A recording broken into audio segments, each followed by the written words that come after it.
Have no fear, Batman's here.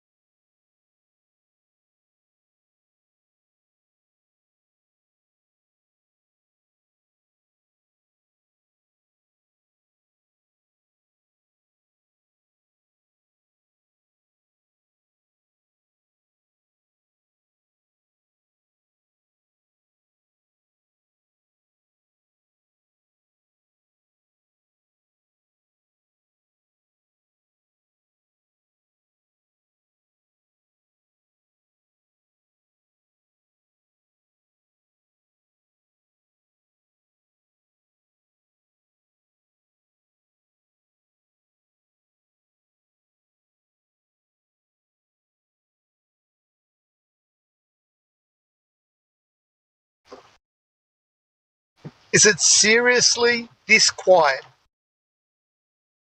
Has everybody gone to sleep? Yeah, it is, buddy. Everyone's gone to sleep. What, brother? Has everybody gone to sleep? And 4. Yeah, I guess so. It's British hours now, isn't it? I don't know. Is it British hours? What, brother? Where are the Brits? I am the Brit. Oh, where are the rest of them?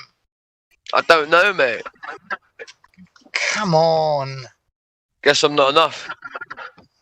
Yeah. How you doing, Batman? Good. How's your cold going? Hello, 1 sec, mate. Robin. What'd you say, mate? How's your cold going? Still there, mate. You know what I mean? You taking plenty of vitamin C? Yep, getting out in the sun as well. It's not good, mate. Not Why is good. it called cold? You get a temperature and you get hotter. Pardon? You're coming in robot, my G.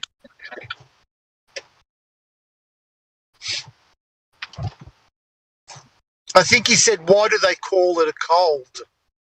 I don't know, because you get a temperature, yeah. Yeah, but it usually happens in the winter when it's cold. Mate, I never get them in the winter, always in the summer. Spring. Yeah, okay.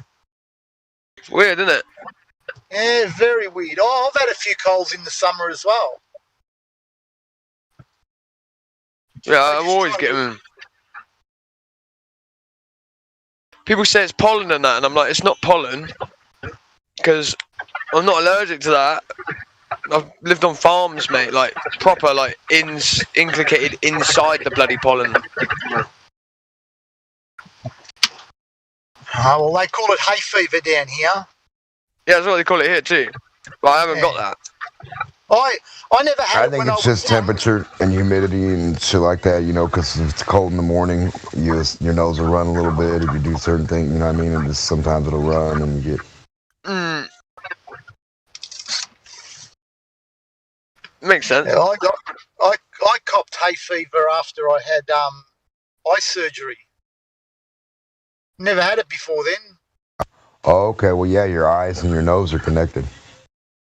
Yeah. Oh, they stuffed up the operation a few times. And then next thing you know, eye surgery. Hay fever.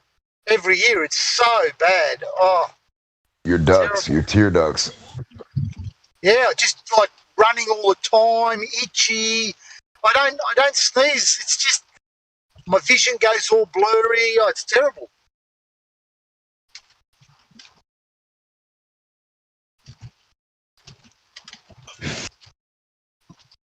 So we have any incidents today? No Globers come in? Yeah, we had them last night, mate. Well, early this morning, like British hours, like 7, 8 in the morning. That sort of time. Yeah, I was listening when one of them was in there, and I think everyone was just going to ignore him because he was just ignoring every statement he's made. I remember that. How did he end up? Did he go in a cog this or what? No, I don't think so, mate. He ended up leaving, came back with a much better attitude, actually. Admitted he couldn't prove anything.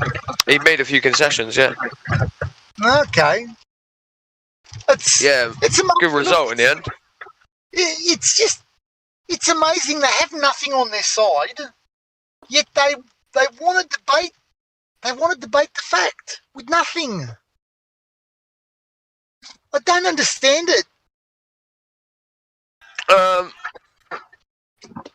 It's because you never did it. You were honest with yourself. My mother once taught me, my late mother, that before you say anything, think Know about what you're saying. it. Yeah, think about it. Now, all the facts are there in front of me. I kept saying, it can't be, it can't be, it can't be. And I reckon I did that for a good 6 months. Yeah. Before I just had to admit to myself that, look, I'm sorry, they've lied to us. You know, that's all you got to say. They've lied to us.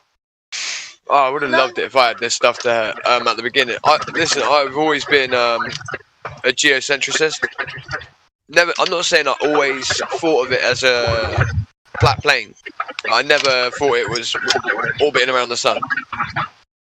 And so I remember this was when Samuel Rowbotham's book started to appear in certain, there was like one of his books was in white paper printed out, and I remember getting that years ago.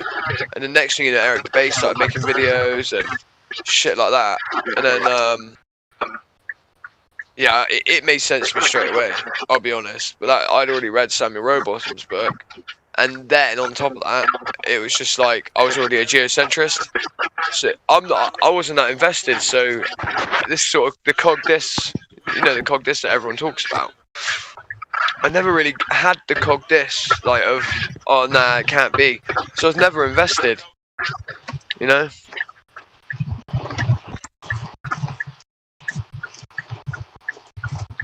Look, it's you get taught it's a globe. I can understand why some of these people are like that, but why don't they just listen? Why are they trying to defend something that is really undefendable? Crack, look, I'll be honest with you.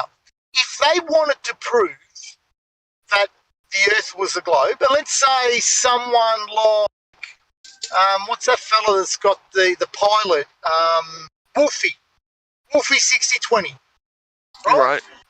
If he wanted to prove that it was a globe, all he would have to do was take off at an airport that's close to the sea, level out at 20 metres above sea level, and then his plane should automatically rise. Nah, it don't work that way. They've got an explanation for that in their model, haven't they? So Haven't got an explanation. Well, no, I'm saying if you believe. The issue is if you believe in the Coriolis effect, if you believe in relativity in the sense of conservation of motion mixed with the atmospheric spin of the Earth, mixed with. One sec, you're coming in a bit low then, but I'll just say this, right? They have this idea that you don't have to pull your nose up whatsoever because the gravitational force on the nose of the plane keeps it at a relative altitude, and that is why they say that effectively it works in a plane as if you're on a flat plane. No. Listen to this, right? So I'm not saying you're wrong. I'm saying not saying you're wrong. What you're thinking wrong though. What you should do is have a fast jet. Just go straight really close to the sea, because like when you test and they have you do your test runs and you're like wanting to be a real good pilot, they'll get you out by the ocean and have you fly close to it. The body of they your do jet. that anyway. No, they do listen. that anyway. I get you, but listen to what let me finish. So now have the fastest jet we got fly straight with the belly very close to the ocean, and within so many minutes he should be in space. Just flying straight. Just hold it straight. You're right. How though? Nah, hear me out, right? So normally a plane takes off, right? Climbs to its cruising altitude, levels out. Remember, it's climbing. So everyone's sitting in their seat on an angle, right? Then it gets to cruising altitude, and the plane levels out. The plane's designed at cruising altitude to be completely level in the cabin. Okay? You're not walking up, you're not walking down. If you put a level on your actual little food table, it's level. Okay? They're designed that way. Now, if you take off from an airport that's right on the water and you level out and you just travel at normal cruising speed, you should... you should hit into the water. I reckon right, listen, this is the argument that I've used for this instead of Batman, right, is this. If they want to say that the nose is pushed down and the altitude is kept relative, i.e. meaning if you're 50 foot off the water, you'll stay at 50 feet without touching any instruments yet, right? Then hear me out. You take off at an airport, right, yeah? Okay? You go down, you level out, right? And you stay at said altitude, right? Right? They can't say that if the nose is kept down, then fine, the nose is kept down. Fuck off, cool, have it, right? That's what I'd say. Then carry on going straight. Eventually it should hit into the leading edge of the sphere. Nah. They can't have it both ways, is what I'm saying. It should climb. Listen, it should climb. I'm saying it should climb, but if they want to assert that the nose is kept down by gravity, right? If they level out, then there should be one of two effects. Should either climb, but if they want to assert that bullshit that the nose should be kept down because of relativity and gravity, that it should be kept relative to its altitude, should I say, then it would eventually hit the leading edge of the sphere at the right altitude. A better one as well is that if you fire a torpedo exactly 1 foot below water, right, torpedoes don't give a fuck about gravity because they're under the water, right? You got buoyancy here. But the issue is the top of the water is curved. But why don't torpedoes, after 100 meters, pop back out of the water? They're just going straight. Yeah, I agree with you. But if they say that they have the nose down in the plane, then the plane's not level. You get what I'm trying to say? All they got to do is fly the plane level. I know, I understand what you're saying. That's what I said, I'm not saying you're wrong.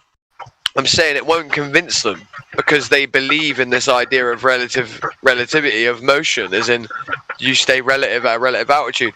Because it's everything's on such a massive scale, it's not like the plane's nose is being pushed down to stay level. It's like the whole thing is slowly but surely leveling out due to the vector of gravity. I'm saying when you think about it in the minutiae detail of what gravity is, if you presume it to be true and believe it to be true, it does a hell of a lot of effects, and then people believe in these effects.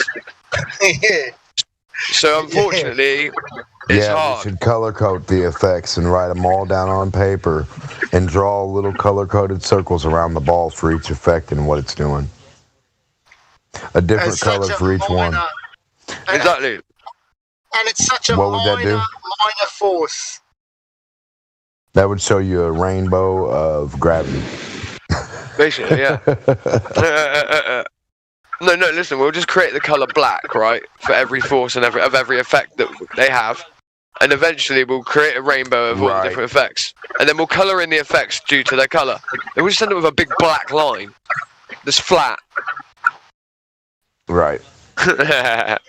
But the thing is, if you had a mechanism that didn't give a fuck about gravity, and you said, hey, this mechanism keeps my plane going straight, not level with the ball, not spherically, gravitationally, anything, just straight, just fucking laser straight, right? Your plane, by the time it hits the time and distance that it takes to go 5 miles, it should be in space going forward. Because 1.22 times the height of the observer, that's where the supposed horizon of this curve is supposed to be, like how many ever miles out when it starts dipping down. But if this plane went straight, the plane's not going to dip anywhere. It's just going to fly straight. So the only thing that should dip down is the water away from it, and it should be in space. You know, granted a certain distance away from that crust of the water, just like you would normally be up at a certain height, and that would be considered space. So as soon as that plane got to that certain, 60 40, 20 miles. It's basically space, Kármán line, whatever. So 60 miles from point A to flying out straight 60 miles, 30 miles, whatever. That's the Kármán line. It would be there. It's as quick as a jet can fly, 60 miles. So if a car goes 60 miles an hour and it takes a car an hour to go 60 miles, and a jet goes fast as hell and Mach whatever, just think how quick it would be in space. With a zero resistance. Yeah, as soon as it hits a certain altitude, it's zero resistance, and it'd be just space bound. So obviously, it's got nothing to push off of once it gets into space, but the velocity and the velocity that it had leaving would be enough for it to enter zero resistance and just speed up a little bit and then stay at that speed. My main point is, why do we use rockets and go up against resistance instead of the fastest thing we got, Mach, and go straight forward off the planet? Because they're saying the rocket is the only thing that can go fast. Batman, you've got a massive echo, mate. I'm not talking. I know, but it's your mic's picking up everything me and Democ are saying, mate. I muted myself to make sure it wasn't me. Just, yeah. Don't worry, you can still talk. Just unmute when you're ready to talk. But yeah, anyway, bro, I'm not tripping on my Democ. Could you hear it? Democ? Do what? Could you hear the echo from Batman? It's not me tripping, Oh, yeah. It? No, it's not. Alright, sweet. Alright, sweet. So yeah, dude, the reason they say use rockets is because they say we don't have an aeroplane that can go fast enough, right, to get up to said speeds to leave low Earth orbit, to get into low Earth orbit. Hold on. How fast does a rocket go? I want to see a rocket go Mach 7 on the ground in front of me. Well, that's what they're saying, is that they're able to go, you know. What are you on about that goes Mach 7? Are you on about the new, what's it called? No, I have no clue. I'm just saying, if you put a rocket on the ground and drive it forward, if me and you got into it, I guarantee you that rocket's not going fast at all. Well, you got to remember, once you get up, so the thing is rockets go faster they gain their speed in the higher pressure medium, more to push off of, right? They literally pour straight rocket fuel into the exhaust after it goes through the turbofan engine. Then they spray that into the back. That's what a jet is, you know. When jets use an afterburner, people don't know if people realise what they explain it. They're literally spraying, sometimes even nitrous oxide, but anyway. Nitrous oxide, they're spraying jet fuel straight into the exhaust to ignite. So it's like an afterburner, right? That's why this F-22 Raptor is so good, because it's got Super Cruise, where it can, you know, basically go, you know, past the speed of sound, but without using any afterburners. But my main point in saying what I'm saying is this: they reckon that you have the higher pressure out at medium, lower altitude, gives you more to push off of. Right? Can you hear me? Probably DC'd. More to push off of? Why would you have more to push off of? Well, right, so they're saying at lower altitude, as in ground level, yeah? Yeah, there's more to push off at ground level, yeah. Yeah, that's what I'm talking about, at the lower altitudes. Okay, yeah. So rockets, this is what they say, is that rockets, lower down, they have more to push off of, but they have more resistance. But the more to push off of allows them to, you know, gain a higher velocity over time. And that's why apparently they take this parabolic arc, slowly increasing in altitude, because as much as you want to just go straight up and increase in altitude, you're not going to, because you've got all of the gravitational vector and weight pushing you straight down as you want to go straight up, right? So you go at an arc, right? And as you go at an arc, you slowly gain more and more velocity and speed as you go over the distance and time, as you go up through the gas gradient, So you're losing resistance as you go up, but always with the tail pushing against more resistance, right? Like you're slipping through each slipstream as you go up. And eventually you end up at such a speed that it doesn't matter about the less air in the medium, because now what happens is you've got less medium to push off it, but you've got less resistance. So you basically do continue increasing in speed. But I don't believe you can demonstrate this at low Earth orbit, for instance, or not low Earth orbit. Should I say like lower in the lower areas of the atmo? I don't think you can demonstrate any of this because the atmo is too thick.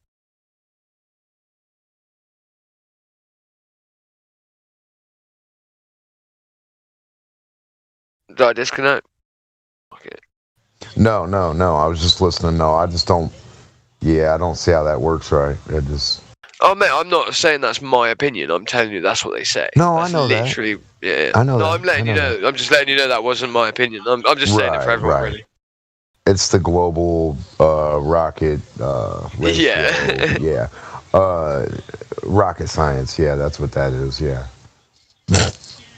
But to me, it's just weird. Like, there's no.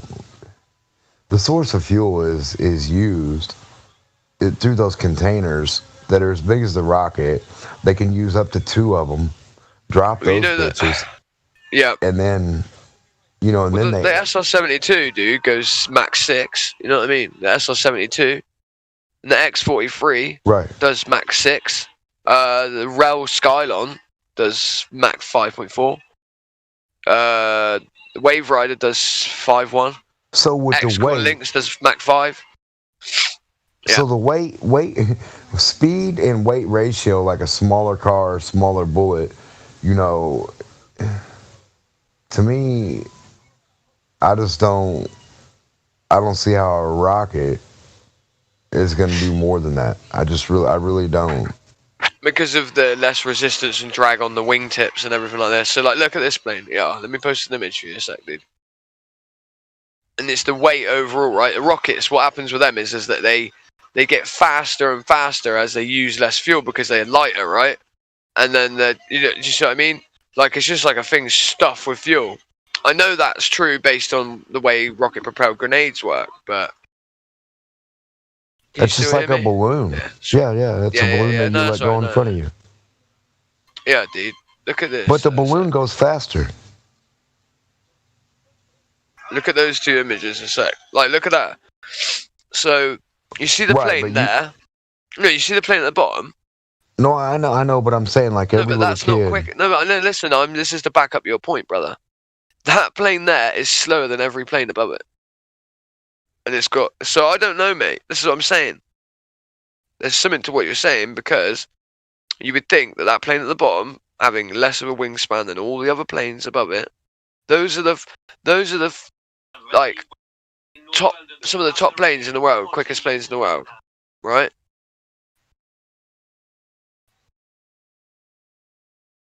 I don't know. Yeah, I hear you. Yeah, I mean, I'm just saying, I don't understand how a missile that can catch a plane, right, can be slower than a plane. So if I shoot a missile out of my plane and your plane's going Mach whatever, and my missile can catch your plane and shoot you down, why would we not be using missiles to leave the planet?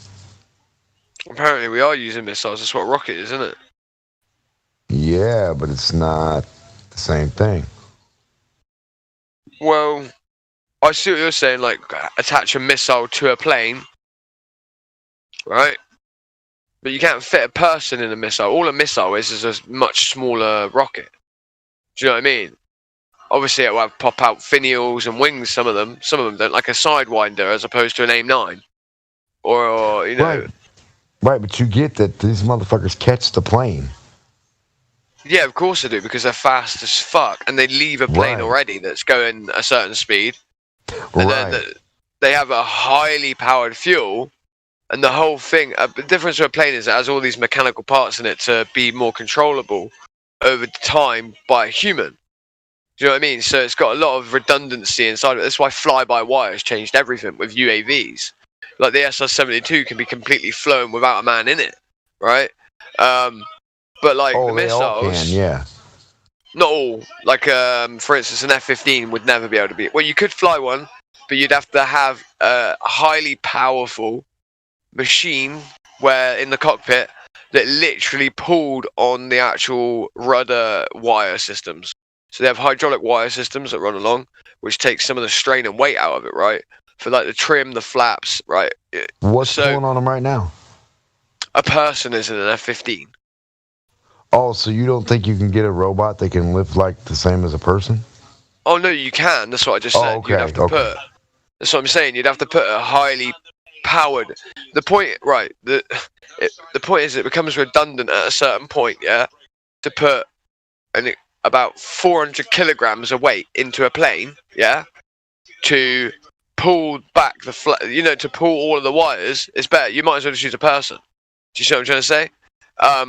But now with fly-by-wire, which is actuators at the trims and flaps that just receive signals, right, from the computer to move the flaps and everything like that, it takes out like 95% of the weight that you would have had to have done this with, like the older planes that have cables and not actual, fly-by-wire doesn't uses wire instead of cable. Fly-by-cable, fly-by-wire.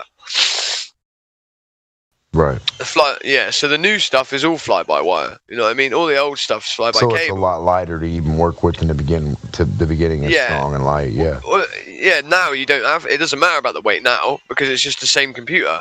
Like when you move the when you move your rudders back and forth, right? And you move you adjust your pitch and your yaw, right? When you're doing that in your roll, you just pull on the stick, right? You pull the stick back, pull it towards yourself. You point the nose up, back, pulling that stick. Yeah, all that, and then you got the two pedals in front of you for your yaw, right? Which is your plane's sort of like rotation left or right, almost like a. It's hard to explain. Not rotation like as in you got the y-axis and then you got the x-axis, which the x would be the roll, let's say, and let's say the y is the up or down, right? But then the actual pitch, the yaw, would be not on the y or x axis. It would be the nose and the tail going left or right on a flat trajectory, right? Like it's hard to explain. It's the rudders at the back. I know what you're talking about. Yeah. So basically, anyway, all of that system, now. The whatever you're doing on the stick, you're not pulling any wires or anything. You're not pulling any cables. You're literally just putting input into a computer that then goes and sends the message and relays it to the individual parts that would have been usually basically moved by a cable. Controller. Like your controller you got in your hand, yeah. That's why you can now fly. The new SR-72, for instance, can be flown with an Xbox 360 controller. Do you know what I mean? Right. You just need or a keyboard and mouse to do it. Yeah, they're already there because that's the hydraulics that are on there. That's how you would move it if you were sat in it. Do you see what I mean? Because the joystick is just telling the computer to move that little. But with the old cable systems, you've got the whole cable system that goes to where the thing is, and then it attaches to a hydraulic plunger that is like assisted power assisted steering, where now the cable gets pulled, and that helps pull the fucking, plunger on the hydraulics to assist moving the flap. You know what I mean? And then there's like geared systems in the flap so that it clinks and clunks up every time, so that it can't be pushed back by the wind once you've moved it open. Do you see what I mean? It's like, and then when you move it back, it releases the gears that clink. Well, the gear tooth. Anyway, point being is that shit is so heavy that. The only way to control it would effectively be to have either a robot sat there pulling all of the stuff with more actuators on it, or to create like a switchboard that all the cables go into to move them exactly in the. And it's just like, it was kind of like, it is possible to do because you can make a non-remote control car remote control. ISIS were doing it with car bombs.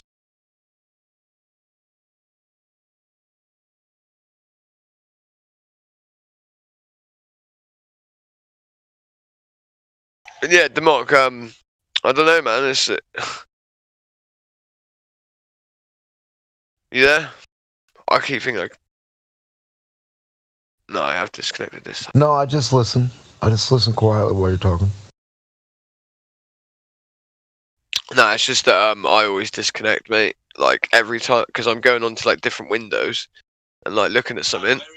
But usually when I do it, it's because I disconnect. So when I hear silence, I'm like, all right, I've obviously DC'd. Oh, okay. Sometimes it'll knock you off pretty quick. Yeah, Batman. By the way, mate, I'm not saying you're not allowed to speak. Please don't think that. I was just saying, pop yourself on mute when you're not talking. When someone else says, you're free to talk whenever you want. There's a new person in the room. Demok, would you want to, J Trip, he's called. If you want to have a conversation with anyone, Demok, if you're free to, with a Glober. We've got Shalarambo. Shalarambo, I've unmuted your mic. If you want to have a chat, let me know. I'll give you a couple minutes to speak up. If not, I'll pop you back on mute. J Trip, if you want to ask any questions, just feel free. You're VC verified anyway, so.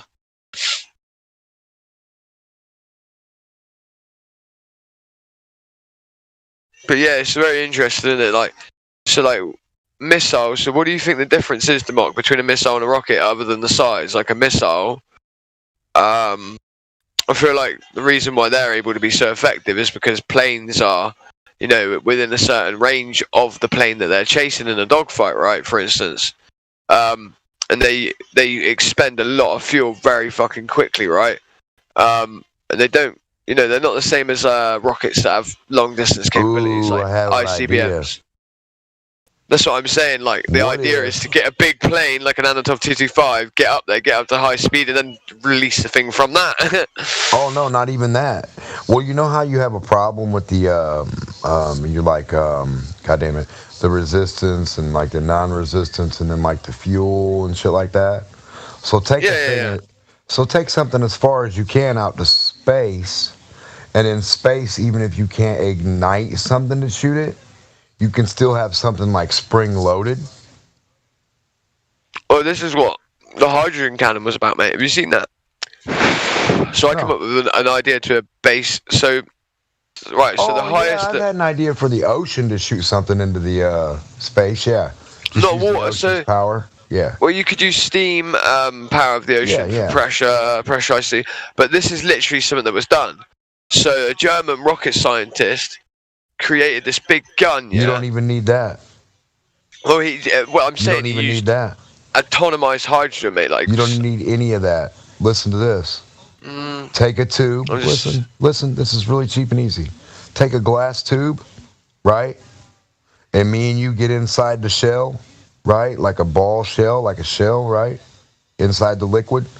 It's a glass tube filled with liquid up to a certain height, right? Check this out. This is my idea. Me and you get in the ball, right? It's like inside underneath, it goes zoom, up to it. Then the outside of the ball fills with air, like a chamber on the outside. And then it automatically takes us where we got to go. Just air and water. Check that rocket technology out. Buoyancy, baby. What do you mean, like? I'm saying we would be in an air ball elevator, a big ass long 50-mile glass tube filled with liquid, and if we're in it, you go in it, right? And we're in a ball. Like a water level, like a level does, like a bubble of water in a glass cylinder in a level. No. Goes from one end to the... No, I'm saying, I'm conceptualizing. Yeah, kind of like that, yeah. Point. Kind of like that. Well, in a straw of liquid, an air bubble or a It'd be too expensive to do, though, mate. Like, where are you wanting to go with it? The whole world is covered with cement. Glass is just sand. Well, silica. Well, I'm just saying. Well, I'm saying it's a certain type of sand. It's actually... I'm just saying I work with glass, right? Right. That's why... But it's literally... Well, it's one of my main hobbies. It's... Well, I guarantee we could make a glass tube just big enough for me and you or anybody to get into like a little capsule, and you just go there. You just go up. Air takes you up. Air? What air? Air. Listen, we get into a little capsule like a pill, right? It's big enough for you and me. Yeah. It's big enough for us, right? Just like a capsule. We just get in. There's not a huge amount of room. They just get right in it. And on the outside of the little capsule we're in, it has an air tank, like, and you press air into it, As soon as it's at a certain amount, you just detach the thing, and then it just goes up from the air pressure. But it'd be more dense than the medium it's in. No, it wouldn't. This glass pill that you're on about, right? It would be more dense No, than the pill's the not air. glass. The pills? What are you talking about? The glass is going to be the tube. I'm trying to work out what the you're on pill about. is going to be a light material, like a plastic material. We're going to All right, and the glass tube's going to be full of water. Yes. We're going to go and you're going to make it buoyant inside the water. Right, in so a the glass plastic tube thing. would have to be huge for one. Oh, yeah, it's Structurally going to be wise, huge. it costs millions and millions to do this. You can never make a glass. Oh yeah, it would. No. Just to make a piece of glass tube that's 6 feet tall, right? A piece of glass tube that's 6 foot, with walls thick enough to support itself, just 6 feet tall, for me and you to fit in it. We're talking about 100 grand just for that. We have windows everywhere. We have buildings almost made of windows. Window panes are easy to make. You can mold them. The thing is so basically, like I said, so when you pull up glass out of furnaces, yeah, you have a certain amount of time to mold it, or you use it, or you have to build a whole chamber. Or it can be a plastic tube. It doesn't really matter. It just has to be a tube. That would be better. A Glass nanotube. is the worst. Yeah, okay, glass would be the worst. I'm just saying a tube, basically, a long-ass tube filled with liquid, right? And then, see, you know how you can put your finger on a straw also, right? On the other end? Yeah, no, I get the point now. I 100% get it. Yeah, but listen to this. You can pull the straw up out of your soda with your finger on the end, right? Once you have that resistance there, then the water stays in the straw. Even levitated. Even with your finger that, moving around and stuff. Right.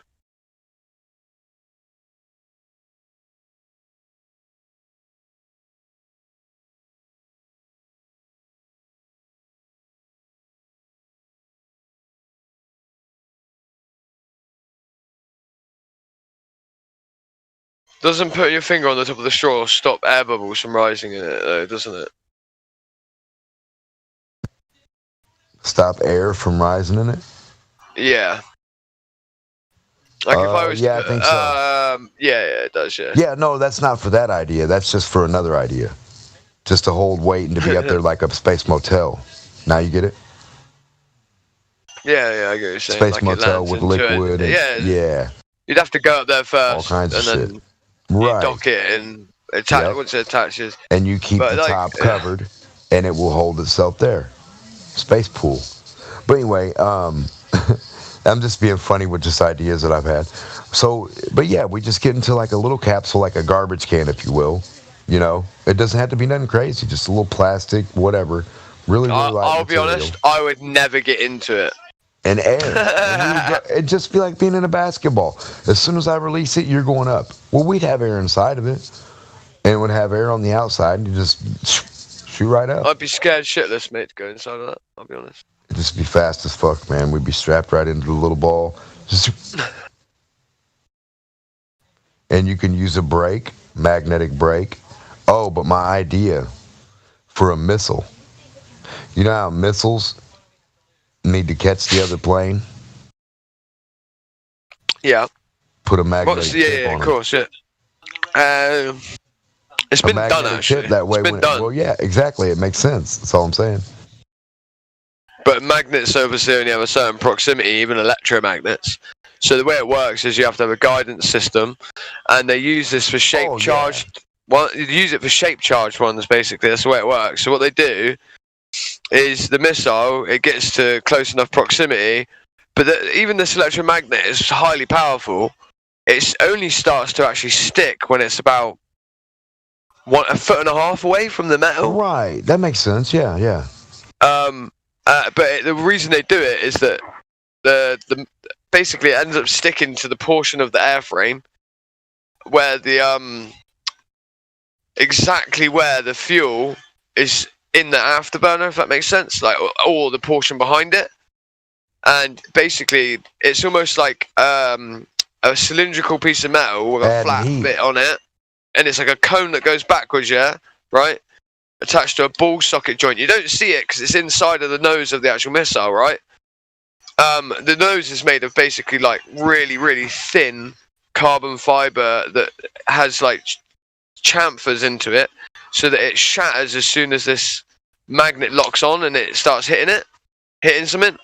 And it's just to make sure that the explosive goes off at the exact point you want it to, and it gets to it, and as soon as that magnetic thing contacts, boom, and starts to get a certain amount of attraction, the missile goes stiff and points up straight, right? So the afterburner feels the location of where it is. The ball socket joint tells the back of the rocket, right, you are exactly aimed 66 degrees or 55 degrees this way from it, and it sprays more rocket out of one of the exhausts on that side, and it straightens up. As soon as it goes straight, the ball socket clicks back in, and then boom, it stays straight, and then it's like an RPG then. The Monroe effect, copper molten jet goes off, the shape charge bores a hole through the engine, and then it's got a two-stage explosive. After doing that, it deposits a high explosive pellet gets produced. Boom, it goes in behind the molten jet, and then it just bores through, and then boom, blows everything. It's a knockout artist for air to air. These things, they're quite big though, comparatively. The Sukhois use them. Russian planes, the Russian missile technology, and it's fucking amazing.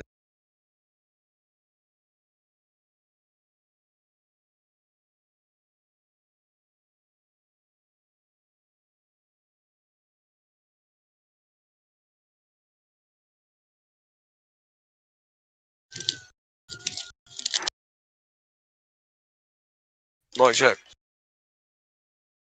Yep, I hear you. Yeah, that's what I mean. I do see that often, mate. Yeah, the idea you can take something and put it in there too, and like at a certain point it can go forward and hit the tip and like make it go faster too, like knock it forward while it's going, like that'd be pretty cool. Well, you could just send up air bubbles, mate, like from the base of the tube. Like, just inject huge air bubbles on the ground with like a massive engine, and just go,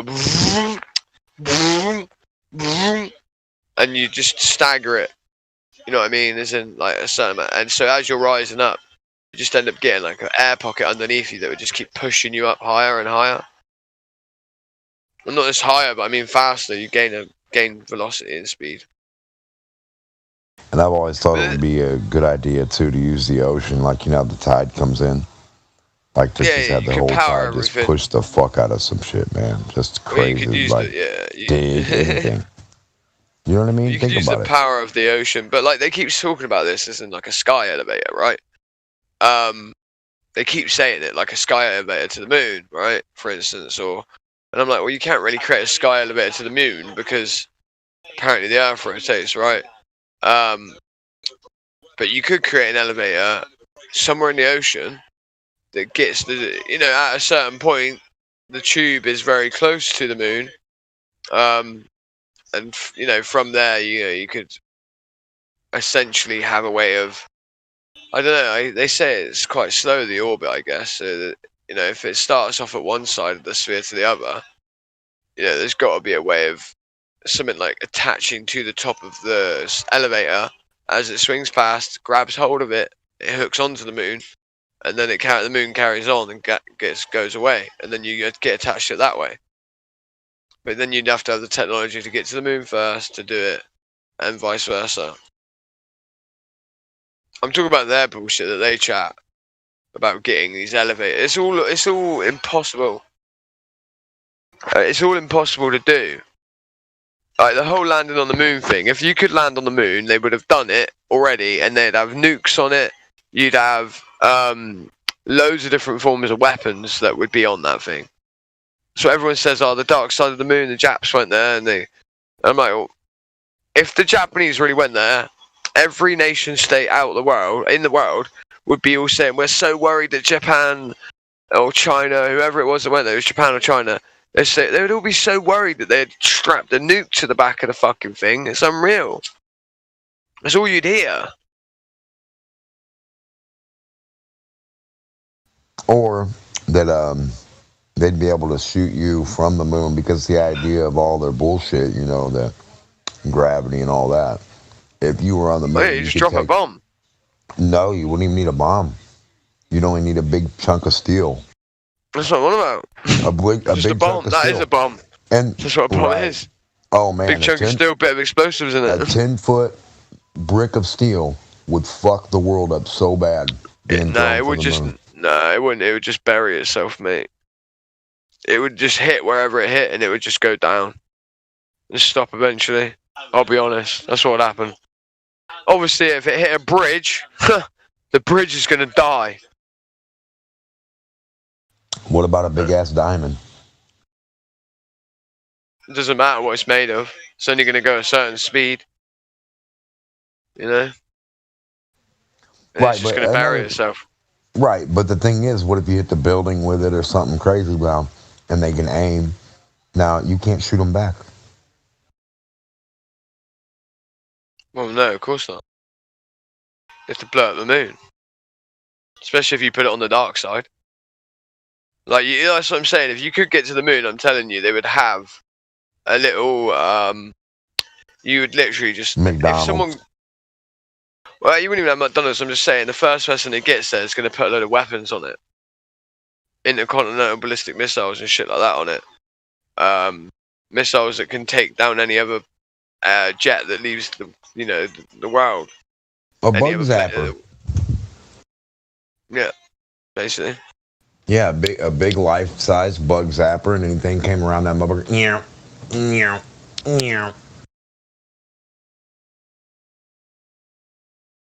You'd have a big-ass negative charge, and anything that came around that ball within a certain amount of distance, it'd automatically get a zap. Well, yeah, it'd be safe to just have a EMP pulse device on it, you know?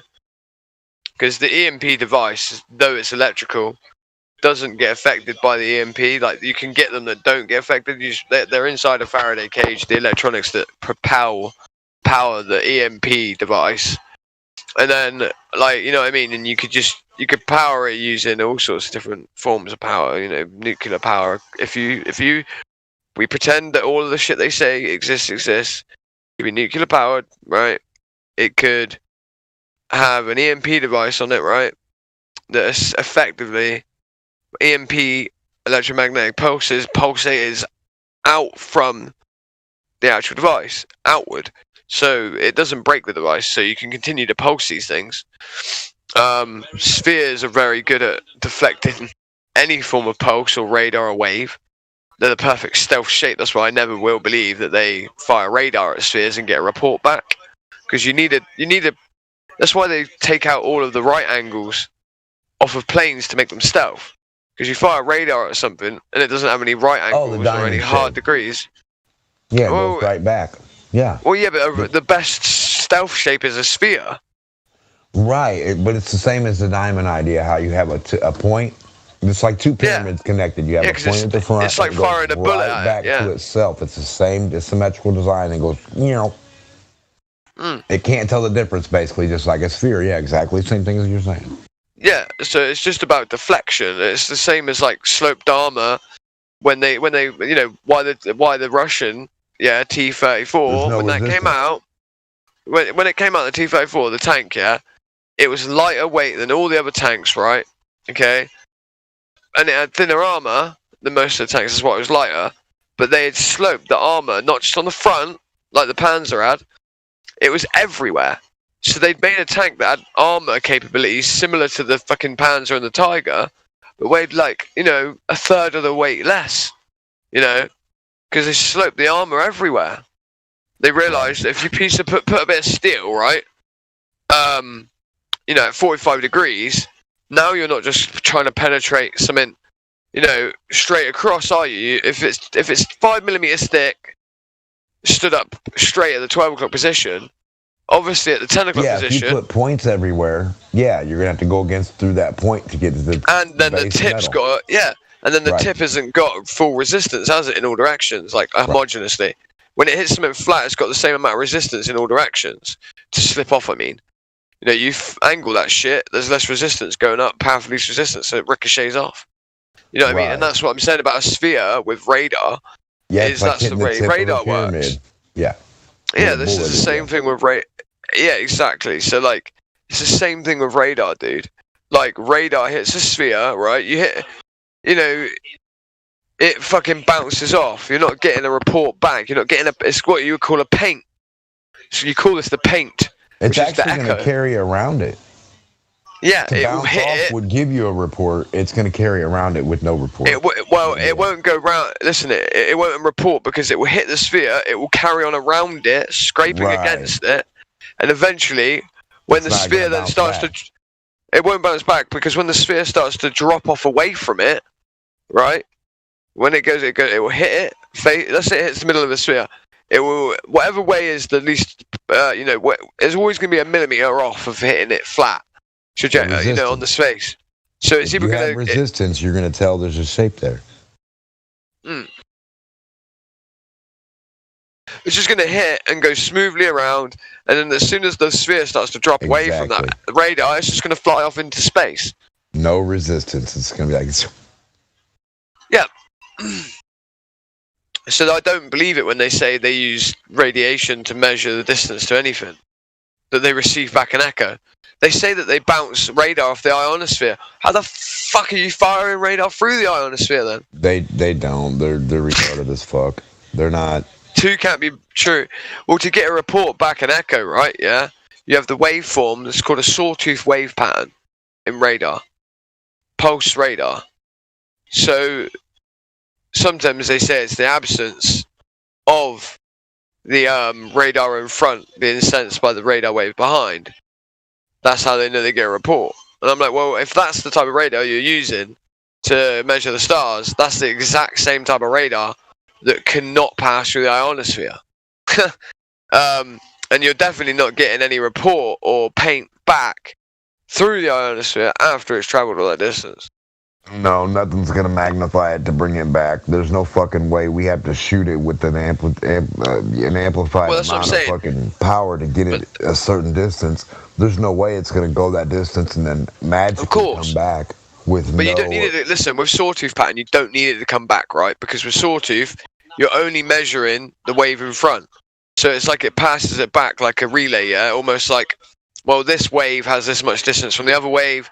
This part of the wave hit something and wrapped around, and now that wave is able to permeate different because of the differentiation in front of it, right? But the point is those are the types of fucking waves that you can't get through the ionosphere. Do you know what I mean? That's the whole point. Yeah. So they can't say they're using that type of form of radar. I know what I mean. It's hard to explain it. No. And let's check this out. If there is a temperature that can be super hot, you're not going to be able to send anything through that either because it's going to nullify that radiant energy. You see what I'm saying? Say again. Say again. It's going to nullify that radiant energy. Like if you're making a sword or a gold. Yeah. Like a gold ring or something, or just something out of gold, and it's like super, super hot.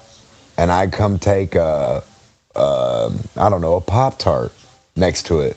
The heat of the Pop-Tart's not gonna do anything to the thing that's already so fucking hot anyway. So if there's a temperature that's 5,000 degrees, and you're trying to shoot like a frequency or something through that, it's not gonna do it. It's nullified. It's done. I've got an issue with even the idea that radar will work in the privation of gas, because we know how radar works in it has to gas. Go off something also. Well, that's what I mean. It's like what allows for radar waves to continue, right? Like radiation is just the invisible part of the light spectrum, but like we know it's a build-up and a propulsion off of itself. It seems like, and without because we have the light spectrum here trapped in the gas, though. Right? As in, we have blue skies because that's the part of the light spectrum that permeates through that medium and gets attached to it and charged up by that color. People just don't understand that. I don't care if they don't understand it. I'm saying that I know that ambient light, is trapped into gases, and I know this for a fact, and I really know this because in the UK we had 2 lightning storms, over about a year and a half. Maybe the biggest lightning storm ever to happen in the world, and this is not just me saying this. This is every weather expert out there that isn't biased. But anyway, well, even the biased ones are saying it. Anyway, we had these huge storms in the whole south portion of the UK. So we had lightning storms across the whole. So the whole country was having lightning go on, So I could see lightning in every fucking direction for like 10. No, well, I'd say 10 hours maybe, Like this went on for a long time. So from the minute it started getting dark to the morning, right? And these lightning strikes, obviously lightning is light, boom, electricity and light. It's flashing, but eventually at first it was dark, and this was at night, 1 in the morning, it's pitch black. Before you know it, that many lightning strikes had gone off in all directions, and we were in a car driving around chasing this shit as well, thinking we could chase it, realising it's in every direction, right? Anyway, before you knew it, you didn't need to have your headlights on in the car anymore. Guess why? Because everything was purple, bro. The shortest part of the light spectrum, the purple colour, had adhered to all of the local gas molecules and had been charged up by it. So the ambient light was purple. And even into the next day, it was purple and pink when the sky turned blue. It mixed with it turned pink. When it gets, and it was amazing. It was amazing to have an ambient light. They get excited by different amounts of charge too. Yeah. It was crazy to see that, bro. Like a purple, deep purple sky, lighter purples. And that's why we get that yellow, the orange, the light blue. Yeah. When the sun goes down, we get the red. Before it comes up, we get the red. Those gases are because of the longer. Yeah, because of the proximity to the light source, as in the red. We know that red, that's why we see red skies as it goes down. Red shift, they call it, or whatever, but the red, Well, that's not technically the red shift, though. I don't think it's the same thing. No, I know, really, I know. But yeah, the light, we know that red, infrared, with that part of the light spectrum, is the longest, as in it travels the farthest or whatever. But that's why we see red skies, because that's now being charged up by the same light source but further away. So the only thing that can permeate through that and charge it up is now the red light spectrum, so we see the red. It's just that the blue is more permeable when the light's able to penetrate, the blue is able to get there, it's more permeable to those gases. So the ocean's not blue, the sky is, and it seems blue because of the sky being blue. When I was a kid, they taught us in science class that the sky was blue because the ocean was. It's the opposite way around.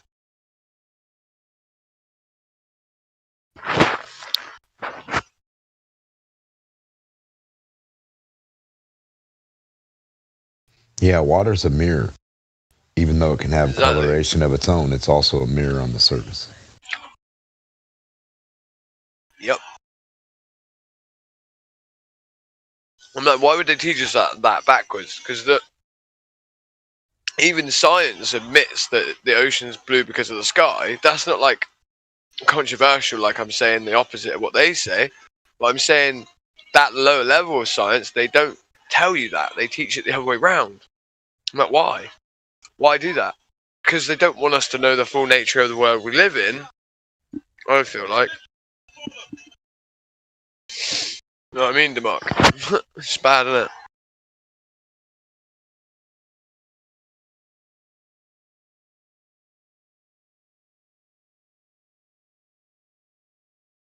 Right.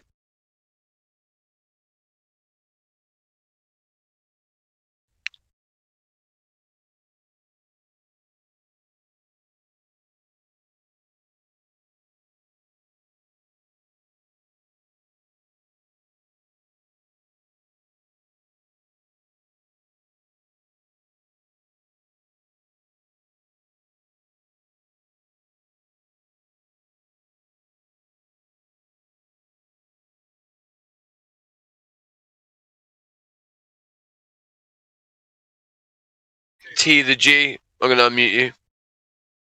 If you want to have a chat, you can have. I've just unmuted you. I'll pop you back on mute in the next 10 minutes if you don't want to have a talk. Nicholas, I'm gonna unmute you if you want to talk or ask any questions. You can do. You're now off mute. Just make yourself known in the next 10 minutes, guys. Enemy spotted. Yes, creation, but enemy spotted. Brilliant. He's the best soundboard expert we have. We.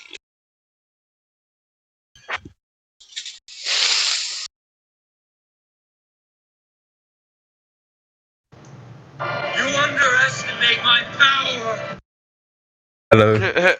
T the G. Yo, brother. Oh, hello. So, My G.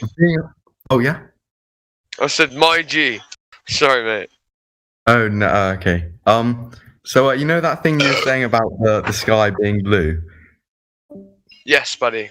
Because the ocean's blue. I'm pretty sure at my school I was it's the other way taught around. No, but I'm pretty sure I was taught it the correct way round. Wait, that's very. When were you? When did you leave school? Well, I left school a few years ago. Right. So I left. I'm 27. So yeah, maybe they updated the fucking curriculum then. Oh, yeah, maybe, yeah. They don't want all that misinformation. Yeah. Innit? Mate, Yeah. I remember being taught that the sky was blue, reflected from the color of the blue ocean. And I was like, Oh. what the? Yeah. Instead of being taught the other way around. Yeah. Yeah.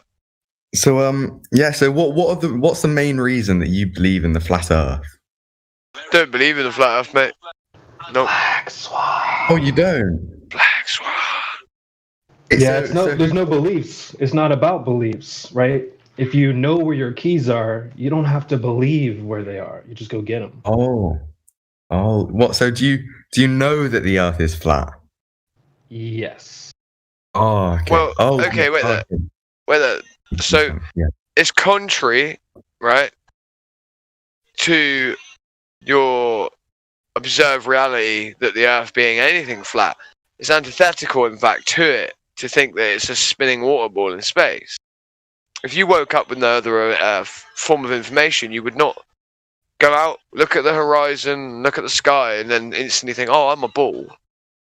But then, like, just from I was just wondering, how come no one's ever like gone to the edge of the Earth then? Why would they go to the edge? Who said that there was an edge? That's a straw man of a model that we don't even hold. You know, you have these videos. Is it an infinite flat plane then? Or? Well, it doesn't have to be infinite, even, does it? We have gas pressure, do we not? Yes, we do. Yes. What's the antecedent relationship to gas pressure? A container. Actually, remember? Someone whispered it. I can. Container. Yeah, what he said. What did he say? Well, he's whispering it, so it's a bit harder to hear. The antecedent relationship to gas pressure. Cantina? Dude, you couldn't work out what he said, even though it sounded hard to understand, based on what it actually. What would be the antecedent relationship to gas pressure? Gas pressure is defined as the pressing against of the walls of a container, i.e., gas is pressing against the walls of a container. Gases have no inherent inward vector. They don't have intermolecular bonds, i.e., gases press against the walls of a container.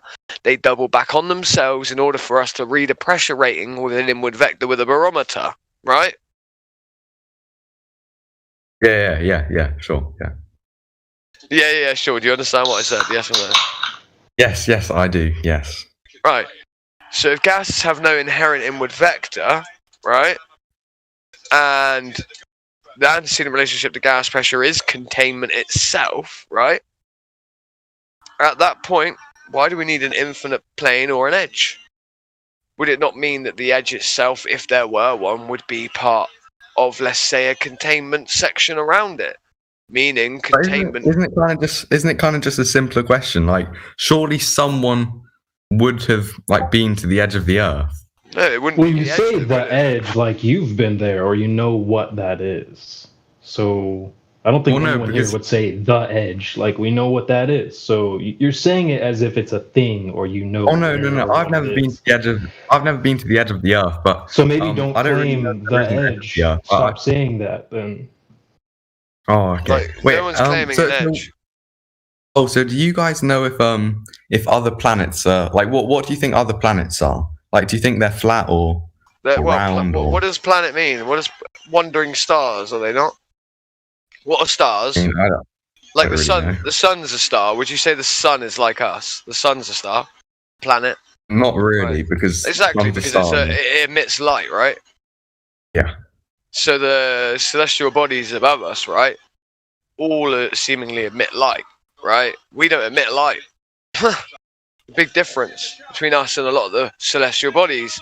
So, like, when we're talking about what we are, we can't look up in the sky to define what we are, much like I can't look in the field to know what I am either.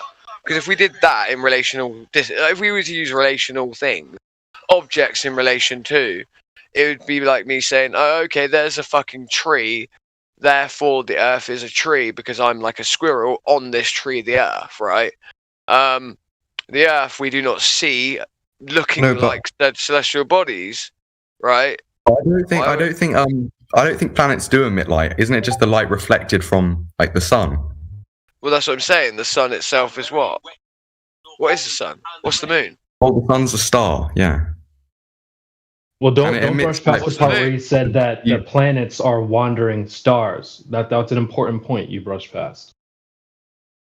Oh no, but what I'm saying is if you look at other planets, so I think you said that other planets emit light, but don't they just reflect the light No, from the mate, sun? I just told you. He said that planets are just wandering stars. So are we a star? Are we emitting light? That's the point. You're missing that. So you're saying planets are wandering stars? Well, that's how they define it, not me. Really? Yes. Yeah, dude. Come on, man. Know your own I'm not model here. like Greek. Well, I searched up and it says a planet is a celestial body moving in an elliptical orbit around a star. Yeah, a wandering What? star, yeah. Well, so what's the star that is going around? No, Wandering, but I think listen, wait there. The star in the middle, right, would be the sun, okay?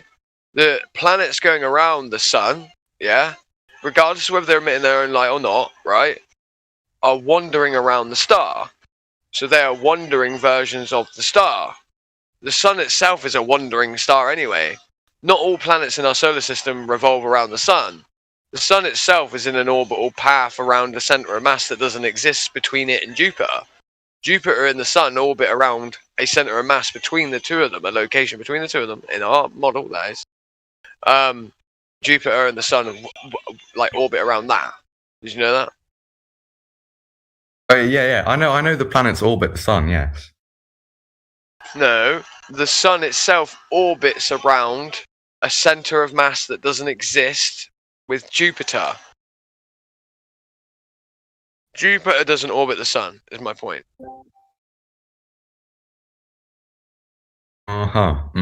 Yes.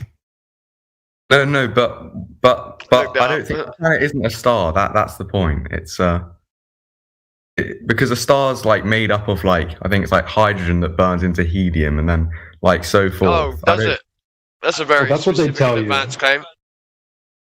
Nuclear It's fusion really- reactor, right? Yeah. So who validated that a gas ball can exist as a nuclear fusion reactor in the privation of gas called space? I'm not really sure, but why would anyone lie about that? Why would they lie? Or Why why do would they psychopaths make lie? this theory? Why would they lie? What? Why would they lie? Why would they? No, but that would mean like NASA, like the entire of NASA is just like thousands of people are covering up. It's not thousands, no. Have you ever heard of departmentalization and compartmentalization? Yeah, Departmentalization. it's where like only certain sectors know about something. Right, so that's departmentalization. Department. So like a department can build a rocket and only ever build one cog each to the wheel, right? The proverbial wheel, that is. So like let's take for instance in Operation Paperclip, we took scientists and inculcated them into American society. You know, they became runners of colleges, in fact. Werner von Braun. You know, people forget that NASA was actually first created by literal Nazis. Remember that. But look at the Russian scientists, the ones that were took by Russia from Germany, the rocketry scientists. They took more than us. When they were interviewed, when they went back to their homeland, Germany, that is, they had no clue what part of what they worked on, because they were compartmentalized and departmentalized. Okay, so we're not saying that everyone at NASA lies.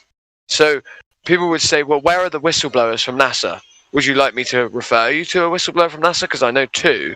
They still work there. I have a friend that works at the Goddard Space Center who is a whistleblower against them, and he still works there. He literally is coming out saying exactly the same shit that I'm saying. It's called David Beverly Sr. Look him up on Facebook. Got many followers. So, again, there are whistleblowers out there, my friend.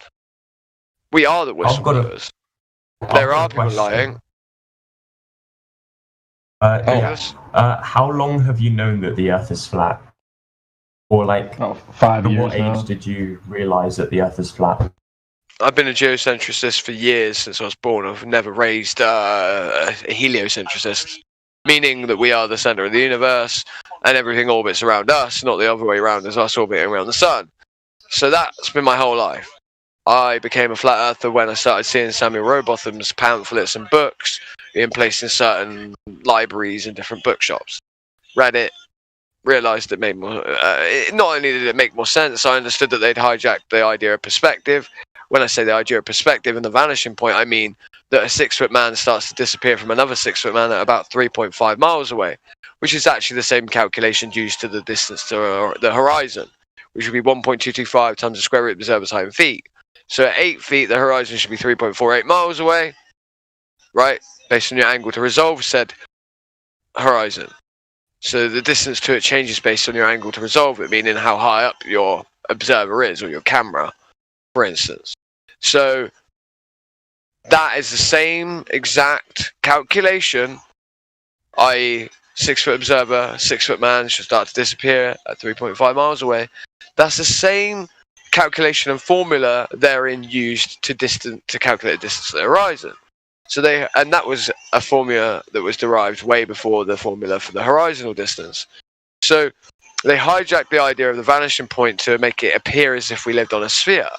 You know, horizon is in the word. It's a straight flat line. It is always a straight flat line, even at 120,000 feet, as admitted by Neil deGrasse Tyson. That shit is flat. Even from the ISS, it is flat.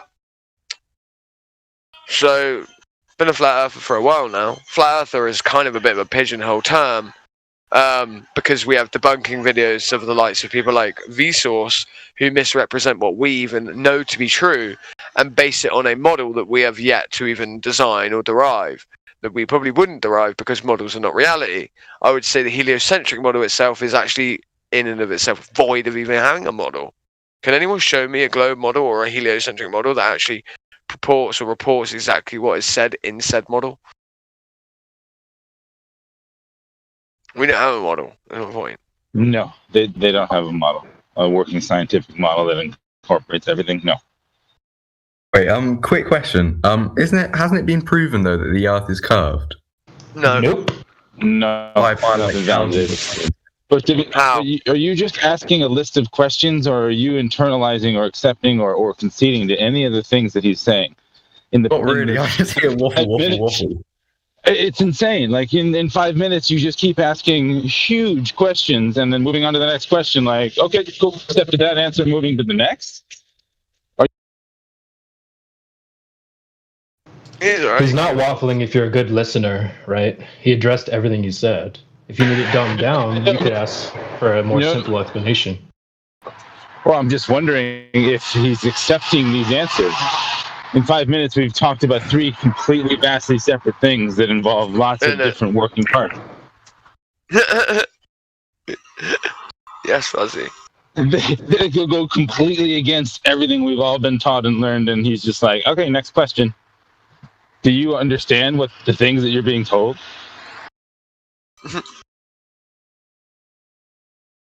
T to the G, I think that was to you.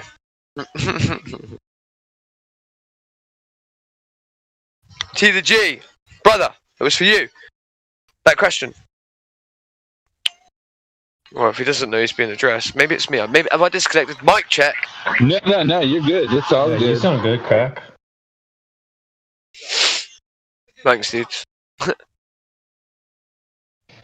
He said you were waffling when you were talking about the perspective hijacking Earth curve calculator. So they tell us that there's Earth curving at the same rate of perspective, as he told you, right? A 6-foot man would start to disappear away from you about 3 miles plus away. Well, the Earth curve calculator says the same thing. So that's what he was trying to tell you, that it's just a hijacking of perspective. It's not actually curving of the Earth. So no, there's no curvature. Well, yeah, because if you look at the angle of incidence or the angle to resolve, a man's feet disappearing, who's 6 foot tall and you're 6 foot tall, the differential between a horizon that would be obviously out in front of you further away, there's the same formula. When I've done the formula to calculate, so the feet disappearing of a man 3.5 miles away from a 6 foot observer height, right? The feet are at the same height as what a horizon should be if the observer's at 6 feet to the horizon. As in the feet, yeah, being taking out the 5 feet, right? Take out the 5 feet, turn it around, you have the horizon at a 6 foot observer height, roughly, what is it? About 3 miles away. So the feet disappearing at a 6 foot observer height, first at 3.5 miles away. It's the same fucking formula, man. You know what I mean? It's insane.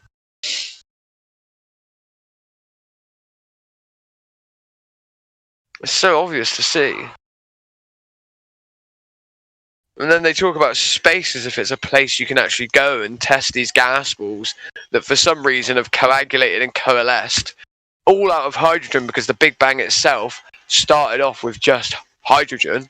Right? Somehow hydrogen transformed itself into every fucking thing we see, which is impossible.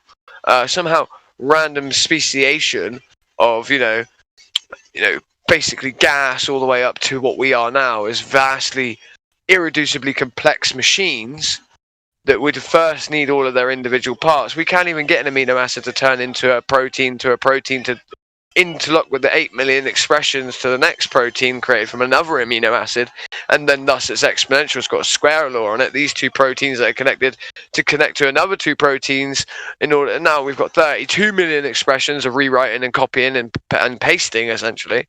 All right. We can't even get to the point of one amino acid to a protein to connect to another protein to get up to the level of DNA, let alone to get to the size of an irreducibly complex machine like a flagellum. Right? Michael Behe destroyed evolution.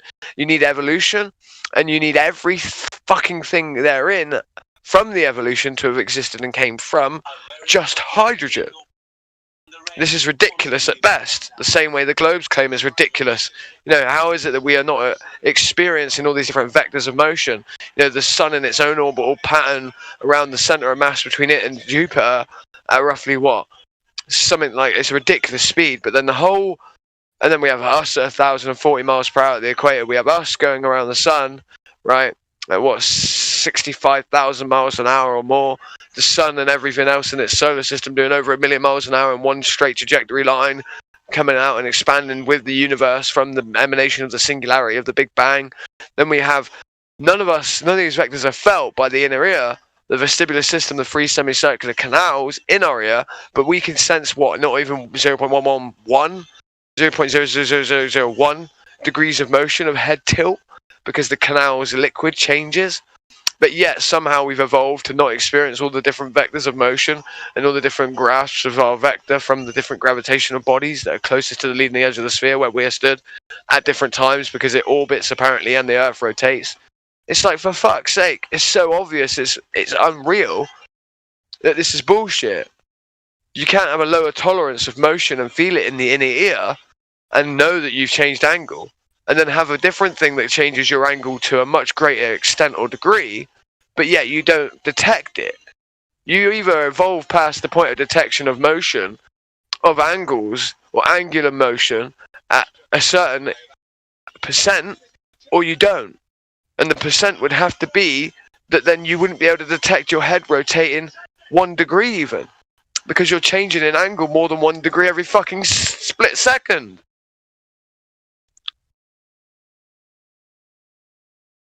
Now I'm waffling. How about that? Why would they lie? Why would they lie? Why would they lie?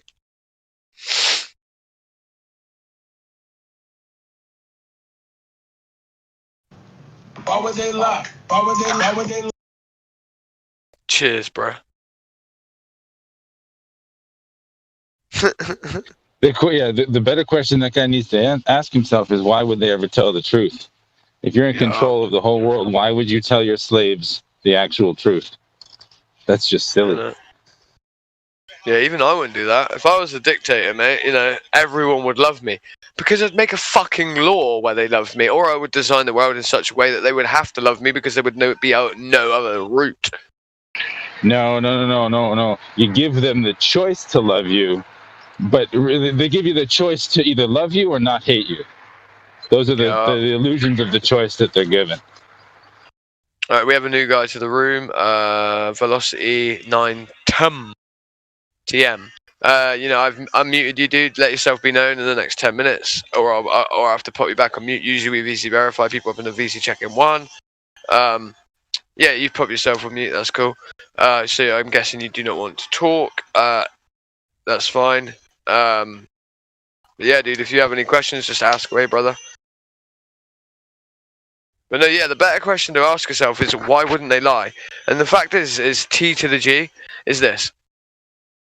If there's a crime and people have been murdered, and it's obvious people have been murdered, a good investigator doesn't go, what's the motive for said murder, before he establishes that there has been a murder.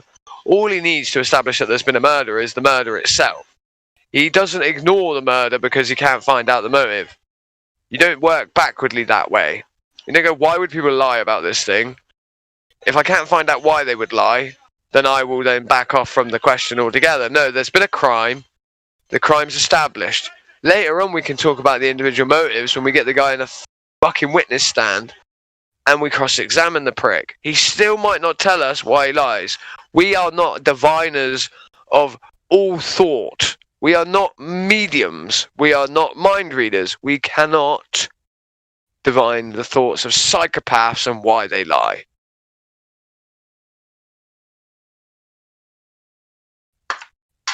Why would they lie? Why would they lie? Why would they not? Hands of a clock. I can't remember the rest of the bars, so I would have carried it on.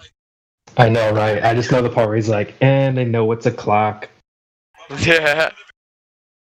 Why would they not? And they know that this hands of the clock. I can't remember it myself, man. Annoying.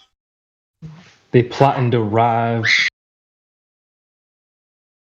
Yeah, I like the Witz's bit in Why Would They Lie?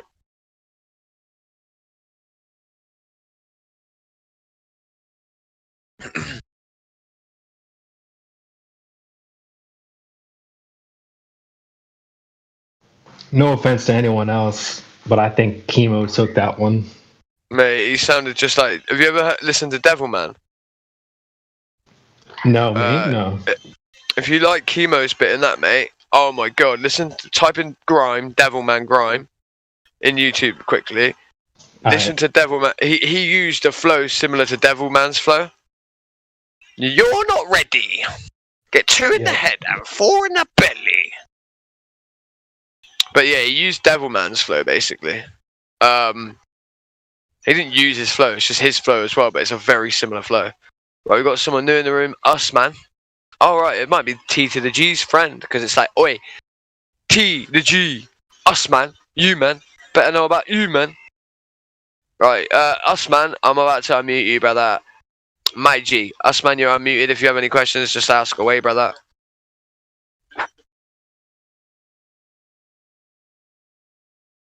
If you don't make yourself known in the next 10 minutes, yeah, you put yourself on mute. That's alright. Sweet, no worries, dude. You're just here to listen.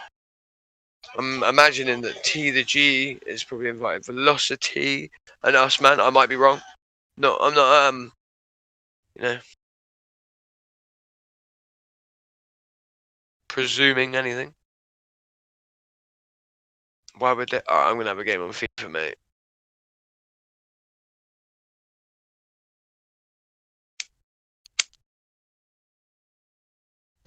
Yeah, I checked it out. I see what you mean. It's that flow. Yeah, man. Not, like, it seems similar to me anyway. It reminded me of Devilman. I think Devilman might be dead now, Creation Bear. I think he got shot. Ouch.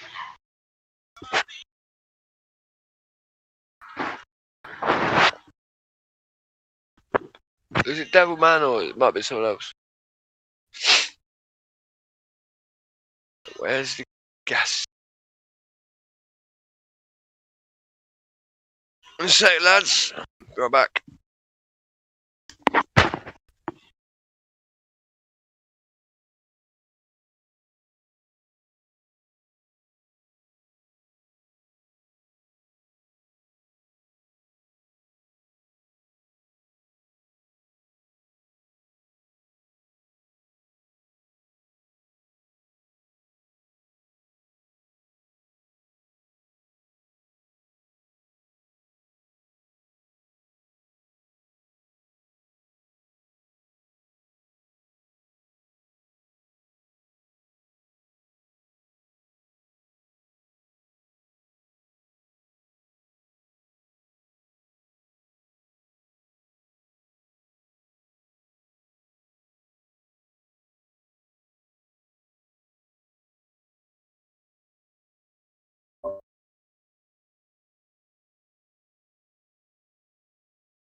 Get or get got. Get or get got. Right, Cala Conquista. Right, so we got Cala Conquista in the room. I'm gonna unmute you a sec, dude. If you have any questions, just ask away, brother. Yo, Super SSMB, Super Spinning Monkey Ball. How's it going, my G? Not bad, you okay? Yeah, I'm all good, brother. You right, yeah? Yeah, good. Good, brother. Right, so... Why is my fucking headset's quiet today, So Usman, Velocity, T the G, Kelly Conquista. Like I said, if any of you guys want to get VC verified so that you can speak at a different time, because obviously if you leave the room and come back in, you'll be remuted. It's just what we do. We have a VC verified tag that we give to people when, after we check them in, basically, right? And then once you get the VC verified tag, you can actually see the live stream voice text as well. So, supportatory images are posted in there to follow along with the conversation, as it were, right? So if any of you want to be VC verified, there's a room at the top of the server underneath the interview voice text, underneath the entry level section called VC Check-in 1 and 2. You can join either VC Check-in 1 or 2. If you've joined that room, someone will interview you, or I'll head up and interview myself if you wish to be VC verified, so that you can come in at different times and have the ability to talk and not be server muted when you first join. Or if you want to be VC verified here in this room right now, I can do it in here even probably, but yeah.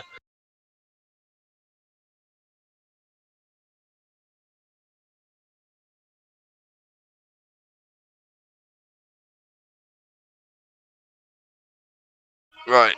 If we have any movement, someone give me a shout. I'm going to play a game of FIFA. Yes, get me, get. Yo, yo, yo.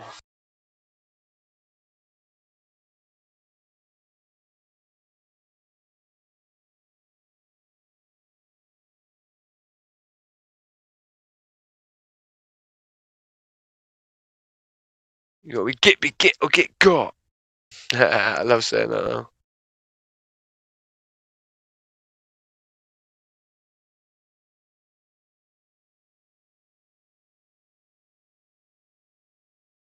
Did anyone watch Witsit versus McToon and that other geezer?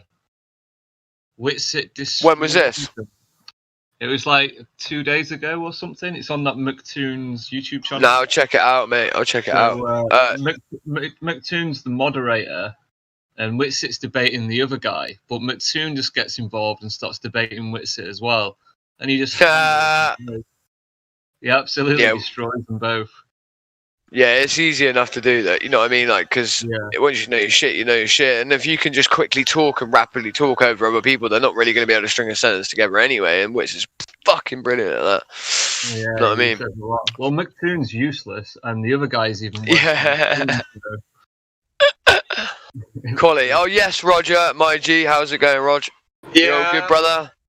Yeah, I'm good. Yeah, I heard that guy. I didn't see it, but I heard that guy didn't even know the radius or the circumference.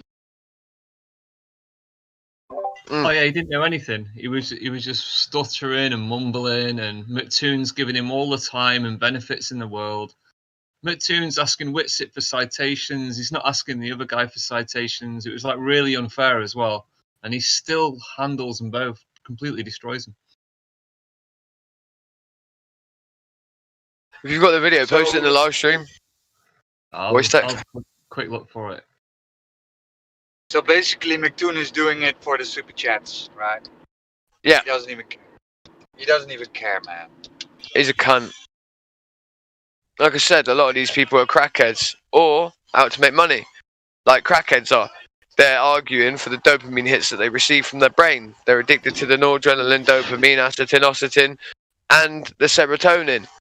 Effectively implicating themselves, in my opinion, as people addicted to argument, because we are but what? Apparently a side movement that will never have any trajectory or momentum, as Hank Hill likes to put it. It's much like these people who are on these discords that are anti a new movement, somehow still being anti that movement 5 years later, even after it's passed. But for some reason, Flat Earth just stays fucking relevant and keeps on turning. Much like the celestial bodies that orbit around the top of our Earth. And like I say, orbit, because orbit is just a rotation or a circular pattern, right? We clearly have a lot to say, and clearly we are not being broken because we are unbreakable, because we are working from the axiom of truth. It's hard to debate against truth. That's why we saw T the G just back away from the conversation with me very rapidly once he realised he didn't know shit about his own model comparatively to I or the rest of the room. So we have other people in the room. Velocity, I've said. We've got T the G. We've got Nicholas. He aborted. He aborted. All of you.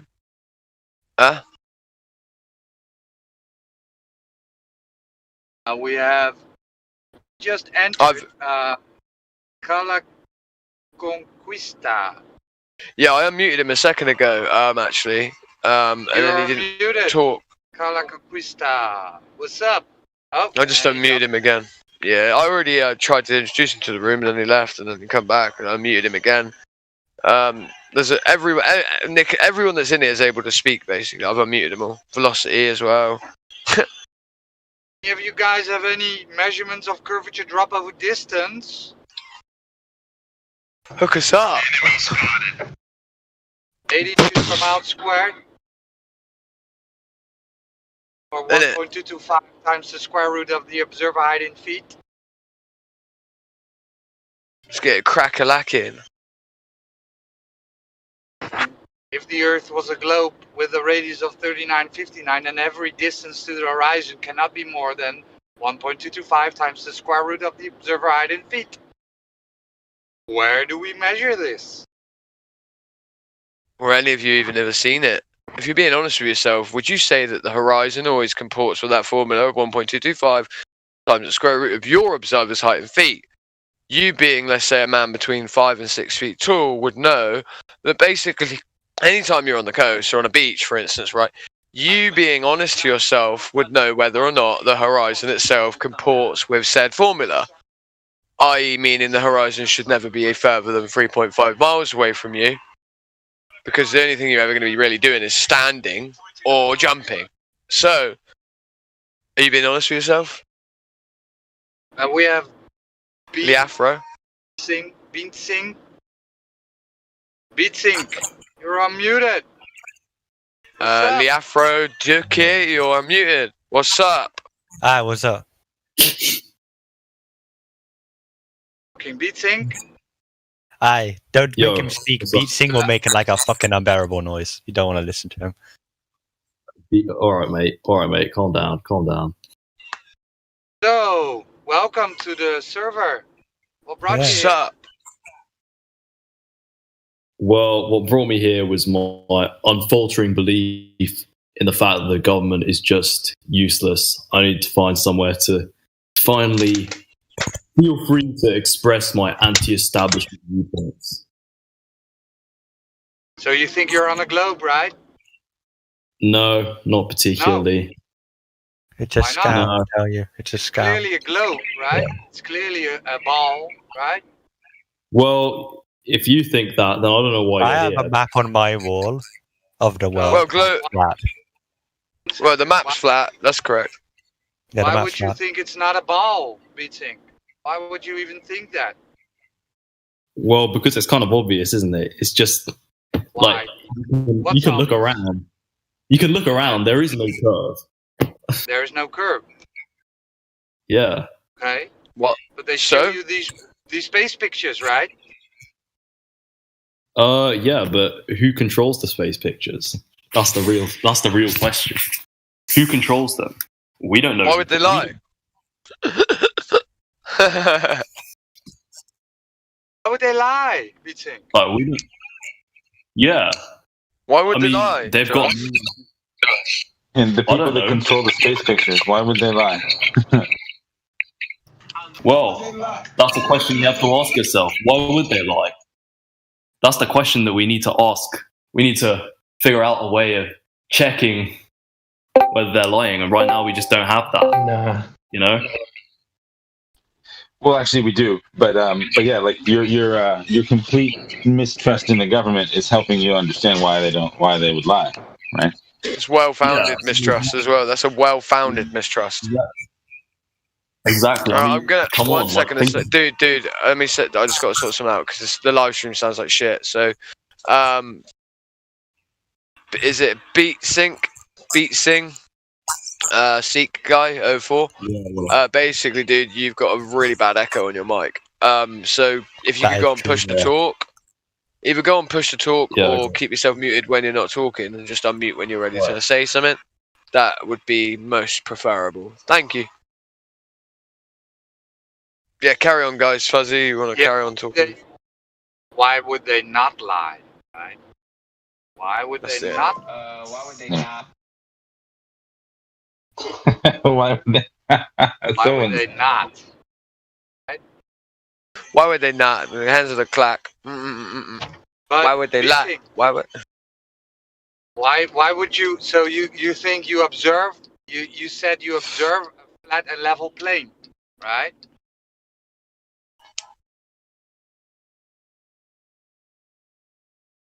No. That was, I believe, Lafroduque who said that. Yeah, what am I saying? I don't know. No, it's Beat Sing. It's B-side. He's the one who's speaking. Yeah, it's completely level. It's completely level. Come on, think about it. Like, you can see it in front of your eyes. Why would you deny that? Globers deny it, so how would you know? How would you know that it is a level plane? Yeah, especially when I was taught to not trust my senses. How would you then know, Beatsing, right? I mean, you can look at it, but how would you know? I mean, the real point is that no one knows anything in reality. What makes the government think that they That's know any not better true, than us? right? Beatsing, I know I'm driving my car now, for certain, 100%. But how do you know that for sure? That's the question. Like, you could perhaps even be in a Do you believe in simulation. objective reality, right? No, there's no such thing as objective reality. Well, then, It's all in an illusion. that's insanity. That's insanity. So you're a brain in a jar somewhere, Beatsing? We could be. There's no way of proving that we're not. That's fine. No, I get you that we might be in some massive video game and all that stuff. But objective to our character in the reality of that video game, there is objective reality. That car did go there. That player did do that. There are things you can say for sure, even if you are a brain in a jar. You can tell things for sure. Yeah, well, Yeah, but that's not conscious. Well, simulation theory is not provable in the sense that if we lived in a simulation, we would first need to be able to. The reason we know we're not in one is because we cannot simulate the reality that we live in the said simulation. So, meaning, if we are in a simulation, first I would have to, for us to, we know we're the original is what I'm saying. We know that we're that original because we would first have to have another simulation or a simulation inside of our current reality that would be able to comport completely with the reality we experience and not be distinguishable between said reality. But I would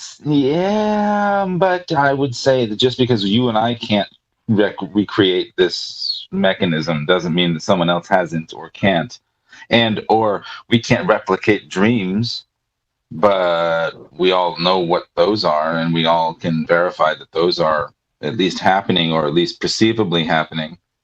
Yeah, but that's my point, is that the simulation would have to be able to simulate every individual instance of reality, right? I would say... Well, but it could be like a massive online, online game where everyone's jacked into whatever that simulation is. The point is that there is objective reality within that simulation. I agree with that, but... Yeah. I'm going to agree with that. Yeah, I would agree with that. Like, I think that there's definitely at least our thoughts are real. But I would say we're not in a simulation personally, but I could agree with what you just said. No, I know. I wouldn't say it one way or the other per se. My point being is when he was saying there's no objective reality, like, well, that's just... Well, there is. That's objectively not true, but yeah. Yeah. I mean, I know for a fact I just drank some coffee and walked my dog. Like, I know that. Even if you were in a simulation. Even if it was a simulation, that's what I told my character to do in that game, right? Yeah. So I agree. So Bean Sing. So we're talking about knowing now, right? So if I measure my table, I know its measurements, right? Yeah. I mean, I don't disagree with you, but like, I don't know. For me, there has to. It feels like almost like if I were to drink my coffee, how will I know that that's real coffee and not just some other liquid that could get proven wrong in the future? Well, like, no. We've all agreed as a society or as a video game that we're going to call this drink coffee. To varying degrees. Real coffee, like, did it come from actual beans picked in Guatemala and transported or is it some some other powdered drink or whatever you want to, whatever version of coffee you're going to do? It's all coffee. We've all agreed to call it that, and if we all agree to call it something else tomorrow, we will. But the thing is that right, if you look at science over history, science has never been objective. People accept science as objective. People accept pseudoscience. If you got to differentiate pseudoscience and science, people accept both as science because they're dumb and they've been taught to accept it. I mean, if you look at like everyone thought that no one knew what gravity was, and then suddenly people did know. No one proclaims to know what gravity is. No one knows the cause of gravity itself. They say it's a warping and bending of space-time and gravitational wells via the mass pressing down on the fabric of space, creating the emergent force of gravity. They say that's the cause. Yeah. But the conceptual warping and bending of space-time, remember, time and space are conceptual, abstract concepts that we cannot feel, test, or move. That's why we went away from the mass attracting mass, because that's a physicality that we can test, right? So, my point being, can you define what science is first before we start talking about science? Well, 1 second. I wanna point. So you gave yourself away, Beansing, right? You first told us it's a flat and level plane, and now you believe in gravity. Well, he's not saying he believes in it. He's just LARPing. I don't think he said he believed in it, though, Roger. Being honest and tell me he believes he's living on a spinning water ball than LARPing, right? No, I don't believe he said he believes in it, though. Well, he said science Let him speak for himself. Hold on a second. Let's not get ahead of ourselves here, right? So, first of all, even if we live on a flat plane, that doesn't necessarily mean that things can't fall downward. No, things falling downward is not what gravity is. Yeah. Gravity And no one has said they can't. many attributes of things there are many attributes attached to the thing called gravity, i.e., not just falling down. We have an agreed upon average rate of fall of 9.8 meters per second or 9.8 meters per second squared, right? Yeah. Therein, meaning the globe was first postulated before gravity was. Gravity was just hypothesized and postulated, should I say, as a way of explaining the objective direction of down all the way across the face of a spherical ball, right? To explain why there is a down for anyone that's objective, where they are stood everywhere, because a ball would have no down, right? Point being, gravity itself as a word is convoluted and means many different things. So the fucking term gravity cannot be used anymore for people that believe, or should I say know, that the Earth is a flat plane. Okay, well, I mean, I'm just using it as a kind of provisional term, but what do you suggest would be there in its place then? So what would Why does there have to be anything in its place? Right. So what will happen? Well, what explains object falling? I just dropped a balloon and That's a separate subject. Yeah. Drop a helium balloon, beating. What will happen? Yeah, falsification also doesn't require replacement. Yeah. Sorry. And again, we're getting off the subject. Yeah. The subject is it flat or not, bro? Well, he said it's flat eggs. That's the point, right? Oh, but then he's brought up gravity as if it is a. Right. So gravity first would need to be validated for me to even have to replace it with something. And to be honest with you, falsification is independent anyway of replacement. So it's independent to that. So we don't need to give you a replacement for the reason that, or should I say, this so-called directionality of down. Well, I could tell you this, right? Relative density, for instance, right? Things rise based on their relative density to the medium, i.e. helium balloons go up. There's a vector. If I introduce energy into a gas chamber at a 45-degree angle, i.e. heat, the ping pong ball that's dropped down will go down, roughly at 9.8 meters per second.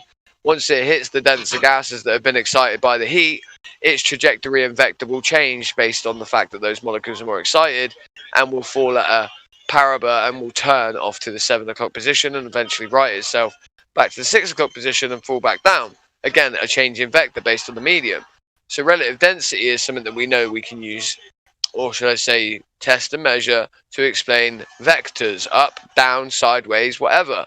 You are stood on the Earth. The Earth is more dense than thee. The medium around you is less dense than thee. Therefore, you are on the ground, but you will not pass through the ground due to the density. If you want a bit of directionality and the causality of it, that could be one.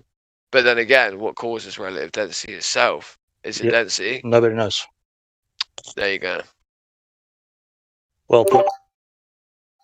Isn't relative density explained by the arrangement of particles and the distances between them? Sure. If you believe in particles, then yeah. Some people believe in wavelengths. Yeah, it's just, again, that is just the conception of a theory to explain something. Some people believe in little balls and little squares as particles. Some people believe that it's it's a parabolic lines going up and down as a wavelength. It depends what triggers your brain to think. There's a million different ways you can explain it. I think to be fair, like the circular ball theory is actually like kind of even within scientists, they kind of think that it's more of a visualization aid than anything. We don't really know. It's a deception and it's a fallacy. It's a fallacy. It's a blatant lie. When you know that water is always level, and when you've done everything to try to explain your whatever, it's not even like your mental retardation about something, and you cannot explain it, you're done. You cannot call it that. And then to be introducing it all around the earth and selling it to people and teaching people about something that's not existent. It's not even the truth. It's not. It doesn't even come close to what is real, a fact. You don't get. It comes back to my original point, doesn't it? Is that we don't really know what's real and what isn't. We can't. Yeah, we do. Yeah, we do, bro. Like we know on this realm what is real, what you experience. If I was to punch you in the face, you would know that that's real. Yeah, of course, yeah. Well, that's But the same when you. It's more in terms of scientific. The quote, the theory is the operative word. It's a theory, but we're taught it. No. Listen, a theory and a scientific theory are two different things. A theory in science is established first through various experimentation to prove that the logical framework therein of the theory itself is valid. So you would have hypothesis tests, i.e. experimentation, experiments that follow the scientific method, and then when those said experiments support a supporting theory, then it becomes a scientific theory. There's a big difference between a normal and a scientific theory. Gravity as a theory, for instance, the gravitational theory, isn't one that is based upon evidences or any form of evidence via experimentation. So it doesn't actually rise to the level of a scientific theory ever. It's just a theory, a normal one, right? It is not the same thing. It's just a postulation. It's just posited to you as this. It's not anything to do with a scientific theory. Exactly. So my question then is that have you tested everything that you've ever done with most things I claim, yeah. Most things that I claim most I've things, tested. yes. Exactly. I want to know what I'm doing, bro. Don't you? For most things in life. Yeah, of course. Yeah. I mean, that makes sense. But I mean, to be fair, at the same time, there's certain things that we just take for granted. That Not anymore. Some things we cannot know, and we will not know because there's something more to it that we cannot dilute and compress into a word to explain something that's unexplainable.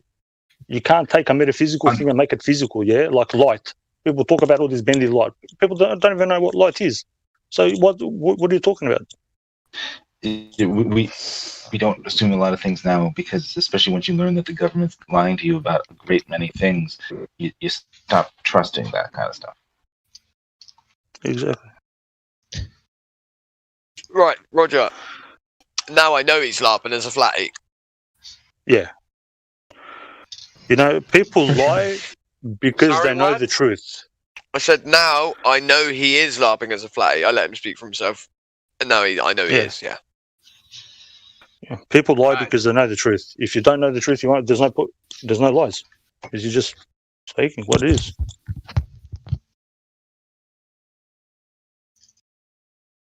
It's very simple. Why do liars lie?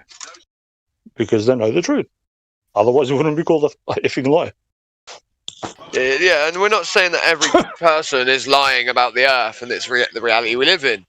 Most teachers don't know it's flat and teach us a globe. You don't need to know something to be true to teach the opposite, right? You know, I can know you're a cunt and tell everyone you're alright. Yeah, true. That's true. Oh, Iggs, I just tell everyone you are a cunt. Anyway. I'm the cunt you'll ever... You're the cunt I love. Cheers, man. I love you too. Don't worry, most men love cunts, so I don't know why you're thinking that's a... I'm saying that as a compliment, bro. I know that. Oh, gosh. I love it when people like that come on. But how do you explain? Like we're talking about what is real, what you can see, what you feel, what you can test and measure in the physical, and again they're going back to some abstract effing idea. You know. Why did the fruit fall on the retard's head? Because the fruit went ripe, and the tree had to get rid of it, so it dropped it. It's funny. Well, you know if we were to break it down to its minutiae level, right? The reason the fruit fell is because the fibrous strands of the actual branch holding, or should I say, stem holding said apple, right? The fibers became at one point less and less capable of holding said thing, and the reason it fell is not because of gravity, because if it was gravity would have dropped it to the ground at the beginning, right? Exactly. So again, the reason is because of the fibers of the actual stem itself slowly over time degraded to the point where they no longer had the actual should I say fortitude to hold said apple, right? Exactly. It's very fucking simple. The tensile strength of said fibers broke. Fell to the ground. And if it hit water, right? Yeah, he would have thought Float. different. It would float. Exactly. Yeah, exactly. But I this know, is the thing. and- People go to some mystical god for an explanation, bro. It's like when you get older, you can't lift as much. For F's sake. Same with the tree, with the apple. The branch Speak for gets. yourself. Yeah. I was just saying for other people, not for me and you, bro. Speak for yourself, mate. I'm fucking bum. Boom. I know. Same here, but you know, you get my point. I was just Who fucking here around. has any Been a big-headed twat. measurements of curvature drop over distance, validating the globe with the radius of 3959? Oh, no one did. Nobody? Nobody's got nothing, bro. They will never have it.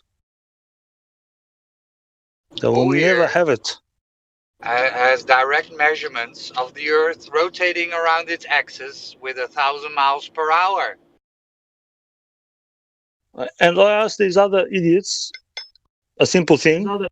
How does dust turn into a rock, bro? Or first into like a molten, how does dust or any air turn into molten lava and then into a rock? Like you have to be like mentally impaired somehow. Seriously. And then that rock to turn into like a human. So, like, come on, man. Where are the witnesses for this idea in the first place? But 4.5 billion years ago, come on. People don't even know the history. Like 3 months ago, they lie about what happened. 4.5 billion years ago is actually when the moon come into creation. A Thea the Wayward Planet, right? Thea the Wayward Planet, okay, on its crash course for the Earth, had a glancing blow at the Earth. A glancing blow, in fact, that was so glancing, but yet so impactful, that it deposited its molten iron core. Also, remember, guys, at the exact moment it was needed for the Earth, because the Earth's molten iron core was literally, as we know by the evolutionary model of the Earth, right, about to burn out. So luckily for us, at Thea, There just so happened to be a small hat scribe making notes of this as it happened, yeah? Of course, as it exploded, as the Earth turned into chaos, there was this one dude writing it down just for us. So. Well, and I'll finish the story. I'll finish the fairy tale, because this fairy tale is reliant upon the whole Earth having gravity, the whole Earth having an electromagnetic field, the whole Earth having an atmosphere that is kept in by the so-called gravity, right? Relies on this axiom that Thea the Wayward Planet struck our Earth with its molten iron core to replenish ours that was just about to burn out, hits us with a glancing blow, but somehow has an impact so great that it has almost like a Monroe effect shaped charge RPG, where the fucking molten iron core bores itself into the Earth all the way down to the stem. I'd love to know where that tunnel is, where the molten iron core actually bored through the Earth to replenish ours. So great was this impact as well, that all of the debris therein, of which, due to mass attracted mass, all the debris from said glancing blow coalesced into a sphere on the side of the Earth, eventually in which this sphere in its spin cast said sphere away, exactly to the distance needed for us to experience eclipses. I mean, proximity to the sun, distance to size ratio of said sphere, the moon. And that's how the moon was created, and that's how we experience eclipses today. So lucky were we that it was somehow coalesced. Don't forget, bro, you're forgetting the magic speed. You're forgetting the magic speed. I'm not. Right? Because all the craters on the moon were made by magic speed. Right? Magic speed. Magic speed. I love that magic speed. Guys, can I ask you something? Yes. Yeah, man. Ask away, brother. Yeah, but hi. So I wanted to ask if any of you ever tried, to look up how did they actually calculate, what formulas did they use to determine the age of the universe? Yeah, I know how they do it. They didn't. Okay, I did. I tried. I really tried. I tried fucking hard to get any kind of formula that anybody used in the 1600s, 1700s, 1800s, 1900s, and I didn't fucking find anything on that. Yeah, I know they did it. I know. You want me to tell you? I know how they did it, but I do not know what they use as formulas. Well, you need to have a time traveling machine. Because now, light. Well, remember they got the speed of sound now going faster than the speed of light. They did this via the implementation of putting, a sound wave into a crystal, and because the front of the crystal moved at the same time as the back, apparently sound went quicker. This is exactly the same as me pushing a pencil across my desk, and the front of said pencil being the same speed or moving at the same time as I started pushing it. It's a solid fucking object, obviously. But now what we've got is light. No, but I'm just saying, wait there. Light itself now, we know, after this experiment, so-called, guess what? Now light apparently emits a crystalline substance behind it. So we can actually have time travel now, because we are light beings, right, dude? We are but atoms, and atoms are but what makes up, photons and shit. So why not? But you need a time travel machine. You go forward in the future about 37 years, and that's where you'll get the validation for the aging of the Earth. That's where it's all at. I remember myself, picking up some books because some of my friends were into, space stuff, and they had these kind of books. And I asked them to, show it to me, and I remember it, literally reading literal 40, 50 different pages that were explaining when and who did come up with a new idea as to how old is the universe, how old is the moon and the sun and the earth, and not one fucking formula whatsoever. Just the story. Yeah. Just the story. Yep. And that story, I'll tell you what Crack just said, that was postulated in the 1850s by these occultists that did the experiment with cutting this a piece of glass and making 7 sides to know how to get the 7 colors of the rainbow. Mm-hmm. It's got nothing to do with any scientific test or anything. It's a lot of crap. Yeah. Yep. And I've got the book here, and I pissed myself laughing. And this is written like 150 years ago from occultists. It's fucking ridiculous, man. These people are just like. I remember I got the book. Yep. Yeah, you do. Did you remember to change your boxes? Okay. Oh, sorry. Go ahead. No problem. I just wanted to say that I remember getting that book from a friend whom is very much into science nowadays. He's working as an engineer. And I remember after reading that 60 pages, I almost tore up the book altogether. Like, where the fuck is your fucking formulas? What are you I'm not here to listen to fucking Narnia stories. I'm here to find a fucking formula, like 1 + 1 = 2 or something, And nothing is there. Nothing. Literally nothing. And that's what they teach at universities. So. Yep. What kind of engineer is he? Well, he became a software engineer. He was starting out as to be a somewhat, I don't even know, other kind. I think electricity engineer, but he made it towards the software engineer side. Mm-hmm. I was going to say, if he's like an engineer like I am, I was going to say he should know that there's no curve. yeah. It says there's no formula there. When you build shit, there's no formula. Gravity, you don't use gravity. You don't use no AHs for more squared. You don't use nothing. And they made it even so simple now that I don't think you even need to be an engineer. You just need to type in what dimensions you want, and the software just makes everything. So I don't even know what if they need engineers, to be honest. Yep. You don't. Yep. You don't. It's just a big ass computer program that does everything for you. Remember, 6,000 miles of working aqueducts were built merely by men that were soldiers. Yeah. And that was before computers, so yeah, you only need one expert. So people say, how did they get the aqueducts to always? How does the water always flow down? How did they do that? I mean, you're fucking retarded. What you do is as you build, you pour water, and if it doesn't fucking run down, then you shave a bit of the poured concrete away, or you shave a bit of the rock away, so that it continues to flow. That's how you got it right. Again, let's add this in. What's that up? What's up? You there, brother? Yep. What's this on the fence tag about, bro? You seem pretty fucking flat after me. I've seen your comments. I've heard you talk. You are flat as they come, brother. He's flat he's a sick cat. I literally tried 10 times already to get a new role that says right. I don't need. Right, you're coming off a fence. But No, you're coming off a fence right now. Yeah, thank you. Right, there you go. Like every time I've spoken to him, he's been- There you go. You're flat earth and valued. There you go.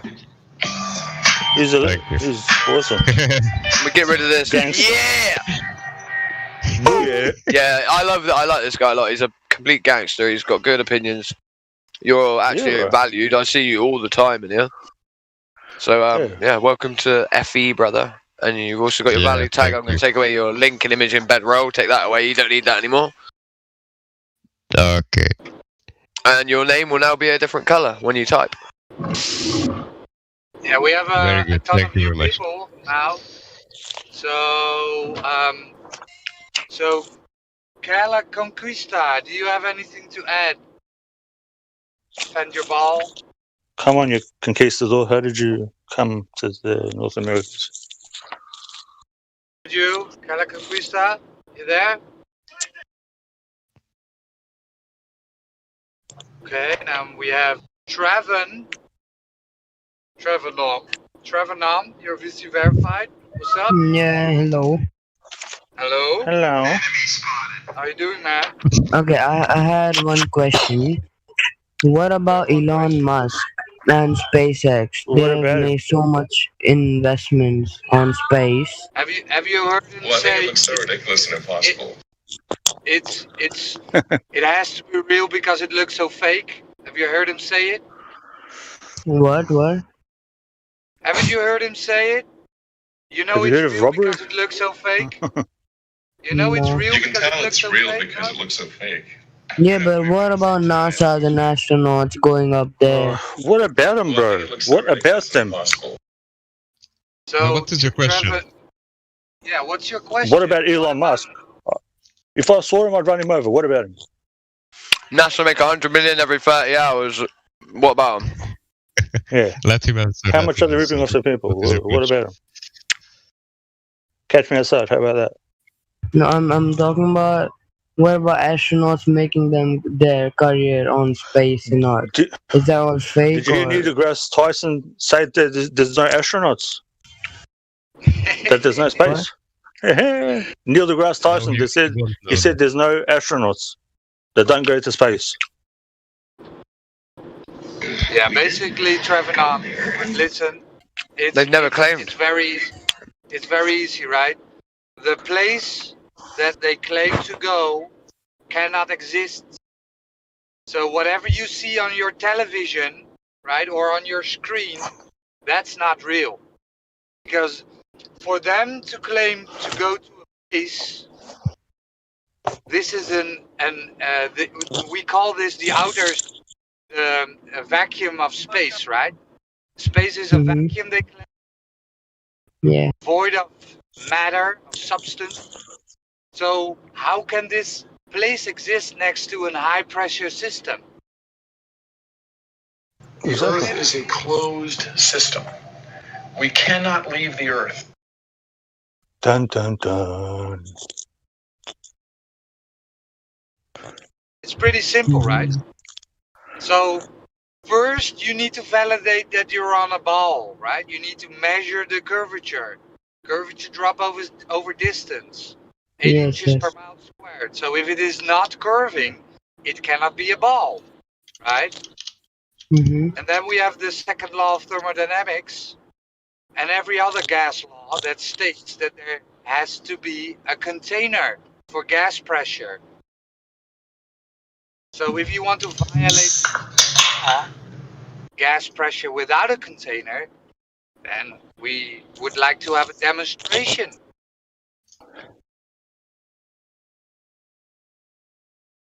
Pretty simple. Right? So whatever they show you on the television, that's just what they show you. Exactly. It's like Avatar. Does Avatar exist?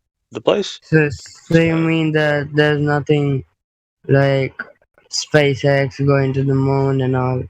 That's all No, fake? so don't go anywhere. They have cartoons. rockets, but they are not going anywhere. Yep. Just up and down. You just see a rocket launch, it goes parabolic and it moves out into your view. It's gone. But these are big companies, NASA, ISRO. and all. Bro, these people up the top give money to each other, bro. They don't give money to you. So what is their real agenda? What is their real agenda, these companies? What are their real agenda? What do they want to do? They're just ripping everybody off so you stay poor and dumb. It's weapons testing. Is that it's surveillance and knowledge. It was weapons testing from the beginning, and it's still weapons testing to this day. That's right. NASA was started by a Nazi war criminal, von Braun. His big stick was rockets. Yep. And he was ported in. He was ported into America under Operation Paperclip to develop weapons, and under the disguise of space travel, called NASA. And still to this day, it's exactly the same thing. Ain't shit changed. It's still the same. NASA, not a space agency. CIA, Catholic Intelligence Agency. If you don't get that, don't worry about it. Move on. If you think they're exploring space for the betterment of you, I mean, that's a whole nother can of worms that need to be opened up. Can you say one thing that NASA gave you, or us as humans? One thing NASA gave you, or invented, anything? Rockets. Internet. Rockets. Well, there were rockets, in the World War II. Like, they were using them sometimes. We gave them the first rocket that they launched. Came from Eastern Europe. Okay. It doesn't matter though. I don't drive a Okay, so what are your ideas on astronauts? Liars. The basic actors. They're just actors. Okay, so people study so much to become. Brother, the people that you think that are in charge are not even in charge. They're actors, and I don't give a shit what anybody says. I will just a big confirmation of this is in the Netherlands. There's no government, but there's people telling other people what to do. Yeah, but they study so much, and then they qualify for that, and then they act. Like, How do you know that? True. How do you know that? You just believe it. Right? How do you know that they are studied? Because we have tests here. But did you was with them in school? You check all their diplomas. You was on all their. You know everything. No, but they have their books and all. How do you know they have? I've got books too. They have books. Yeah. But I have books too. I have books too also. Yeah, Sasha. Tell him, bro. Where is now love hour? Yeah, it's it's again very easy, right? So 500, maybe 550 people, right? 550 people went, they claim, into low Earth orbit. That is not space. They claim it's low Earth orbit. It's not space. 24 people went beyond low Earth orbit. So you put your trust, your faith, and your belief system in these 550 people that are telling you they went into some Narnia, right?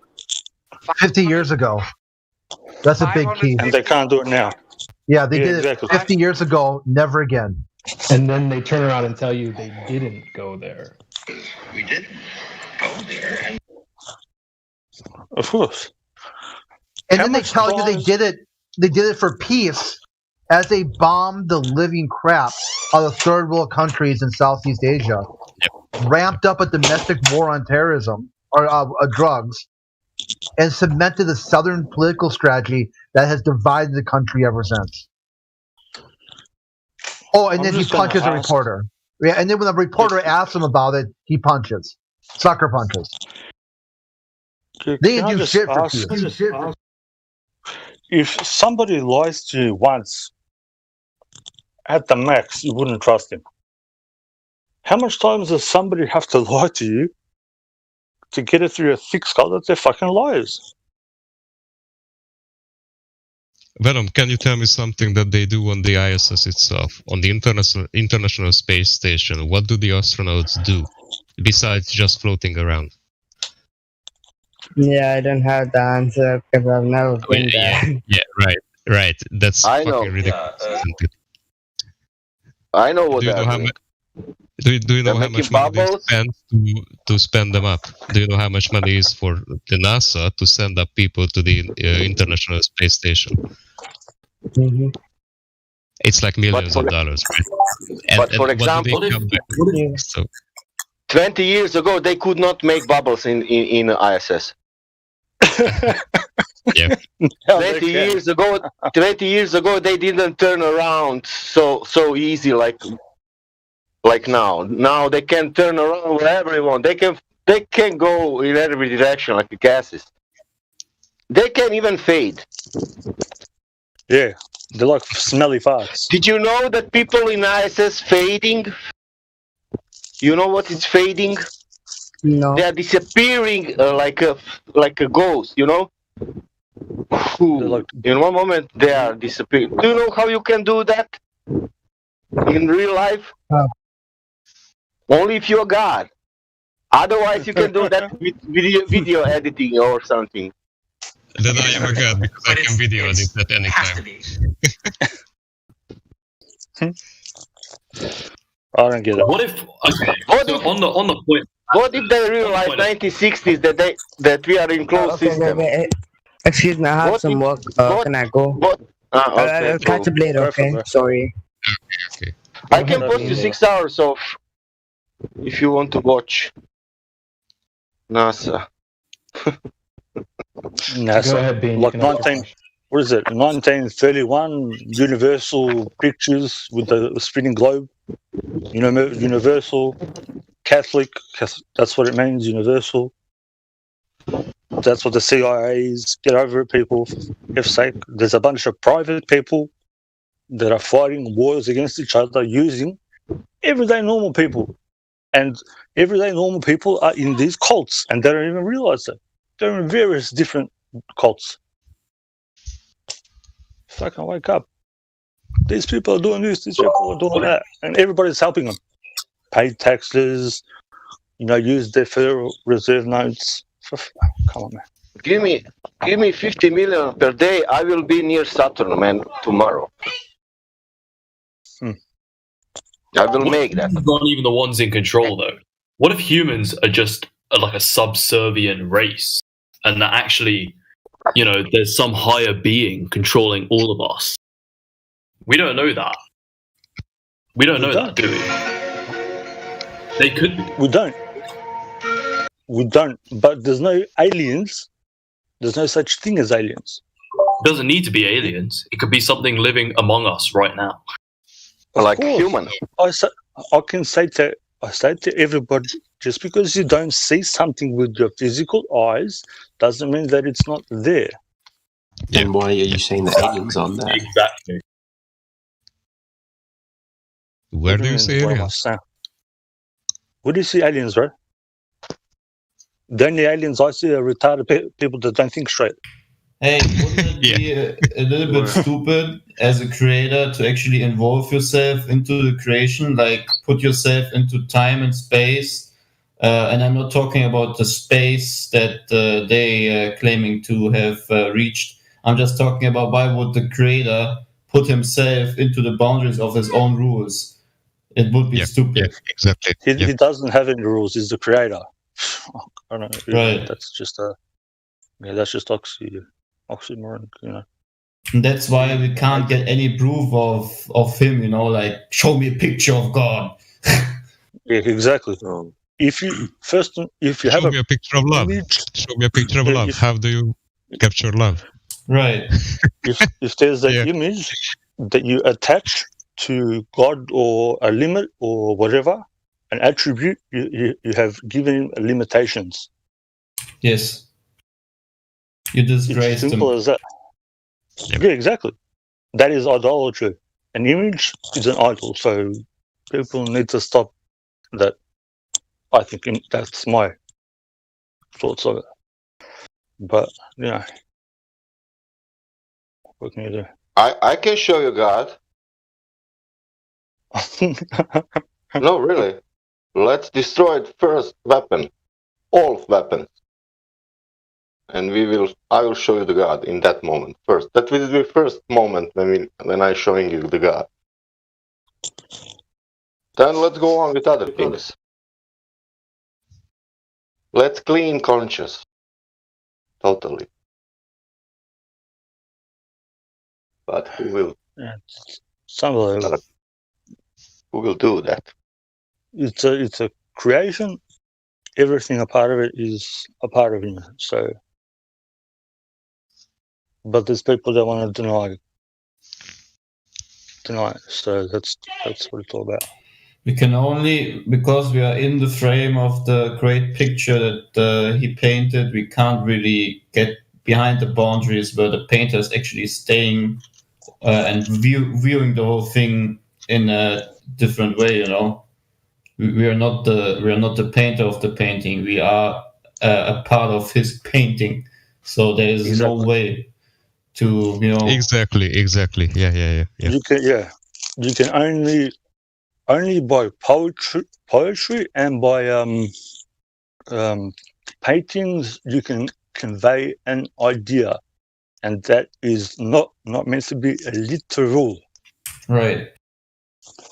And that's why I'm a flat earther, because I don't want to disgrace God by completely ignoring what I can observe with what he has given to me as a part of his painting, and just believe what some witchcraft organizations told me, you know.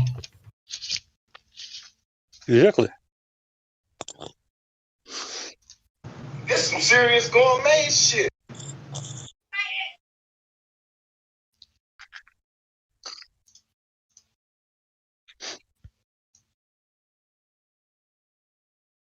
I think the problem is curvature.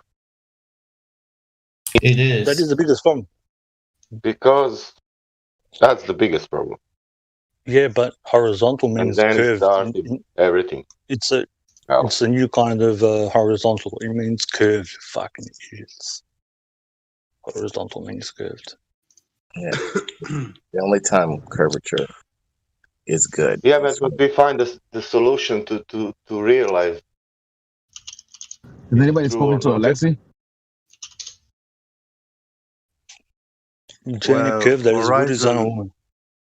Horizon is a wrong Has term. anyone spoken to Alexi? No, we haven't spoken to him yet. If you guys want to pop him off mute, Alexi, welcome. Well, he doesn't have VC verified. So you have to, a moderator has to do it then. Alexi, Just crack here. Crack, can you sort out? Wait a second. Alexi has VC? No, he doesn't. I can. Yeah. So Alexi, you're unmuted. What's up? You have control of your mic. Alexei. Yeah, hey, Roger, I think it's supposed to be VC verified first. No, I can unmute people okay, without okay. VC verifying. So he has sorry control about of that. his mic. And he's gone. See you later. Na zdrowie. Bye-bye. Yeah, до свидания. Exactly.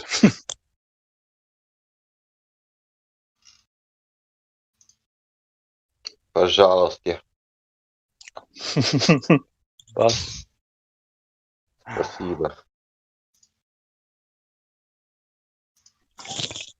Arriba. Yeah, I think we don't understand the word horizon because they mean light, course, laser horizon. bending, weather adjustable, geometric horizon. It's not one, but more of them. Congratulations, Matthew, with 500k subs. Wow. Horizon. The whole is rising. Matthew. I don't know who changed my name. I didn't put that.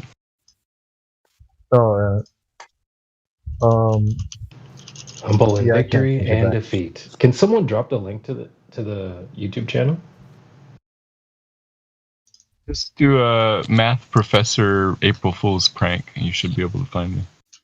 Okay, thanks, Matthew.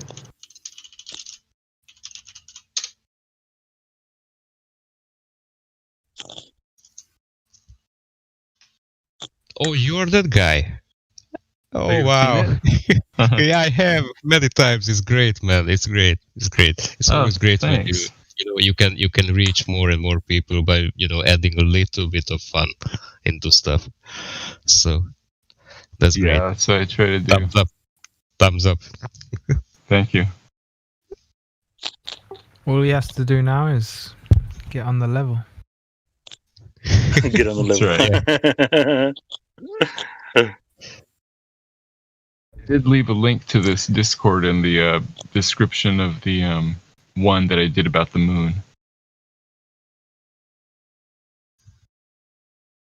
Okay. Well, that's very generous of you, Matthew. Thank you.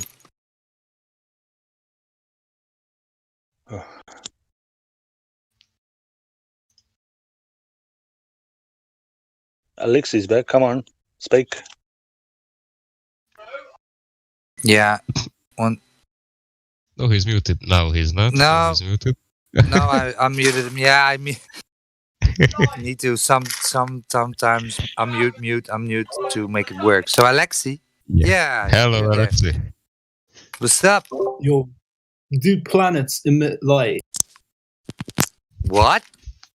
What? Do planets light? emit light? What's a planet? What is a planet?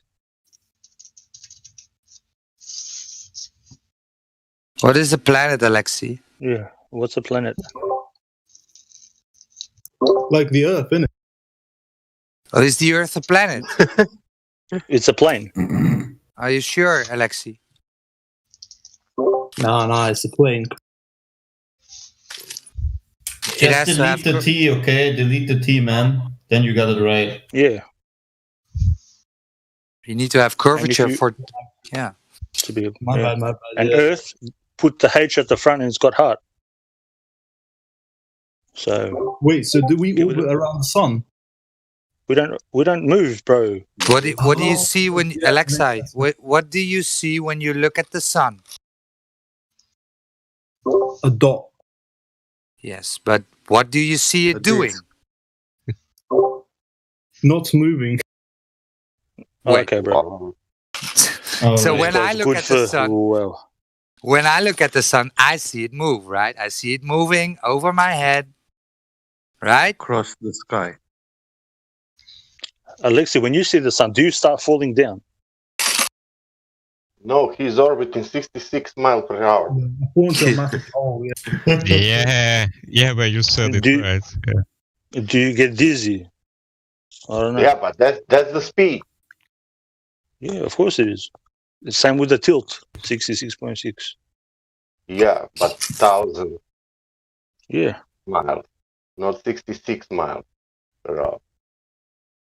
No, but the angle, the so-called angle of the tilt of the Earth is 66.6 through the vacuum of the space. Of course, you know. Yeah, but that's the way it works. But with atmosphere. Yeah, of course. Сука, я думаю, астронавты тут. Yeah, of course. Как вы астронавт из серии? Астронавт. Русский? Yeah, a little bit, bro. Хорошо. Как твоя фамилия? Сука.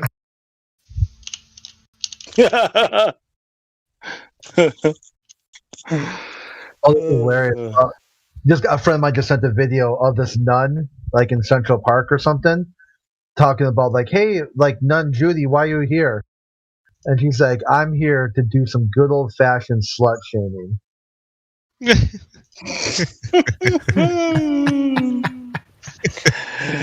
Zippity doo. Oh gosh. It's savage, you know? Good on her.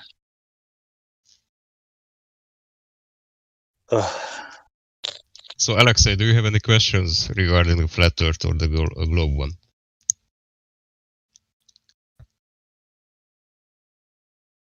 Ah, we lost him. I guess he got it now, you know. Not just right now. deleted it. Maybe in a bit, yeah. Okay. Say that again, bro. The thing is, what I still don't get is why are people, when they're talking about the shape of the Earth, always referring to things that are not even, part of the Earth? Bro, In their constellation. Bro, the biggest thing is people use the words in their own fucking have their own dictionary, their own lexicons. When people talk about physics and astrophysics or whatever, how can you speaking about physics, but you're talking about light, and it's not physical? You're talking about all these other shit that is not physical, so it can't be. You can't say that you're studying fucking physics. You cannot be studying something that's immaterial, that doesn't have material. So what is people talking about gravity and fucking lights in the sky and whatever? You can't capture none of that. So you're not studying physics. Yeah. And the biggest the thing is the biggest clowns already exposed themselves, right? I mean, how many videos you find from their side just, actually exposing themselves because, not even verbally, but exposing themselves by grabbing a harness which shouldn't be there, So, and if you show that to people who already have cognitive dissonance, they still don't, they can't grab it, they can't get a hold of it. It just, for them, it's for some reason, either too much or I don't know, maybe the thinking process is not existing anymore for them. Yeah, maybe that. Maybe it hurts. Yeah. It hurts their soul. Whatever. I don't know. By law, when you say physics, it means a physician. That's what physics is. So a physician has to be material. You have to know what you're looking at. That from man, woman to botanica with flowers or whatever. Trees, tangible. All the rest of it. Yeah, something. Yeah, exactly. These guys are talking about light and particles, and it's fucking funny because that part is very ticklish. So you have a laugh, and you move on. Particles, like it tickles your brain. They've got like 50 words for one concept: particle, atom, wave, fucking all this dumb shit. Just a concept. So, Alexi, did your question get answered, Alexi? Yeah, of course. Thank you very much. You might have to dip. Good luck on your travel. Well, we're not traveling anyway, bro. We're here. Good luck on your travel. May the force be with you. Thank you, fellow Ruski.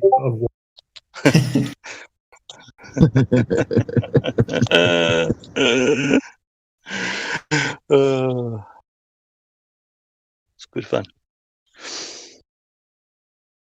I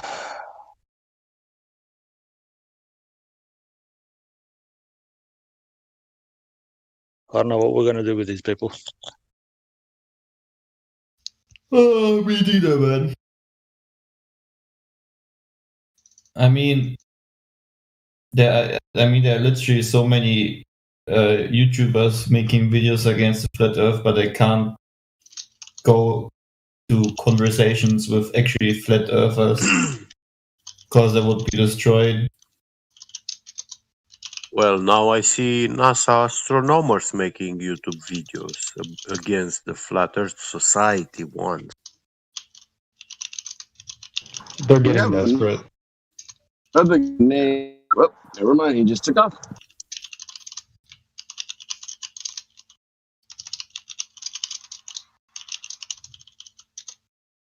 There's another guy named Velocity. Have you spoken to them? Yeah, correct. Talked with him. What's up? You're typing. We have Space. It will be good. Space, welcome. What's up? Welcome. Where is Space? Oh, okay. That's the only Space I've seen. He's on the screen. Space, you are unmuted. Want to talk to us?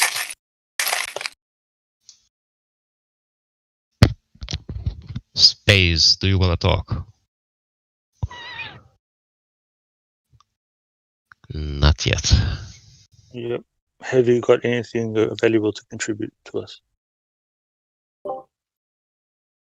Hello, Space. How did you find the server? Space, you've muted your mic. You wanna say something? Hello? No, sorry. I unmuted it. Okay. Maybe he just wants to listen. I was going to say, don't be sorry that you unmuted, but yeah.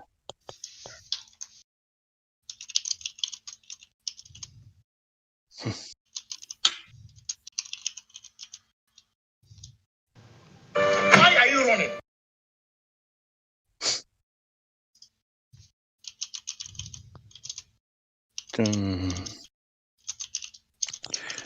When was it? I know somebody needs to check this in America because I've lost it. There was in Congress in like 1912. Japanese guy. Even in 1912, they were talking about the alien thing, the threat of aliens. Mm-hmm. If somebody can, it's actually written down. If there's this threat, then blah blah blah blah blah. So these guys they're planning way ahead. People are so far behind, and yeah, there's a bit of momentum on our side, but needs to hurry up a bit. Yeah. Even flat earthers are contributing to the nonsense, to this kind of stuff. Even people say so-called truth seekers.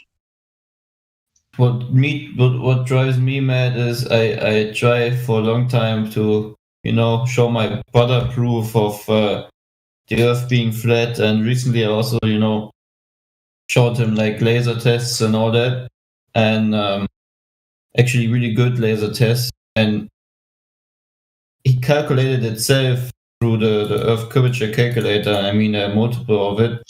And, we came to the conclusion that there's actually indeed 64 meters of curvature missing in the video that I presented to him. But in the end, after all that, writing on WhatsApp and stuff, he still said, but there's so many things which only the experts know, and we can't really, get a grasp of it. Can't really know if it's true or not that the curvature is missing. Well, that's a problem with people not knowing who they are.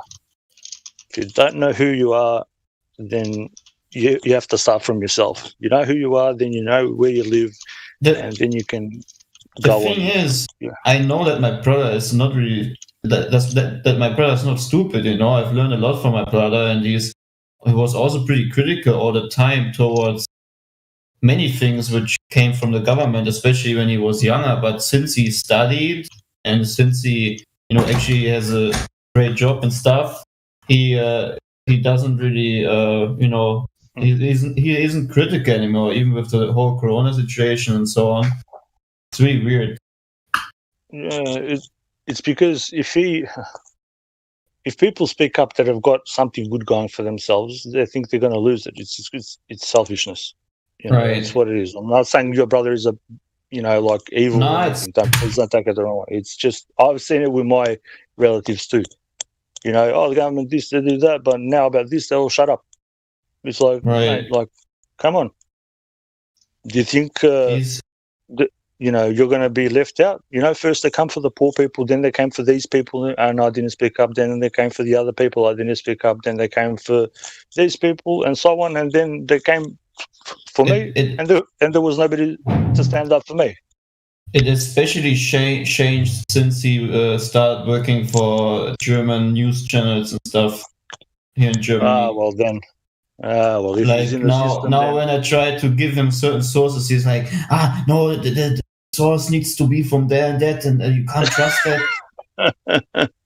But before, I don't get it. Before he was a person, listening to certain songs and stuff, which I got a hold of when I was younger and so on, because I started thinking, but it completely disappeared from him, you know? He's now just like a sheep again. Yeah, I'll tell you something. No, he's not a sheep.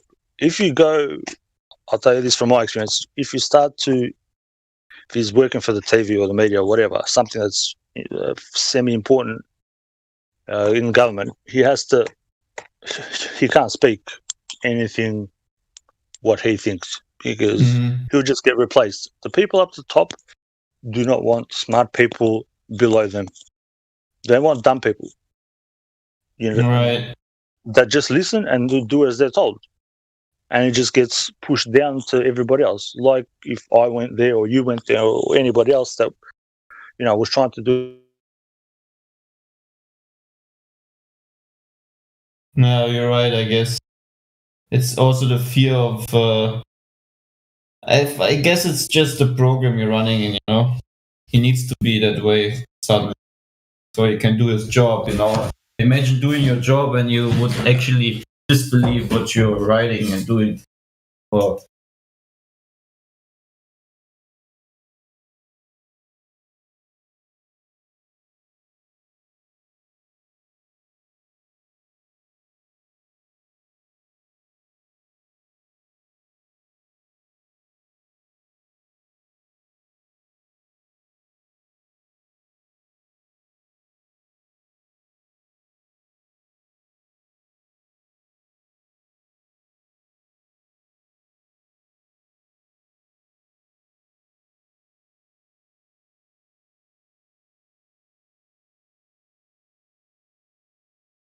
Oi, Crack Villain, are you there?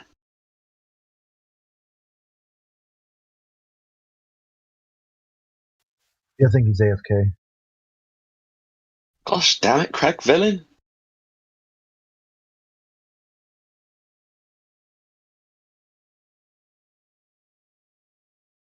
I'm surprised to actually hear people talking this early. Usually when I wake up, y'all are just dead quiet.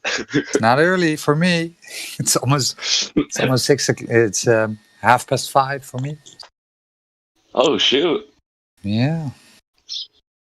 There's a lot of people down in Quran right now.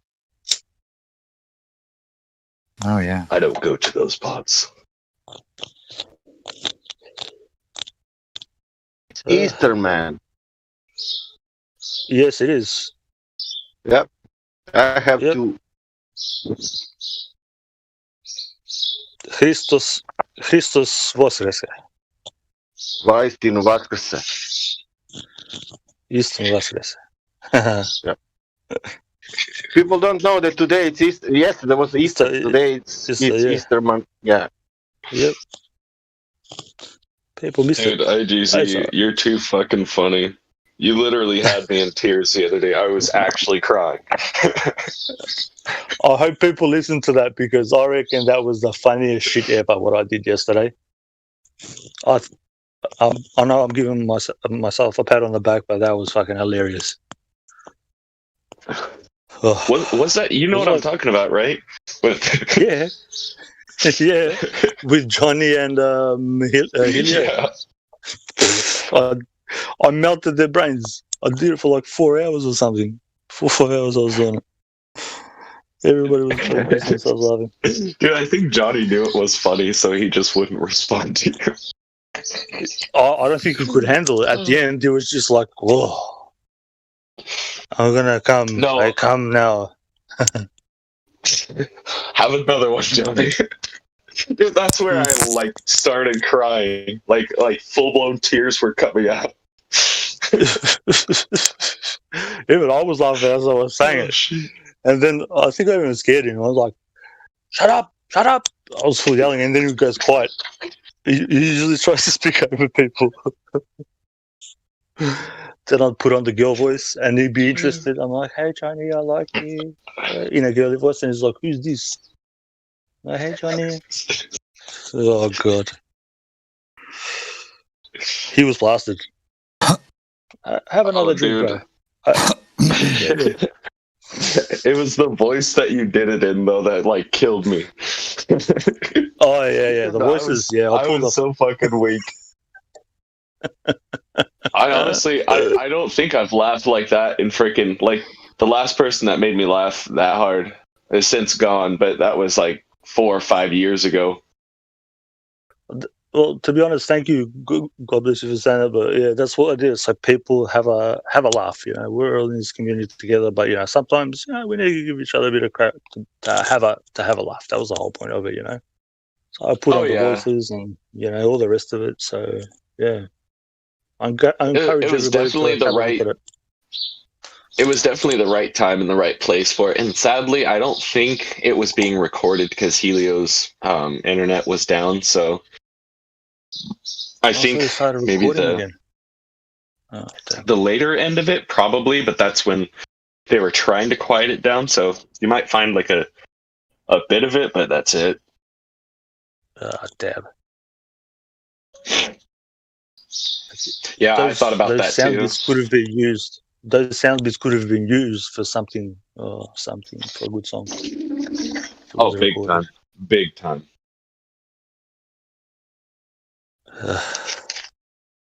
I mean, how hard would it be to repeat the incident for the sake of getting a soundboard? I can do it right now. You know, these things. You know, the controlled variable is what? Alcohol.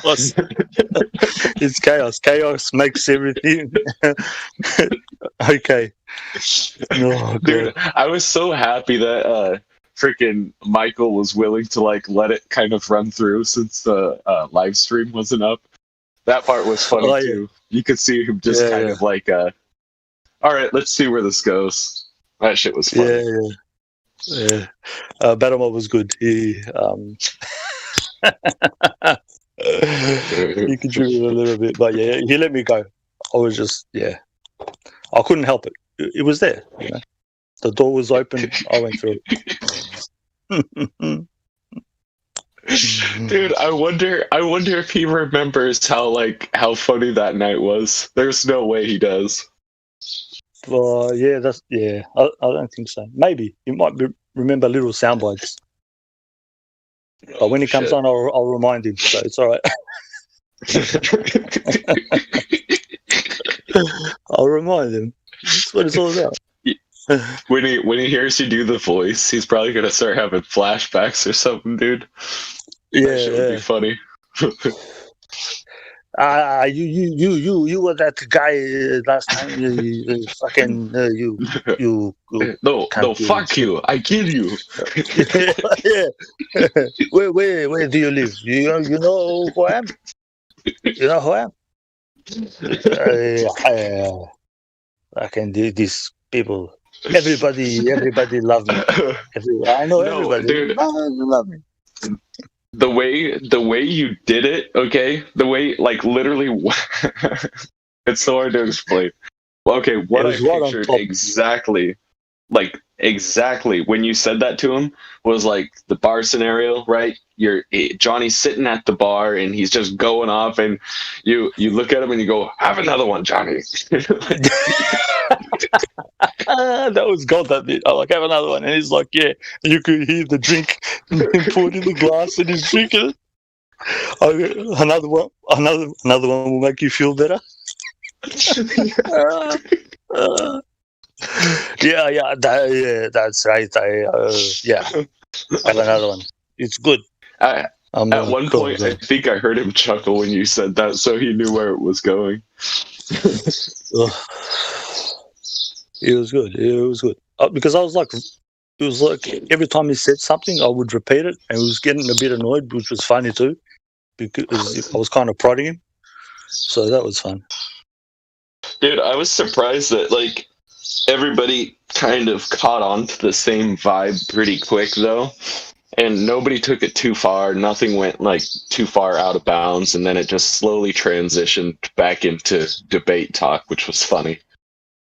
Yeah, because you can't, like, when you're having a laugh, you can't take it serious. It's like he said stuff to me. I thought I'm going to take it that seriously from somebody that's, drank like 5-6 bottles of whatever he drank. Yucky. What am I going to do? You just have a laugh. Yeah, some people get tickled over weird shit, though. You know what I mean? Yeah. So it was cool to see that everybody was a good sport about it, including Johnny. Yeah. Even Helio, I was ripping into Helio as well. That was pretty Same here. I told him last time because he tried to, have like a dig at me, and I'm like, yep, no worries. And I remember this. Okay. And he's like, yeah. I'm like, don't worry, I'll put it in the memory bank and I'll get you. But yeah, he was all right. I think he clicked on a bit later, but he's all right. Dude, I got Helio pretty good though with the meme of Gandalf trying to fix his computer.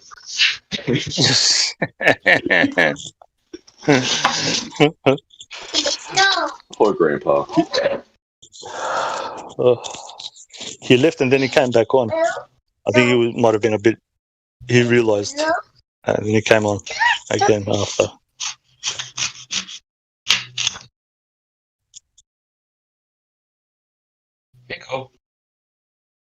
Oh, hold on.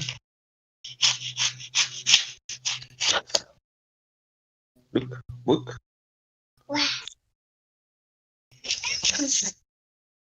Oh, yes.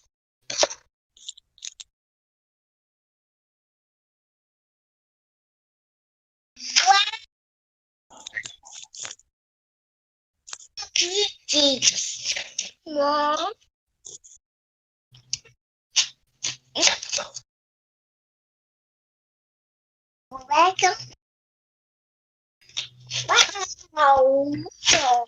Oh, dude. The one thing was that freaking Crypto and Crack Villain would have had a blast with that, too. I was kind of sad that they weren't there. I know, I was speaking to Crack Villain yesterday, and I told him, I go, bro, if you were there. Yeah. Hey, that's enough. That's enough. That would have been hilarious if they were there. Yeah, I think I DM'd one of them to get on, but they might have been in bed or something like that. Those guys are definitely fucking funny. Even Battlemod was like contributing a bit, and then he just let me have the rank.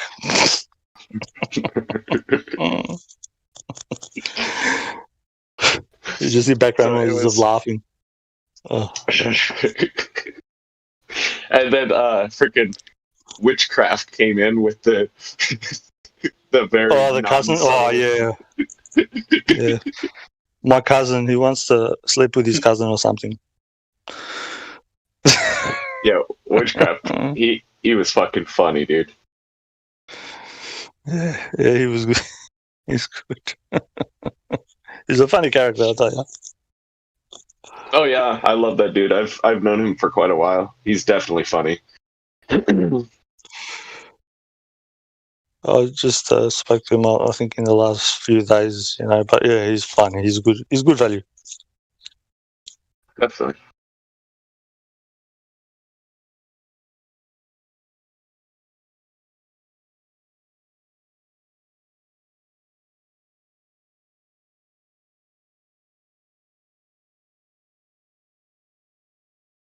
I can only imagine what it would have been like if I was at work listening to that.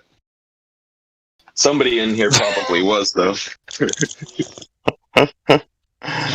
You can't help but just burst out in tears in those moments, and yeah, you kind of don't want to miss out. Like, stop it, like, oh, I'm working, I better stop, because you miss out on the moment.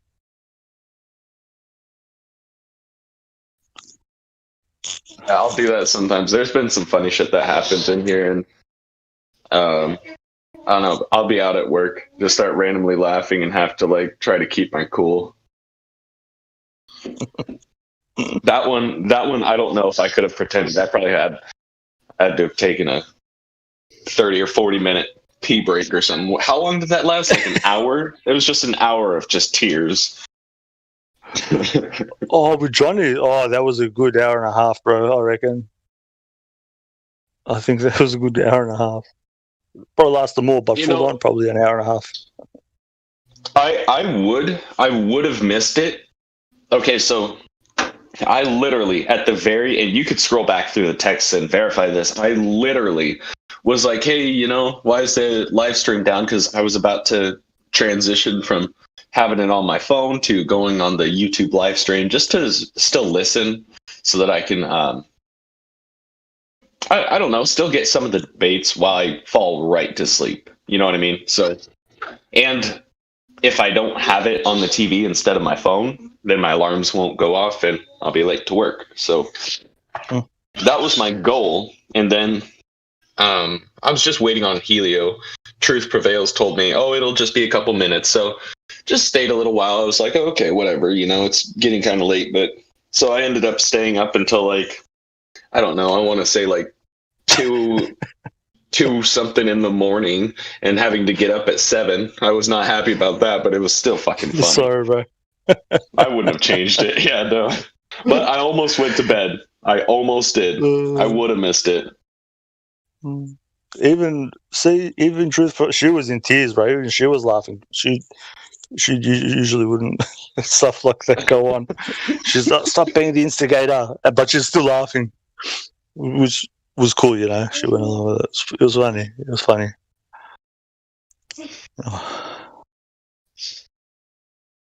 Well, I think, you know, the live stream being down, it was kind of like that's what I was saying. Everybody kind of caught on to the same vibe, which was surprising. Like even in a friend dynamic, somebody has to get offended and then it ruins it for everybody. You know what I mean?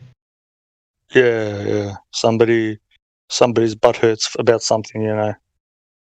Yeah, and you can see the switch. You can hear it in their voice, everything. And at any point in time, like Johnny could have gotten pissed off instead of laughing and having a good time. But I don't know. He's a cool cat for doing what he did. He's all right. Sometimes when he comes on, he's all right. He's got some things, you know, good things to contribute in that. But when he's like that, oh, yeah, I love it. I can't help it. You know, it's just one of those things.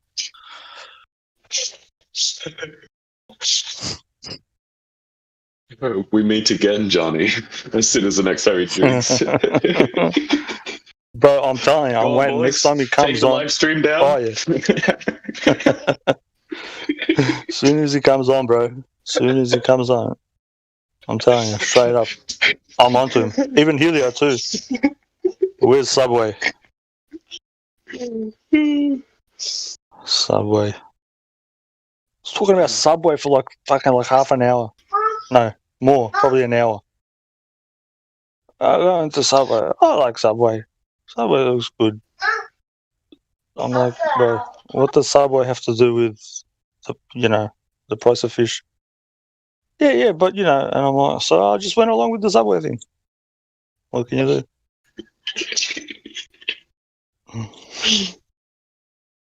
Dude, I'm almost now questioning whether Helio didn't just like. I mean, he had to have been listening. No, because he was dropping in and out.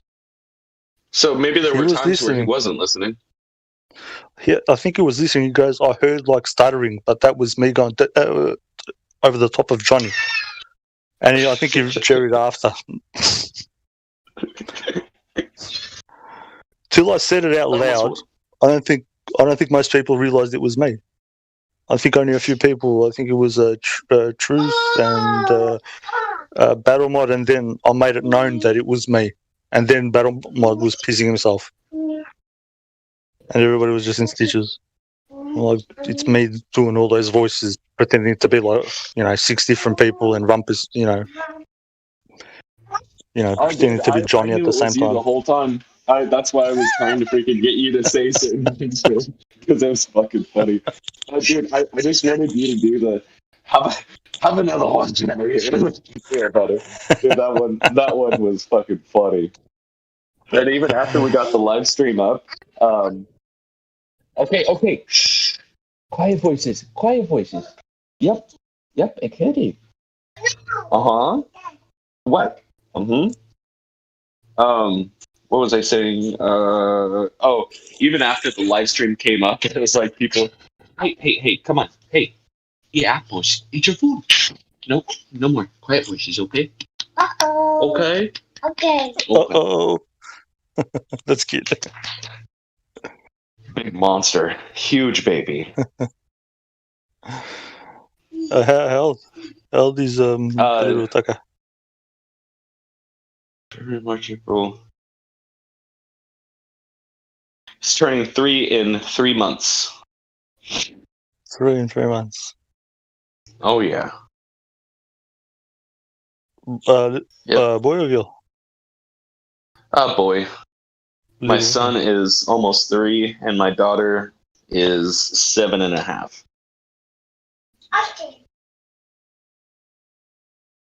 That's great. That's the beauty of it. That's what I say to people. Like, go, what are you going to leave the next generation? You know, I don't have children, but you know, even though I don't, I think about who's going to come after me and going to say, like, did anybody try to do anything about this effing mess that's here? You know? Teach them how to fish, man. Yeah, you try to, but people seem to think that, I don't know, they can fish without a fishing rod. I don't know how it works. I'll tell you something, man. When I was young, my dad, every time I went over to my dad's every other weekend for 2 days. So of course, every time I went over to my dad's, I wanted to go fishing. You know, your true at a young age, your true human nature really comes out, which is more nature involved. You know, technology and all these TVs, computers, phones, and shit that parents are giving to their kids, that all comes later. That's pushed into them after so much usage, you know, and then they crave those dopamine hits or whatever from playing those games and stuff, right? So when I was a kid, of course, you know, I didn't have all that immediately, at least, and every time I went to my dad's, I always wanted to go fishing, and so every other weekend we'd go fishing and go up to the lake, and it was a blast, man. And then all of a sudden I turned about, I want to say like 9, 10 or 11 years old, and I started really getting into like gaming and stuff, you know. Xbox came out shortly after, and then was playing Call of Duty, and of course once I played that game, man, I was hooked. And so for years I played that and Guitar Hero. Still went fishing with my dad all the time, but then less and less as time went on, you know, because then you got friends that also play video games and stuff, and then pretty soon you're not doing the things that you used to as a kid. And so when I got to be about 19 or 20, I was like, what in the hell am I doing? Like, this shit isn't fun anymore. You know, I'm having to adult, and it's not giving me the satisfaction that it used to. And so I started going out steelhead and salmon fishing, and pretty soon I was like, man, what did I miss? You know, it literally felt like a huge chunk of my life was just poof, wasted. And I can't speak for everybody on that, because some people, you know, make a living off of it, and good for them for doing so. You know, I cannot speak down on that whatsoever. But for me personally, I just, I really wish that I would have spent all that time, you know, with family, you know, as a young adult with family, and doing hobbies. You know, I still did other things. I was playing football, I was playing guitar, I still did other things, but there's hours and hours and hours, you know, each day that I spent playing video games that I could have been developing elsewhere. You know, something that I think nowadays would have been more productive or therapeutic. Yeah. So that's what I do with my kids, man. I take my daughter fishing, and as a 7-year-old, she fishes a lot better than most 20-year-olds nowadays, which is funny. But she can fish side by side on the river for steelhead with other dudes right next to her and not get caught up in their line. She knows when to cast, when to reel in, where to cast. We're going to be working on tying stuff here soon, but like tying the hooks and setups and whatnot. She's going to learn all that here soon, but for now she's got the fishing, catching all down. So stoked about that. But yeah, teaching kids something outside of the machine, you know, outside of getting plugged into your phone and scrolling through Facebook all day. You know, it's Correct. just. I think there's so much more, man. Yeah, bro. What you're doing is very good. The only thing I would suggest, like I would do this if I had children. If they're not out doing stuff like that, the only thing I would do is get them to read dictionaries, like proper dictionaries, to know meanings of words, grammar. That's the only time I would be giving them books, bro. But otherwise, you know, children that, and this is known through even the proper scientific, even the pseudoscientific world, that from when they're born till they're 7, they soak up as much as somebody would in like 40, 50 years of their life. Even, and this is what they don't tell people, while the child is in the womb, in the mother's womb, they actually receive information via the mum. So what these people up the top do, the ones that are truly up the top, is when the mother is pregnant, she'll be reading, and that actually gets transmitted down to the baby. So then when it gets born, when it comes into information like that, it receives it straight away. This doesn't get told to the general public, and it's a big thing. Oh, huge. So it's a massive thing. Oh, there's so much more as well that goes into that.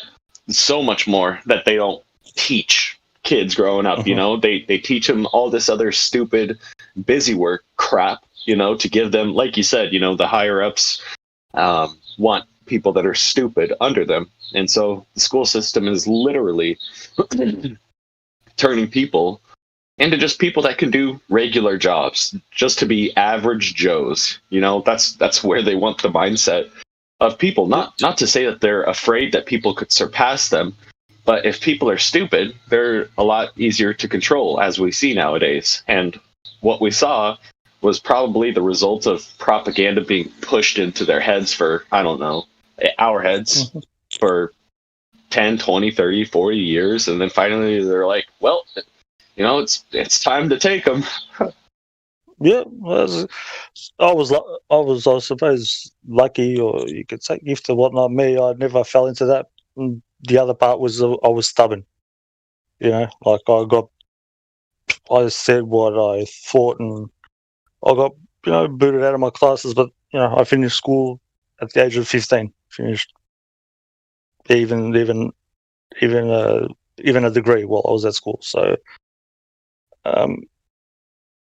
even, you know, like, you just need to, the biggest thing is to install in children is to have confidence in themselves. You know, if they know something and they experience it and they see it for what it is, to be confident to say, nah, that's bullshit, it's like this. But it's hard, you know.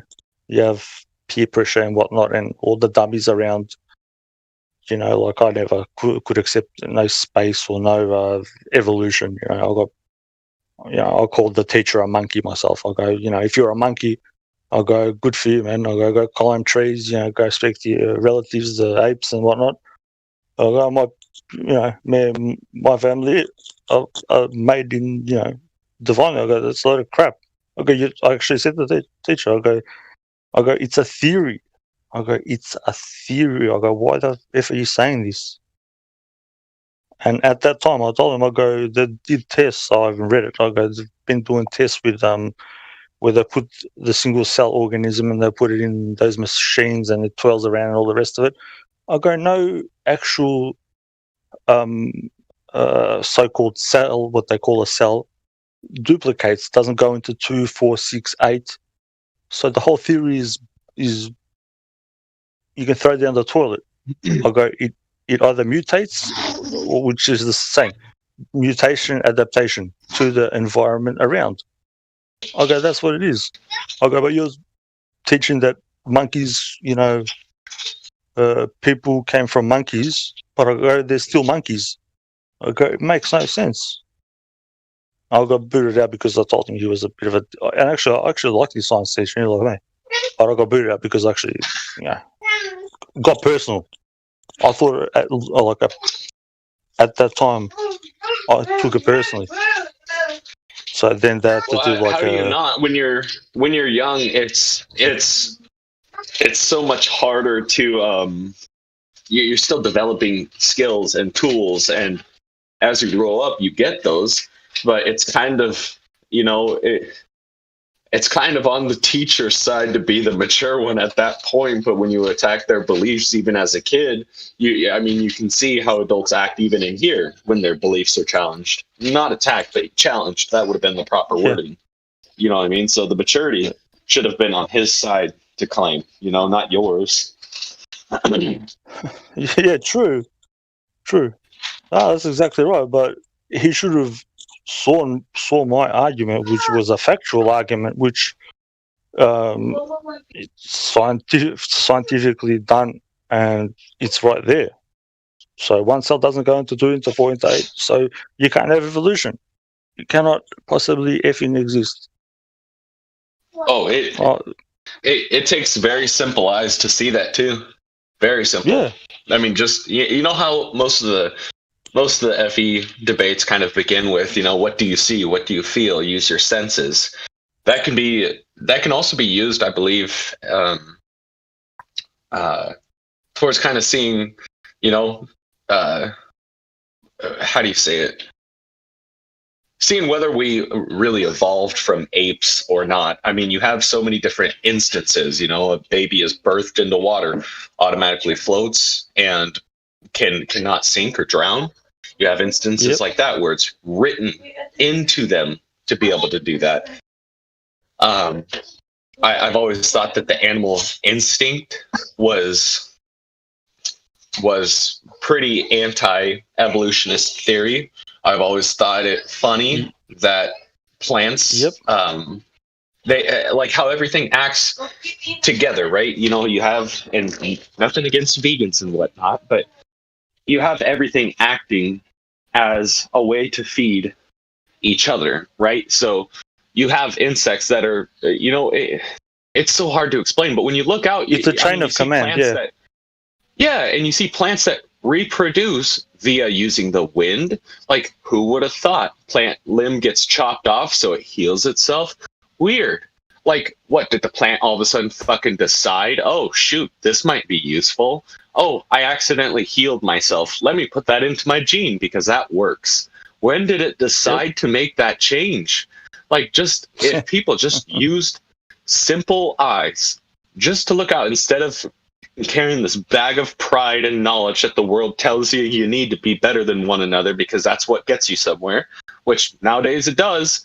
So shame on the people that actually use their brains, But correct. If people actually used their eyes, they would see shit like this. And when people ask me about, spirituality and my beliefs and, well, what proof do you have that God exists? I just say, I just look at man, and what I choose to believe is based on what I see. Oh, well, what do you see? Well, I see that blackberries grow and birds eat them to shit them out somewhere else. Did that blackberry really know to, did that bush really know? Oh, hey, I should make a delicious, non-toxic berry, that will help me reproduce elsewhere? No. Yep. And maple trees having the little wings on them. Come on. It's those two ingredients can cure a lot of things, bro. What you just said. There's a bit of synchronicity. Those two things cure a lot of things. What you just said, the maple tree, the sap from it, and blackberries with the antioxidants. People don't have a clue how good those things are for getting rid of things. But people don't view the world as that. When they say, "What do you think of spirituality?" I'll look at another man or a woman, whatever, and I see that's something that the creator is in, even though if the person realizes or not, it's up to them to come to that epiphany, to the realization that I'm a part of something greater. But if they can't see that, they think they came from nothing to dust to molten lava to a rock, and then from rocks, living organisms. Like, it's just the dumbest thing ever, man. Like, I can't, some of the things that I've talked about now. You definitely see the same thing then. It's just with simple eyes, right? Like, yeah, bro. That's the thing. I was arguing this stuff when I was 15, bro. 14, 15, I was arguing this stuff. That's what, to me, it's sort of mute, and you might hear me sometimes go over the top of people. I get pissed off, talk about, bendy light, this, that. You don't even know what light is, dude. You're attributing a physical characteristic to a non-physical thing. You can't. Stop speaking about it, right? You want to know? You want to know something funny? You know how they said they say that we don't have a cure to cancer. It's almost probable and more likely that they had a cure to cancer back then. Like, to me, it's just baffling because they used, of course, homeopathic remedies and shit, that today's doctors just throw out the fucking window and pump people full of shit that's going to mess up their internal chemistry, Yep. It's just, there's so many alternatives that people don't understand that have been thrown out the window and labeled misinformation, or not approved by the FDA, or so it doesn't work. So this is the thing: they are not allowed to say that they have a cure for cancer because that is against the law. A cure means to preserve something, and that's crime against man or humanity. The word cure means to preserve. People don't even know that. So you don't want to be preserving diseases. But these guys with the so-called disease, they haven't been doing it for for a very long time. They think the shots are only 100 years old or 150 years old. Nah, bro, they're older. This is not like an invention from 100 years ago. I've been pumping people full of crap for a long time. Yeah, and my great grandpa in his later years, he was a doctor, and he was a 33rd degree Mason.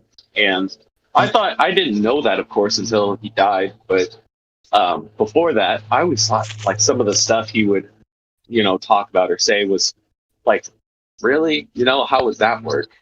His certain homeopathic remedies for this or that. And I didn't really understand back then, and he told me one time, just once, oh, hey, by the way, this cures cancer, like in his 90s. And I was just like, oh, sure. I kind of just tossed it out the window until, he died. And then all of a sudden I was like, shit, what was that again? And I don't think any of my other family members know. So kind of sucks. But and that's the thing. People are like, say, I'll say this, and I don't care what anybody says.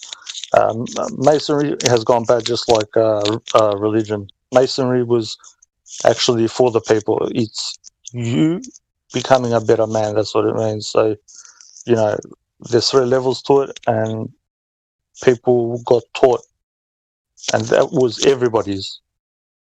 But certain people did things to not share it with other people and divide and conquer, and then you spread people out, and people, have to start from scratch, and nobody trusts anybody, so information gets lost, and some people preserve it, and then they bring out, religions and, so-called, nations, fictions of, separation, whatever, and they just go along. There's all these separations.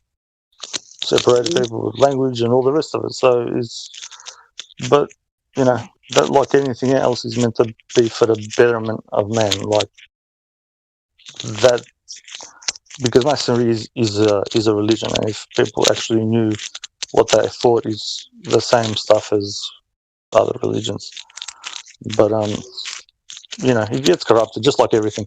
There's people that go in there that are purposely put in every place that's designed for the betterment of man. There's all these third-party interlopers just shoot people. Yeah, infiltrate and they'll stuff it up. That's their job. You can't have. I told a few people about that, but they, a lot of people think that all Masons are just evil and corrupt, but my grandpa by far wasn't. He had a pretty big heart. He always, of course, he was well off, but he always donated to the church. If family was in, even family members that weren't necessarily believers or didn't really, follow the scripture by any means whatsoever, he would still help them out, financially or where he could. He had such a big heart. And I remember when I was going through stuff, sometimes my grandpa, when I was like 16 years old, 16 through 20 or so, he was pretty much the only person I talked to for a long time.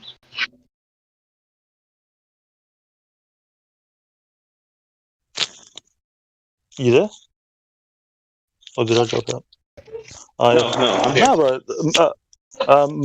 As I believe that. I know that if you actually read, because people don't know that religions are corporations, and same with Masonry. They've all got what's called a constitution, and it says that they are there to help. Now, do people in there abuse it and stuff things up? Yeah, but you can't say that everybody's bad. There are good people right off the top. Otherwise, you wouldn't see bloopers of NASA stuffing up and all the rest of it, because they would hide it. Exactly. What do you think? Exactly. They don't know that they've stuffed it up on the thing. They've got technology that people don't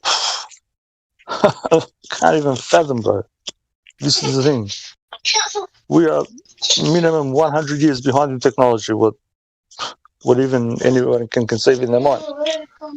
But there's a few up the top that are saying for the other people can't wake up, so we can get rid of these sleazeballs. But the sleazeballs anyway. Doesn't matter what call it a country, a nation, whatnot. Just because there's sleazeballs up the top doesn't mean the people are bad. People might be ignorant or be dumb or whatever, and the smart people can't get a leg up. That's the biggest problem. Mm-hmm. And the other problem is, I keep on saying it, we have to pull together. There has to be a whole group of us pulling together just like they do. I don't know what's so hard to see. If the church is doing it, the Masons are doing it, or whatever, you can call them cults, you call them organizations, why can't we do it? It's because still there is that selfishness and whatnot. But those guys, they're selfish, but when it comes down to the bottom line, they'll agree to do whatever and everybody will do it. I don't know why we can't do it. That's the problem that we have. Even though I love, everybody here, I wish we could, pull together and do something. For ourselves. I think the people here in their own way, I think they are doing something very productive, and it may seem like sometimes they're divided, but all together, they're bringing together a reality to a very diverse crowd, which is very difficult in and of itself, which makes progress seem almost invisible. You know what I mean? But you have some people, and every single person counts, because for every person that gets the truth and starts realizing this isn't what we've been told, you have that person that's going to go on and maybe tell a few more, right? And so if you're having a positive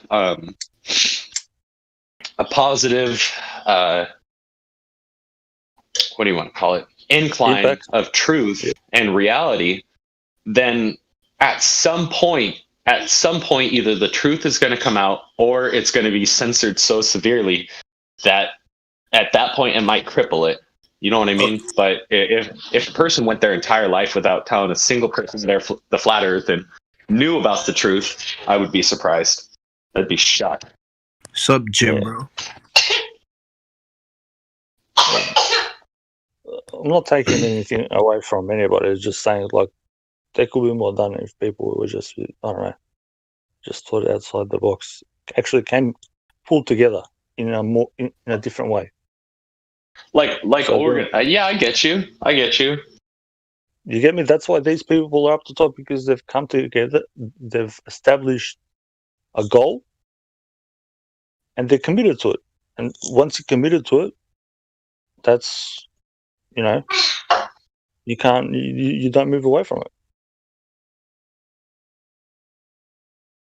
Well, that's why they don't.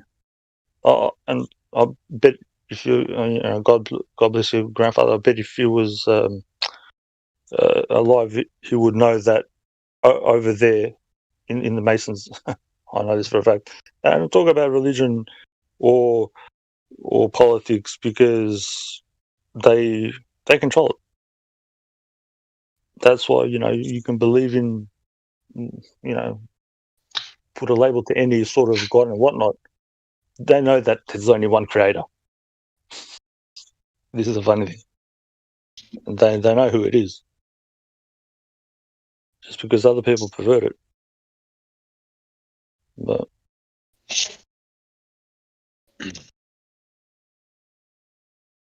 yeah, one thing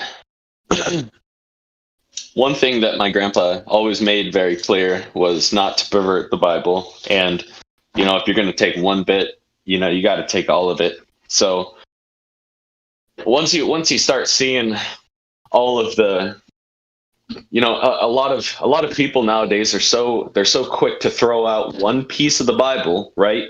But not hold themselves to the rest of it. Stop. Yes, you get what I mean? Yeah, like to hold somebody accountable so severely to one point, you know, and then there's going to be riots against this one person who committed a crime. Instead of just simply holding him accountable, there's an uprising, you know, and this and that, and we see it all the time, you know, of a bunch of hypocrites. It's really just a bunch of hypocrites. These are people that probably go home and beat their wives, beat their kids, beat their dog, you know, or overdrink, do meth, or, you know, the countless other sins, all yelling at one person because that person messed up in the open. It's like, okay, you know, sorry for not keeping it hush hush, you know, sorry that, you know, their problem didn't get announced to the world like yours, you know. So that's the funny thing we're seeing is the whole bandwagon effect, where, you know, it's almost that scenario in the Bible where Jesus is like, he's like, and I don't mean to get too spiritual and whatnot, but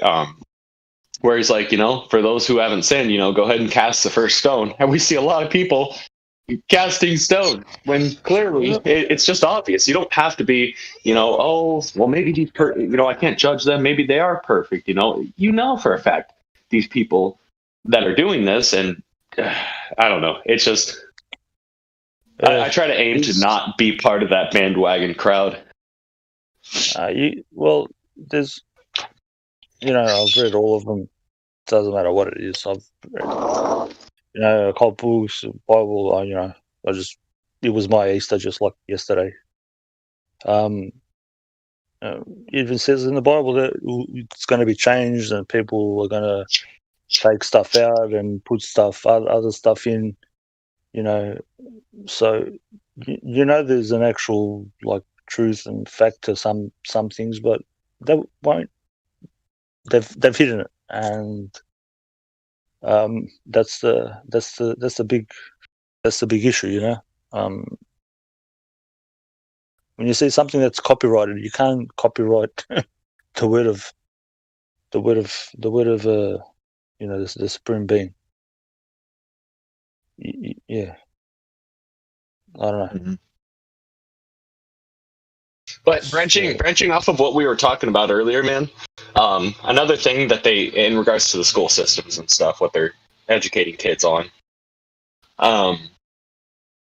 Something very important. It's kind of more hippie, so a lot of people just kind of disregard this, but it's definitely something not to be taken so lightly. It's, the fact that everyone has an intuition. Everybody has a gut feeling when something isn't going right. And coming to almost 28 years of my life, I didn't listen to that until you gradually learn to trust it, but the school systems tell you to trust your head and not your gut. And your gut, I mean, there's been countless relationships that I've been in where my gut was just like irking, and I was just like, nope, just blind, just going to go with it anyways. And then you learn. And then all of a sudden you get to a point where you'll say hi to somebody, right? And all of a sudden you get to talking to them and a couple red flags come up, your stomach starts irking and you're like, I should probably go.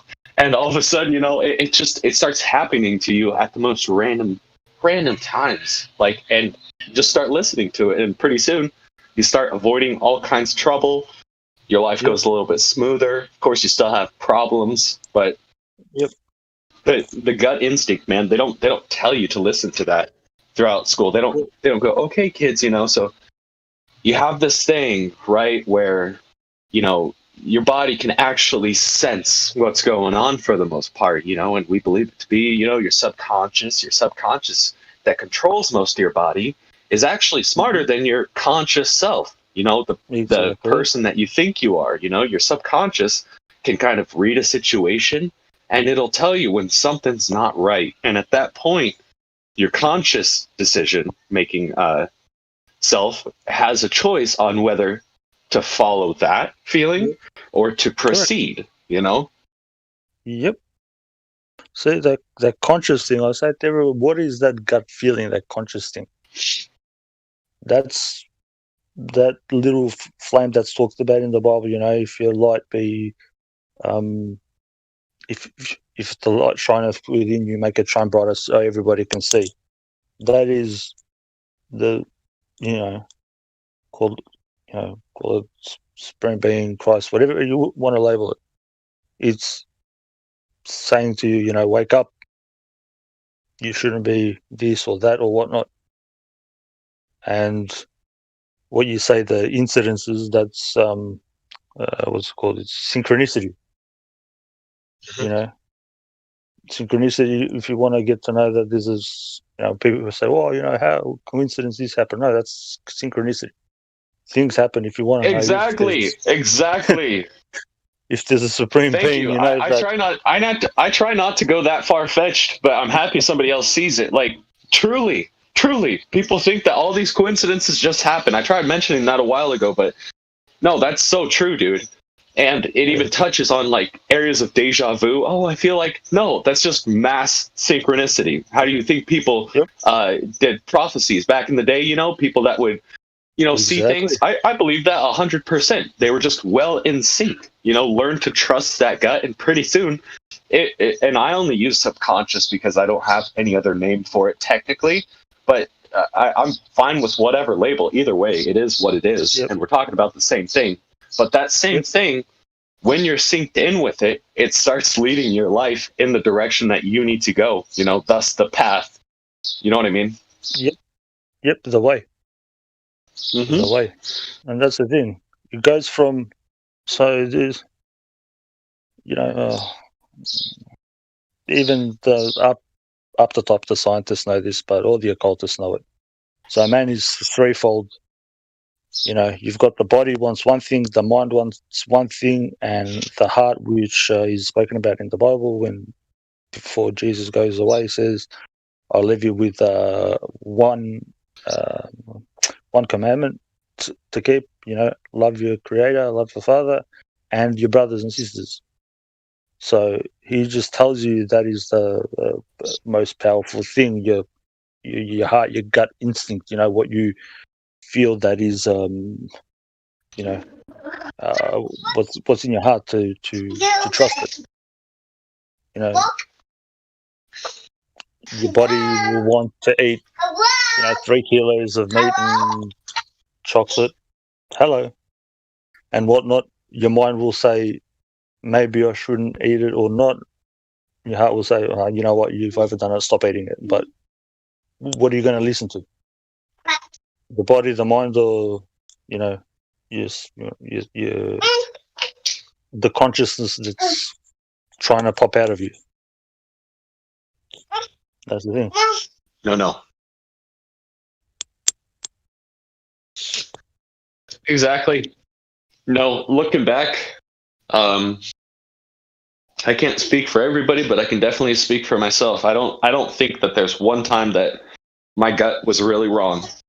Like looking back on it, truly, if I would have listened to it every single time, God knows where I could be. Yep. You actually know where you could be too, but it's one of those things where you've learned from it, right? And that's the best thing. That's beautiful. That's why we learn as we go. If we were given all the information up front, we could do a lot better. But it's good that you've come to that realization that there is something great and big around us and in you and in other people. And that's a big thing that people need to see. If they actually did that, listen to their gut instinct and weren't indoctrinated. Oh yeah. People are usually good. People are trusting. That's why the whole system works on trust law, and all the rest of it, man. These people know what they're doing. They know the human condition, and they know how to manipulate it. People just need to snap out of it. That's what it's. Yeah. Yeah, like I said, I would prefer that be taught in schools, but they don't. And as soon as you get out of school and start realizing that kind of stuff, you're like, man, what the hell did I learn? I learned some math. I learned allegedly where we came from, which was completely false. Put the cat down. Put the cat down. No.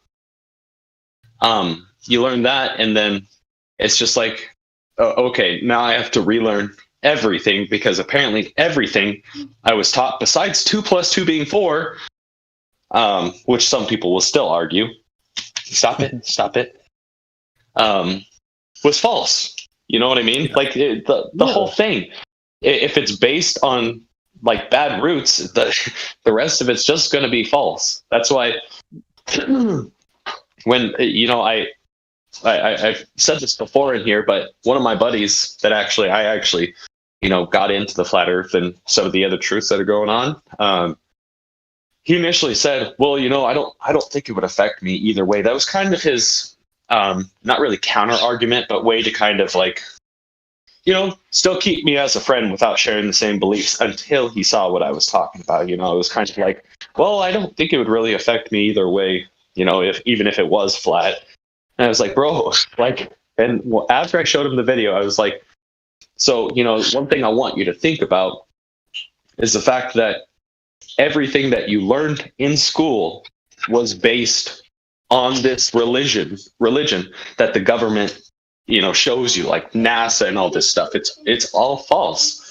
I said, if this truth came out, every bit of the school curriculums, every single bit of them would have to be rewritten. The entire judicial system would have to be rewritten, and the entire world would thus come to the realization that they're going to be held accountable for what they do, thus making a huge divide. Either you're going to have people that go, oh, okay, I accept this new reality and I'm willing to, change the ways of this world and, better myself. Or you're going to have the people that are like, nope, fuck that. I don't want to go back. You're going to have a huge separation. Like it would be mind blowing what would happen if that came out. And so that's kind of what I responded to him a few days after he said that with. And after he thought about it, he's like, holy shit, yeah, that wouldn't be the same, definitely. Right, but you got to understand that it's past that point, man. Like, people already know it. And no matter what, there's always going to be an agenda. There's always going to be Yeah, an agenda period, and a lot of people are waking up now, and it honestly will never be accepted because the government, whatever you want to call it, have this one agenda, and yeah, it's never going to be accepted in the mainstream until it's too late.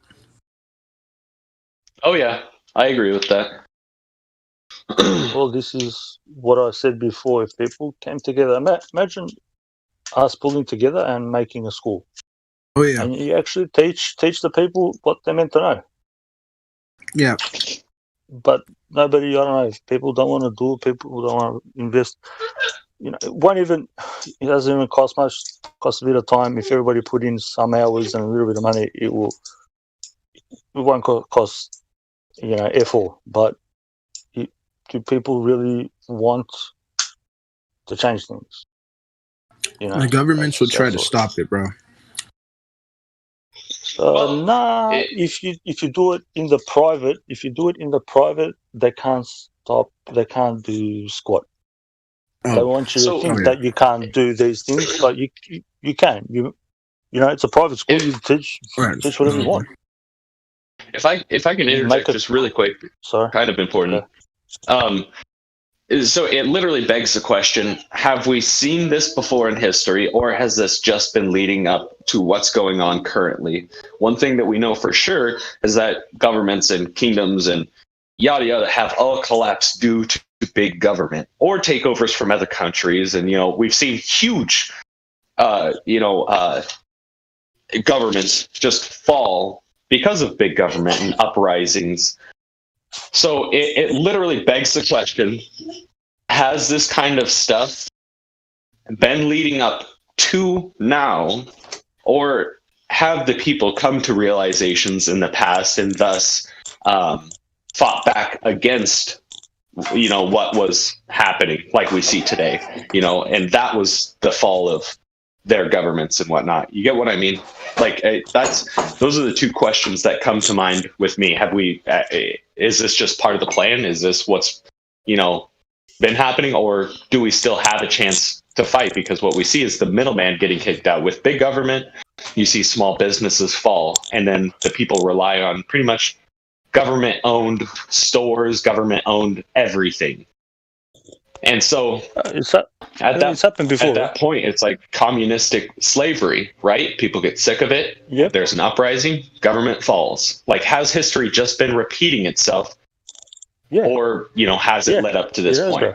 That's why I still have a little hope. Like, maybe we could fight this, Yeah, but people need to do it. People just say, there's a plan and God's in control. No, God's giving you free will as well. There's how do I put this? What I think. There's a certain journey everybody needs to be on. You have leeway in that journey to make decisions, to do the correct thing. So, you need to invest in doing that good thing while still going on your own personal journey. And you can't just say, what will happen? It's all in control, it will turn out good. It just doesn't. If you don't put effort into something, you won't. Something does not come from nothing. You can't just have a big bang or something just created from nothing. A book doesn't fall from the sky. Things that don't change out of the blue. There's plans that have been put into place to make that change. And this is just a repeat of before. It's happened many a time. And these people up the top know how the cycle goes and don't know what to do when people get sick of it. What do people do when they get sick of it? End up beating the crap out of each other instead of fixing the problem where it is. Yep. So you end up destroying everything that's good around you. People suffer that are not meant to suffer.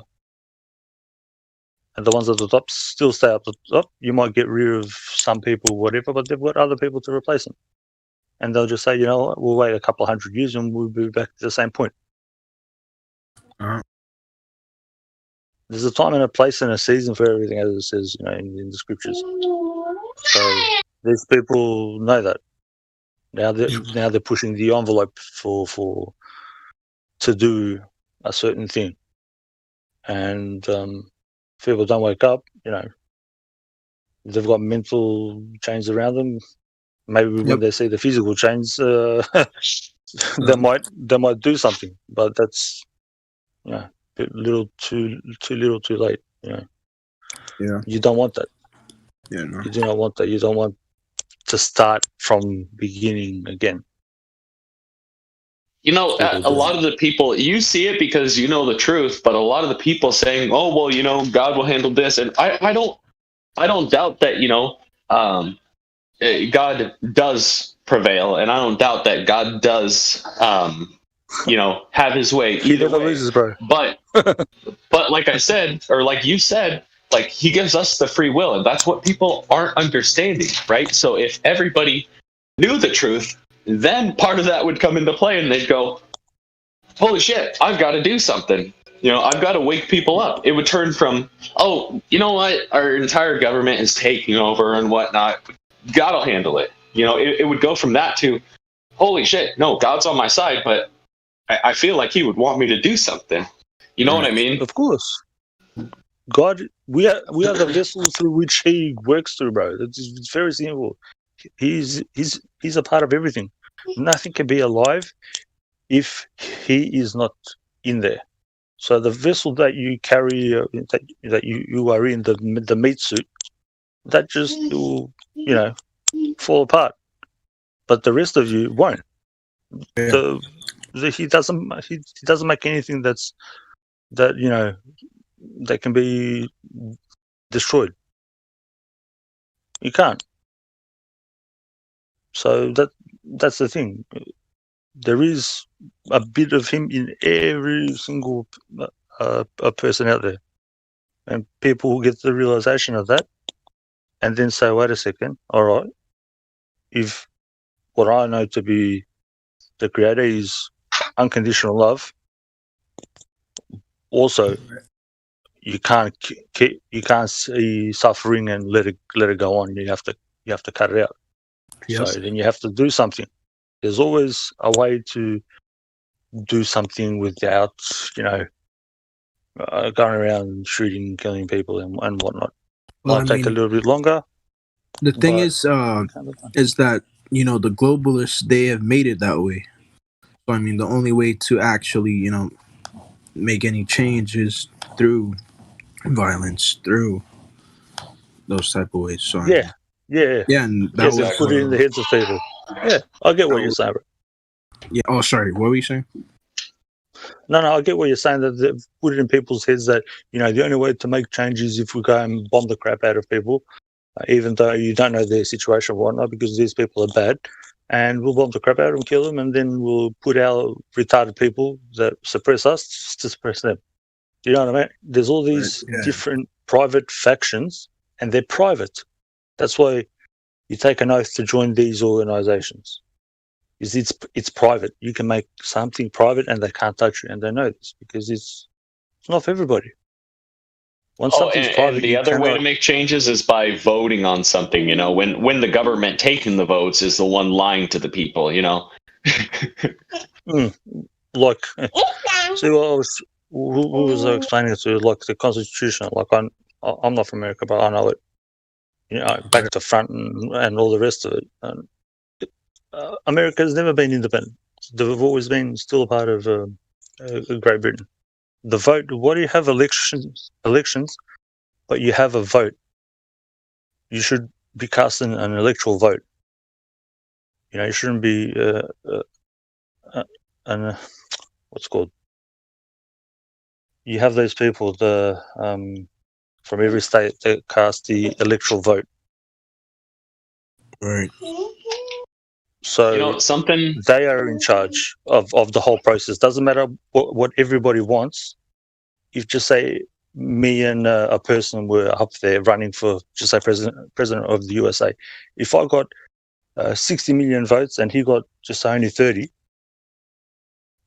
he could still win because the people in charge of the electoral college can write down that they like a person better than me, X.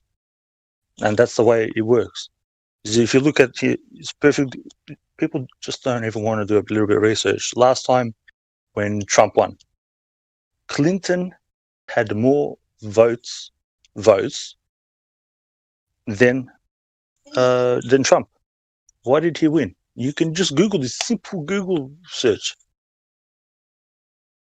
So again, they've made the system. They've told the people, "Oh, we came here with free Declaration of Independence." Blah, blah, blah, blah. Others, you can keep on selling those bananas. Oh yeah, but it's up to people if they get them. Same with England. They had a king. There are two kings actually.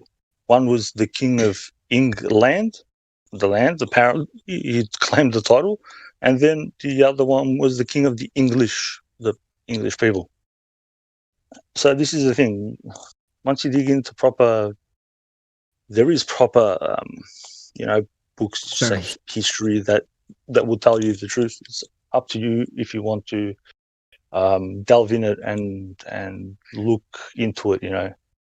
All this slavery nonsense and all the rest of it, bro.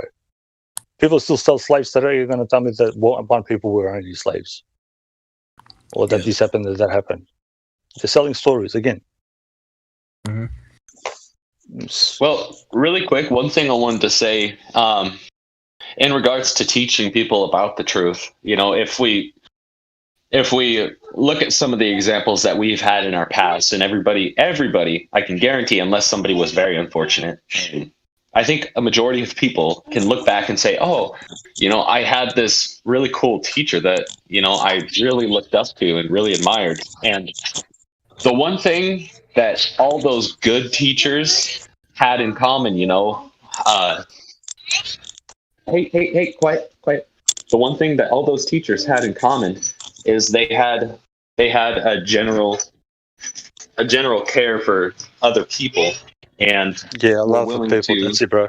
Hey, hold on, give me 1 sec. Yeah,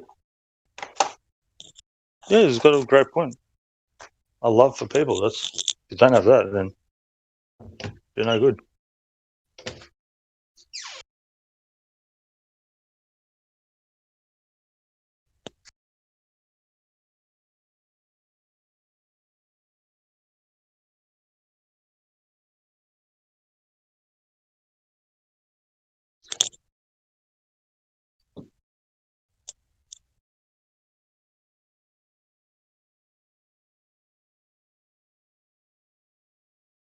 Where's your mom, baby? Okay, so what I was going to say is, in regards to, kind of what we're doing or what we should be doing when we're waking people up to the truth is just based on example. Some of the cooler teachers that we've had, they were always people that were, you could just tell, you could feel it, you could sense it. Your gut just told you this is a good person, and throughout, the whole year that you got to know that person, that teacher, they were always genuine. They always had a true care. I mean, I'm sure they probably made mistakes too, but they always had a true care for the people that they were teaching. They were very involving. They didn't just throw a book in front of your face, say, read it, you're going to get tested on it tomorrow. They were the people that you could go to and say, hey, I'm kind of struggling. I need help on this. They would take time out of their day to spend with you, to show you how to do it. And, those types of people that were so willing to listen to other people were the ones that most kids were like, holy cow, this is, my favorite teacher. In regards to teaching people the truth, you kind of want to mimic that same behavior. When it comes to these people that are rejecting the truth, that don't want to see it or don't want to accept it, I think part of taking down that barrier is first to really emotionally listen to that person, just genuinely listen to them, and apply it to how you teach them. Not every kid gets taught the same, and the same goes with, each person that comes into this Discord, thinking that, these people are stupid, they don't know what they're talking about.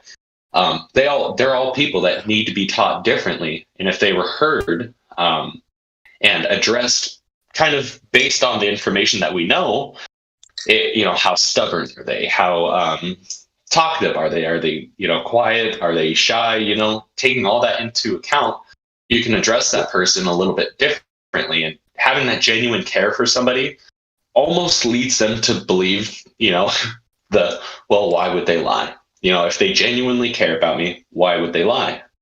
So that's one thing that I've noticed really works with teaching people, is to first care about them, and when it comes to educating, that comes later. Yeah, exactly 100%. It's the love for one another that will make a change, and this is the thing that is instilled. What is it? Look out for number one. That's the biggest letter shit I've ever heard. I don't like it. I don't find it. Wait, what? The saying, look out for number one. The saying what? I'm sorry, I can't understand you each time. Look out for number one. Always look out for number one. So look out for yourself. Oh, okay. Oh, yeah. Yeah. So everybody's number one. Nobody's coming second, but everybody's suffering. Do you get it? It's an oxymoronic thing. I just need to look out for myself and I'll be better. Yeah, all right. Everybody's doing that, but everybody's suffering and you're not better off. So maybe if people got together, you might be able to do something more. Do you get what I mean? Oh, yeah. That's why they've turned that's why they've turned the term narcissistic into a cliche term, is because it applies to almost everybody nowadays that's indoctrinated with that belief. Mm-hmm.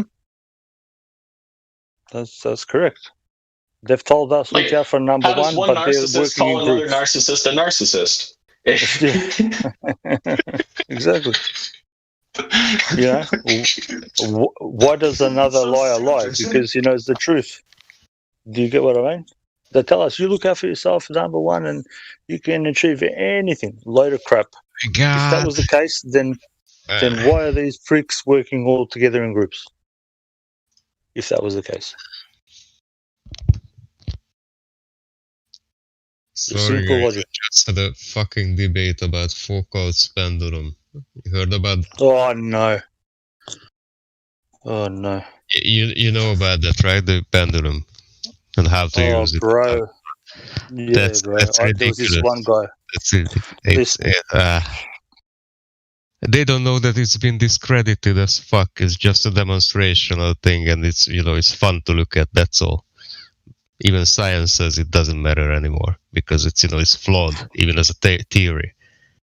Of course, bro. There was this one guy that came in here. This French guy apparently was starting to be a pilot. He kept on pendulum. I wanted to fight a pendulum. Would have smacked him over the head with it. It's I don't know, bro. That word triggers me because of that one dude. And it triggers me now because I just had when you try to explain something down to the very small parts of reality, and they still don't get it. It's like I cannot go, simpler. I cannot speak in simpler terms anymore. Literally, there is no way. I have never had a fucking teacher who could tell you otherwise, like more simple terms. And they still. The last thing he said, this is ridiculous. The last thing he said is that the fact remains: what's measured matches predictions anywhere on Earth regarding the pendulum. Predictions. Predictions. He says. Okay, so then there's the future.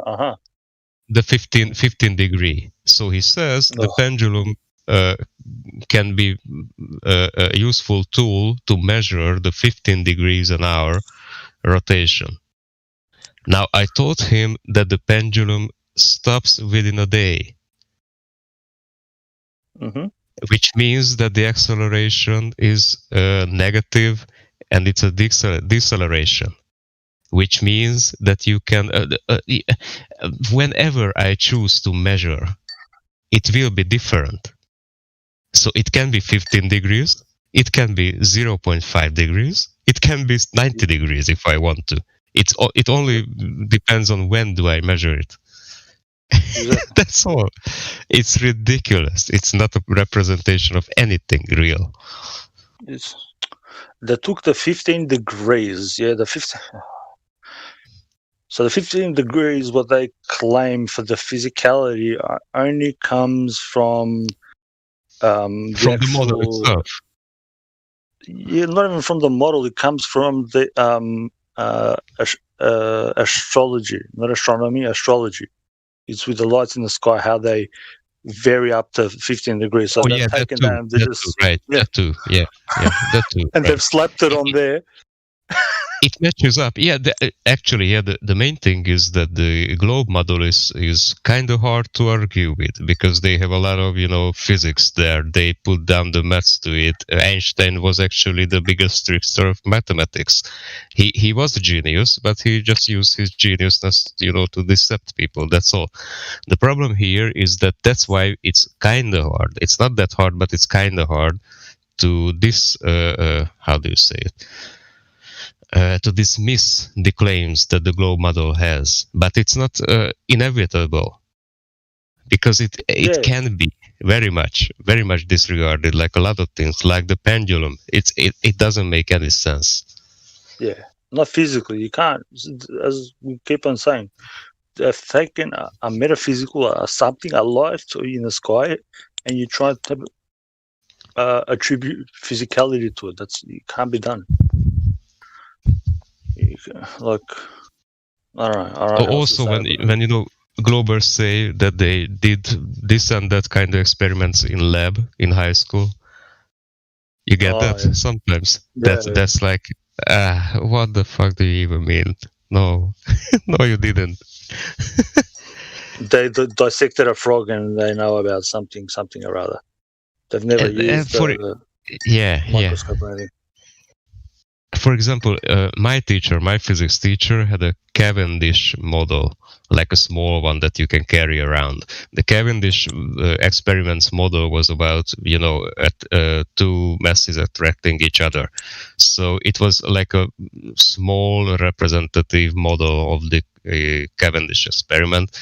And she told us she never uses that shit because it doesn't work for some reason. For some reason. yeah, that's as far as she got with that. She never uses it because, it doesn't work. But it should work because it works based on gravity. So what you're claiming actually is that gravity doesn't work. So that's how ironic is that? Look, but listen, at least the teacher had something in some intuition to say it doesn't work for some reason. Most people just say it doesn't work because it's just, it needs to be on a bigger scale, whatever, She goes, it doesn't work for some reason. So now you need to figure out the reason. Nobody asks why something doesn't work. It doesn't work because maybe me or something, whatever. Why doesn't it work? But she supposed it because it doesn't work because of the reasons that other stuff doesn't work. Because we or her fucked up. That's it. That's her reason, which is fine, by the way. At least she is honest. She tells us it doesn't work. But then, I would say, me personally, what I've done is always go, okay, it doesn't work. Why doesn't it work?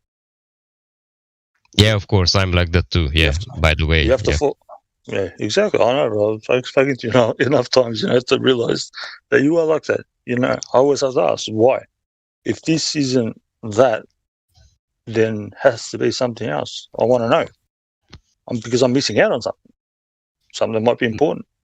I'm too curious. That's the problem. Yeah. Oh, of course. Curiousness has to be there. A bit of stubbornness has to be there as well. Yeah. Well, I'm a Gemini, so.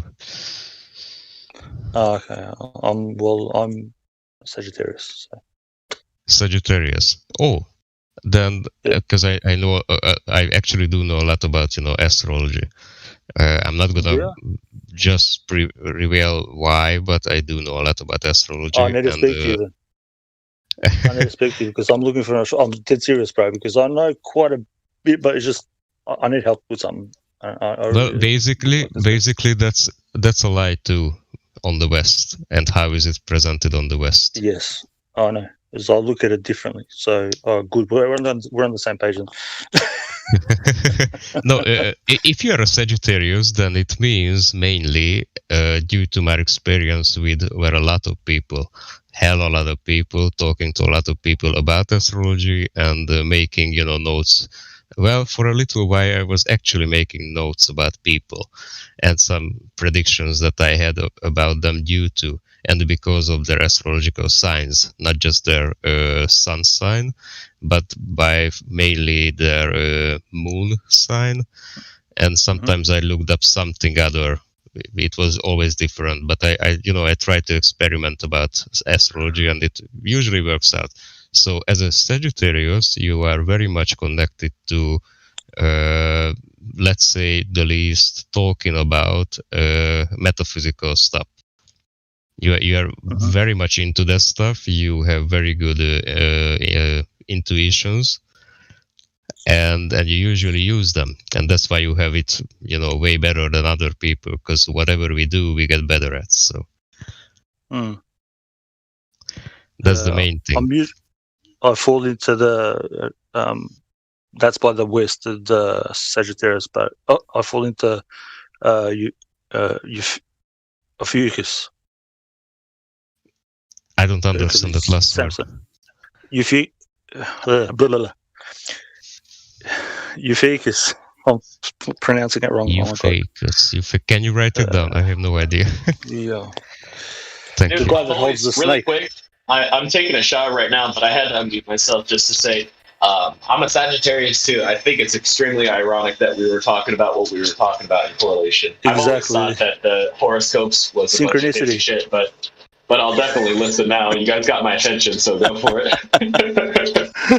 No, you are both very spiritual. Both of you are very spiritual in the core of you. Well, I think that's the thing why we're here, is to learn a bit more about ourselves, to better ourselves, and to be part of that loving nature. Ophiuchus. I need to spell. Okay, how do you spell it? I still don't understand. Sorry, I might not even know the word. That might be the reason I don't understand it. But please write it down. Okay, 1 second. The key to it all is frequency. All is frequency and vibration. Yeah. Yeah, no, but to the point, everything you do, no matter what you do, as long as the intentions are right, you will get the key. Yeah, your motives behind it have to be as pure as possible. So your mind and heart, especially your heart. Right.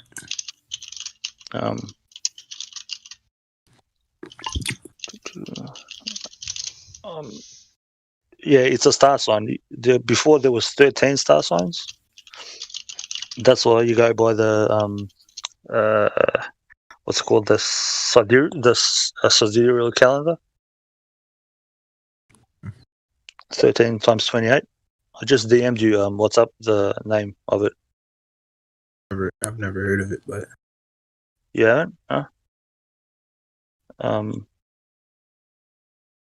Always the name of the star constellation for Sagittarius, right? Yeah, that's how you get the story for Hercules and Samson.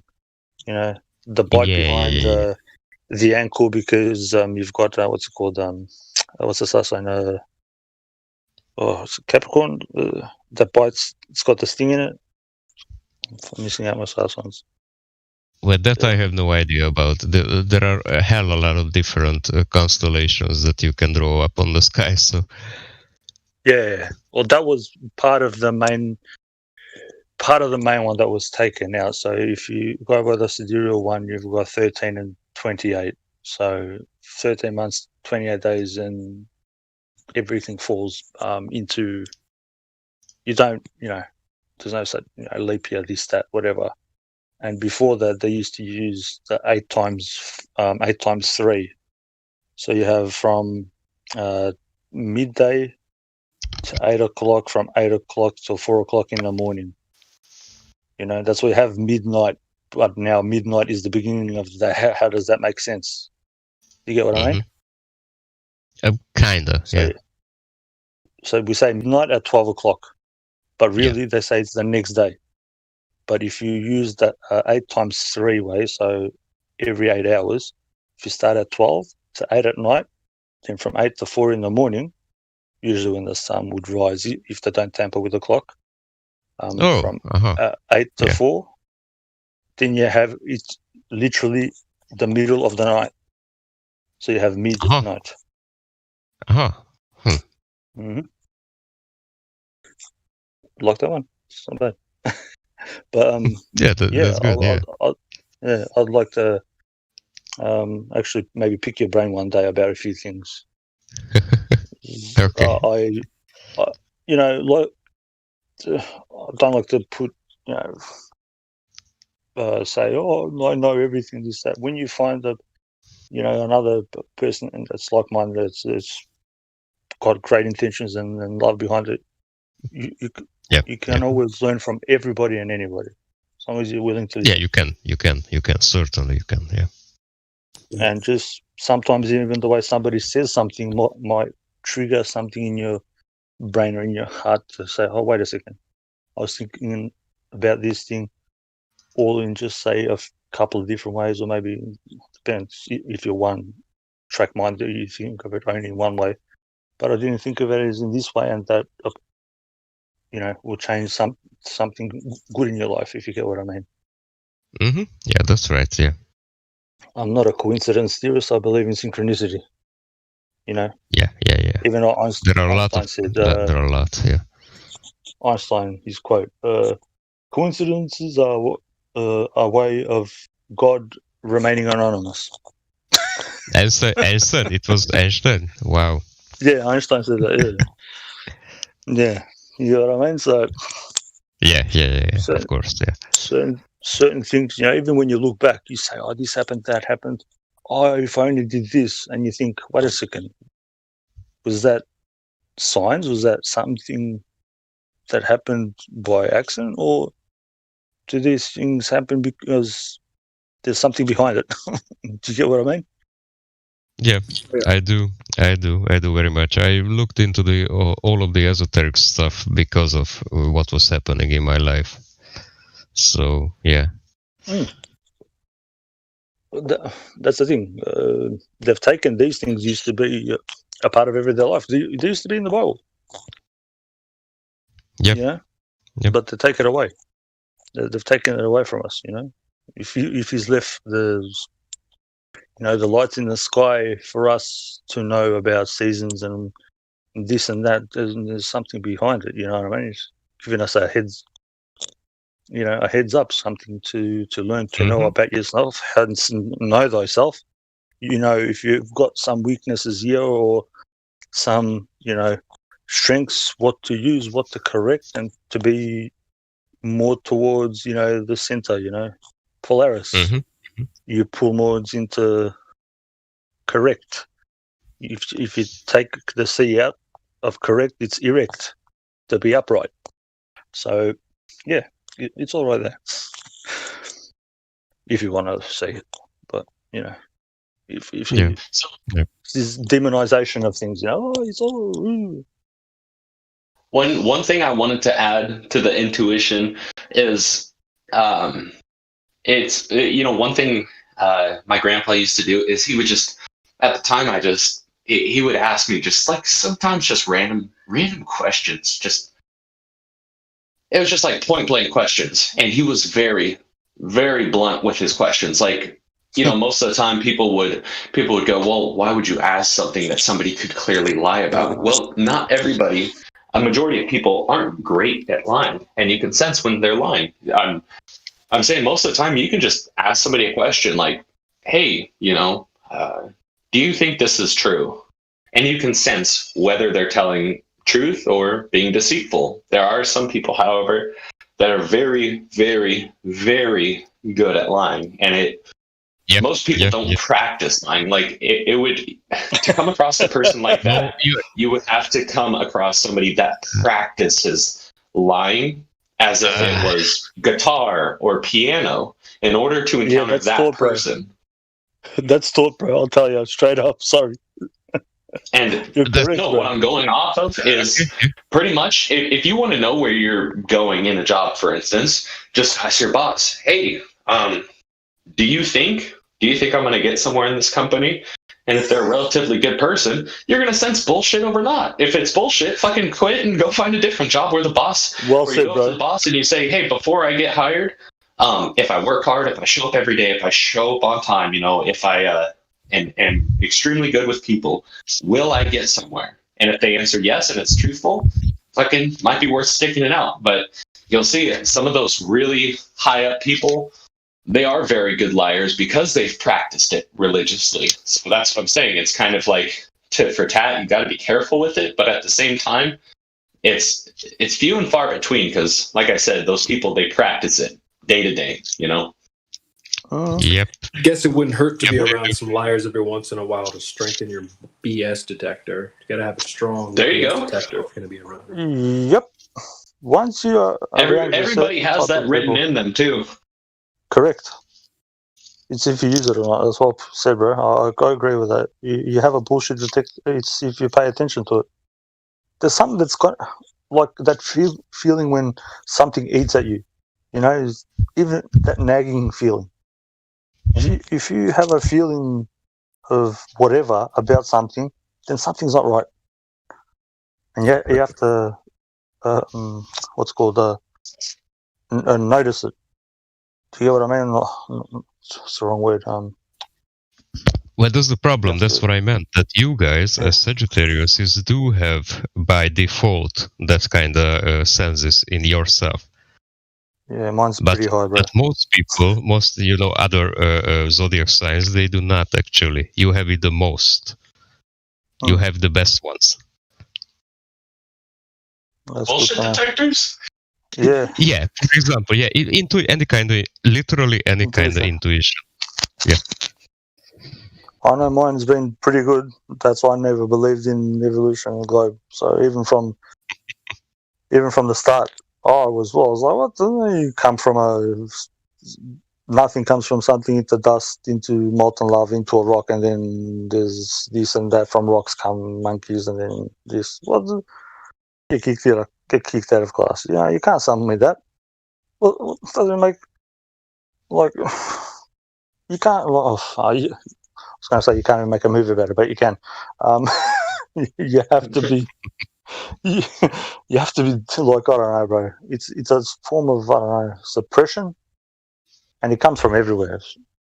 Come from TV. It depends on your parents too, how they are, and your grandparents. The village. They say it takes a village to raise a child as well. It takes the people around there, governments, and all the rest of it, and as well as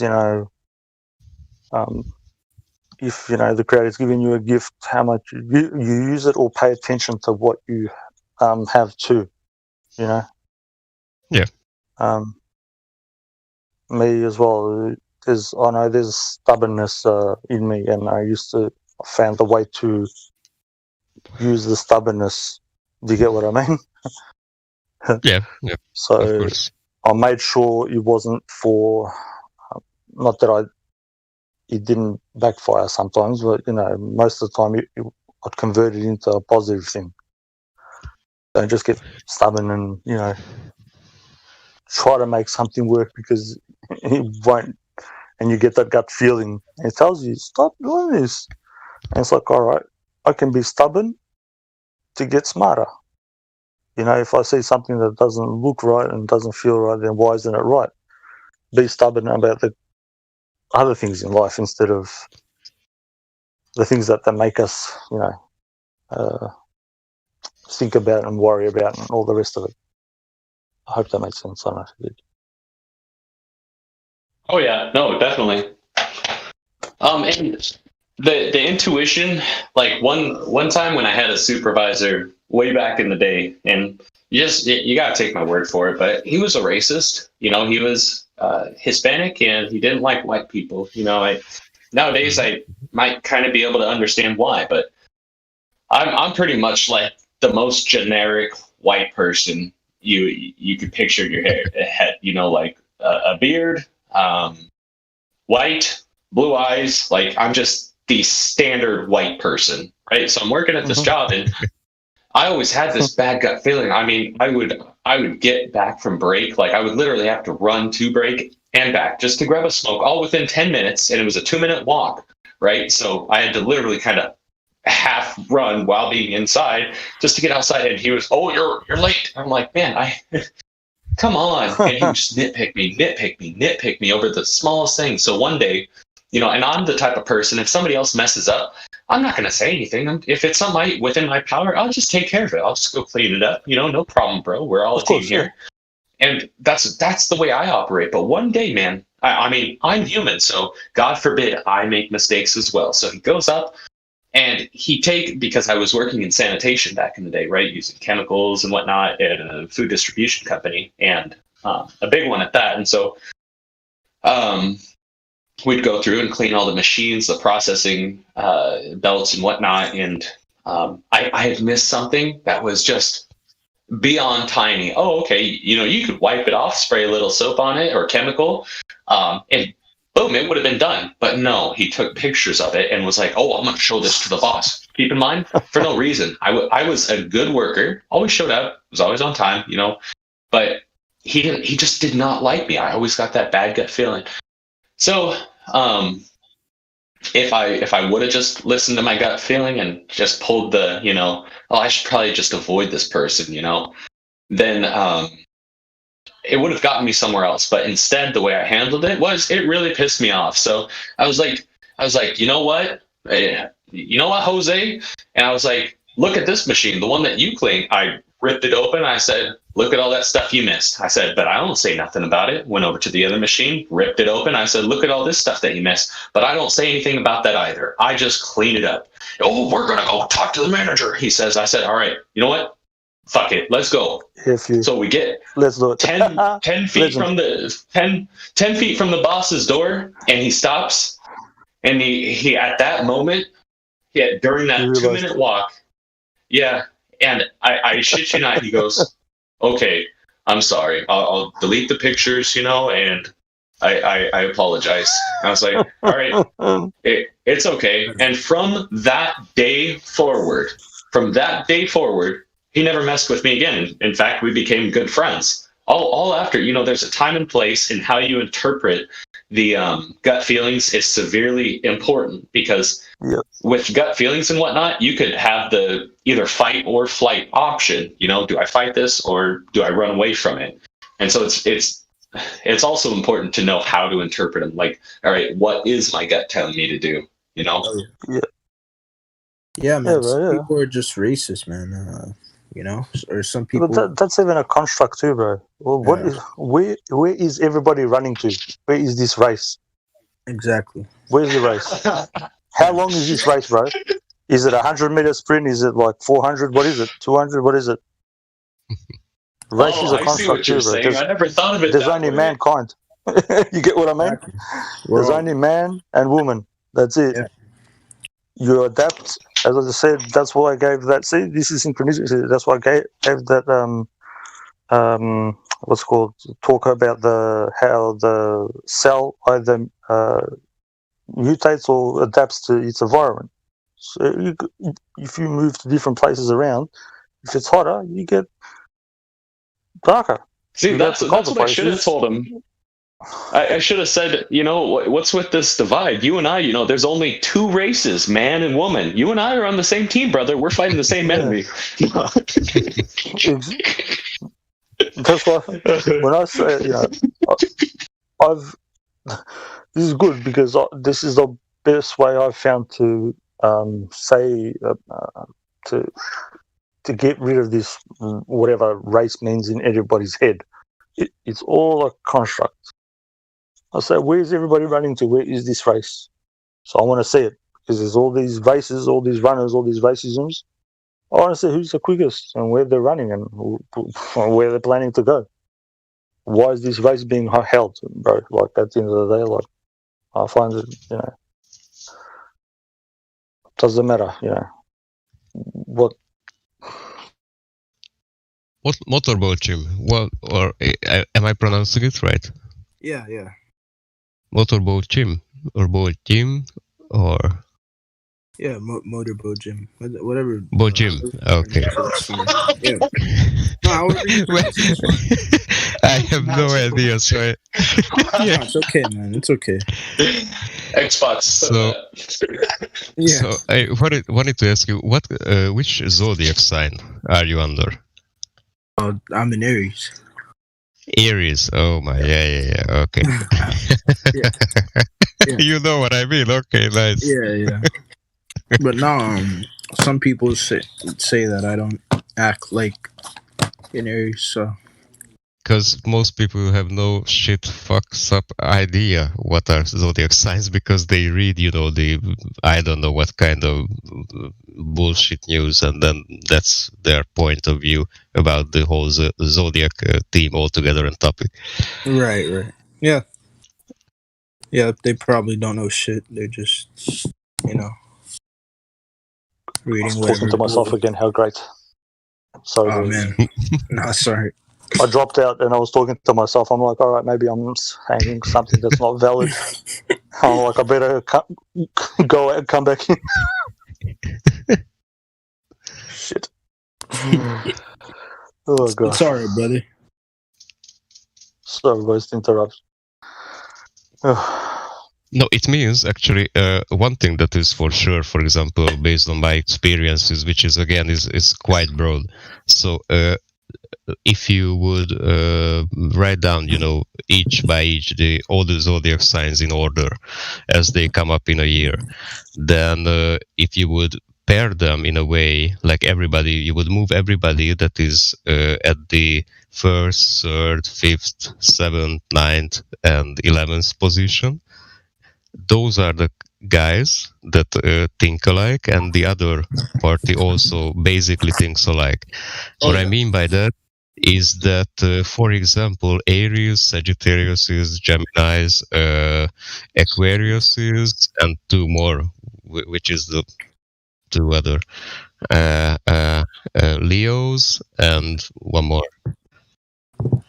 So we think alike. We grab the whole world or our whole life by metaphysical stuff. We tend to speak and act upon way more on our emotions, upon our theoretical sides of our views, and the other side usually tries to grab life by material stuff. Yeah, I should have used the word immaterial. Immaterial and material viewpoints of the world. So, for example, if you have a Taurus, I don't know, anybody knows a Taurus in their context? Taurus? Yeah. Tauruses, they like to party, they like to drink, they like to hit up girls all the time, they like to cheat on them, they like to enjoy life by material stuff. They like cars, they like houses, they like, I don't know what else. Whatever is material, they love it. They talk about it, they learn about it, they can make it, they can break it, they can repair it and stuff. Right. We, on the other hand, we usually do not even touch something that works, but we are very interested if it breaks. So it's a whole different approach. It's a whole different approach to life, and again, it's based upon, and it works. It really works. Whenever you put together Tauruses, Cancer guys, and all the other that I was talking about, every one, the 3rd, the 5th on the zodiac calendar, they will have a great party. And if we are in the same party, we will have a great party. If we are together, then there could be some friction here and there, and that friction could be also negative or positive. So it's very interesting that when I was partying in my little bit earlier years a lot, and it, I was literally every week I was going out for at least 2 times, and we were always going out in the night time, under the moonlight and shit like that, and you could actually make a lot of experiments about astrology or the moons, if the moon has any kind of affection on people or not, and it really works out.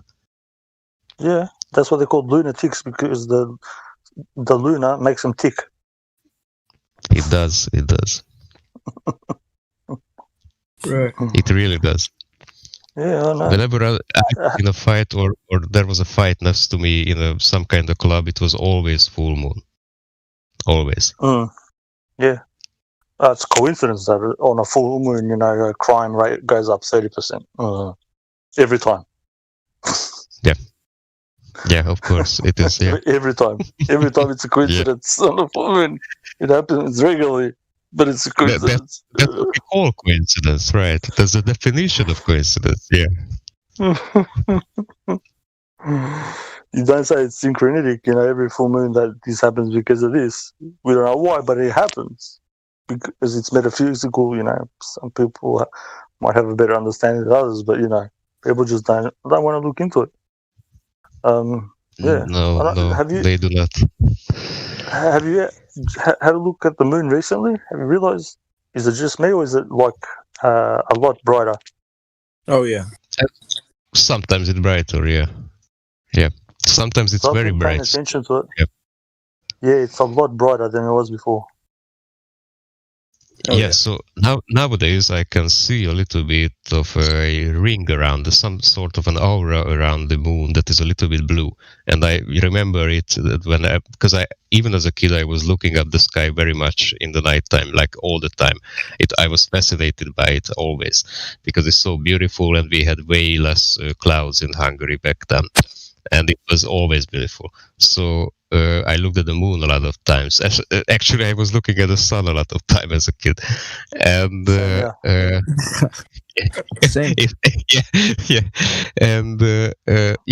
I remember distinctly that for the past 3-4 years, I can see some sort of a blue aura around the moon. If you look enough, and if you rest your eyes, if you just, how can I describe it? So it's the first steps of how you go into meditational state. If you look at the moon that way, you will see some sort of aura around it. And it will be blue, by the way, if you let it, not pass, because, it's very interesting. Everybody can see aura, because aura is actually just bouncing back of the light. That's it. Nothing more. It's the same as pictures of lamps, right? Like street lamps or something. On those pictures, you can see the aura of the street light. So it's not even that kind of metaphysical that no, it doesn't exist. Yeah, of course it does. It's a physical thing. And if you I don't know how to explain it, but when you look at something and just let yourself go for a few moments and don't think about anything, you will be able to see it, because then your eyes can focus on what you are seeing. And for the past 3-4 years, I have been able to see some sort of aura around it, which is blue. And I remember that in my childhood I didn't see that. So it's somehow brighter, and maybe even we can say it's somehow more energetic, maybe. Oh yeah, no, yeah, for sure. There's something to that, because I used to meditate a lot, and I would always see it like that. But now I'm not. I don't meditate as much, and it looks exactly the same as it would before to me. So there's something to that. I think it's changed a lot more. I don't know. I see it as a lot brighter than it was before. There's a lot more energy coming out, or it's just. It's not as dull, where I am at, it's just, you don't see those sort of bits missing from it. It's just a bit more it's a lot more in your face, if you get what I mean. Oh, yeah. Mm-hmm. Not that it blinds you, but it's there's no like bits missing or whatever. It's just like looking into a light. I'm like, what the? Because they said ages ago it's meant to be. I know that they're like, I've got other stuff that I read. I know these pricks like it was even on what was it? I read it on 2016, like on a NASA site. New snow moon, so it's called a snow moon. If anybody's heard about it, so when the moon fully changes over, like gets a new energy or whatever. I don't know why NASA would talk about like that kind of shit. Like people need to realize this crap. It's all there. Even if you go on NASA, if you click on enough buttons, they will admit that the Earth is flat. So, and they'll talk about it's called a snow moon. And I'm like, why the fuck is this on there? What's that got to do with like space penises? And it was at 3:22 in the morning. It was going to change over. Mm-hmm. I'm like, thank you, Skull and Bones. 3:22 in the morning. No worries. Cheers, mate. They just put this stuff out there for their people. 3:22 Skull and Bones. I'm like, yep, no worries, cool. They kind of lied about the time, I think. But yeah. Yeah, well, we as men, we do know what's the reason we usually tend to make sexual intercourse with anybody in the nighttime, right? So. Yep. Exactly. No, that's true.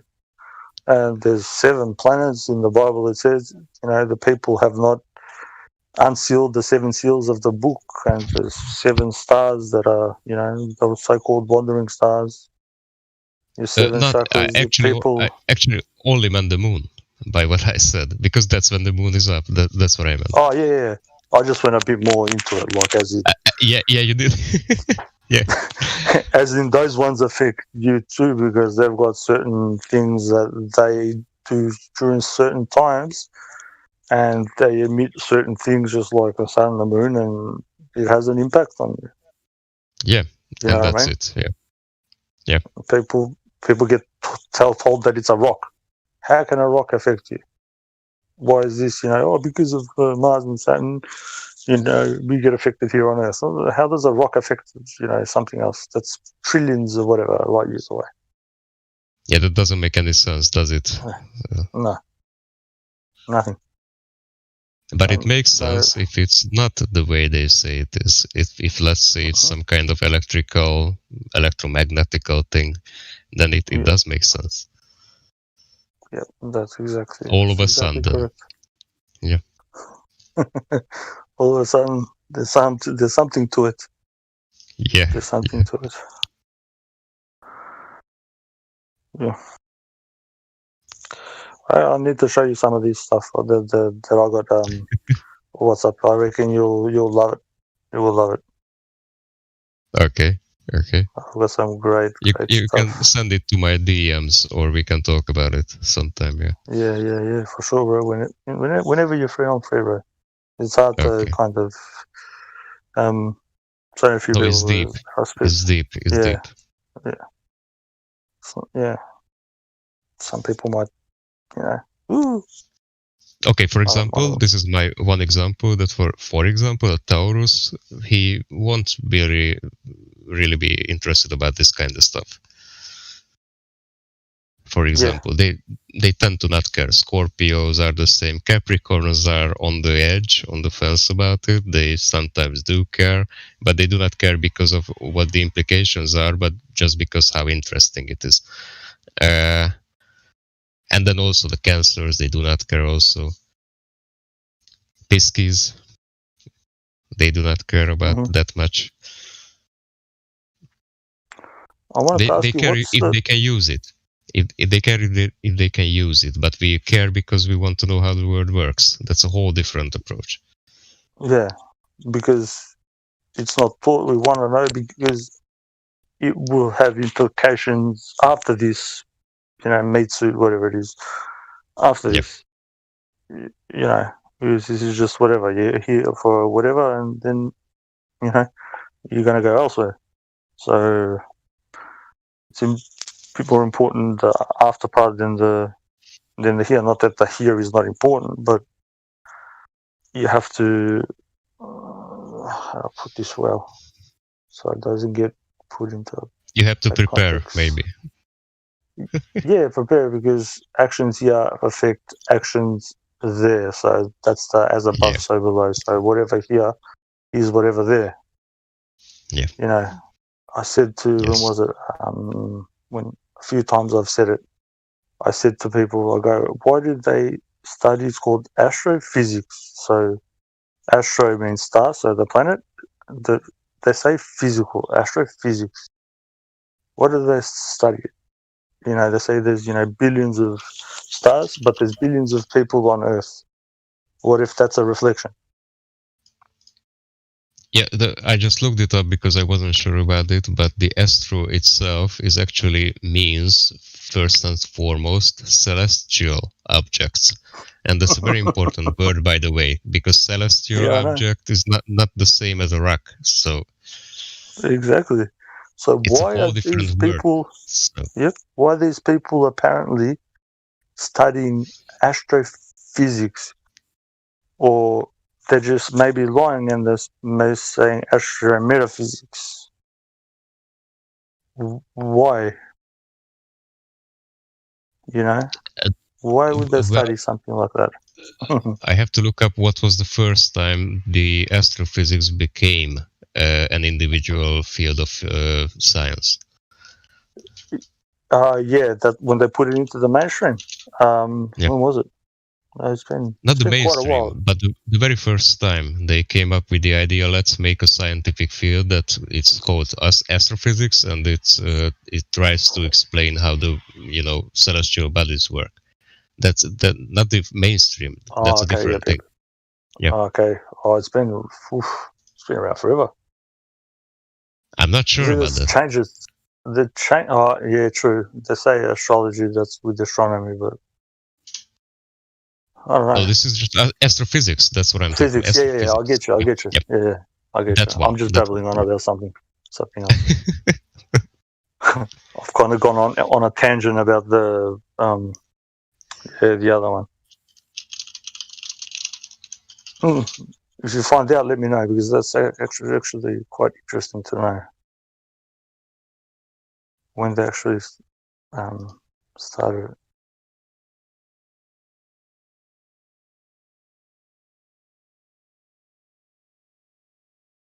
It's got me thinking now.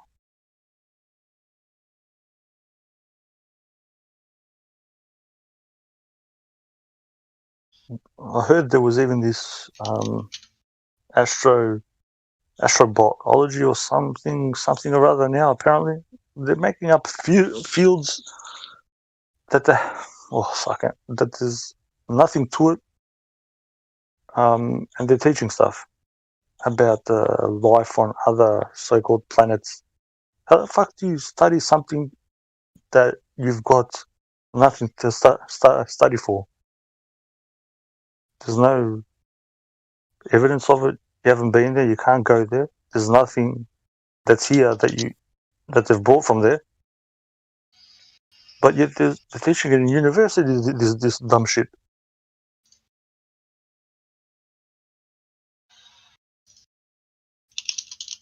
When I heard it, I couldn't stop laughing.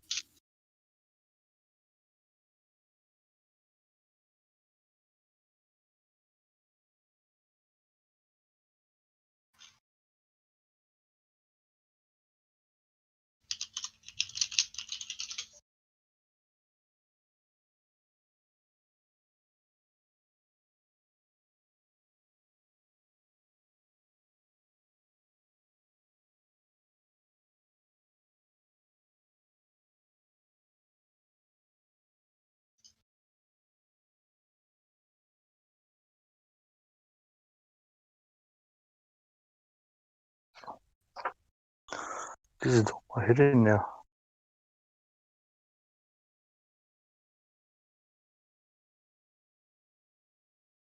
What's up? Did you manage to find it when it was talked about?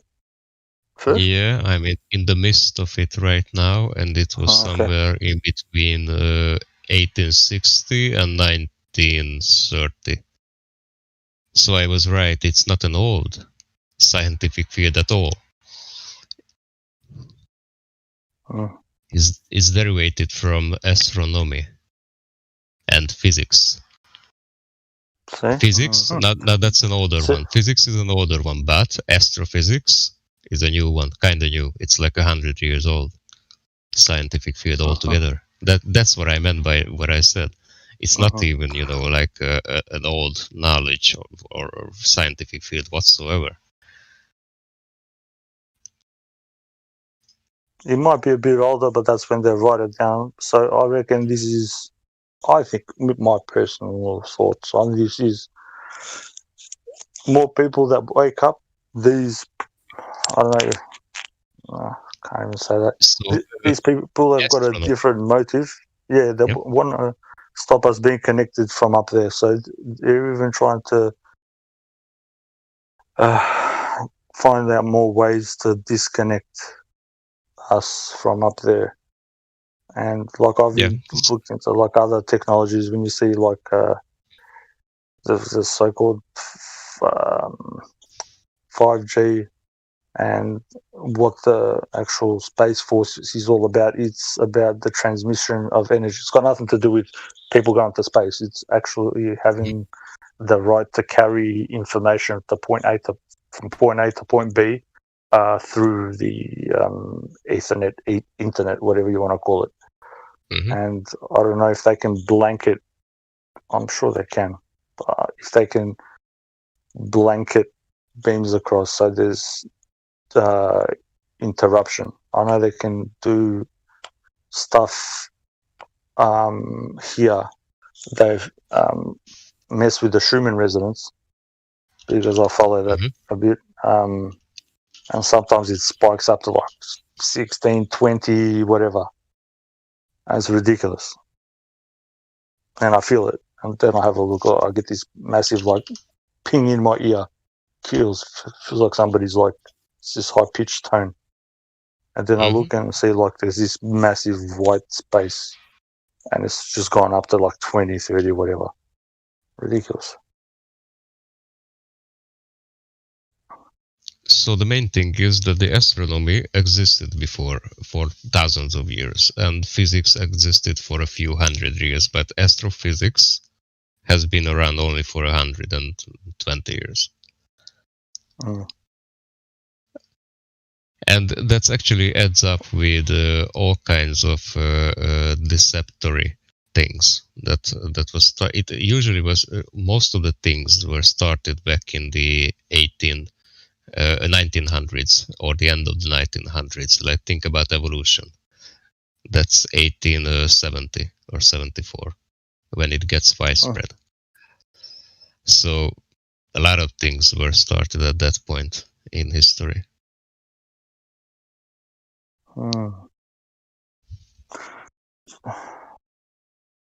It seems to happen on a regular like basis, this thing. I don't know, maybe that's why I kind of get annoyed, because I've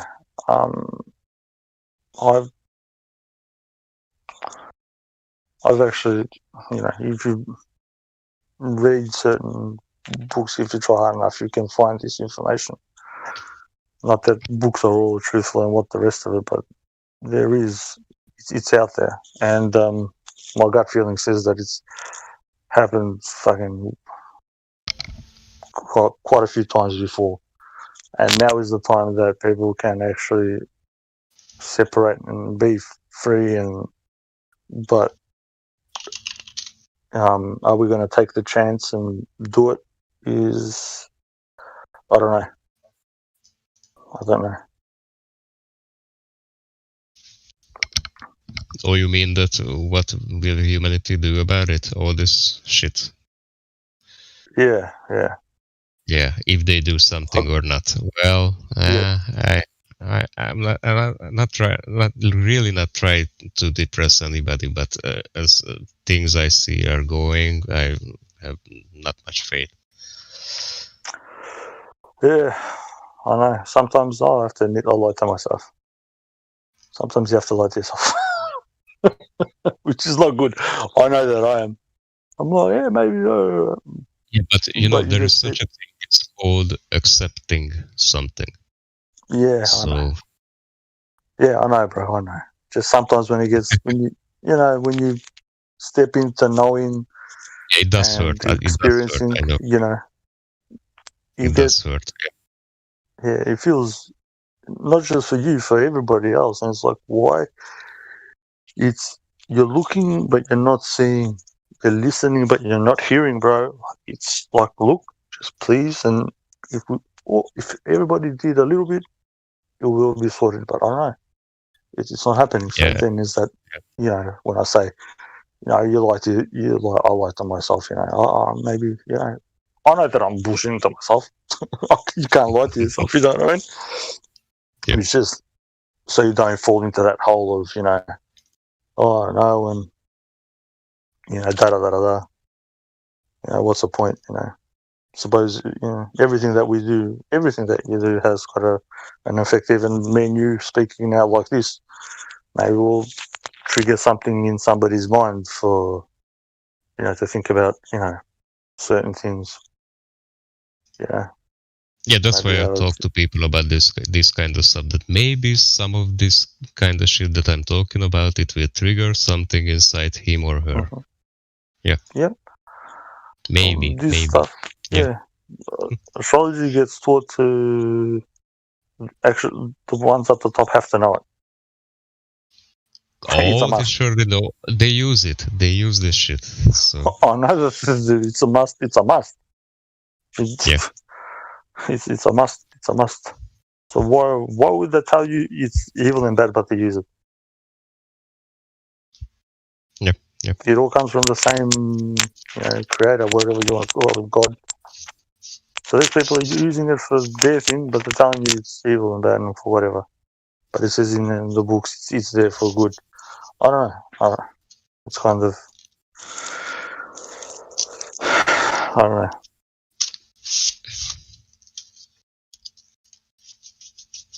I was going to ask you, you know, with the time that you're born, what's the implication of that? Like, from what viewpoint? You know, as in, with like, does it have a big effect? What time you're born? Oh, well, yeah, it kind of does, especially for the early ages, and it depends upon if you realize what is astrology about, what it tells you. Because once you realize that, then you have the chance to also realize that it doesn't matter what it actually says. You always have space to learn more and to how do you say, to work on your attributes that are supposedly not as good because of what astrology tells you, but you can work on it nevertheless anytime. So you can even progress. You can even make a progress in sensibility, like I forgot the word. What the fuck? I just used it 10 minutes ago. Intuitions. So you can even process, and you can train your intuition to become better, even if you are not someone that is, you know, naturally born with it. And let's not forget about the 9 months that most people just cut off and pretend that you didn't exist.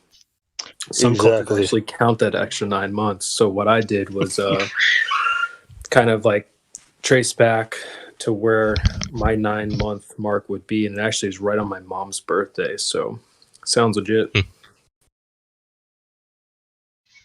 I'm not trying to be, you know, anything, but so they had a party at that night. Yeah. You know what though? Came out right on the spring equinox though. I'm St. Patty's, baby, the day after St. Patty's. So as soon as spring hits, I'm coming out, baby. There was a twinkle in somebody's eye. You know, there's an old saying for that. Yeah, there was a twinkle in your dad's eye and mum's eye, and then you got it on. Why was there a twinkle, twinkle, twinkle, little star? I don't know. It might just be about that, by the way. Yeah, more, I reckon. I think. All right. But I do think more people should count that extra 9 months. Like, your birthday is important, but like where you actually started, your divine spark, that's important too. Yep. Yeah. Some people, you know, it depends. This is a bit of a touchy subject for some people. Depends on their worldview or indoctrination or whatever you want to call it. You know, I don't know. Some people think it's taboo. Some people think it's okay. I don't see anything bad in what the creator has made. I'll put it that way. If it's made, he's good. All right. It's just, you know. Mm-hmm. Some people take it to some different. I don't know. And what are you, Creation Bear, if I'm not too personal? Which zodiac sign are you under? Pisces. Pisces, yeah. Yeah, I had a lot of friends who were Pisces, yeah. I have a question. Yep. Yes, me. About astrology in general. So, depending on the season and how you plant corn, you end up with certain types of corn, right? Yeah. So, isn't really just when you're born a seasonal shift, and it's a mechanistic thing. It's not a strictly divine thing. It's just part of the mechanism of birth. Oh, no, I wasn't talking about if it's divine thing, or is it mechanical, or is it electromagnetically also, you know, is it a system of some kind? Yeah, I do not know about that. Like for me, like I can take it or leave it. It doesn't really matter. If there is some kind of programming in like the construct that we live in, where certain personalities are born at certain times, I would just attribute that to a mechanistic part of the environment that we live in. I usually tend to describe astrology as something that is like a weather.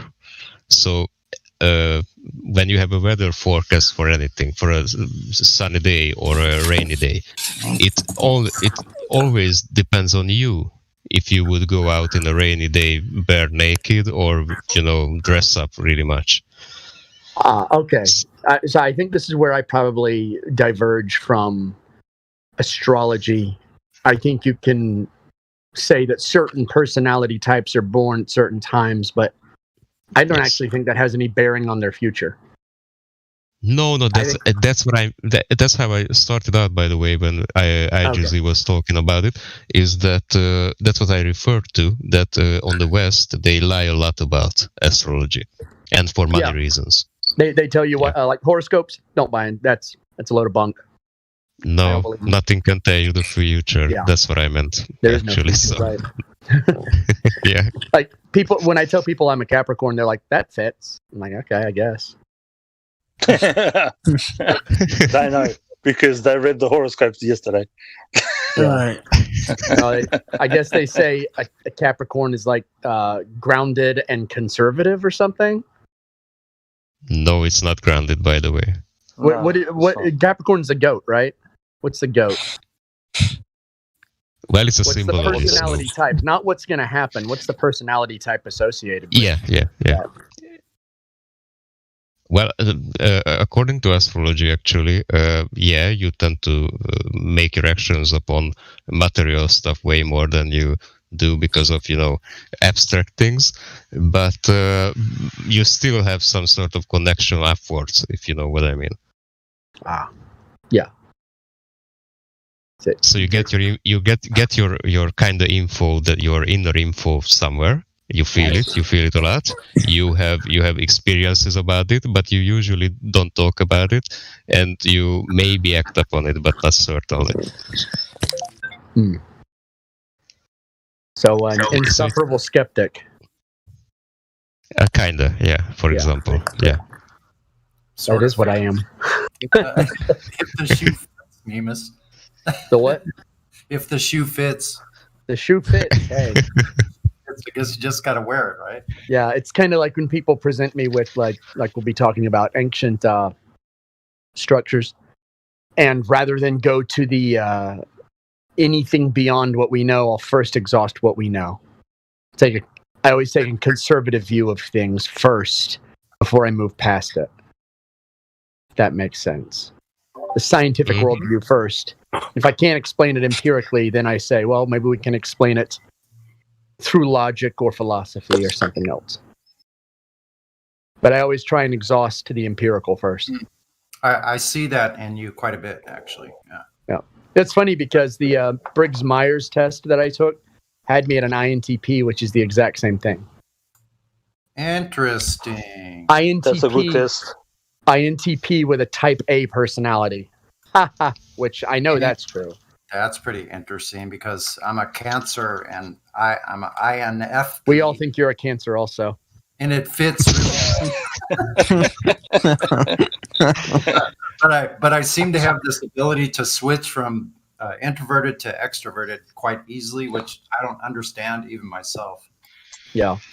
Well, check this, guys, right? I didn't think anything of star signs until recently, and I'm starting to think there's definitely something to it. But check this story. I went on a date with a girl. This was 2 years ago. There's no way she could possibly know my date of birth. Impossible. There's no way she could know it. She guessed it. Yep. Within half an hour of talking, she said, "You're an Aries." And I was like, "That's amazing. How do you know I'm an Aries?" And she said, because you're a bit crazy." I bet she was good in bed.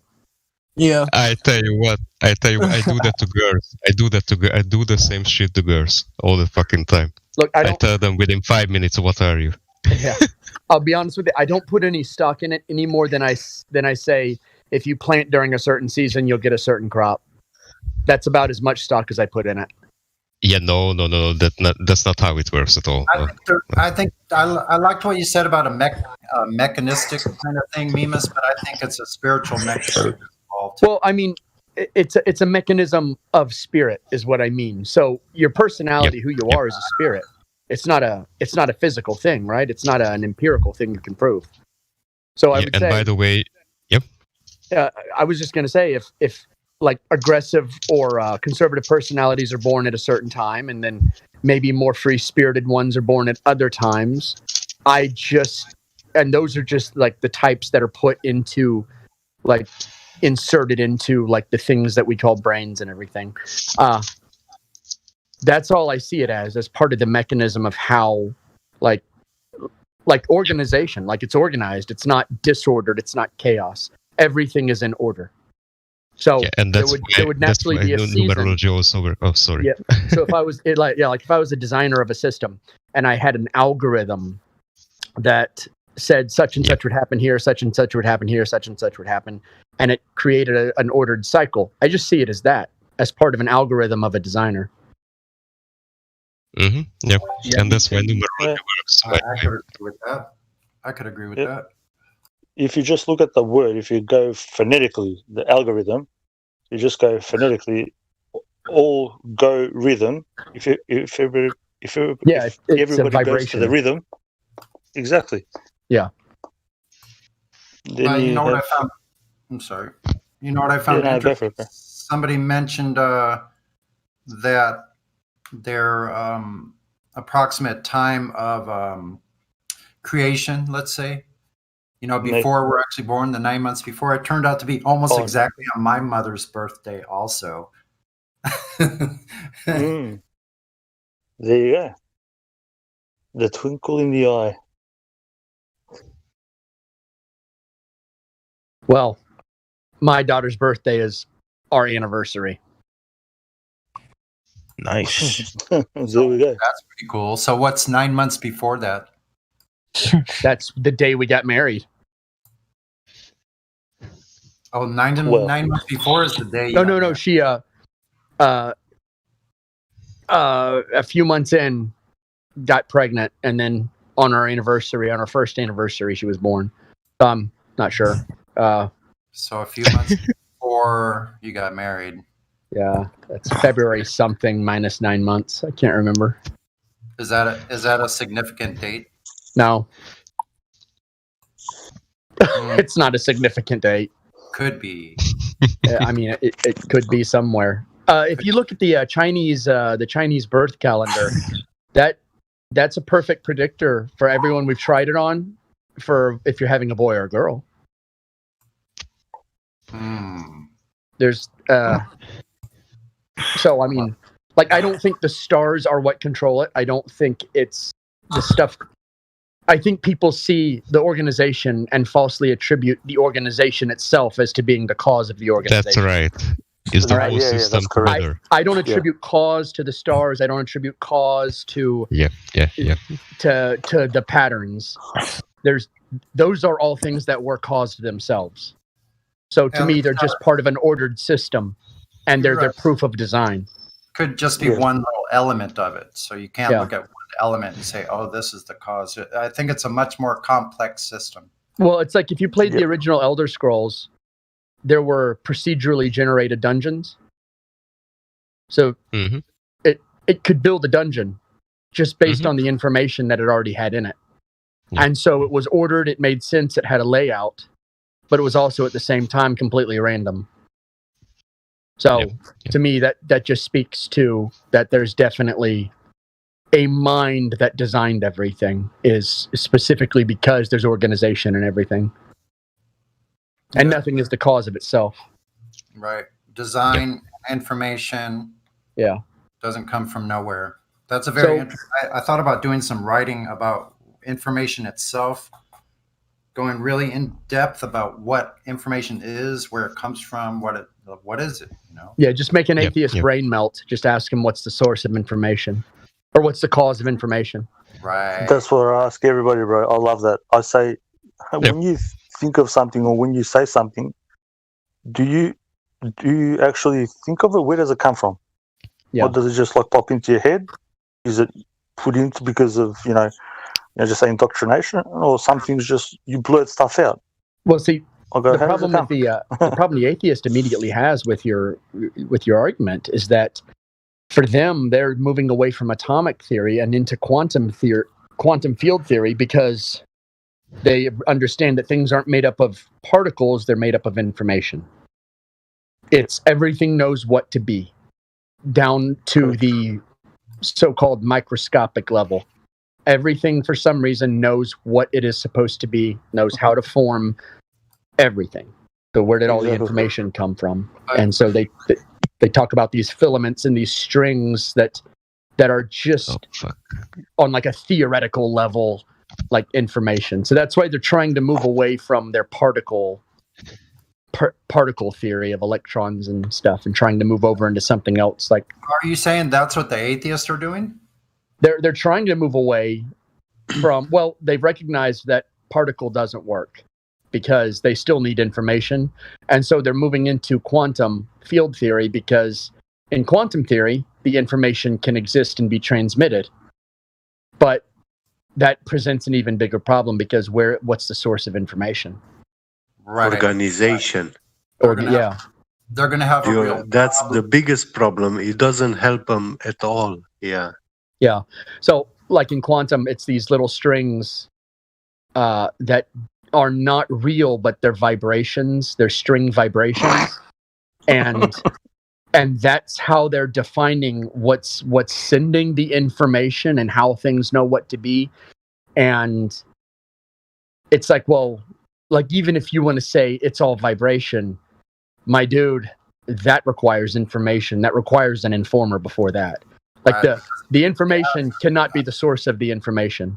It has pattern. It has a pattern, and they're going to have a real problem, because if they're in a totally atheist, if they're really not atheists as we've gone into before. They don't even know what that They don't know means. what atheism is 90% of the time. They don't know what it is. But if they're going into this part about information, they're going to have a real problem because most of them, my understanding, they live in a completely materialistic realm.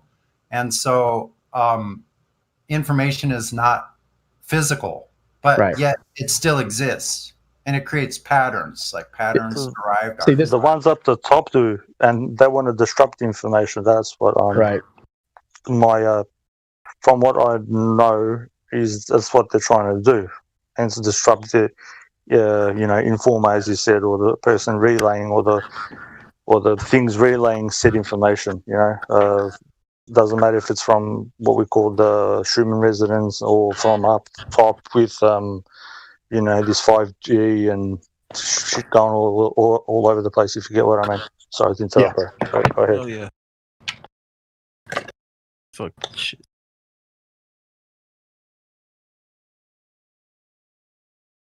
That's where the hippie side of me, which is really small, it has no control, is tempered in that I'll say, hey, I can buy into something, but it's not a cause of anything, and I don't attribute any I don't want to say faith in it, because I know people who believe in it don't necessarily have faith in it. They just believe in it.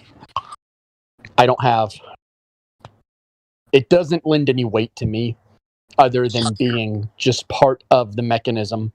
Like if I was a tribalist and I didn't know how the engine of a car worked, I would recognize that the car could drive and was motivated, even if I didn't know the cause. Yeah, I get you. Yeah. Yeah, mechanics. It's not something magic. Yeah. It's real. It's very easy to understand for reasoning mind.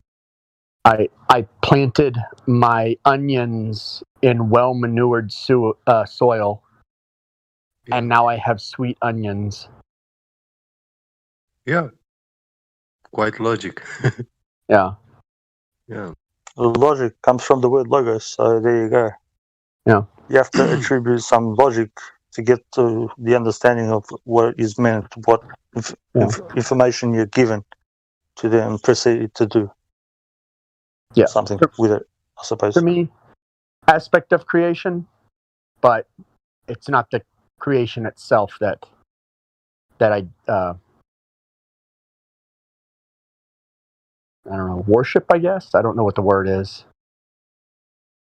Oh, yeah, I know. If you're worshipping it, that's just, if people are doing that, then something's wrong with them. Yeah, like people who get into astrology and are like, it guides every bit of their life. It's like, that is like not understanding a machine and letting a machine figure everything out for you. It's just a mechanism of nature.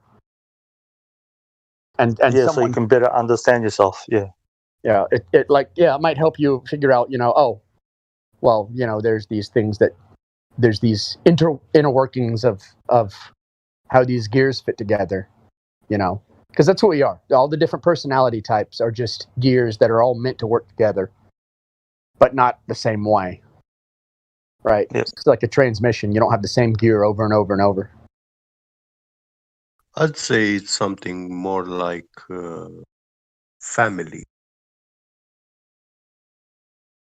It all comes from the one. Yeah, that's true. Yeah.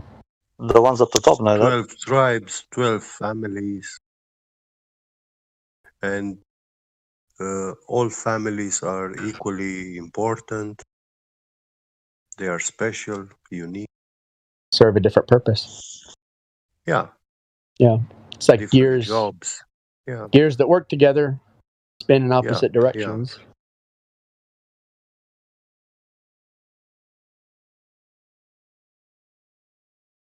So it's interesting.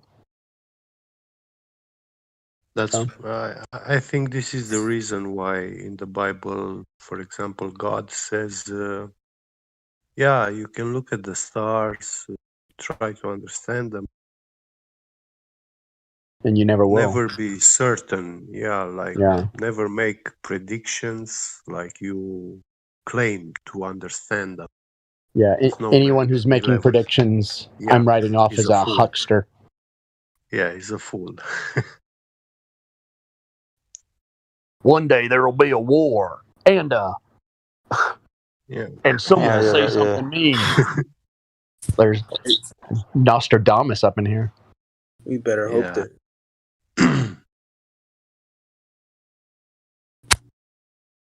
Your first hint that it does. It's hokey is that it's on the History Channel.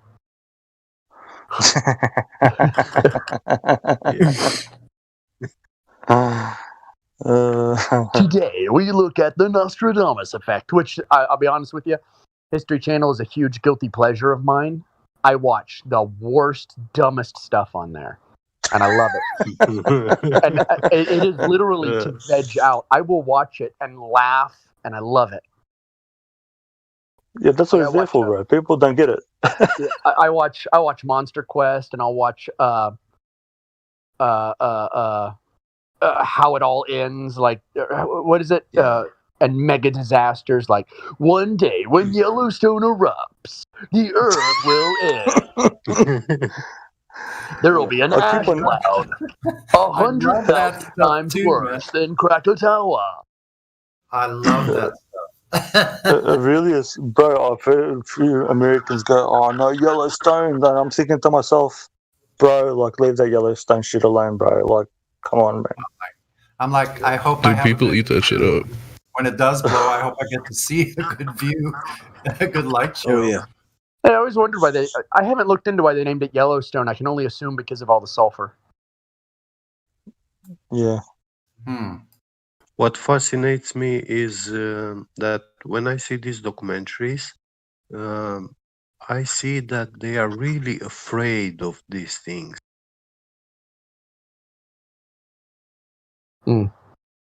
And they always preach, "Oh, we must go to the stars and space travel and stuff." Like, that's their. Beam me up, Scotty. Yeah, their saving grail. Well, there's this one show that's like how ways the Earth dies. I forget what the name of the show is. Sometimes it's a black hole, sometimes it's a solar flare. Yeah.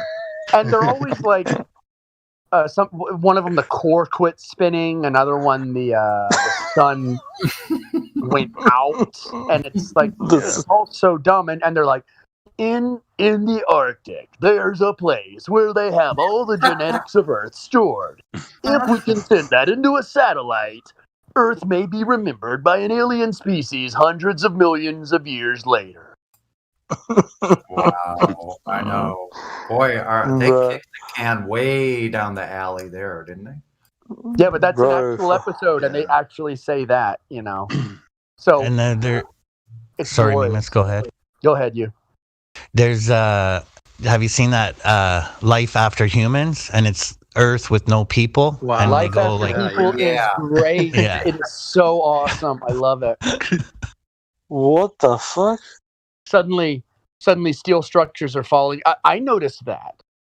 Like after 9/11, that show started coming on, and their buildings were all falling at free fall speed. And I'm like, I've seen decaying buildings, Mr. History Channel. They fall slow, sometimes catastrophically, but like to the side. Yeah. The Sears Tower suddenly and catastrophically collapses. The Eiffel Tower too. So hilarious that. So let me get the Eiffel Tower, though. At least the one leg started giving way, and then it did tilt to the one side and crash. Yeah. What about the Leaning Tower of Pisa? What happened to that? Yeah, just eventually leans until it lays down. The lazy Tower of Pisa. It actually doesn't break. It just leans, like falls asleep. Oh God, these people are mental. Yeah, everything just falls down. There's one series I don't know if I like because I'm like, oh boy, History Channel's putting this on, so maybe I should change what I think. It's one called America Unearthed, and it is the guy is an admitted Freemason on the show. I know. And he goes through, and I'm like, oh crap, he's doing all the Knights Templar stuff, and this is stuff like I've read, and I know this. Why is he putting this on here? Is this why is this on here?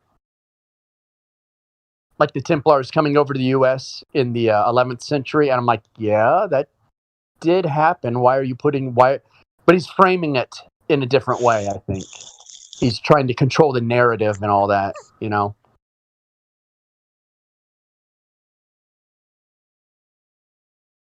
That's the flip damage side control. of that.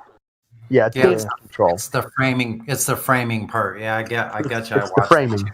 I get so bored with it sometimes. I'm like, shut the fuck up, buddy. These were persecuted knights who believed in equality and democracy. Well, let me tell you something. They deserved to be persecuted then. I don't even care about them believing in worshiping goats and the devil. The moment they talk about equality and democracy, I'm like, yep, burn them. Yeah. Mob rule. You gotta love mob rule, huh? Oh, what? Wait, mob rule, you gotta love it. Mob rule. Yeah. The equality, the false god of the modern age is equality, and democracy is its, hydra. So to kind of dovetail with the previous conversation about the women who can sense like what sign you are. Well, that's why those people had to get rid of the witches, because they're like, these bitches are figuring us out like right away. First look, they go, I got you, buddy. We know exactly. I love that meme of the feminist who sang something, and it's like, and then he realized why they burned witches. I gotta find these Martin witches Luther. be bitches. I gotta find Martin Luther's quote on here. I know it's there it is. Here we go. Well, apparently burning them didn't stop those bitches. Martin Luther spitting straight facts.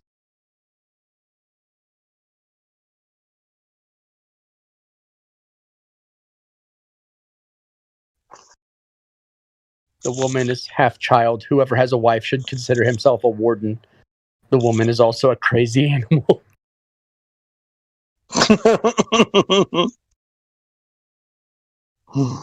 And that's a good. What a funny good. Well.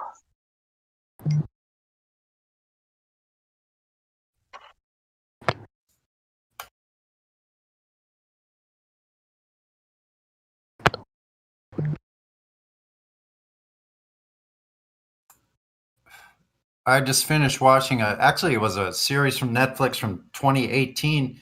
I just finished watching it called Travelers. Now, usually I would think something like that is just total BS, but it was pretty interesting. And the truth drops that they were putting in there near the end were quite astonishing. What's it called, Sonny? Travelers.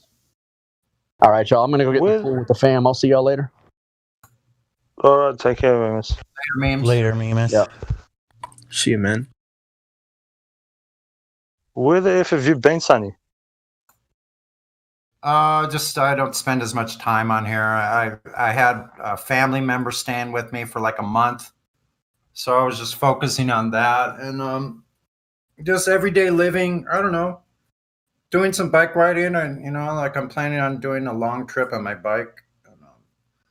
Trying to put everything together, all my survival gear, camping gear, like how am I going to arrange for food? But I don't know, lots of stuff going on. I don't know. I'm just trying to take it easy. Because I can't sit here in my chair, because I was sitting here in my chair on Discord for like 6 hours at a time. So it's just too much.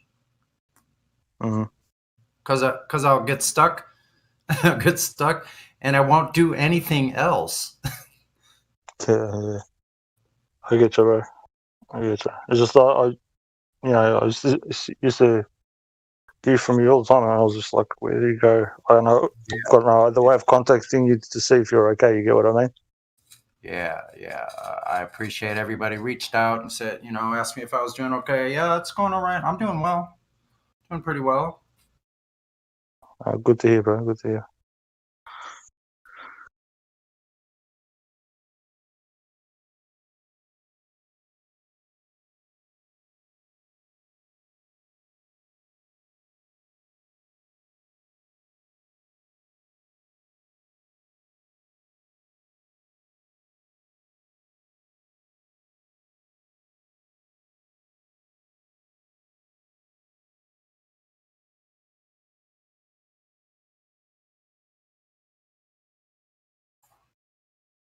Oh, so since there's a quiet time, I'll chime in. I wanted to chime in earlier about the conversation you guys were having. Number one, Foucault's pendulum, and the point I was going to bring up is whenever they go to Foucault's pendulum, it's when we're asking them about proof of axial rotation, right? Mm-hmm. Right. So my thought is this: if you're measuring the motion of a physical body, right? You don't go to a secondary source. You look at the primary source, don't you? You look at the moving body. So like, here's an example. A police officer is going to measure the speed of a car, right? Does that police officer go to the light pole on the side of the street to see how fast the light pole is going by or something like that? That's what it amounts to. It amounts to them looking at a secondary source instead of looking at the primary source of what you're actually looking at, the motion of the actual body. You don't look at a secondary body or a secondary item to determine the motion. You look at the actual motion of the object you're talking about. So that's the point on Foucault. And then on Cavendish, they need to explain it's not an experiment. There is no naturally observed phenomenon. So there's no independent control variable. And to add on to top of that, it wasn't even meant to measure mass attracting mass. So if they're saying that it proves Newtonian mass attracting mass, they're complete bollocks. It wasn't even attempting to, in my understanding, to prove mass attracting mass. The whole thing with Cavendish, it was designed to show the density of Earth. So they're like way off. I just thought I'd throw that in. Yeah, no, you're 100% correct. That's why I hate, and it triggers me when I hear about the pendulum thing. I just want to, like stab the guy in the neck, whoever mentions it. Like, it just does my head in. I know. They've got a thing that's hanging down that they push around. First of all, it's hanging. Second of all, you have to put motion into it. Like, what does that have to do with the price of fish, bro? Like, we're here, you're hanging something on something else, right? And you're putting motion into it. Yeah. Let alone all the rest of the fuckery that's involved in it. How can you measure the motion of something if you're attached to the same thing that you're trying to measure the motion of? It's oxymoronic, bro. Like, what is the building attached to? Like, the pendulum is hanging from the top of the building, right? So what is the building attached to? The ground. What is the pendulum measuring on down below is on the ground. They're both attached to the same thing. Yeah. I know. Idiocy. Bro, I try to explain this all the time. I don't know, people don't get me. Even the flat earthers, I try to say it as simple as this, but they go on to a tangent of trying to explain the intricacies. Bro, everything's attached to everything, and you can't even do the experiment. Like, it's that is like way stupid, bro. The only way they could do it is, but they've got all these other mystical forces or gods, whatever, like gravity and whatever, selective gravity or whatever you want to call it. Just go up in an air balloon. You should see it, but that doesn't work because whatever, you're stuck in the atmosphere and whatever. So, but other stuff. So the most that they could possibly do, in my understanding, and anybody chime in and correct me if I'm wrong, on Foucault's pendulum and Cavendish, the best that they could possibly do is that they're showing some kind of mechanical phenomenon from a man-made device. Fine.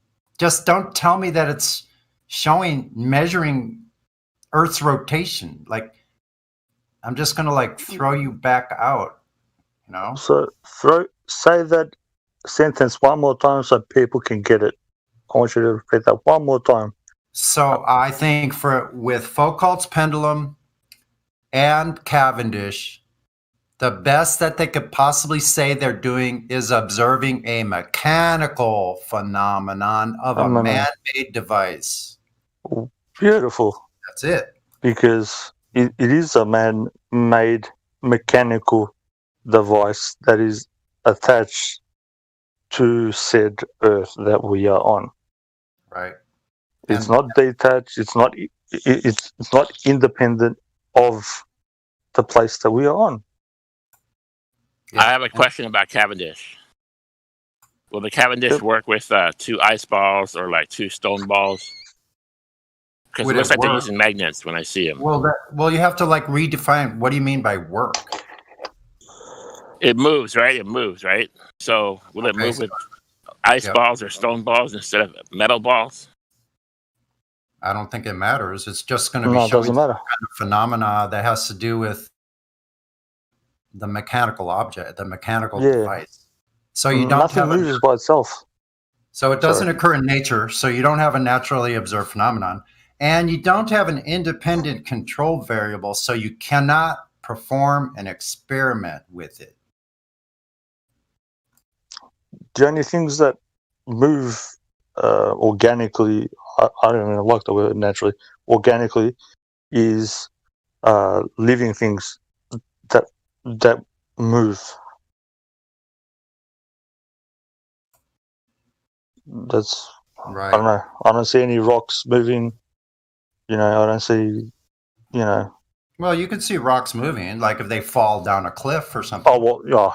I didn't mean that. Yeah, true. But they're not moving on their own. Yeah, exactly. There's no flying rocks. I don't see any flying rocks that, if you get what I mean. Perpetually doing something. Yeah. Perpetual rocks flying around around us or there whatnot. There is no such thing, yeah. Yeah. Even when I was doing engineering. Sorry. You need a cow or a bull to pull on the chariots so that the wheels spin. Right. Yeah.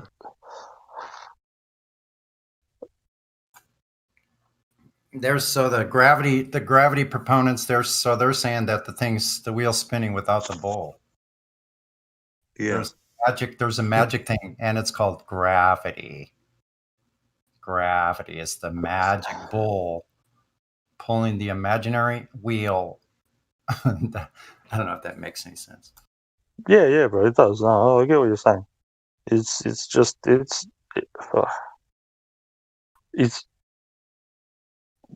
people are getting taught way opposite of what it really is. Like, if you take what they teach you, think opposite, and you'll get it.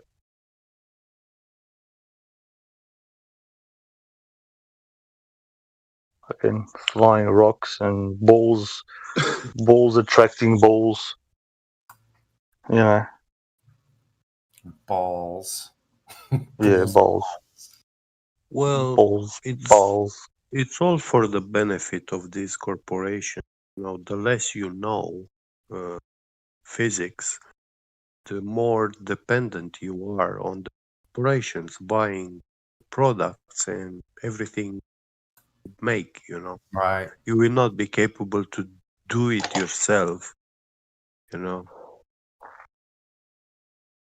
course. Without understanding physics. Yep. But it's funny how they teach physics, but they say they're teaching physics, but they're teaching about stuff that's not physical. It's the dumbest thing ever. Yeah, they infiltrated astrophysics, so they corrupted physics. Mm-hmm. And gravity is exclusively belongs to astrophysics. To physics. Even by law, I've got looked into there's a case law from I don't know the 1500s onwards, even like before that, couple of hundred years before, when it says, case law on physic. That's what it says, physic. Yeah. And it's about how the physicians at the time were called to help people that were ill, and they didn't used to charge any money, nothing. Yeah. People that used to be physicians, Yeah. which is different than a doctor. Healers. Yeah. Physicians were there. Were usually people that had a lot of money, well off. So they had to do. They were doing good for the community.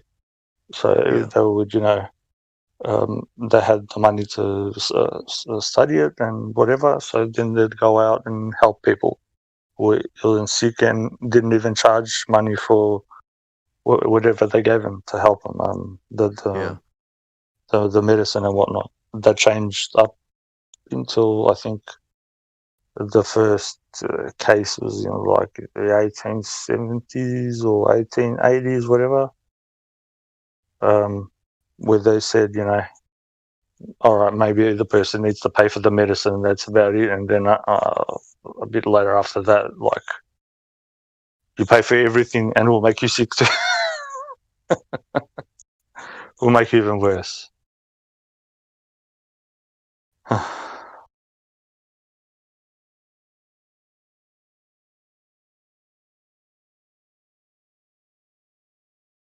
Just the meaning of doctor is, when you doctor something, it means to make it something from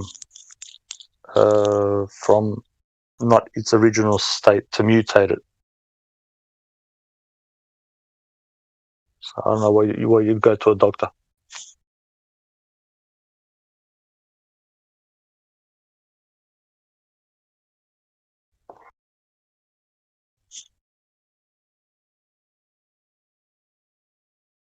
To pay for his living.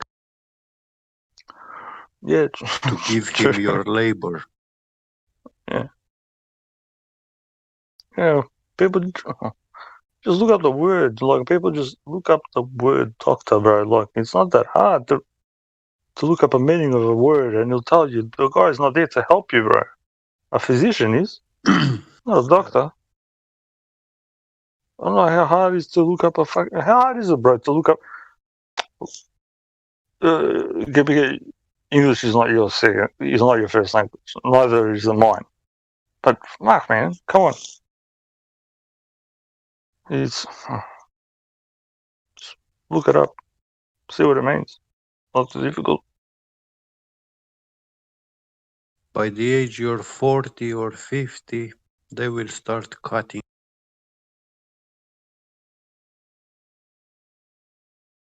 Sorry, bro, you broke off.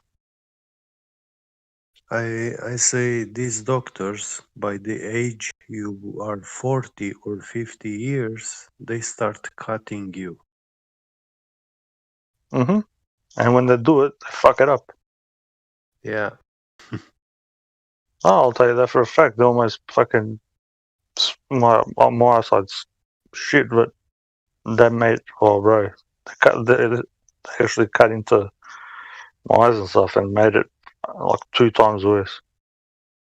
And then that I don't believe in these barbaric methods in operations. They shouldn't be allowed. The body's got a natural way of dealing with stuff, and you can do it. Yeah, you can do it with like organic things, but only in some real bad instances that should be able to do it. Car crashes, this, that, whatever. Something extreme.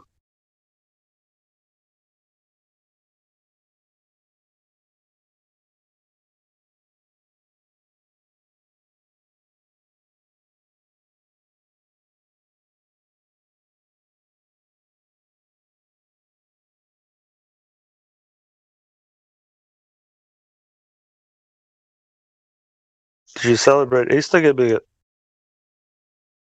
Oh, I went out to see the celebration, but I don't. People were taking light, that ritual, taking light from the church. I can't do that. Yeah, I don't do that. I know what it means.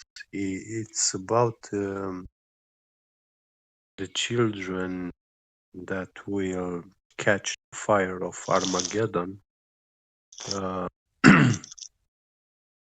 I theorize that kind of fire is burning unlike any other fire that mankind has imagined or seen before. It's a fire that is burning backwards, like when you die, you get in the ground, in the grave, and this fire can reach you in the grave, and it will start burning you towards the moment of death, and then burn all your lifetime backwards to the moment of your birth, and turns the moment of your birth into the moment it will make them the children who bring the fire of Armageddon in the womb of their mothers and burn it down.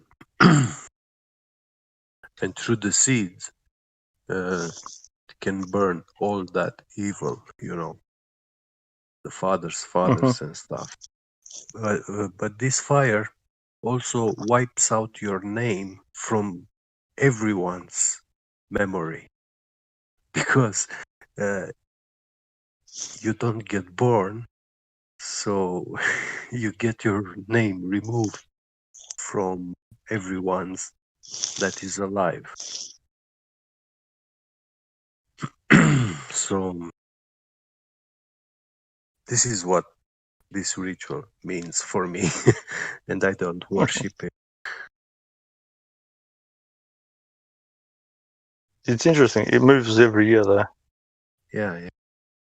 And they lift the lockdown so they can celebrate it and stuff. It's crazy. People really. Yeah, because the virus doesn't go on holidays. Yeah. On ritual days. Exactly. Yeah, yes. of course. It's selective. Yeah. It's selective.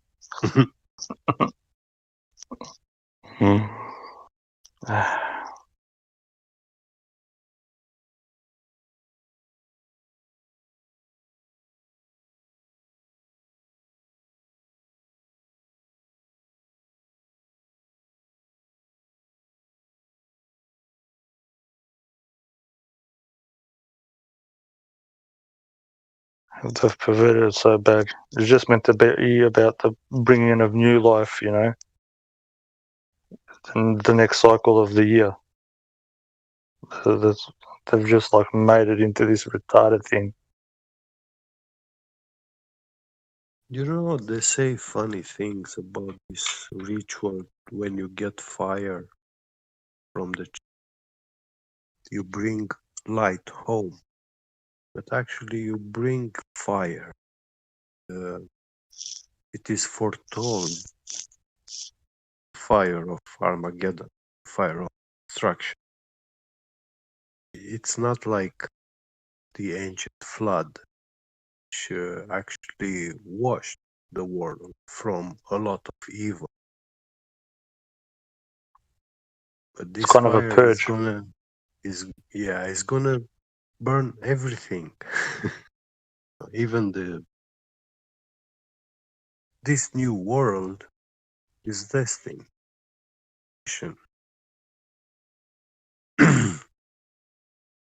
Which man can go back so much back to the great waters, flood, and then you have to swim through all those waters back to the old world? Which man can do that? I mean, they are very separated. We don't astronauts. get there without permission. Of course. Of course. This is a problem. I know some people think somebody's going to come back and it's going to be 1,000 years of nobody dying and blah blah blah blah blah. Like, man, do you even read the book properly? Like, seriously? Seriously. Sorry, which book? The Bible.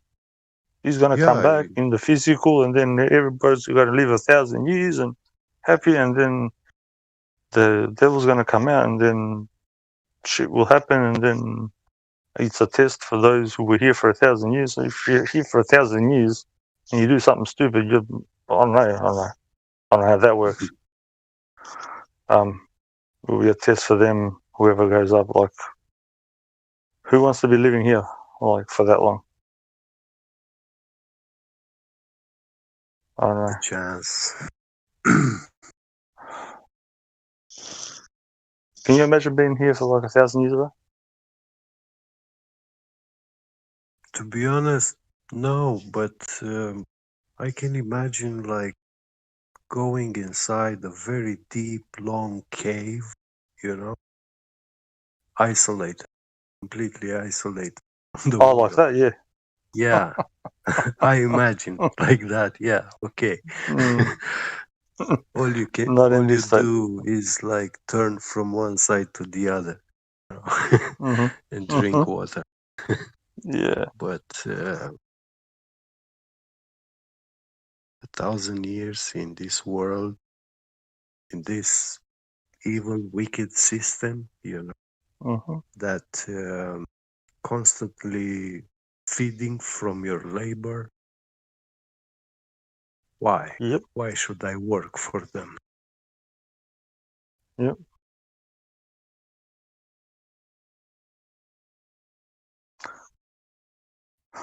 Thousand years of more slavery. Yeah. I mean, they give me nothing. They cut access to nature, my contact with nature. Food should never cost money. 100%. Yeah. Because it grows freely, I don't know. But anyway, me and you're stupid though, bro. It's okay.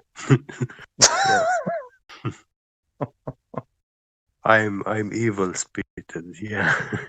Yeah. You have the devil in you. It's against the restaurants and food industry, yeah. It's against capitalism. Yeah.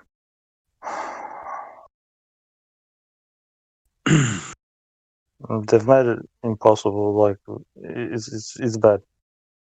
It's very bad. I said, what was it? A few people that I speak to, I go, if everybody just say in your street went out, like if you live in a suburban area, in their front yard and planted 2 trees, of like one would be a vegetable, one would be a fruit. If everybody did that, in like just say one street with like, I don't know, 50 houses on one side, 50 houses on the other side, no one would pay for food. And everybody would exchange it. You would also never see those trees without produce, without fruits or vegetables. Yeah. Yep. Nobody would need to pay for it. It will be all organic and everything. And if you say, I say this to people don't want to do it. I was speaking about this before. Like, people don't want to come together just to do one simple thing, and it will help everybody. And what have you done? You just plant a seed, bro. Yeah. Well, plant the seed. Nobody wants to do it. Nowadays, for example, in my city, they don't allow fruit tree in the city. Yeah, because people will get free fruit, bro. Yeah. Exactly. I'm serious. They cut everything. We had these apricot trees like everywhere. They cut them all. They replace it with these bad trees, which produce nothing. You know, they are just designed.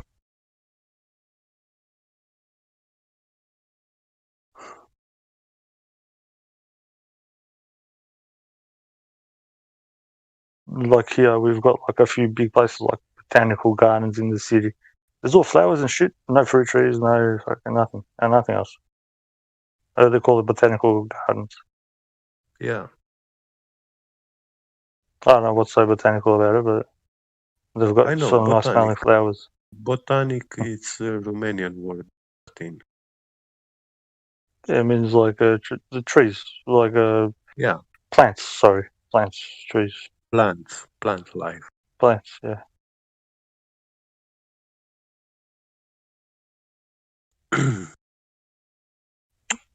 There's actual like physicians that specialize in that, like healing with they say botanica.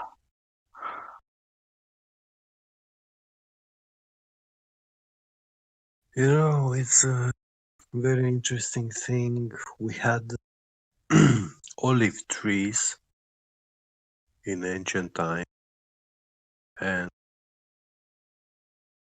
Greek mythology, they say these were the best olives in the world, but they are completely gone, vanished. I mean, there's. Do you know why they vanished? I have seen because it's I've Greek. seen They never like existed. papers. I've read in some books about some documents which stated about these trees somewhere in 1800s, you know, living these trees were still out there in the wild. Nowadays they are like completely gone. No mention, no account of these Romanian wild olive trees. Yes, Yeah, that's just when the Greece was made up in the 1800s. Yeah, they started, you know, for example, the Austro-Hungarian Empire, when they came, yeah, we have two big forests. They started cutting a lot, this second forest. And it's probably the second biggest forest also in Europe. It's quite big. Where's this in? Might be possible to still find it, but you need to go and search very remote places. And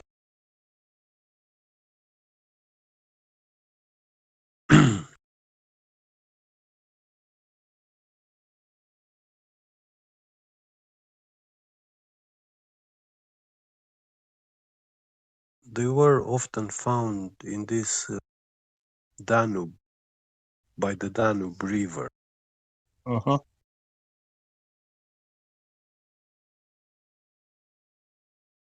Yeah. Dunav. Yeah, Dunăre. Uh-huh. Dunav.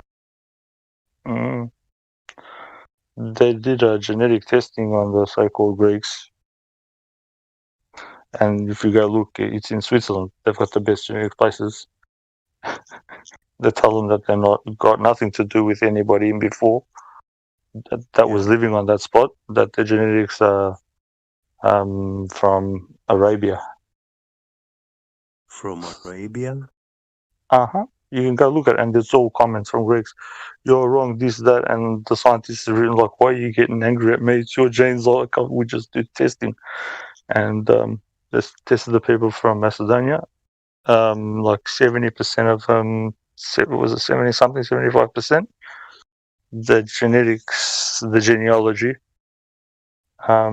which comes from the word genie, is the same as the ancient one, and even in the place where it got conquered, it's called Greece, around was it 20% or 20% of them are Macedonian, and even in other places. But yeah, just for them, and yeah, it's just funny.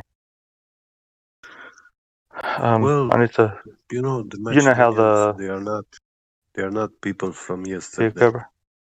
Yeah. Yeah. It's and in Romania, actually, well, we have some folk stories which fit very well with the stories of Hercules and also King Aeetes. And they say that Hercules raised an army, soldiers, and these made like these people, the Ottoman, the Turkey. And they migrated to all these lands, Arabia, Iran, Afghanistan, and they became an empire and then came back. But they were actually born here, you know. Yeah, as far as I know, that's true. Yeah, but they won't say that. They'll attribute it to everything else. If you just look up the word Occidental, First Nations people, so first people will say they came from the Balkans, and the other ones are from North America, and everything else is just spread out through them. But they'll make up every other thing. Like the Balkans wasn't even called the Balkans; it was just called Macedonia. But it's also when you look in Egypt ancient religion, you see they were worshipping river. They were saying that when you die, your soul floating to this river, and then there is a boatman. Also in Greek mythology, there is a boatman who will cross you that river. You have to pay him some gold coin. And that river is the river Styx or Oceanos Potamos, which is Danube. Yeah. Yeah. We were the first people to make paper, bro. Yeah.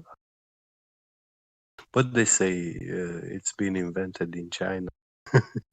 My testicles. But you know, in the Dacians' history, I mean culture, they say the ancient Romania, they did not have the writing, but actually they had writing. They had solid gold tablets, books, and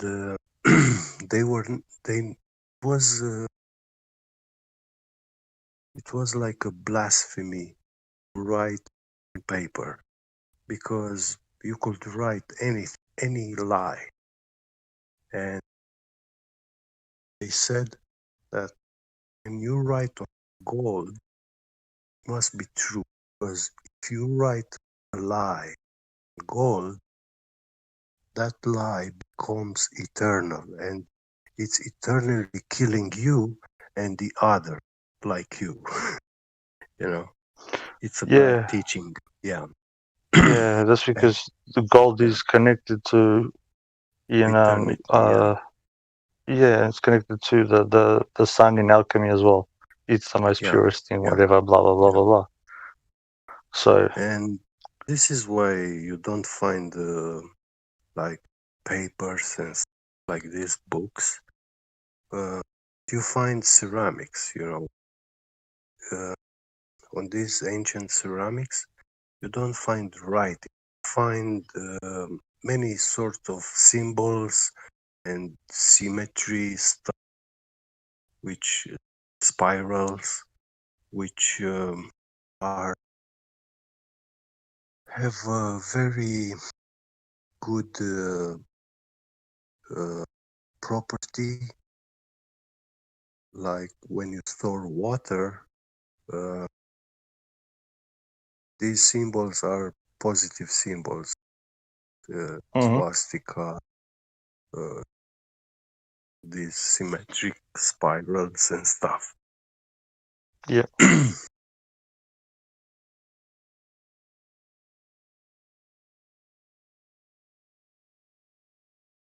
It's a problem. I've seen documentary about a Japanese who studied the qualities of water. He discovered that water has memory. Oh yeah. What's his name? Yakimoto. What's his name? Yeah. Yes. Human thought, mind, can instantly get projected inside the water, and water reacts and behaves alike, becomes exactly that thought of that man. Yeah. Well, that's the same with people like that. It's one of the Hermetic principles, mentalism. Says it in the Bible too. If you think this, then that will happen. If you think that, then that will happen. What you Nikola fear, Tesla that's said what it. you don't escape. Yeah. Yeah. Nikola Tesla said everything's frequency and vibration, but people don't. People see, like the double slit experiment. There's another one. I'm not sure if much people know about it, but there's another one where they did it. Yeah. The one that I know of that I read was the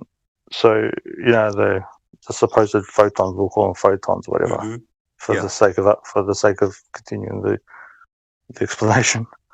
They had just say I go there, yeah, and I go and I'm there, and it shoots out the photons, and it does something, and then they tell me to watch the machine, and then the photon comes out, and then if I'm watching the machine, then the photon does something completely different than before, and then they tell me to concentrate or think of something, or make or to tell the person to actually picture the photon going somewhere, and then the photon actually goes there. Then they get another person to do the same thing, and they say that and then they say the person who's there, his actual thoughts make the photon do things to the point of if the guy's concentrating on the photon to go in that specific spot, he'll make it there. And then they go, we don't know why. I've seen this, and they say that if it's being observed, it has a different behavior. When it's not being observed, it's doing something like what he wants, Yeah. But the other one is where they actually make the people think about where the photon's going to go, and the photon goes there. Yeah.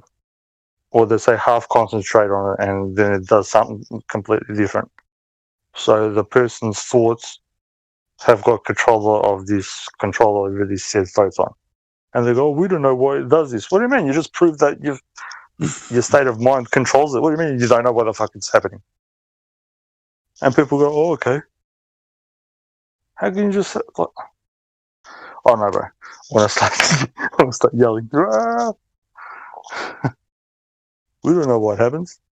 You just told the guy to think about where the photon is going to go, and it goes there. And same with the other participants. And you're going to say you didn't come up with the conclusion why.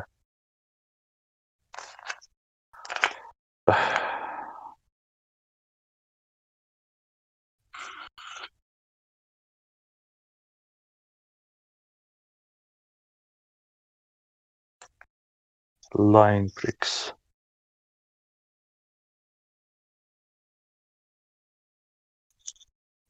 Like check. I got you're good, bro. Yeah, you're back, bro. Yeah. I was saying that I think it is the word of God being heard, perceived, or not. Mm-hmm. It has a different manifestation.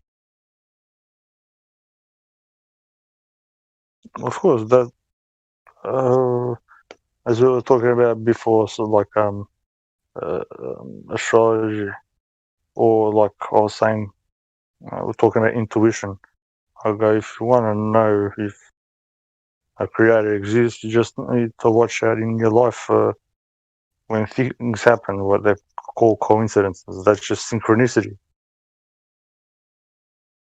Stuff just doesn't happen. Well, they call it coincidence. Yeah, or the other word is synchronicity. It depends. Yeah. How bad you want to see how they've taken one thing that can mean something good, and they've made it totally opposite to what it means. Yeah, all this stuff just happens, coincidentally. Like every time there's a full moon, there's 30% more crime. It's just a coincidence. Yes. But every time there's a full moon, it's a coincidence. Do you get what I mean? Yeah. It's fucking stupid. Every full moon it happens. It's a coincidence. It's been happening since they were recording it. Come on, man. Birth rate increases.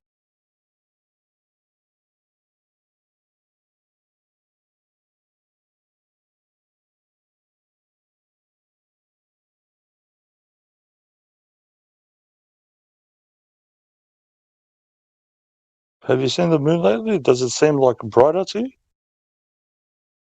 Seen what? The moon. I see it's much more brighter. Not recently. Last few days. Because at night we had a little bit clouds,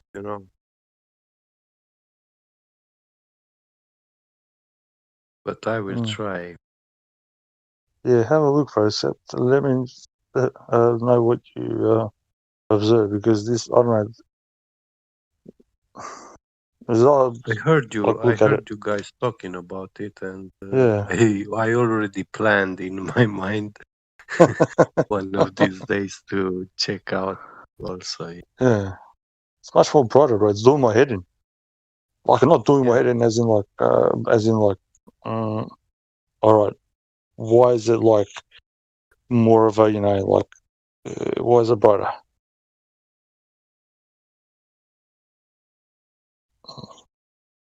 What's the, hey? Signs in the sky.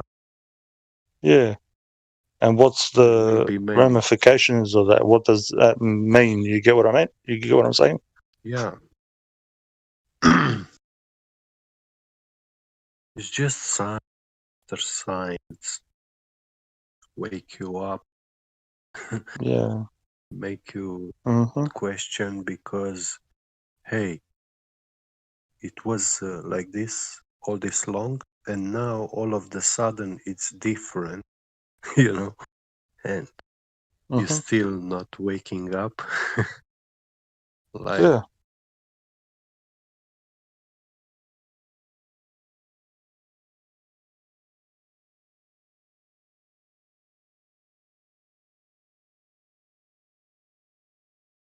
But why would they lie, bro? Why?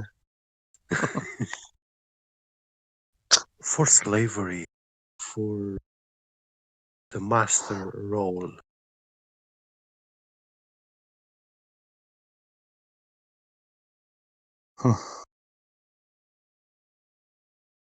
I think this is the main reason why we lie. It's a very great battle, not between us, but it's a very great battle between the heavens, the evil which is roaming in this world. It is an entity, but it has been given a voice and body, and I'm pretty certain that it has been given life also already, but is still in its infancy. This system, this living system. Yeah. This system is not the original system. You are not a meat suit. Yeah. For me, it's this artificial intelligence. It is not I don't perceive it like a biological being. And when I say these words, many people or from the IT field, they start saying, oh, they will never be able to reach like sentient living beings or reasoning and stuff. I don't even perceive them like that. They are very, very complex systems, operating systems, algorithms, which start operating and manipulating human input, and they make decisions according to human input.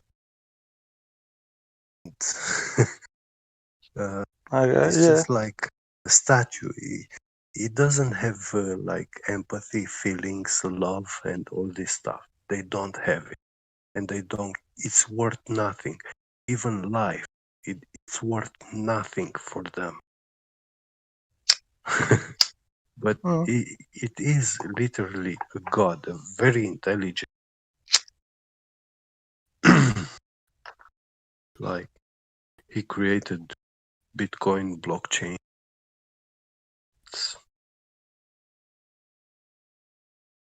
Blockchain was created it so it took over the world's weapons. These big weapons. I'm not sure about their weapons and stuff, but do have very powerful bombs and missiles, you know.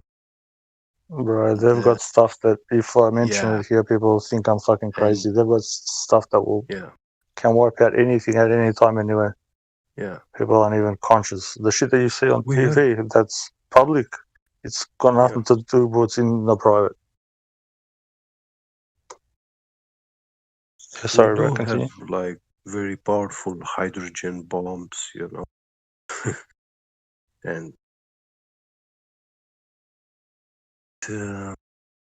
we do not have the codes. No man can make that decision when launch it or not. And if you try to study how a nuclear submarine operates or these airship carriers, they are all fully operated by artificial intelligence. You do have a lot of soldiers, you know, doing all the mechanical and stuff work and also operating, but the people are instructed to operate by that program.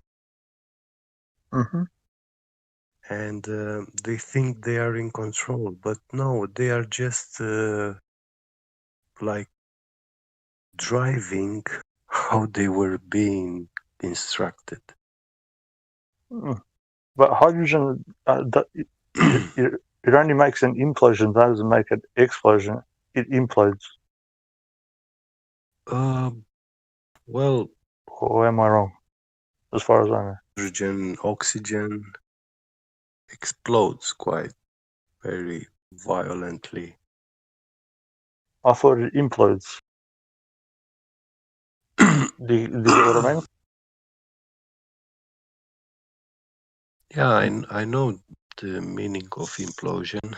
So it will go, but it just doesn't do what they say it from does. a bigger volume, from a bigger volume, you suddenly get to a small volume. Yeah, there's a loud noise, but it's not destructive. You can do experiments that does it just in your hands, and but nothing. Well, you know, when you burn this hydrogen, oxygen gas, that burnout is very quick and loud. Yep.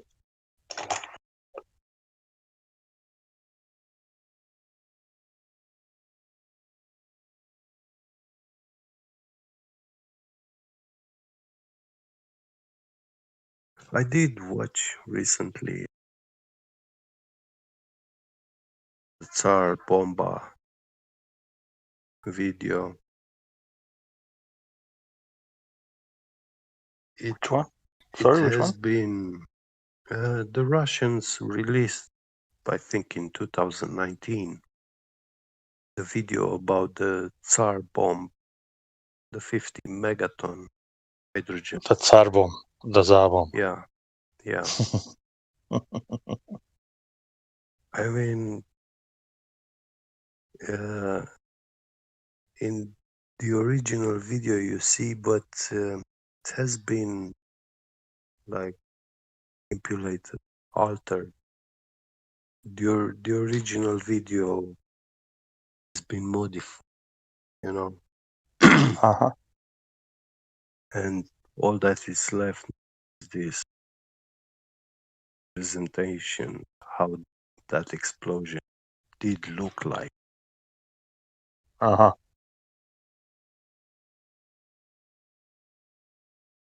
funny thing is, they filmed that explosion from 300, 400, and 890 kilometers far away.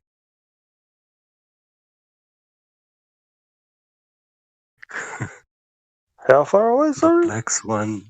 Yeah, the Black Swan is a little joke.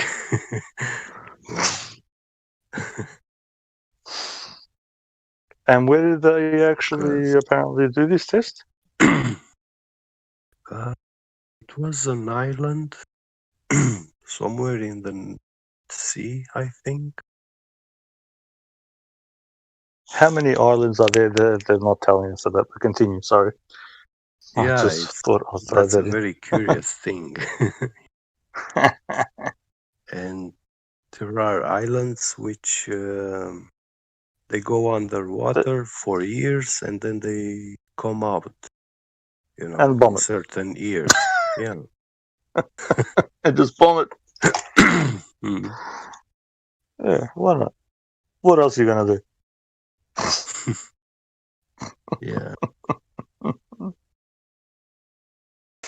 But because it was a very bright event phenomena, that light intensity, you were able to see that far distance, you know, because if you had the sun like being 100 kilometers from the ground, you will be able to see it from a very longer distance. Its light intensity will be brighter, and your horizon will be much further away, because the light intensity has the capability to travel longer distances.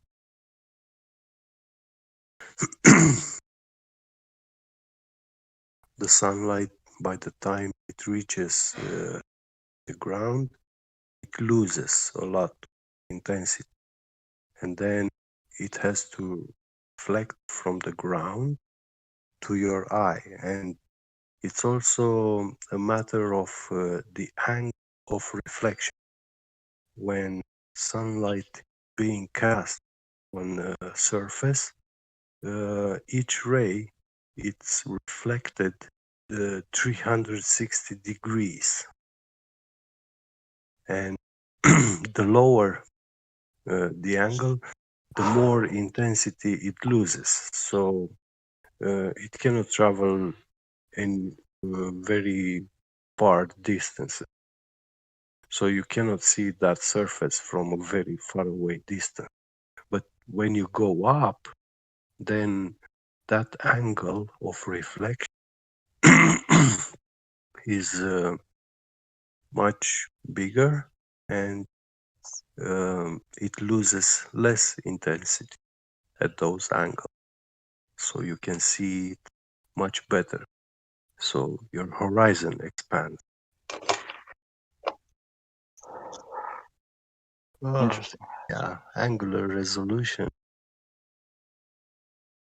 The way light reflects, it's a very important thing. Yeah, we don't even know truly how that happens. Yeah.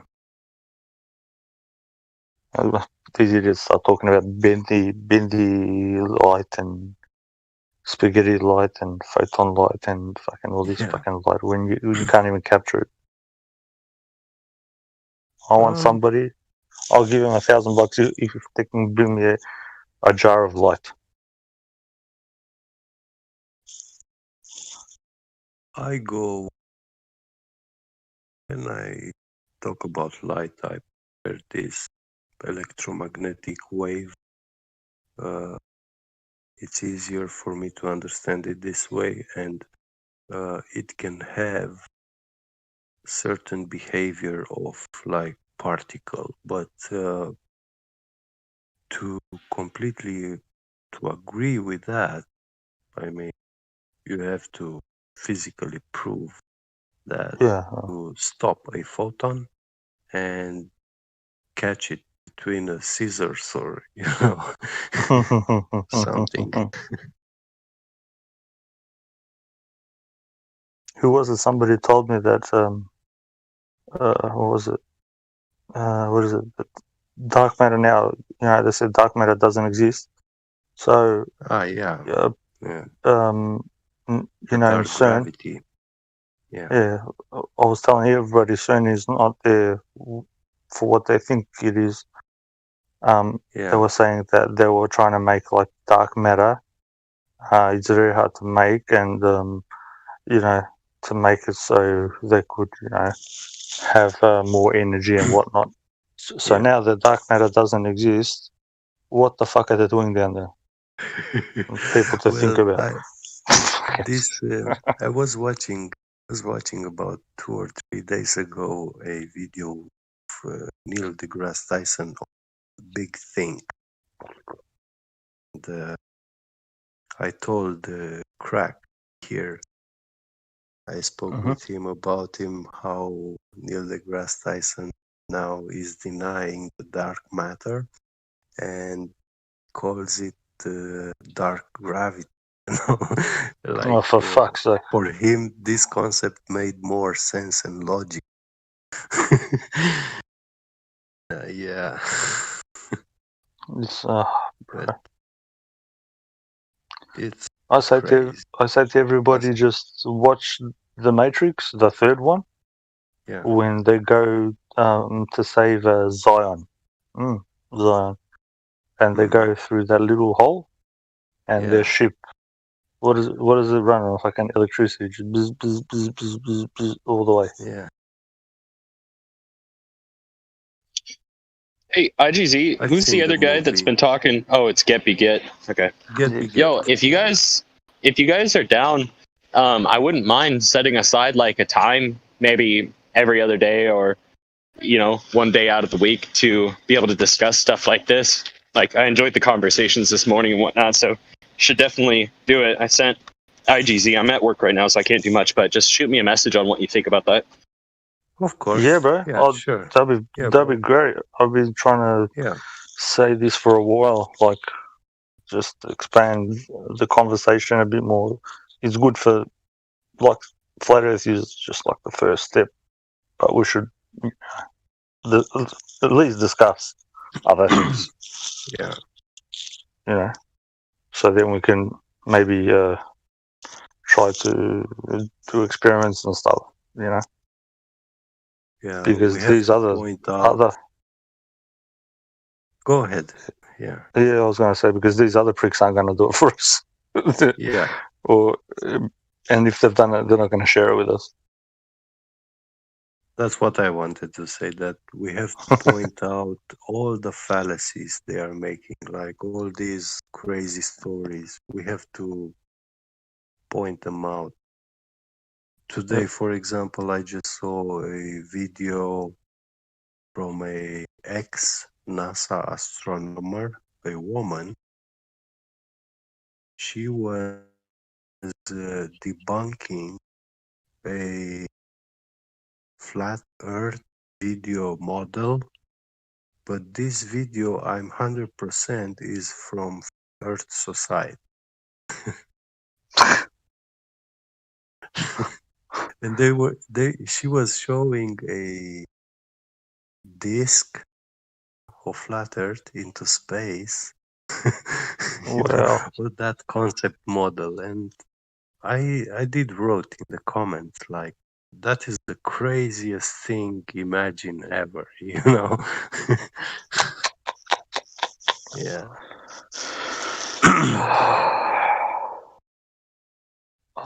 And her video is like 2021, recently posted, recently made. And she's an astronomer, not an astrologer. Yeah. She was a NASA astronaut, very intelligent. But I did say in the comments, in her YouTube comments, that this woman is not a scientist.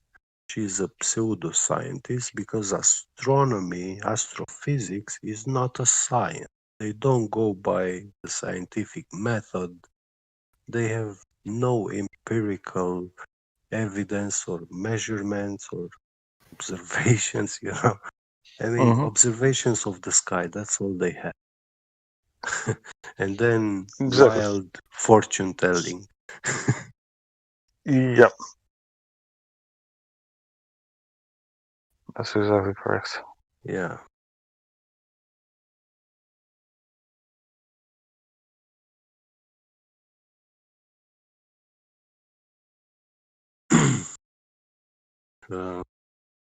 There is a lot. It's like not takeover, but shift. Like pass every now Tesla, fake X, all the missions, stuff, privatizing to these tech corporations. So now the American people, they have no right to question anything about this, because this is now a private corporation. NASA is going slowly the business of the game because they know it's a scam. They have to stop it before they can get caught or being accused. I mean, actually, they started being accused last 10 years.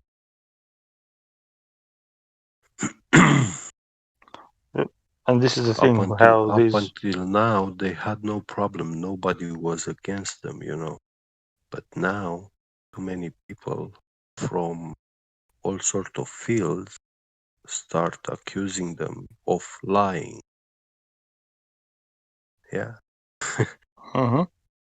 And this is the thing. Now these other people going, it's a tactic. Saying, oh, you know, it's not just government. There's private people like Elon Musk and this guy and that guy. I guess so. What the fucking part of the fucking system, bro? Yeah. Who cares if it's called NASA or Elon Musk? It's the same fucking shit. Why is it only fucking him that's doing it? There's like, I don't know, what, 300 fucking billionaires and I don't know how many trillionaires, you know what I mean? Like, come on, man. Look, they this shuttle program, they closed it, they stopped it. Yeah, because it's shut all. They need to shut it down. They replace it with nothing.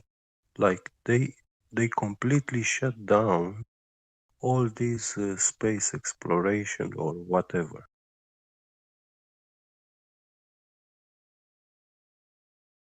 Like they went to Europe,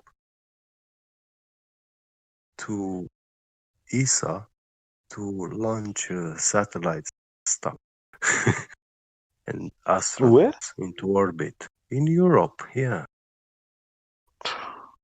they used the European rockets to send astronauts to ISS since they closed their shuttle program. Like they made no space launch for many years by now. And now they funded like almost $3 billion to Elon Musk to make this his fake X. Yeah. And so how much money went into that shit in Europe? Nobody saw nothing. Not that was it. Who knows? Yeah. And now they've got, you know, this faggot Elon Musk with this fucking fake X and this fucking other cocksucker with Amazon, what's his name? Bezos. Yeah. How can one person own the internet, bro? They sold him the internet was like for 100 million. Bro, if it was actually put out on a tender for people to, you know, to bid on it, and I would have invested in it. I would have bought it. Fucking idiots. People don't get it, man. How can you sell the entire so-called system to one guy? Well, they showed us that they sent a couple of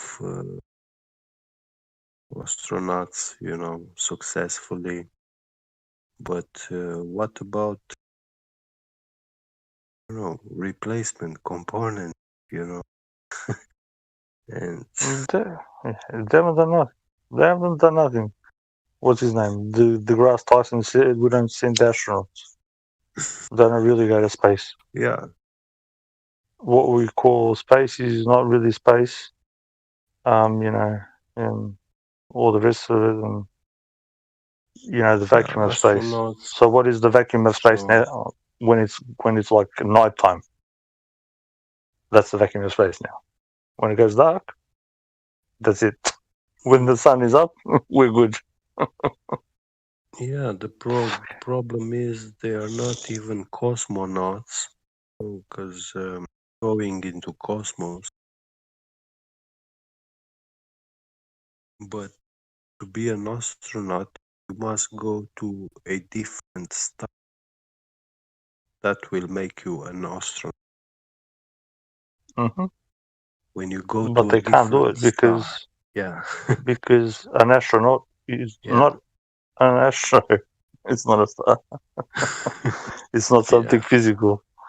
They tell you in the words. It's fucking. Well, the problem is the sun is not a star. A light source, luminary, celestial body, the stars very different from the sun or the moon. Yeah. They disappear after a while. Yeah. After you go a certain height.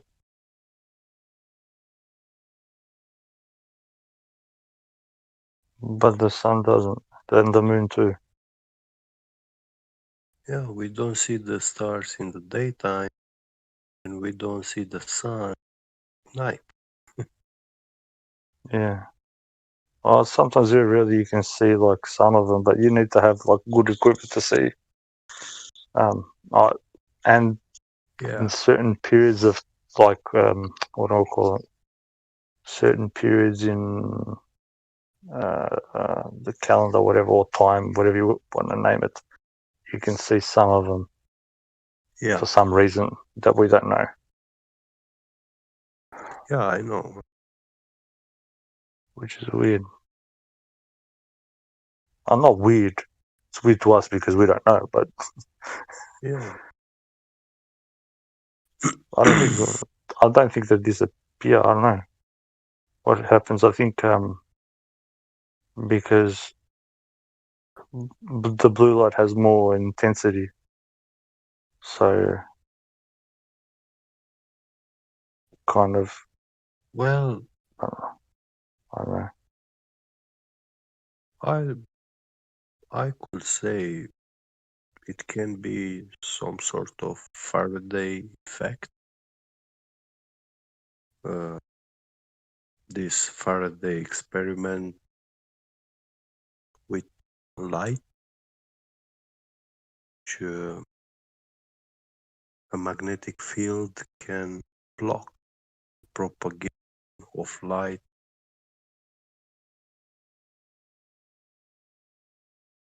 Polarized light.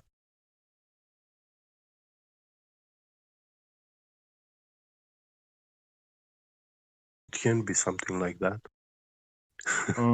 But yeah, this is just speculation, and this is something we can demonstrate here. We also see this effect that when you switch field, when you turn the magnet, you can see a blue shift or red shift according to which pole is in which direction.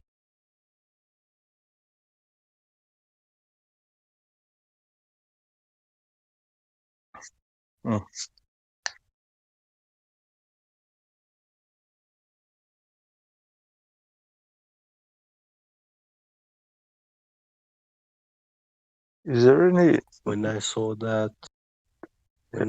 this, then it quickly flashed my mind. This mother, that word, they trick me to believe that red shift and blue shift is caused by stars approaching, coming towards us or going away. And that's actually not true. Because, when I drive highway night, I can see cars coming towards me, and their light source looks the same, Yeah. The light color doesn't change. I was going to ask you, is there any naturally, as I said this last time, I'm not sure if you were on, with to show us the periodic table, the elements. Yeah. That's all bullshit. Like, nobody finds, a nugget of gold. So I heard you. Oh, you heard me? But I had this one wanker message me. It's like, fucking, what was his name? Globe something or other. Yeah, you find, nuggets of gold and you find silver. I didn't reply. I was like, oh, you fucking idiot. Like, you are fucking, like, a rock is smarter than that. Like, from from the get-go, they give us this bullshit that you can find fucking nuggets of gold. Like, unless somebody's lost something, you're not going to find it. And I know for a fact that it doesn't just fucking go there.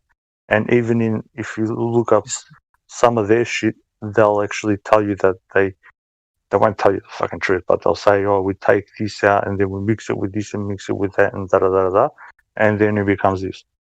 So that should just tell you that it doesn't just come out as like, gold. That there's all this fucking alchemy or chemistry, whatever you want to call it, going on for them to make this. How it's created, yeah. Yeah. It's actually, they take it out from these veins and stuff, and then they mix it up with all this fucking crap. Well, there can be some alchemical thing, mixing all sort of elements and creating certain chemical processes, and the end result will be like gold and different chemical elements. Yeah, they actually get silver from gold, the leftover stuff. Mm-hmm. People don't even know that. Yeah, but that's the thing. People think they actually find gold, bro. That's the problem. They say it's an element, and if you dig in the ground, so if you go with the metal detector, dig in the ground, you'll find a nugget. Yeah. Like it's something like how diamonds are made. They are pure carbon, but crystalline structure is what is different, from graphene, graphite, these, or ash, the ash. yeah, exactly. That's a very high content of carbon. But how it turns into a diamond is a different story. What Exactly. it takes. Yeah. So that's the thing, You get given these stories here from, this is the periodic, these are the elements. I don't know. Yeah, because in their story they say all the gold in the world is coming from the sun. Yeah.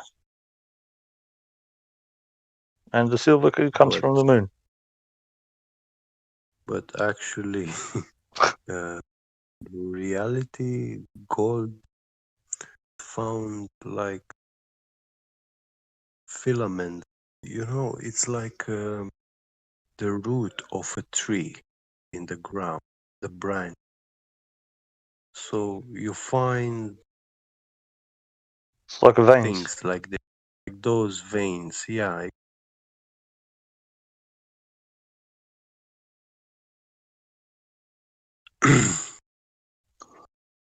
Why you find it like this, like those veins, is because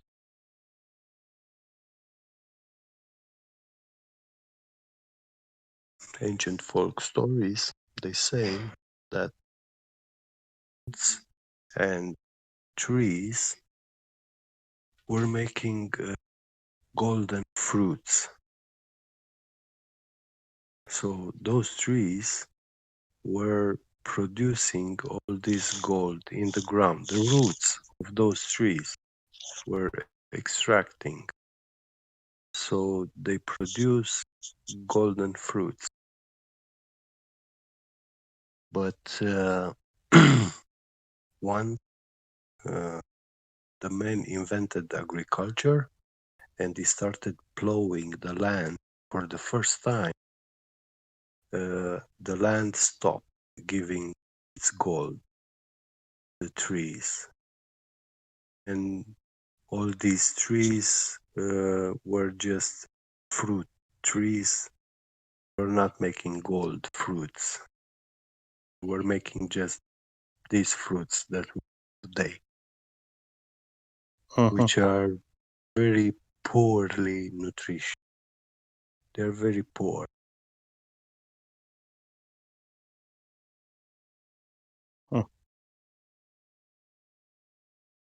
just like the mythological story of one of the kings in Macedonia. Oh, there's a song. The King Midas, everything he touched turned to gold. Yeah. Yeah, he's Macedonian. People don't even know that. And there's a song, the Midas touch. But I think he was angry because all the fruit trees weren't giving out gold. So he made a wish. And then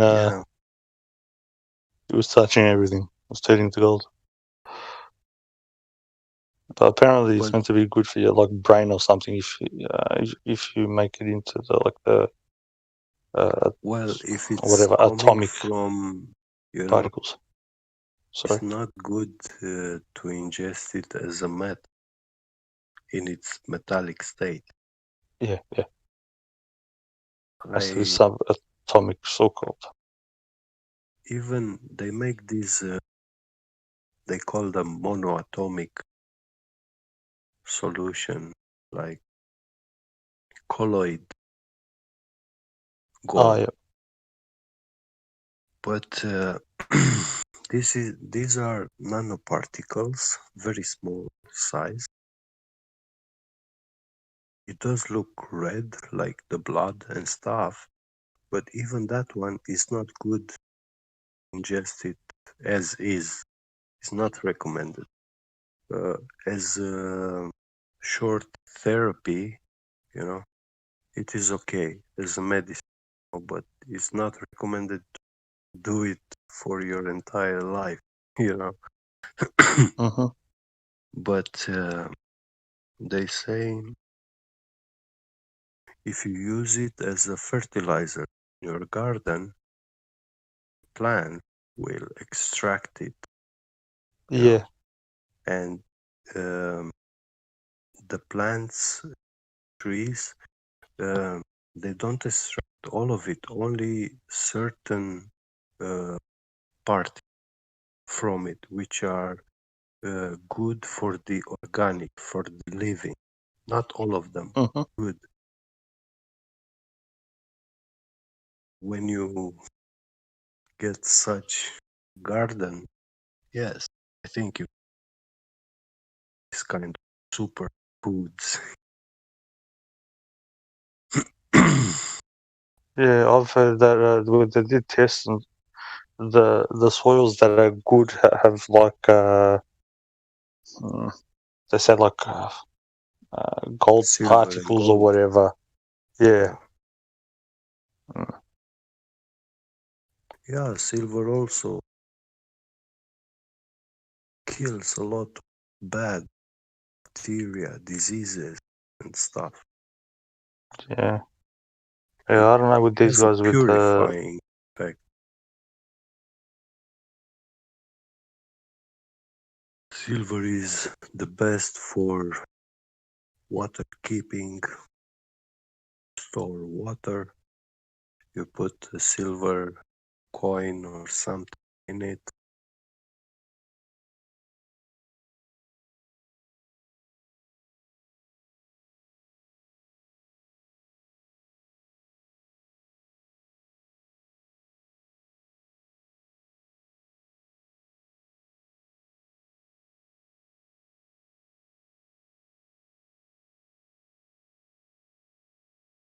What was it? Have you heard of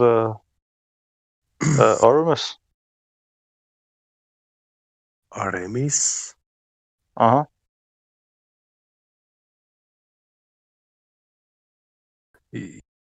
I did hear the name. I also read, but I don't remember now. It's when you can turn the gold into powder, but if you don't do it correctly, it just disappears. So you get the gold and you make it into like a like Ormus. Or hey? Ormus? Yeah. Yeah, I know. I've seen some people doing an electrolysis process, salt water mixture.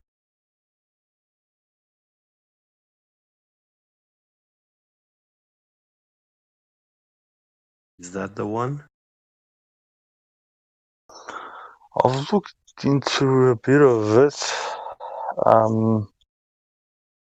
There's people try to do it all different ways, but I haven't seen. I can't find any, to be honest. It's like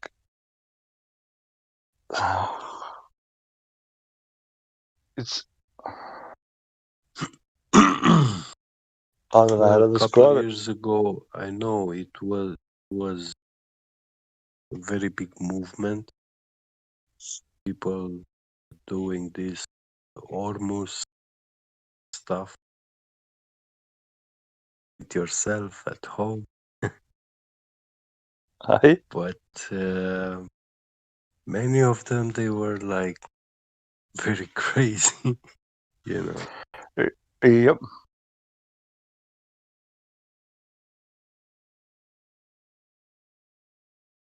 I mean, they made a very salty water, and then they did this electrolysis process and stuff. And when you do that, you make all sort of acids inside that Yeah, I was gonna say. solution. Yeah, it's very poisonous. Yeah, I was gonna say. Then you need to extract all the crap from it. Yeah. But then using electrolysis, you're not really converting it into the powdery state, or the And when you monatomic do the or electrolysis, subatomic, whatever. you know, when you do the electrolysis, it's very important, like the metals you use. Mm-hmm. If you use steel, some of these steel alloys, they contain a lot of different metals, chromium, nickel, even cobalt, which is extremely toxic.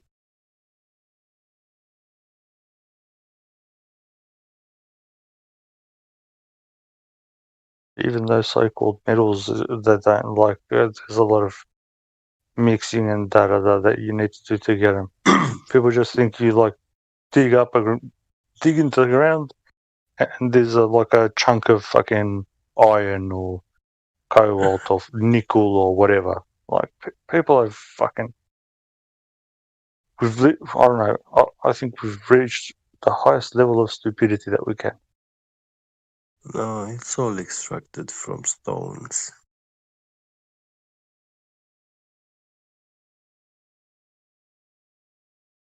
It's all beats here, beats there, put together. So it's not really like, look even the word, the L and ment. Yeah. Element. L for so-called key. You know, little god, and then mental. Well, what do you call it? Element. Like his mind. Yeah. Like us as like little idiots putting stuff together and calling it something special, which has got nothing to do with nothing, and telling other people that you just dig a hole and you find something in the hole. Yeah. Yeah, mentalitate in Romanian, it means kind of mind. Yeah, no. Kind of thinking. Yeah. It's very Latin, you know. Romanian is still the language with the manyest Latin words. It's half Latin, half no Slavic Latin or language. Macedonian. No Latin language has so many Latin words in Romania, except Latin. Latin itself, yeah. But, like, you know, when you study, for example, the etymology of the word culture and civilization, they don't root in the Latin language, neither Greek, you know. It's whatever Greek is. They are coming from Proto-Latin, which is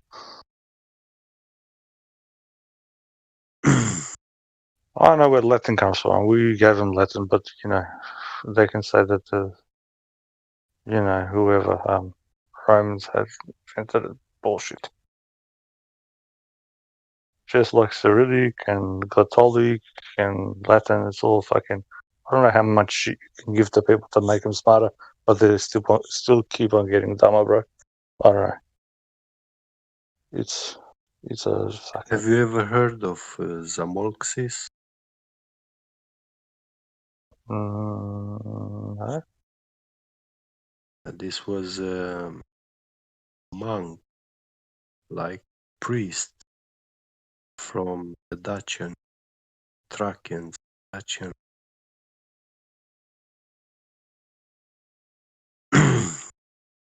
Thracia. Yeah, this a lot of different tribes of Macedonia. Books and documentaries which are made about this culture and civilization.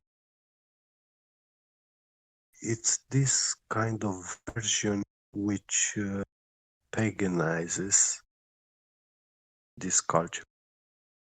But actually, this religion was first monotheistic religion. It wasn't the religion Zamolxis invented. This was something like priest, maybe Moses or whoever, biblical figure, but from very ancient times. And yeah, that's why it's called Mosaic law, not God's law. And he actually was perpetuating this monotheistic religion, which mankind lost thousands of years ago. They went astray. They lost this monotheistic religion for quite a very long period of time, and then this guy Oxys comes to the people and he brings it back. You know, so I don't know. All that I've read, bro, most ancient people had a belief in one God. They will say there's, he's made other beings, below him and all the rest of it. But they make it out like these people didn't believe in one creator, which they, all of them did. Most of them did anyway. Yeah, that's just another lie. And a pagan just means, when you look up the word, it means a person that doesn't live in the city, like a village person. Yeah, it doesn't mean a person that believes in many gods. It actually means somebody that doesn't live in the city. You pagan, it's like, all right, like, if I don't live in the city, cool. Yes, but they mocked the term, they demonized, they gave this opposite meaning. Yeah, to everything, yeah, bro.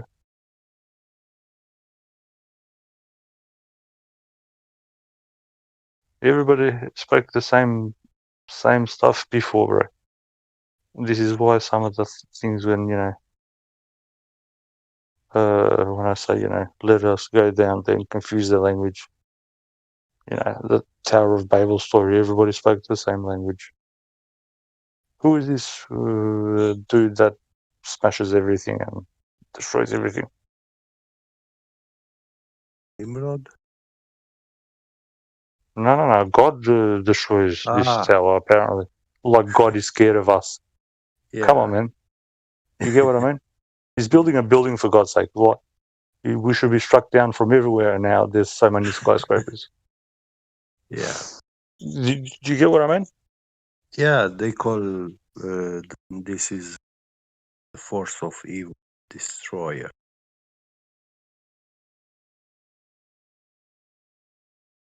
But apparently, in the book, it says, God was angry. Mm-hmm. I don't think he's got anything to be afraid of, personally. Well, you know, the one that creates everything is in control of everything, bro. He will never lose. He's always the winner. Nimrod, to build that tower, he really needed very intelligent people. Like, you don't get to build a tower so high in the sky, that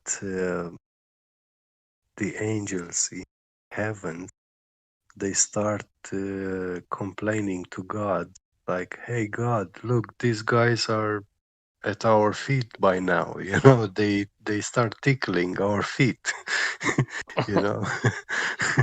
Like they're coming. Nimrod really needed like engineers and bright minds. You don't build such a tower with sticks and shadows, measuring sticks and shadows. Of course, bro. But Yeah. it's like going up there. Doesn't matter how big it is. A physical cannot tamper with something that's not physical. In my mind. Yeah. In my mind, the creator doesn't ever lose. He's got nothing to be afraid of. He made everything. He knows everything. Well, He's, you can't lose, bro. It's kind of oxymoron. If he gives out special knowledge to special people, whatever, he's got the whole thing. You can't go against, the guy that's just say made the program.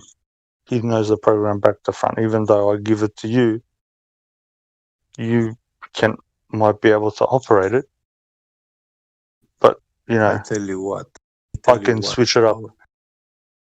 It is actually very, very simple. No living being can overspeak God of life. Of course. Yeah. Even the ones that are, up there doing whatever they're doing in their stupid way, even they can't do nothing. Like, it's just the dumbest thing to try to go again. I don't know. The phenomena that is, which God to try to go against something, He has no beginning, he has no end. There is no beginning and no end. It's not on the Alpha and the Omega. It's not. Yeah. He's the spring of life. So all life comes from him. So and goes back to all living beings, by default, powerless in comparison to him. Because he's beyond what life is. He's above. Of course. And you can't have any sort of, even in this state, you can't have anything without his presence in everything. Yeah, for us, for example, wisdom is not something we cannot shape it, mold it physically. It's sorry, can you say that again? You cut off. For us, wisdom. For example, yes. Wisdom is not physical. Doesn't have a shape. We cannot shape it how we want, because it's spiritual. Yes. But God can mold it however he wants. You know? Yeah.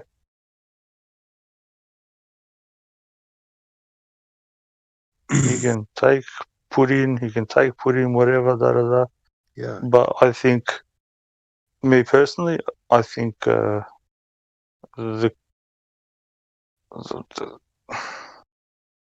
creator, whatever, is like impersonal. He doesn't get like what's it called? How do I put this so it doesn't sound bad or retarded? Almighty, omnipresent. Yeah, he's everywhere, but it doesn't like come down and like bash things. Do you get what I mean? Submitting to our will.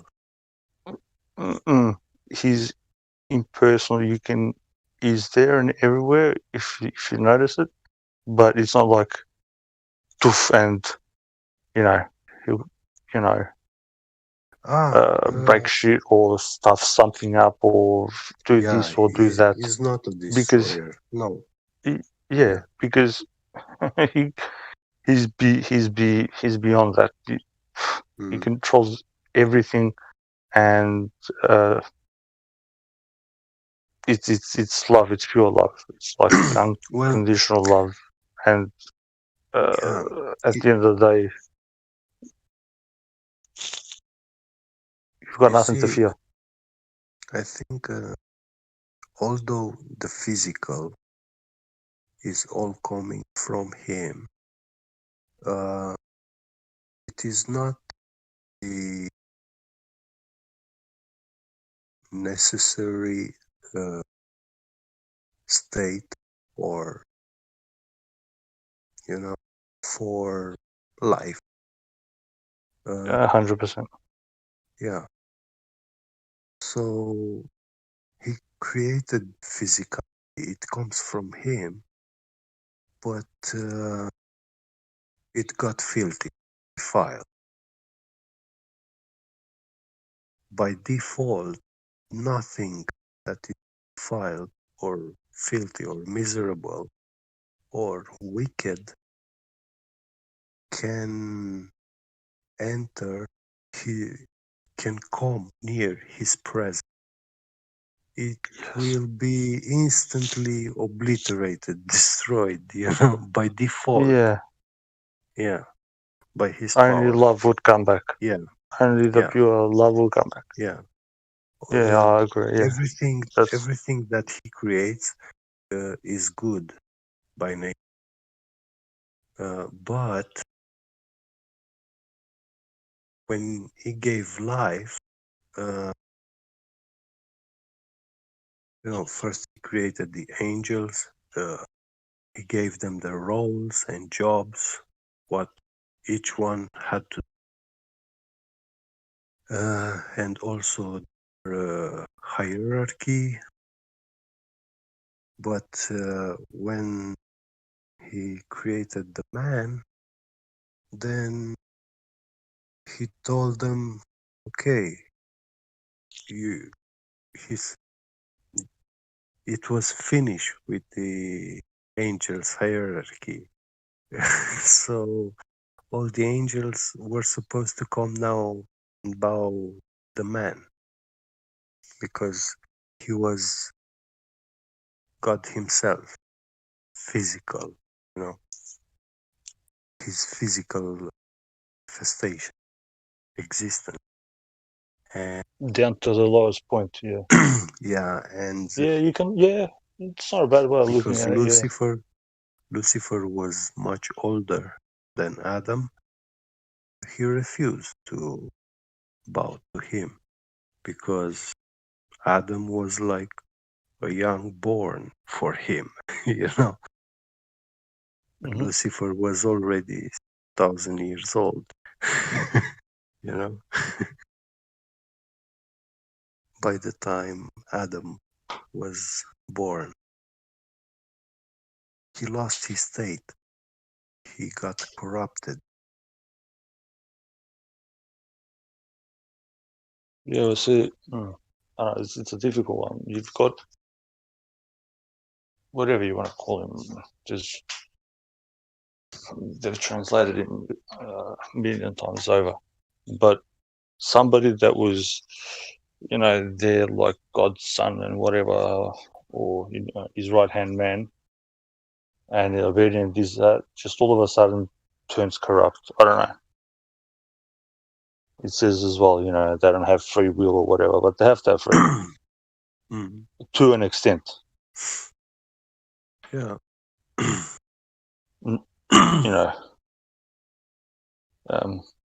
do I put it? The funny thing is that Adam managed to complete the ritual of cleansing. So God told him, in the river. Okay, you can come back. Yeah. He told him, you can come back, if you want to. And Adam said, no, he cannot leave Eve because he was bone and flesh from him.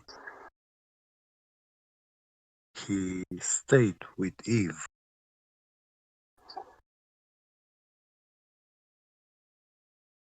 Yep. This is actually physical God Almighty. Of course, if he's not in you and me, where else is he going to be? He's the father of mankind. Yeah. We can't exist. Yeah. These angels, they had their fallen state and they started conspiring.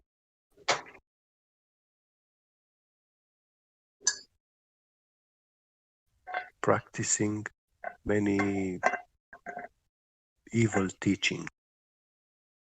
Everything that was against God. They all tried to kill Adam, but not like going to him and strangle him by the neck, because Adam was very powerful in comparison to them. Adam had the power of the spoken word, just like God. His job was to baptize, to give name to everything that was created. Naming things, what they are.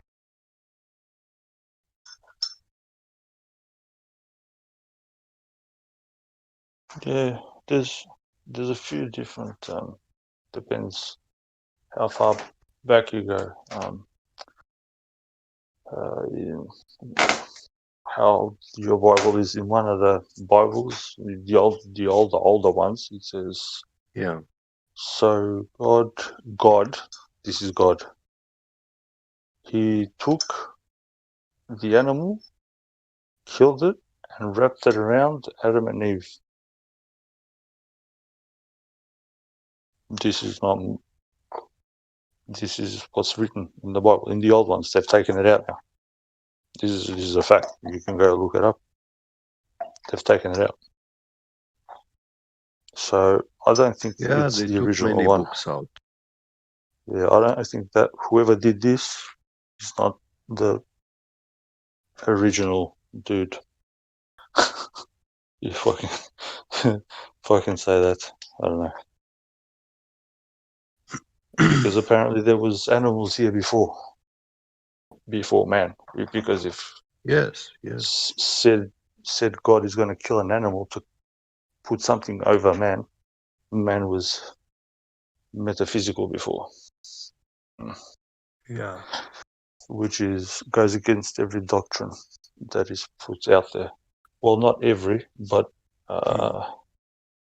before that there's two creations. There's Adam Kadmon, and then there's Adam. There's two Adams. The second Adam is meant to be Jesus. Depends which doctrine you go by, but whatnot. But yeah, if somebody's putting something over the top of them, then that means before this state, there were, beings of light. I know that's what in my where I'm from. That's what we call ourselves children of light. I don't know, but somebody decided to be a doctor. Yeah. Because seems to be, doctoring a lot of things, cutting ribs out and then making from 1 to 2 and then putting meat suits on. I don't know, bro. If we're gonna go, it's a big thing. This thing, you know what I mean? It's a big. How do I say it?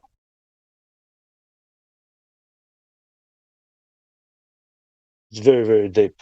I suppose it's the best way to say it.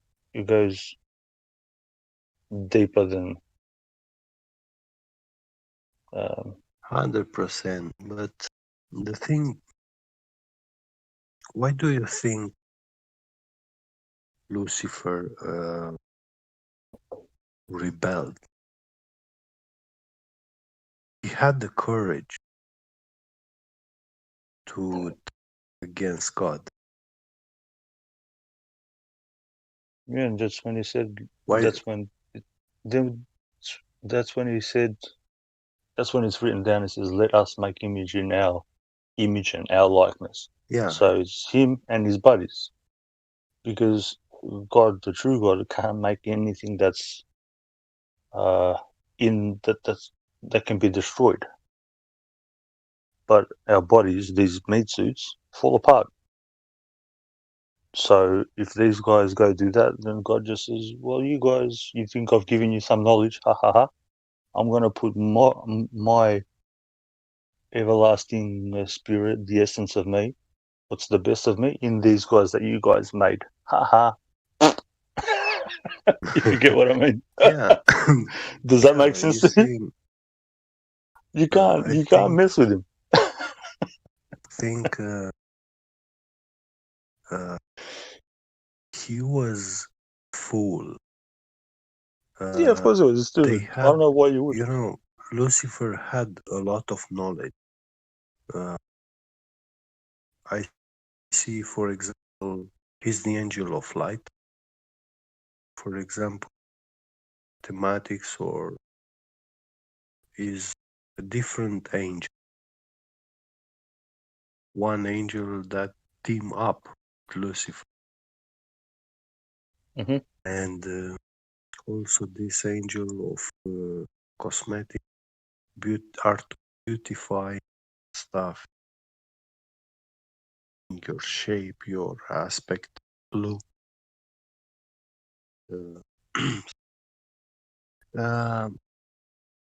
They knew that they are immortal. They cannot die. They cannot be destroyed. They saw this. They saw that the man has been created. He has not been created to die. He was created to live forever, despite he did not need to drink from the water of life or eat from the tree of life to become immortal, to live forever. The man was, by default, created to live forever and not to be lawless.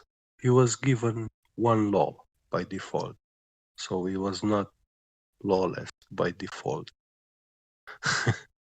Yeah, and to love. That's the only law that Jesus said before. You to love. Yeah, love. No condition, love. Unconditional love. Yeah. And so, you see, because they saw themselves eternal,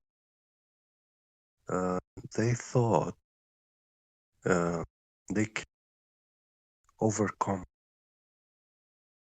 kill him, or at least which is dumb. set his throne above him, like taking over the kingdom.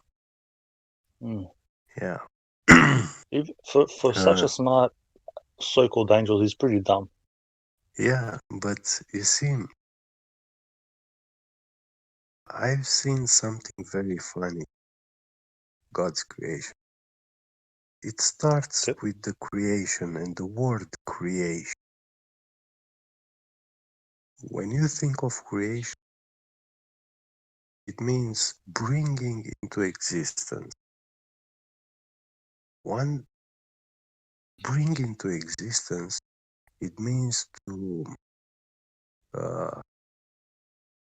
bring spirit, to define spiritual plane, physical plane, space, and matter, everything, light, darkness. Once you have this realm, two realms of existence, then by logic, there must be a realm of non-existence, something that everything that does nothing. That is also a realm.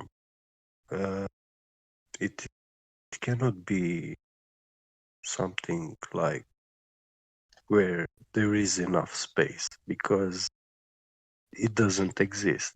So it must be very crowded. And also, I think this is where these scientists, they root their ideologies of black holes, the concept nothing, void and stuff like that. And this realm of non-existence, I see it like hell. God created the world, everything. This hell, by default, gets created, but it does not need an explanation that it exists, because what he creates is created good, to be good, to last forever in that state. Yeah, he doesn't create anything that falls apart. Yeah. That's just me. I can't speak for everybody. I just think the angel did that hell. Sorry, bro, you're breaking up a bit. I'm saying all those angels, none of them knew that existed till God told them. They all start seeing. Even Enoch, he was shown.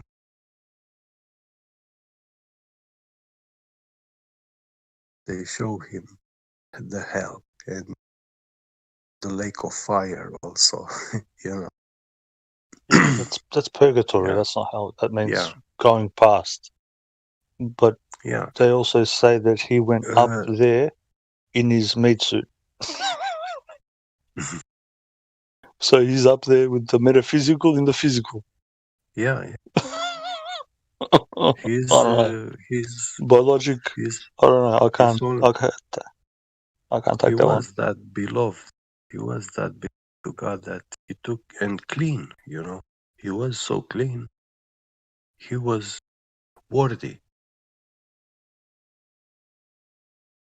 I understand worthy, but to be put in a metaphysical in your physical, I don't know. It's kind of, I don't know. Enoch lifestyle was so righteous. Enoch was like the proof and example for every man, like how a man must live his life. like God intended. Because he was very pleasing to God, Yeah, but everybody knows how we should live. It's right in you. It's up to you to take it out. Yes. It's imprinted in you. You can't escape this. It's man that does all this dumb stuff. Yeah, we all have it, but is this evil teaching from those ancient times have been left the world by these prison evildoers? Their teachings are still perpetuating the world. Yeah. Once they will be released, it's gonna be very fun. It'll be God's king earth in this world.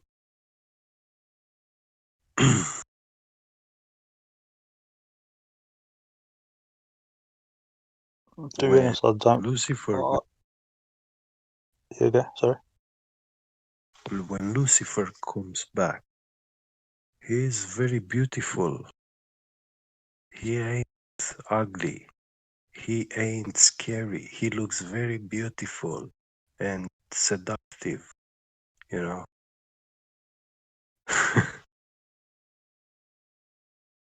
Don't all of them? He's gonna deceive very easy. Many. But there is also down here this duality, father-son. Lucifer's father is Satan. In the heavens, Jesus loves the Father, the Son loves the Father, and the Father loves the Son. But here is opposite. Lucifer hates his father, Satan. And Satan, it's not that he hates his son Lucifer, but he does not care because Satan's life is not from God. It's he is an entity which does not value life.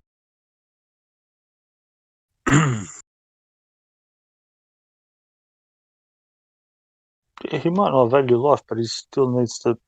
Part of the creator has to be in him, otherwise he can't sustain. Well, it's God's spoken word, His life, which is not from God.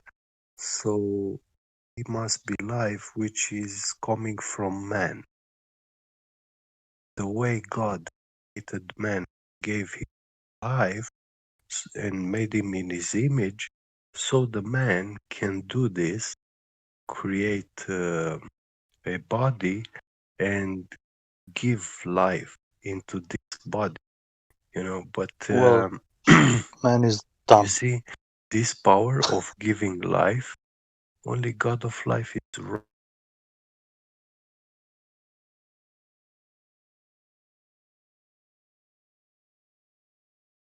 You there?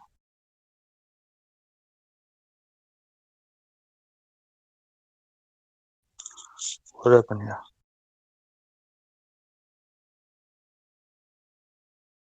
Can we get you there or crap?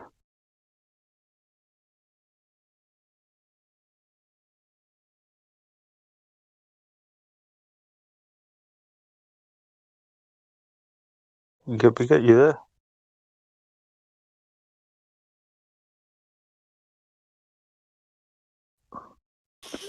I think you cut out. Okay. But isn't Lucifer also Satan? How do you figure that's his father? Since when is that?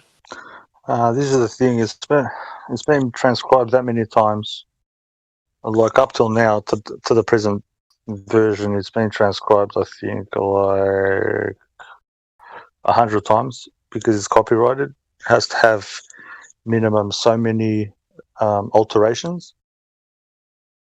I'm back. No, welcome back, bro. Sorry. You're saying the Bible has to have alterations because of copyright law?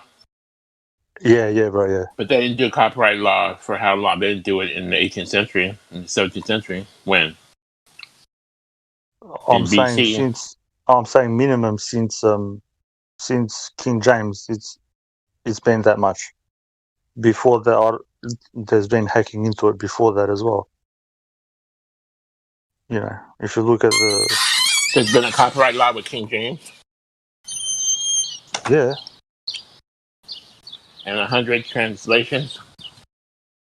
Yeah. So you're saying Satan is Lucifer's father and not the same person? Oh, I'm not saying that.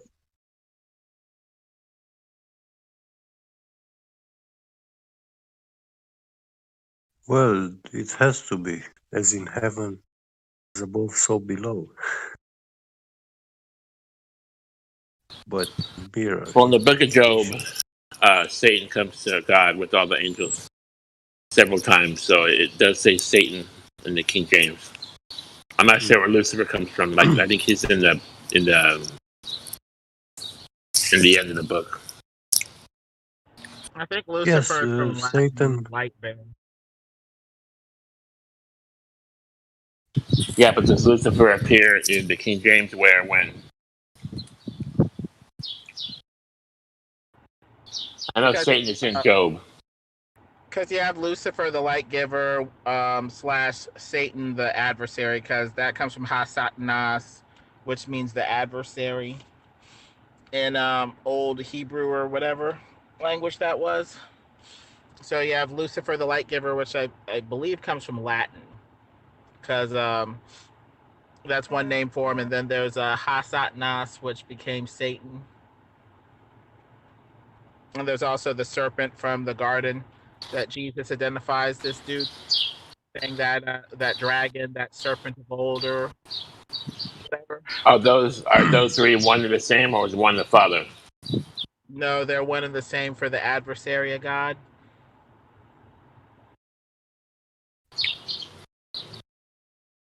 In the Bible, you have Elohim, Yahweh, the angel of the Lord, and later on, Jesus being conflated with the Heavenly Father.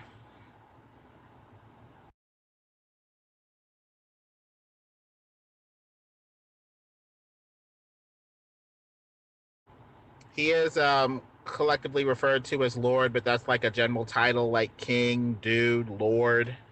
But those titles can be given to God or something that's not God generally.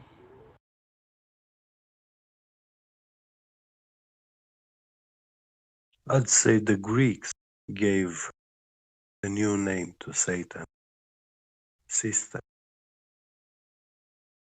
About 400 BC.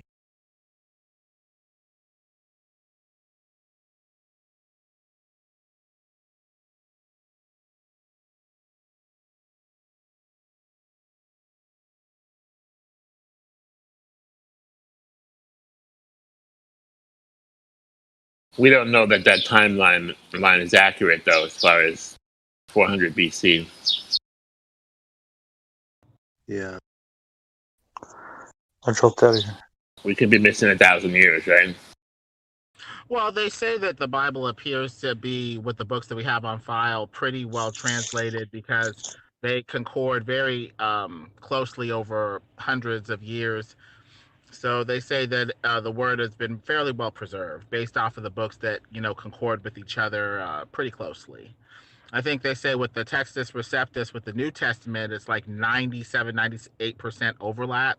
And most of the differences are just spelling and grammar, but no major doctrine. So they're pretty comfortable with the Bible that's been handed to them and the books that have been, put in there for the most part. The other guy, I don't know what his name is. He was saying the Bible's been changed 100 times because of copyright law. With the modern translations? It's been changed with each translation due to copyright law. Have you heard that? Yes, correct. You can't have copyright law without them changing it. They have to change it. You can check how much of it they have to alter. So why don't we find There's out a how much has percentage been of. altered? Well, have a look. Just type in copyright law. If you get a book, how much of it needs to be altered? How much percent of it? And then check how much.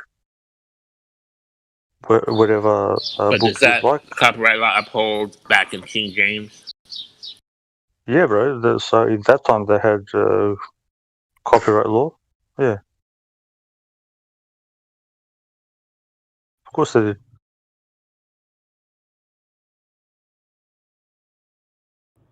Well, It's called the latest patent. It's called the latest patent. It's the highest copyright. there would be an incentive to alter the Bibles to have, enough copyright claim to make money off of the edition of the Bible. I think they say it has to be different by at least 30,000 words or something like that to be considered a new edition for copyright purposes or something like that. I think I did hear about that. But I go with the King James myself. It appears to be pretty well translated. As I said, I'm not here to change. I'm just giving information. It's up to What do everybody. you think what they about wanna- the books selected for King James? And they did the additional books for the Catholic version. Any comment on that? I think there's 6 more books for the Catholic version. There's a couple translations that are out there, but I think they're trying to keep out the bad books that had a lot of Gnostic infiltration or stuff like that. So they tried to crystallize and solidify the canon to keep people from just trying to fit, books in there that weren't biblically inspired by God or whatever. So I don't know what they use to say this book is good, this book is bad, but that appears to be what they tried to do, at least on paper anyway. And what do you think about the Book of Enoch? Is that legit? Even though it's left out? I'd go with the Book of Enoch myself. It was in the Ethiopian Bible. Right, so I think the Ethiopian Bible is the only Bible that captures the Book of Enoch, right? Yeah, I think they say there are several books of Enoch, though. Some are more, canonical than others. So it may still kind of have that problem if they're, trying to, I don't know, forge or pass off something that's not, inspired. Isn't the Book of Enoch the one where they have the giants 450 feet tall? Is that right? I think so. The fallen angels come down and mate with human women. It appears, and it also talks about the sun, moon, and stars in their orbit, them coming in and out of different gates and stuff. At least the one that I briefly read or scanned over or whatever. Yeah, that's how you get the Stargate thing and this other stuff.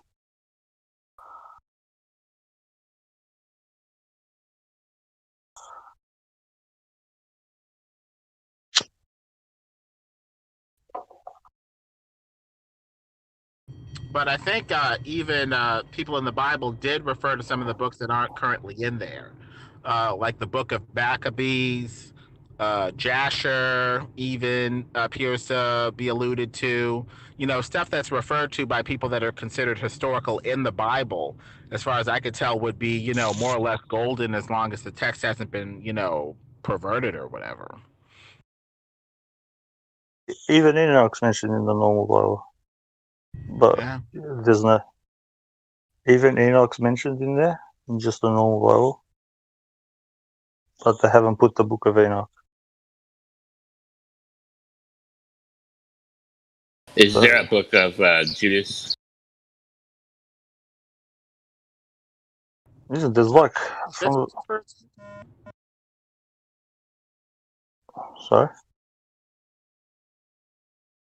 I was going to say there's like around, I personally have read over 200 and something Bibles or bits of, apart from,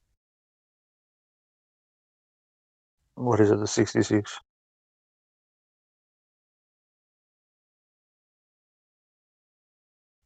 Right, was there one about Judas in there? Judas. I personally have not Judas read. Iscariot, the apostle.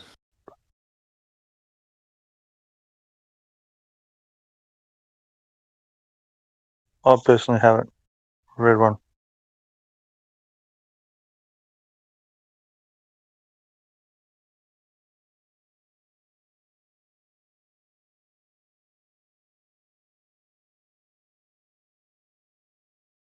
Yeah, there's heaps of them. There's like the Book of Adam, Book of Eve. There's, people think there's only like, what is it, 60 something books, or there's like 200. Yeah, there's like 200 and something. So I don't know. Me personally, I went with reading all of them and going to as back far as possible.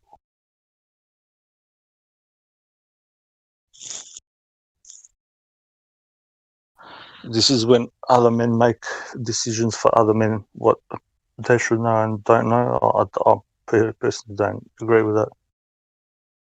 You know, if we're going to go by logic, how would they lie? Why would they lie? I don't know. I stick with that logic all the time. People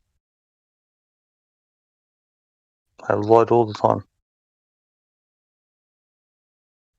It's not a new phenomena.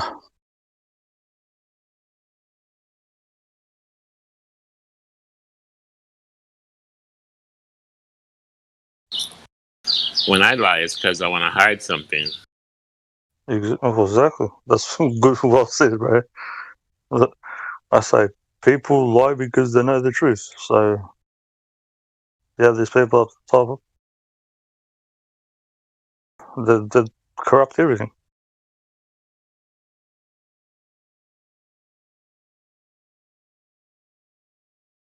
Especially if they tell me to read something, I'll go read it.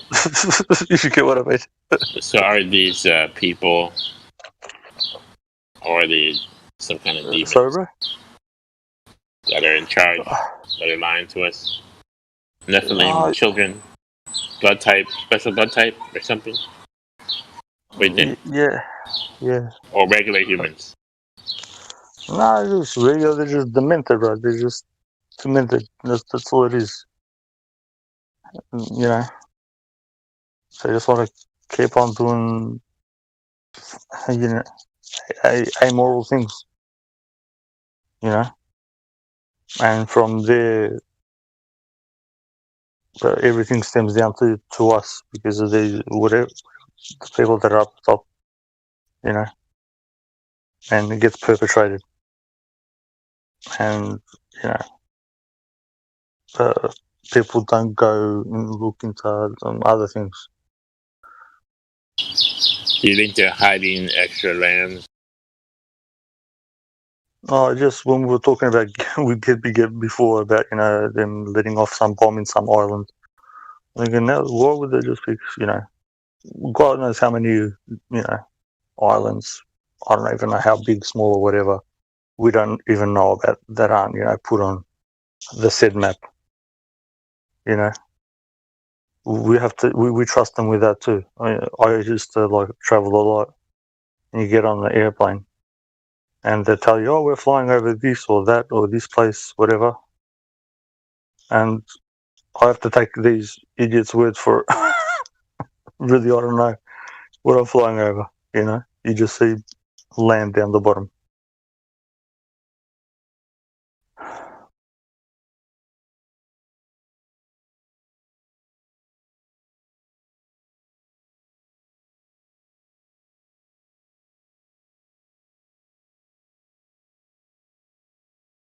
It's been taken out of our heads. There's just corporations that we don't do it anymore.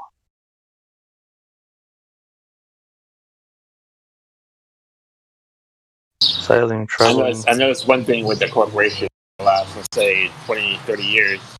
It's supposed to be illegal to have a monopoly, but they've made every corporation, big corporation, a monopoly. They just gobble up each other, and they get bigger and bigger and stronger. Yeah, and they force out the small guy and the middle guy. And they have companies like Apple and Amazon and Microsoft who just bought up all the other companies that were competing with them, and now they're effectively monopolies. Google, YouTube. I noticed that. Yeah, I'll agree Isn't with that you. why they 100%. broke up Rockefeller? Because he had too much power over the oil industry? Broke them into 10 companies back in 18 or 20 something. Yeah, there was a court case and whatnot, but it's at the end of the day, he still he didn't get anything taken away from him, and he still was in charge of them. So, I don't know. My views on this thing that everybody fights about over. Again, it's a construct. Capitalism or communism.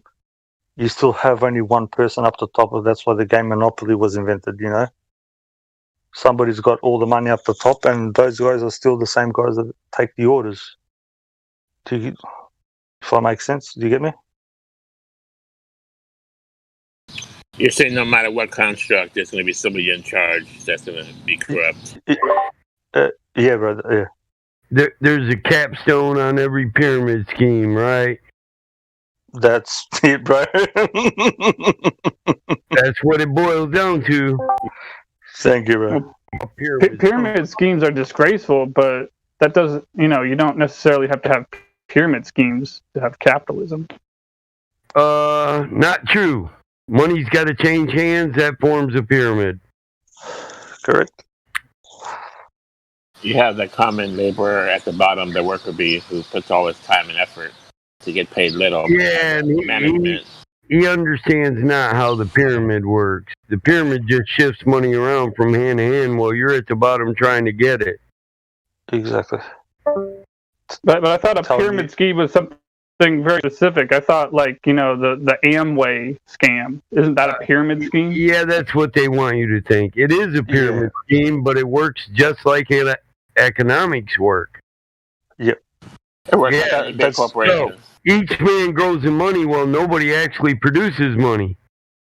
And all the people under you make money that the pyramid sucks in. Exactly. So when I go to Trader Joe's and I buy a container of seasoning, how is that participating in a pyramid scheme? It's a commodity. It's part of the pyramid of economics. Because the CEO is making more money than the person that is on the register. Not just that, you use Federal Reserve notes, and that company is owned by the same corporation that owns the Corporation of America and all the rest of it. It's all in the structure that brings you the commodity, dude. Yeah, people. Period. They just think it's the exchange. That commodity will exchange 15 hands. They'll make money off of it before you ever get it. It'll be repackaged, reportioned. Everybody got to get their buck. It's just like an 8-ball. One guy buys it pure as hell, cuts it up, and it rolls downhill. And every guy under him cuts it. Yep. Here, a lot of you guys do drugs. Let me put it in it. It's a oregano in your weed bag. It's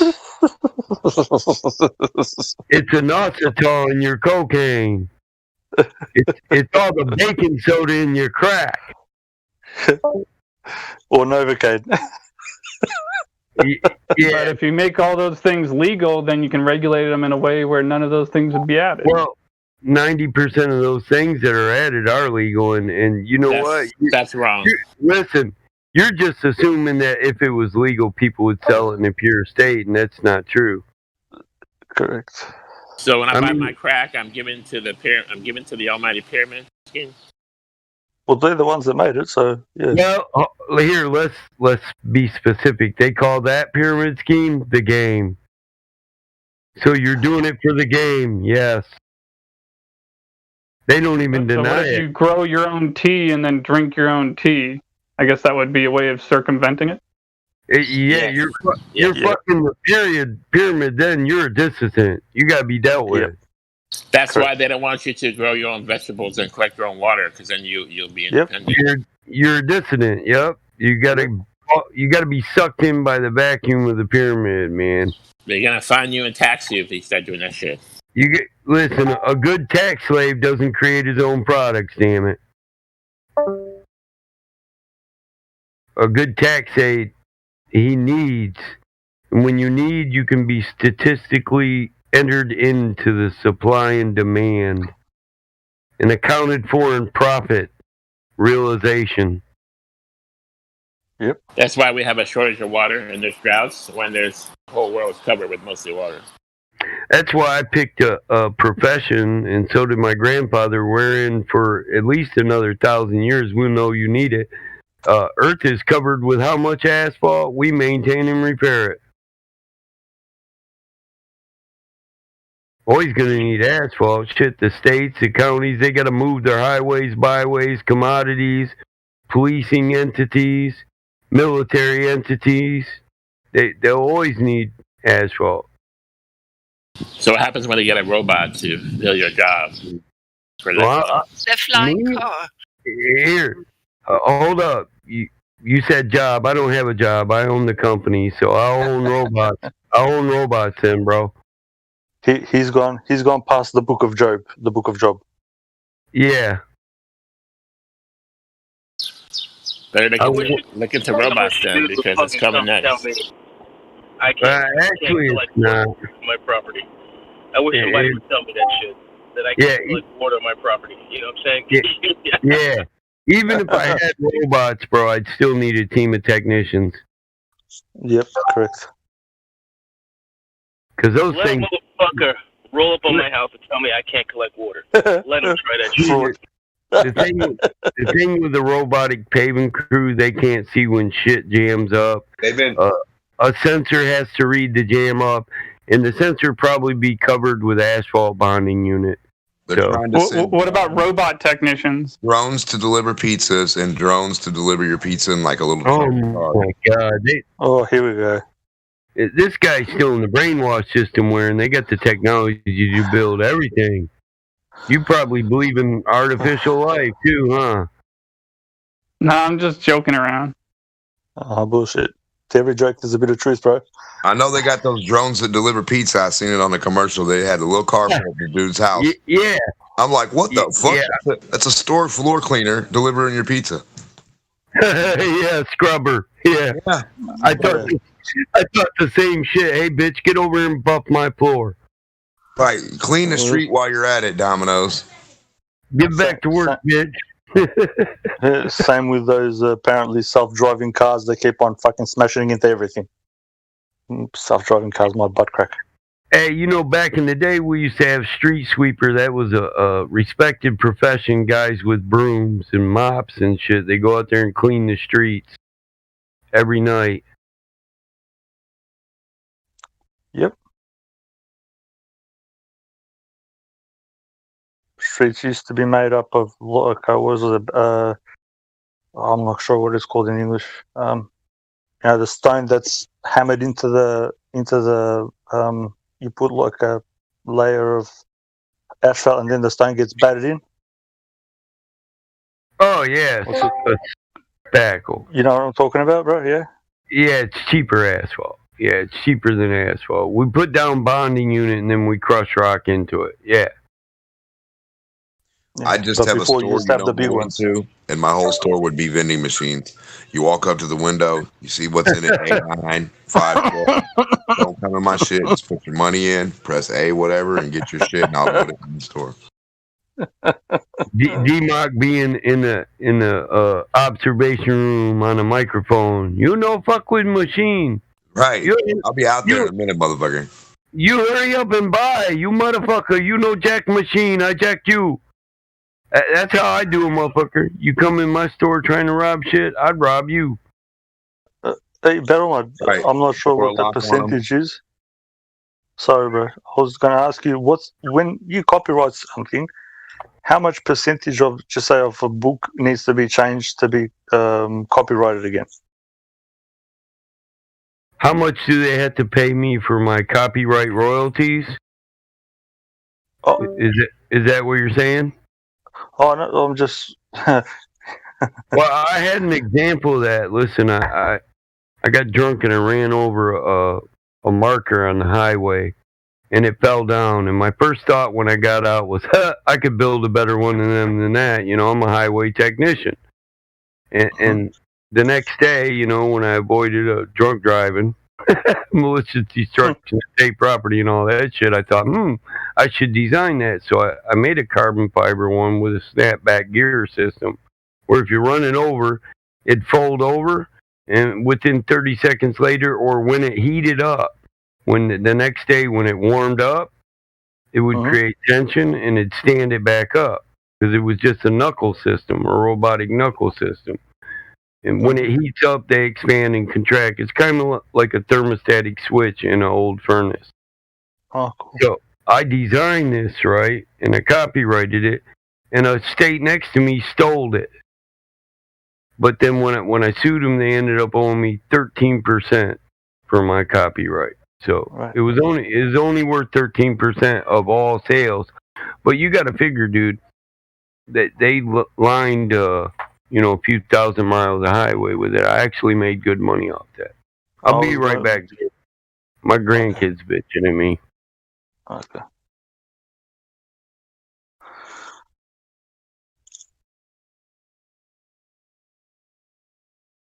I designed a lot of things in my head. I haven't gave anybody any of them, but then the world steals all of them every other week. They'll be like, this will come out, and I'll be like, what the fuck? That was my idea. I should have made that shit. Demok, this is the fallacy that I tell everybody about. Like before, when somebody did something, it was called the discovery. Yeah, somebody discovered how to make something. Right. But nowadays, it's called an invention. So they've inverted the word, so nobody else can make the same thing. It's an idea. You cannot logically and honorably, you should not be able to put a clamp on somebody making something. Do you get me? I'd like to know, why is it big companies 10 and 20 years later, after a 13 or 12-year-old kid had the idea way better than they did before, and then 13 years later they got the same idea the kid had? Why didn't they pay the kid 13 years ago? You know what I mean? Why don't people say, hey, if you got these ideas, get a hold of this company that you, for any type of thing, for this, or this, you can get a hold and get paid for your idea. They should have that. They should totally have that. Yeah, but it's an idea.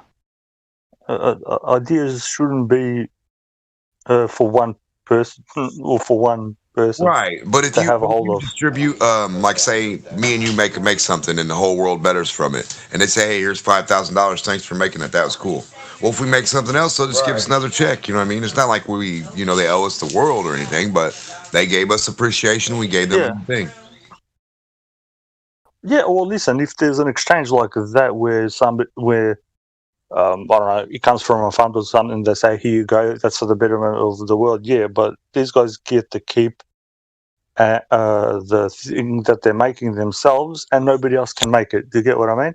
They can't do that. They really can't do that if you think about it, because every invention or item started off with the government or CIA for their personal use, and then when it either got outdated or they didn't need it as much, or it didn't work the way they needed it before, because now their system's bigger, and it built them up to what they need to be. Now they have to move on to something better.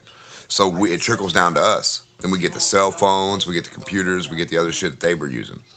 You know what I mean? Any little technology they deem old, it's not really new anymore.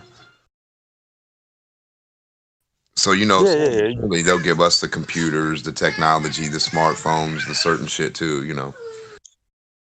Mm-hmm. Yeah, no, I get you. I just this thing where first, you're right. They do want to hoard all technology, and they want to be like, oh, well, I know how to make a laser, and you couldn't fathom it. Well, I know how to do this, but you couldn't even fathom the idea how to start thinking about it. Yeah. Or if I had the idea and I don't have the money, just because I don't have the money, I couldn't make the thing. So somebody who had the money, 10 years later makes it, so they get to have ownership over it for the next 50 years. That's fucking bullshit. Yeah, here's another thing. If we can make the thing, and like all these things happen in nature, and we can mimic them, like who's to say? Why would you be the only one who can make that? Like anyone can make that. Anyone can think of something and do it and put it together and be like, oh, that's going to help me out. Yeah, you can. You just can't sell it. They stop you from selling it because they've got the exclusive right to make it and sell it. Oh, I know. But I'm pointing out the idea that every human has a brain and we all have the same material. Yeah. So at the end of the day, like if they taught you right and they showed you the right things in school instead of trying to scramble your brain with the balls and all this crazy information, if they set you out at a clean basis to begin with, we'd be doing way more Jetson type shit, I promise you. Way more. Yeah, for sure. No doubt in that. They're holding themselves back. The technology exists. You can take a bumblebee, cut it in half, splice it however you wanted to, record everything about it, fucking duplicate it in triplicate, make shells of it, get inside the shell, and you be the bumblebee and drive it. They've already got that, bro. They just don't give it to the public. Well, that's what I'm saying. We like all these things that we know are possible, but we don't have it. It's kind of weird. Yeah. Oh, we don't have it. They have it. Waterproof in your house with just the frequency or a static. Yeah.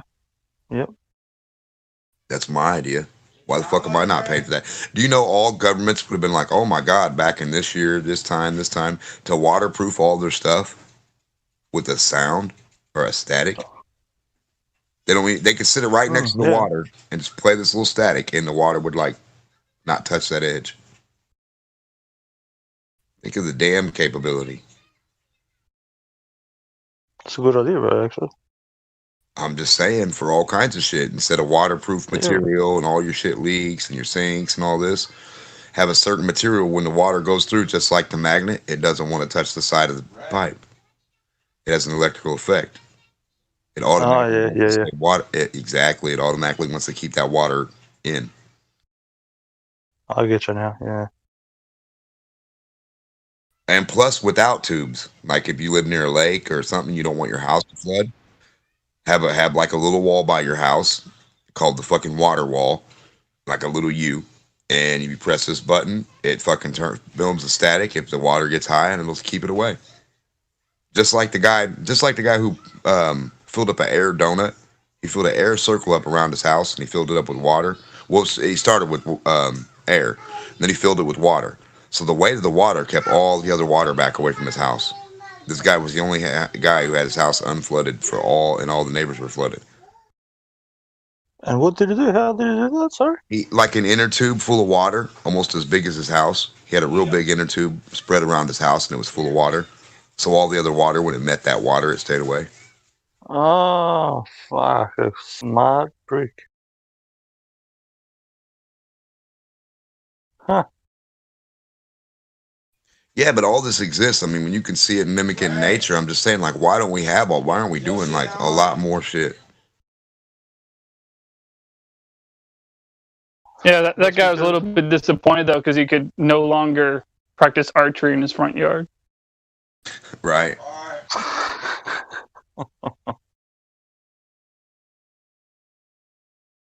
Yeah, did you see that? Where that fucking all that water?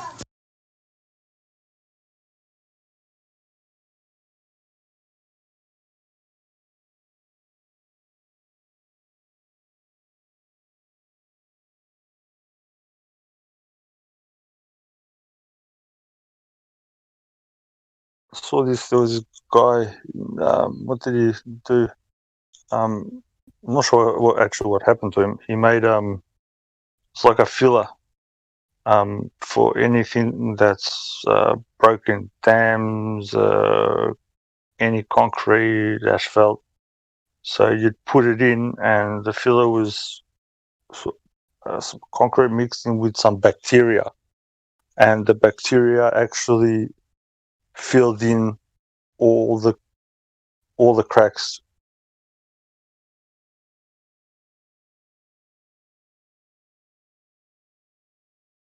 But I'm not sure what happened to it. Oh, like a super mold or like a crustacean growing? Yeah, but with concrete, you had some special kind of bacteria or some. It was a bacteria, some bacteria that was placed in with it, and you spread a bit on, and this thing will just keep on going. It will just fill it up. Ever expanding cement. They actually tried it on some dam. There was like a big thing, where was it? I can't remember where the dam was. Well, think about it. If it's just cement, mixed with, sand, dirt, rock mixed, to a certain extent with a little bit of water, I mean, really, you could probably just repatch it anyway. I mean. Yeah, this thing works for itself, though. You just stick it in, it just like grows out. Till it hits the level, and that's it. And today we got like foam that's super strong too. Oh yeah. Lego foam type fucking houses for everybody. Yeah, bro. Yeah, I've seen that. That's hectic. That stuff.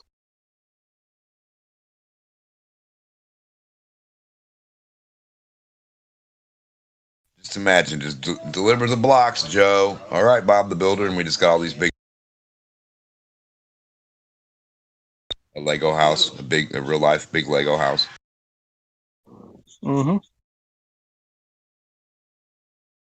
Except the Legos would be a sort of brick or building material. You could have them like 3 foot by 3 foot thick. So all your walls would be 3 foot thick.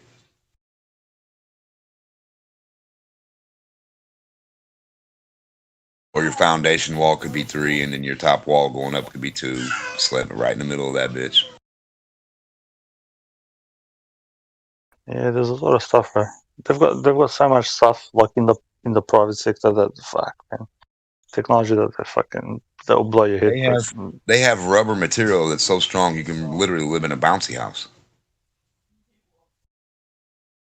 Like you could literally get some material and blow it up, and it'd be designed where you just blow it up and there's your bouncy house castle right there, 5-bedroom, whatever. Then you could fill the air with another substance that hardens, and there's your house. Like a blow up house that you fill with a substance that's not air, that solidifies. Like a foam. Yeah. I know that they've made this fucking carbon fiber fucking string that holds a shitload of weight. I'm not sure what the fuck they use that for. Isn't that spider goat string?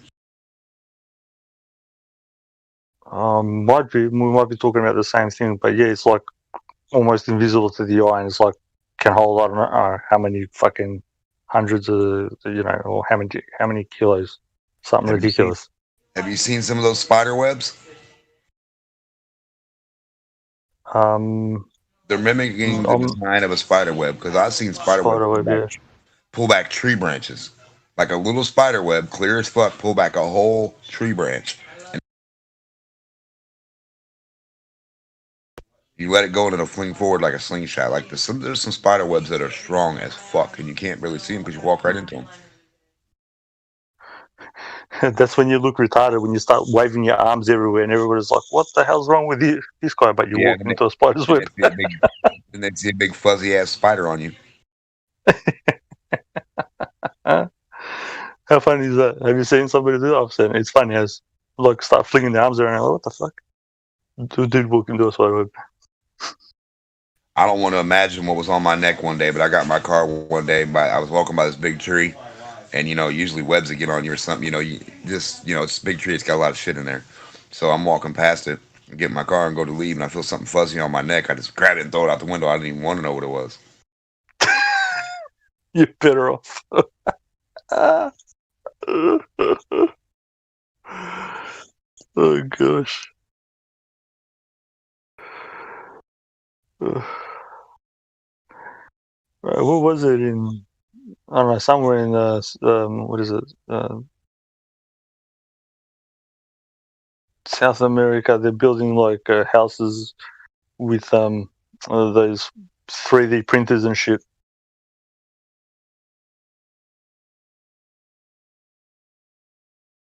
I mean, depending on the material, that's dumb. I mean, if they use the right material, sure. But if you're using jank-ass material, cardboard and shit, no. I think they're using good material because people are living in there and it's stable, they say, and all the rest of it, and it's done by a 3D printer. I'm not sure, but it's probably like the one that they use is probably better than, ones that we can buy if you get what I mean. Probably a building you could put fucking wood in there and it 3D prints the wood out. Stair layout, house, walls, windows. That'd be crazy. Just put a whole sort of like wood and it cuts out the wood. Yeah. I need to find it. I'll try to find it. If I find it, I'll send you the link. But yeah, it's like a big AutoCAD thing, right? Yeah.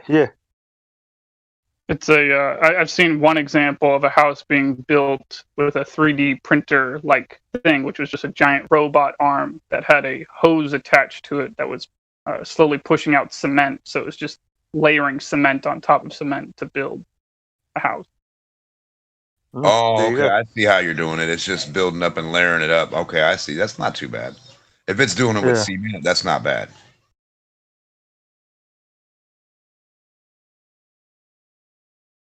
They did it for quite a bit. Yeah, sorry, guy. Oh, I was just gonna say they should just do it 3-foot thick walls. I don't know what the fuck the problem is with all this 1-foot bullshit and 6-inch walls and shit like that. It's just crazy. All these so it fucks up on you. Well, I mean, all these motherfuckers shooting in America, we need to use brick still. Bullets can't penetrate all that brick. Steel, cement, I mean. That's what they used to use back in the days. You're better off, I don't know. Yeah, cement fences, cement privacy fence. Fuck yeah, cement walls. But hell yeah.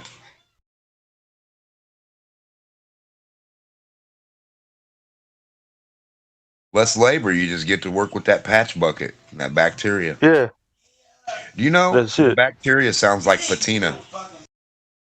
It might be. I don't want to say specifically what it was. It builds up so good and so thick, and it'll get green, and it builds up in the water for the barnacles, and builds up on everything really.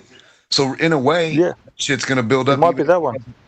Yeah, so that guy kind of sold you an ingenious idea because no matter what, that shit's gonna envelop and it's gonna spread. It's gonna do its thing.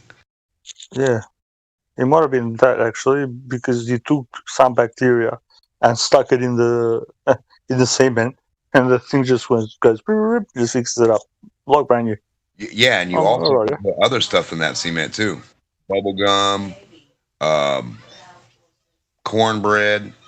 Just being funny, but in the aspect of being dumb, you can also be smart because you can figure some new things you can put in there and be like, that sounds silly, but that sounds brilliant. You know what I mean? Yeah. So use cement bubble gum, and then your house will be pretty strong too and waterproof.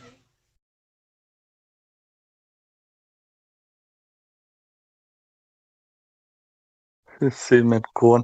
I'm still stuck on cement corn.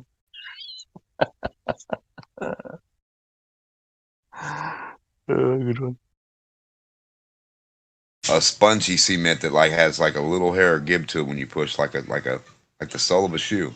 Not too much, you know what I mean, but it'll have a little bounce to it. Rubber cement. Actual. That'd be great. Cement. So take a rubber cement and mix it in with cement. Under a certain temperature, you can mix it and refine it and get it all ready. As soon as it hits the regular temperature and dries and solidifies, there you go. You just hit on something that I was talking about. Yeah, you'd need a warmer for certain materials to add to your concrete. Without the warmer, you could add other bricks, you could add other granites, you could add other, just shaved dusty, just add dust, and it's going to The dust will strengthen your concrete, whether it's peanut butter dust, I don't know, eggshell dust, wood dust, metal flakes, I don't know, just whatever you want to put in there. Dish soap, it doesn't, I don't know. I'm just saying Play-Doh.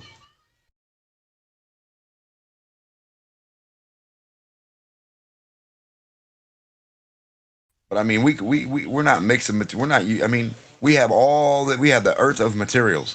That's an unlimited amount of materials to like work with, to do shit with. Yeah. And we're thinking like water, sand, dirt, water, sand, dirt, water. No, come on, man. Red Hot Chili Peppers. I love dirt. Oh no, dirt's fine. I know. Well, you got to have dirt to have life.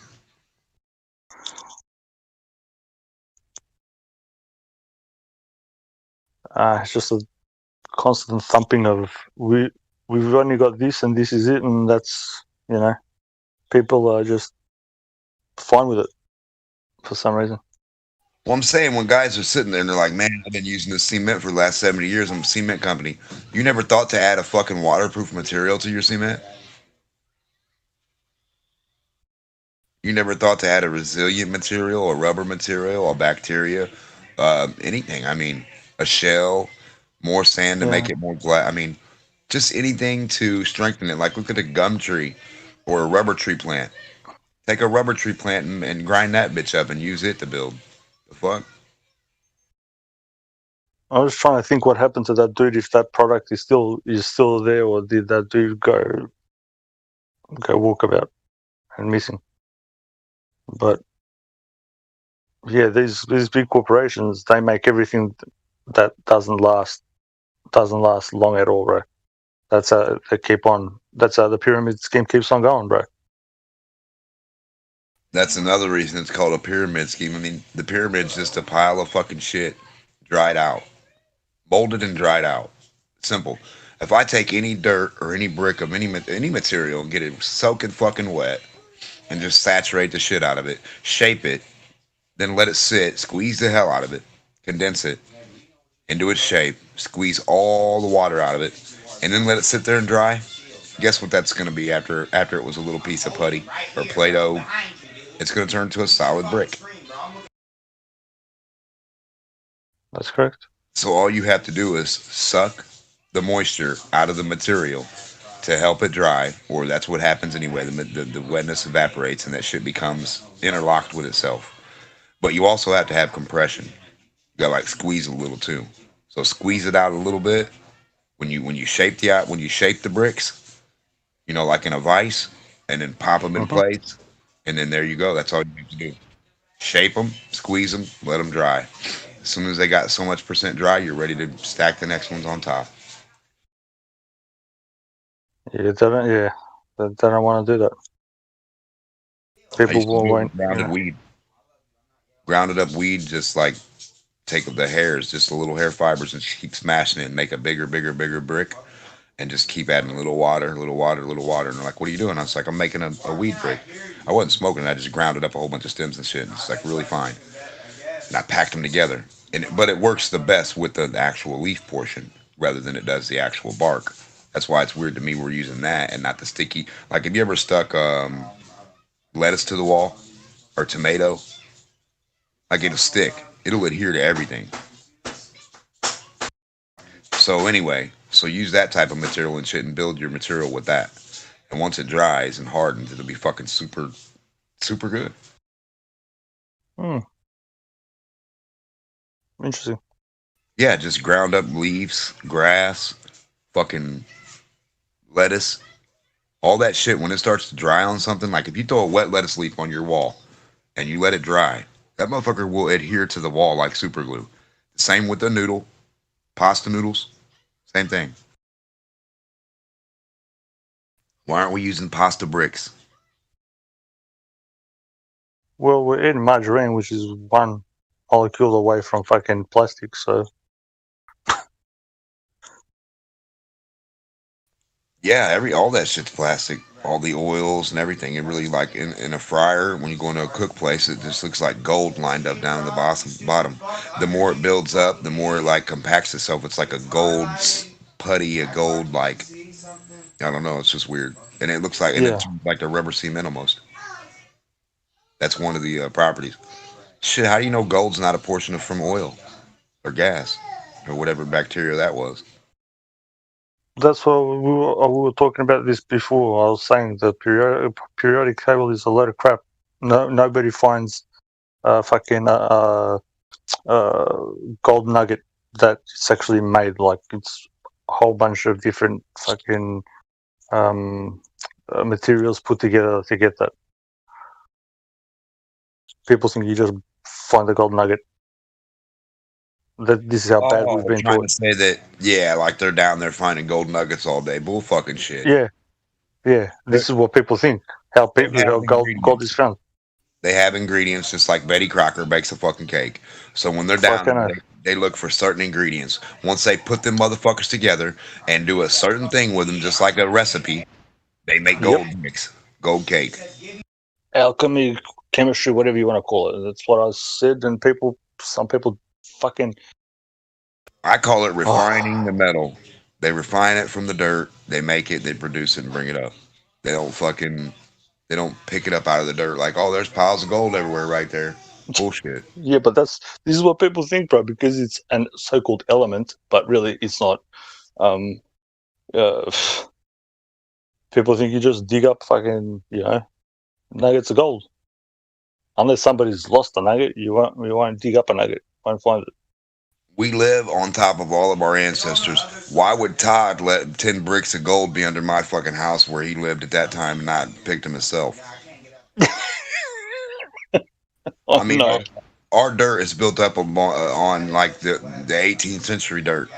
So what I'm saying is like, after time goes by, everything builds up. Like, if I lived back in the 1700s, I should have seen all this gold already.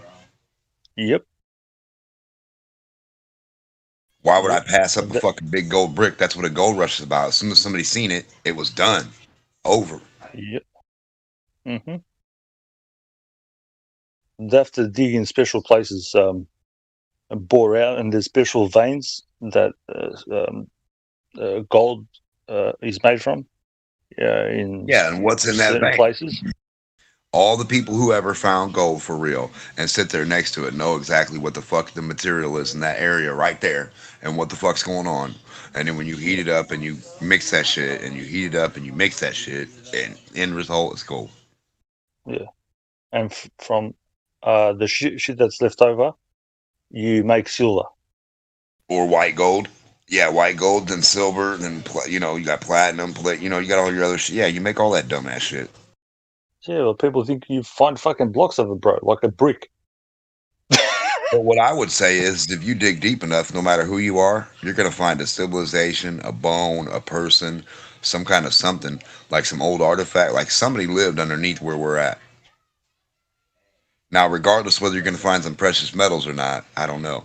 But you should find something like a civilization. I mean, something. And you know what? Fuck a metal. I mean, it ain't even got to be a metal like that. It can be uranium. It can be an ore. It can be, I mean, it's metal too, but you know what I'm saying? Like, it can be, it's just not gold as we think of it. Like, you could dig under your dirt and be in a predominant area where there's nothing but the world's most jade or whatever, something that is really rare, actually. And you could have a ton of it under you, but you wouldn't know because nobody lets you dig to it. There's like some salt flats somewhere, and people like build houses in the ground. And this one guy went to add some steps onto his shit and hit a fucking like some kind of mineral ore or gem ore or something. It was worth like $1 million or some shit. Well, listen, like I said, everything's under your feet. No matter where you are on this planet, there has to be something precious under your feet. I don't give a fuck whether it's fucking turkey dirt or what. Somebody wants it somewhere for some reason. Like Japan don't got it, but we do. You get what I'm saying? Yeah, right. Yeah, I love the turkey dirt bit, but turkey dirt. Well, I'm just saying, you could literally live in one spot to where you had this mineral or this patina or this algae or something that only grew in your area, and no one told you, but you know what I mean? And then you find out some reason you got this expensive dirt everybody wants. Then you find out why. This is the thing. These people know where these places are, so they've brought them up. They buy them up, and they tell us that shit runs out. But really, once you dig it out, you extract it. The thing fills up by itself after a certain amount of years. After 7 years, it just fills up by itself. Nobody can tell you why, but it just does. Well, more material gets put down there. I mean, here it is. Maybe not 7 years. I'll go with like sometimes maybe even 50, because. Oh, it depends what it is. Yeah, true.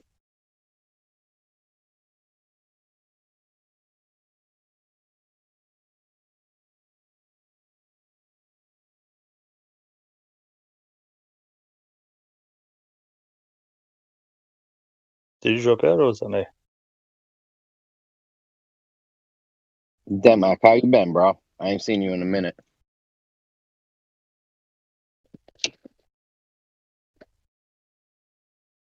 Demak. Yeah, I think he might have dropped out. He was just speaking. He went to find some turkey dirt. Turkey dirt. I love that. There's a turkey dirt. Oh, wow. That's gold. That is dirt. But turkey dirt turns into gold, see? Got to get deep enough, get that turkey dirt, and you got gold. It is in the veins, though, isn't it? Yeah, bro. Yeah. It's like the tree that grows into the mountain, and it gets petrified. There's all this stuff, bro. We get taught in like it's fucking way incorrect. I had some idiot like message me, oh yeah, we find gold nuggets. This son, his name was Globe something or other. I'm like, you don't find fucking gold fucking nuggets unless somebody's fucking lost it, bro. You don't find any gold unless somebody loses it. You don't think it's natural occurrence? You have to mix it in, bro. Even they admit it. If you go search for it, they'll admit how they do it. So what happens is there's a specific, I'd call it like a mineral or something organic that is in certain parts that they dig out, and then they put it in with all this other crap. You don't even know what the fuck it is. Just you can see them like pouring in this, it's kind of like they're pouring in cement, like bit of this, bit of that, blah blah blah.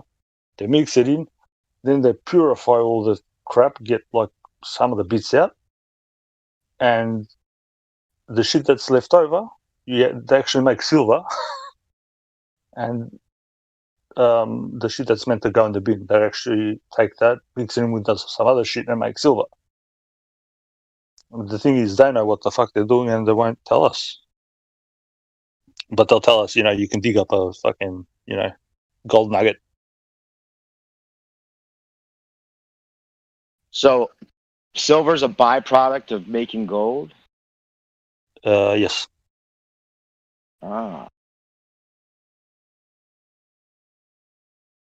And they use mercury, right? Don't they use mercury in that process to separate it? Yeah, they might use a bit to separate. Yeah. Yeah. That's why the streams are all filled with mercury now. Yeah, they need that temperature. They need Somebody that. was trying to say hi to you a minute ago, Dem. You what? Somebody came in here looking for you a minute ago. Who is that? Oh, it was me. I was just saying hi. I ain't seen Demak in a while.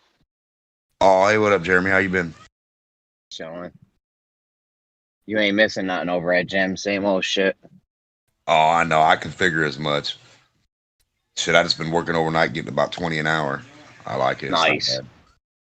It's almost like they have a paper that they share for the excuse for everything that we're bringing up, right? Oh, they got a script. We read it out on Brandon's one night. They got a script they go through. Oh, yeah. They admitted to that a long time ago. No, we got a hold of it. Oh, you got a hold of it? Script. Yeah, we got the script. Where do I get that? Where do I get a copy of that? You know who Brandon is? Yep. Yeah, just send him a DM. He might get back to you tomorrow or something. He's not doing a show tonight, but yeah, we went through it on the show one night. He added up. Nice. It's ridiculous. Yeah. Was it a Glober that turned flat Earth, and then they said, "Fuck this, man. Look at the script you're using." I don't know how he. Yeah, I don't know how he got it. They joke to each other about it, and then like slowly but surely, you're like, "Oh, you dumb fucks got a script? Are you serious?" Oh yeah, of course they do. They had this planned out a long time ago. It was good too. Their that. script was good 4 years ago, but I mean, it's old now. But it's an old script, you know. I'm sure they. I probably mimicked it. It back to Jim and his voice, like, "Today we're going to look forward to a boat." Does it say if Flat Earther says this, then say this? Is it that kind of script? If said Flat Earther believes it's... I don't think it's exactly like that, but it was in some kind of format to where, you know, say this, say that, right. Bring up this. Ad hom attack if all else fails. That's the funny thing when they say bring up this and bring up... They've got so many things they try to bring up, but then at the end of the day, they have nothing to do with the globe. Oh, they know. They have to know. Anybody with any common sense that's in this conversation long enough knows what the fuck the deal is. There's no like, oh, I think it's this or that. You know it's flat as soon as you fucking look into it and you keep your common sense intact. It's like, why do they need so much trickery? Why do they need these trickery tools? Because they're lying, bro. They're lying. That's why. Well, I know, but listen to this. By everyone's admission, if you can't detect something, but then 2 minutes later they want to say what this thing detects, I'm saying fuck off right away. Well, yeah. Well, dude, think about it. They get $60 million a day for the budget of just NASA. Not let alone all the other global shit, right? So where's that money going? Yeah, but if you tell me something, they have to protect it somehow. Right. You tell me something's invisible, and then you're like, well, it's not invisible now. Well, hold on. We just saw it be invisible. We saw that we couldn't see it. Now, I understand you can add some shit and throw some sand on it. It could be. I could calculate how invisible it is for you. Watch. Right. It's sort of invisible, but not really. It's like the horizon, you know. It's right, the but actual nothing horizon, but not really. It's the apparent actual horizon. Right, but nothing we do is going to make something that's actually tangibly, really here in reality, doing its thing, not do what it does every single day, all the time.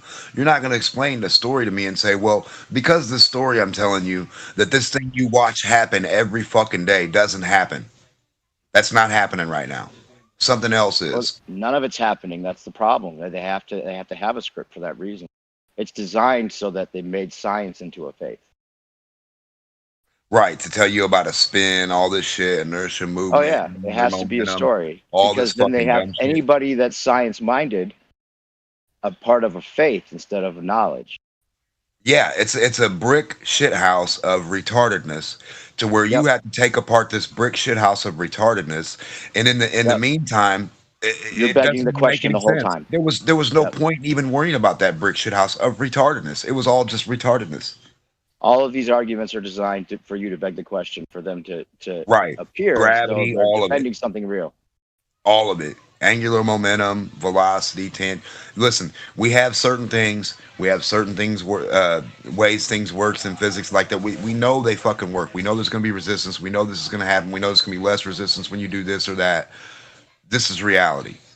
To say it's other fucking shit is just crazy to me.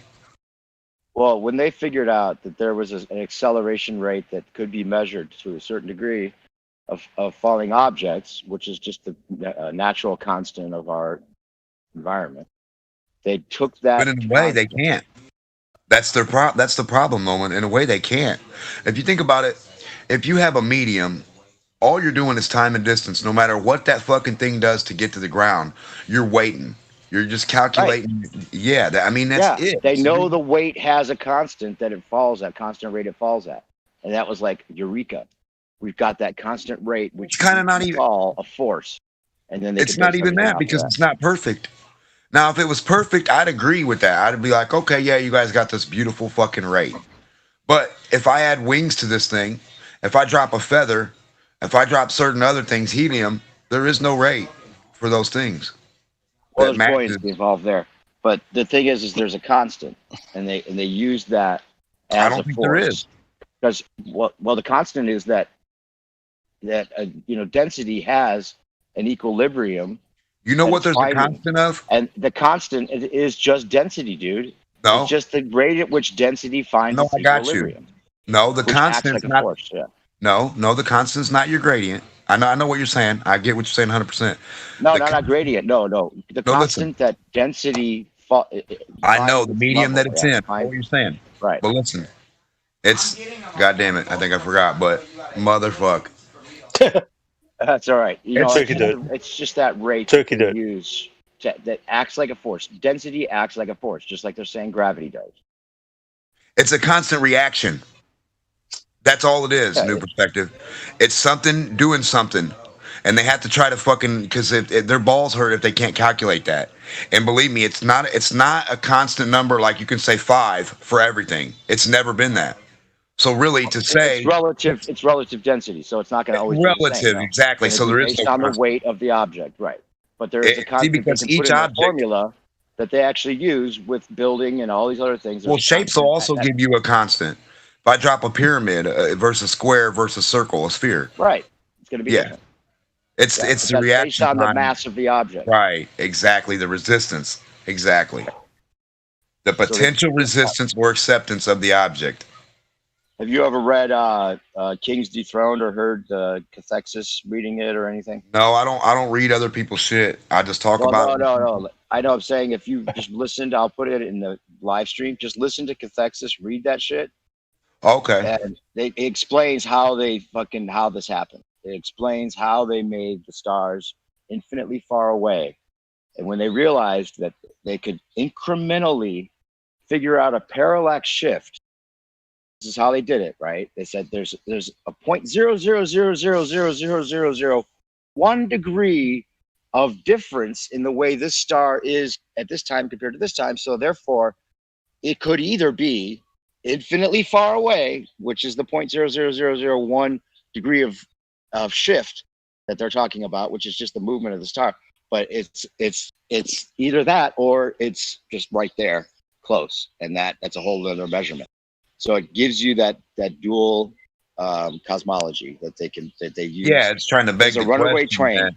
Became a runaway train because everything's then infinitely far away, and the incremental measurements can only be detected or even measured by these priests of science. They also had to do that because the sun distance is 93 million. So if you wanted to have a fucking they made that infinitely far away too. Yeah. It doesn't even matter. They keep on changing it, bro. Well, in order to say keep on changing around it, it has to be farther out than it. Everything's farther out than the sun. The sun's supposed to be the center. Used to. It had to be at least a certain distance away. That at some point you're like, oh, I can't even calculate it, because then the parallel rays and everything else, and they did measure the shadows, and that's all true because they had to make it that exact measurement to a certain degree. They had to make it at least this far, so that they could claim that the parallel rays are causing this. Yeah, it's all just claims too, because it's all reverse engineered. Right. If they had a brain in their fucking head, they would have never tried to use shadows, and certain things they would have never brought up, because that's really another. No. They did that on purpose. They had a brain in their head because they knew they could trick everyone. Right, by trickery, by the bullshittery. Yes. Yeah. But in actuality, I mean, you were sitting there about being wicked smart. Right. Now, but if we're sitting there and actually trying to figure out a size and a measurement of something, we're not going to use the fucking shadow. I guarantee you. We're not going to use the shadow. We're going to try to use the object as much as possible. Use a fucking tape measure. Right. We're not going to use a fucking shadow. I've never met any engineer that says, I'm not measuring the house, I'm not measuring the yard, I'm not measuring your car, I'm measuring the shadow. Get the fuck out of here with that. So you let me know. I mean, not you and me. I'm just saying anybody that believes that, come bring the shadow measurer to do all your measurements for your house and shit and see how it ends up. I'm an engineer. None of that shit fucking works. They don't use no fucking drop 8 inches per mile squared. There's tell that to B-Ball for life. For gravity, nothing. Jeremy. Tell B-Ball for life that. Say, if you trust all these shadow measurements, motherfucker, go build me a house by measuring shadows. Bro, a shadow doesn't have nothing to do with nothing. What does that have to do with the price of fish? I don't get it. Nothing. Oh, they'll tell you it has angular fucking resolution, angular, size, the distance. Fuck the angular everything, bro. Even this shadow. Even this fucking talk about fucking light. They don't even know what light is, bro. You capture me some light. I'll give them anybody $1,000. Here's the thing they're trying to say. Right, they can't do it. They're trying. Well, with the gas, you might be able to capture some light for a little bit, hold a little bit in there, but it's still going to go out of it. It's not going to stay in that one spot. Maybe I don't know. I don't know what's possible or not. So I don't know about the gas. I'm putting that in the live stream. Just listen to Cathexis read that. That's an old text that shows exactly what they did. Light as in when you flash a torchlight, you can't capture the thing that's emanating from it. Well, that's the thing, New. So how can you know if it bends or does this or that? We don't have a clue. They thought they comprehended everything perfectly fine. Then I guarantee you one of them said, hey, you guys, do you know that if you can't reproduce this shadow with 3 sources of light, with 3 sources of a sphere, with one being the moon, one being the earth, and one being the sun, and replicate these distances of any scale, like to scale on any model, like in your room or anything, like make a fucking point of a hair 1 mile or 10 miles, and right? You're still not going to get that little light source and the little dot of sand, which is going to be the earth compared to a beach ball sized sun, and then the moon that's going to be a 1/4 the size of a piece of sand of the earth. This thing, whatever they're talking about, is never going to have. You'll never match whatever they're talking about. They can't even match it. So to say that their shadows ever made sense, it just, to me, I couldn't fathom it, because if I can't, none of it makes sense. Right? If I can't produce it, I'm not going to push it off. And if you can't produce it, then how the fuck are you saying it's happening? Exactly. You can't mimic it with 3 balls. That's got to be easy. 1 light source and 2 fucking balls. Oh, they know they know it's a lie. They know it's a lie. It's all reverse engineered. It's not because they can't do it. It's because they know what they're doing. They know they're tricking. They know. That's what I asked them, New. All the ones that think they're smart, I'm like, go get the 3 balls now. Present us, turn your camera on, get the 3 balls and place them wherever you want and show us how this is working. And then I want you to get that 1 ball called the earth, and I want you to show me a hot spot on there and 2 cold spots with 1 heat source on that ball. I asked the guy, he wanted to talk about eclipses. I go, all right, and I got him to pick. I go, does the moon make its own light or does it reflect off the sun? He goes, it reflects off the sun. I go, all right.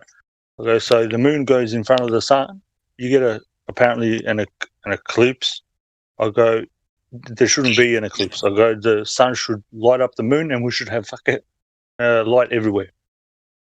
I just have a question about that too. What's that about? I do a lot of photography of the moon. I got a zoom lens, so I use optics as much as possible. I don't believe in digital. And from my years of experience from photography, every time I take a picture of this thing, the moon, it just feels like a projected hologram on the, you know what I mean? You guys ever? That's one theory, yeah. Mm-hmm. So, and I've been taking picture over the years of it, so I go back and I comparison and all that stuff. I just don't get it. Like, I'm just baffled. You guys know anything about that? Like, because whenever I take pictures of it, like, I can show you guys, like, I show you my Instagram. Just look at it, and it's like, I get really sharp. It just doesn't make sense. It just doesn't feel the light coming out of it. Just doesn't feel like, okay, it's reflected off the sun. It feels like it has its own negative, like, energy. I don't know. Because the sun's positive, the moon is negative. But the thing is, if you even the sun, what you say about the moon, it looks like a hologram. If you really look at it, it looks like there's like a wave. So you're looking at it through like water or something. That's the same with the sun as well. You observe the sun, it's the same thing. Just 99.9% of people don't notice it because the sun is a lot brighter. Yeah. So but we don't know how what it is. So go ahead, bro. Yeah, it could be a projection from the sun. From the sun? Yeah. Maybe the back of the sun, even. Yeah. Reflecting off of something else. Even in the globe model, the sun and the moon and the stars are all holographic. They're all loomed into place, so you're not seeing the actual position of anything. Everything is apparent. Yeah, and I took a picture of a distant object, like a bright object in the sky, to get its its light. And when I got it, it wasn't what they say it is. Like the stuff they show you is just computer graphics. Yeah. So when I'm getting it's an embellishment. Yeah, it's an embellishment. It just feels like a hologram, a globe, kind of a glow of light. Are you talking about stars? Like an energy field, and of stars. Mm-hmm.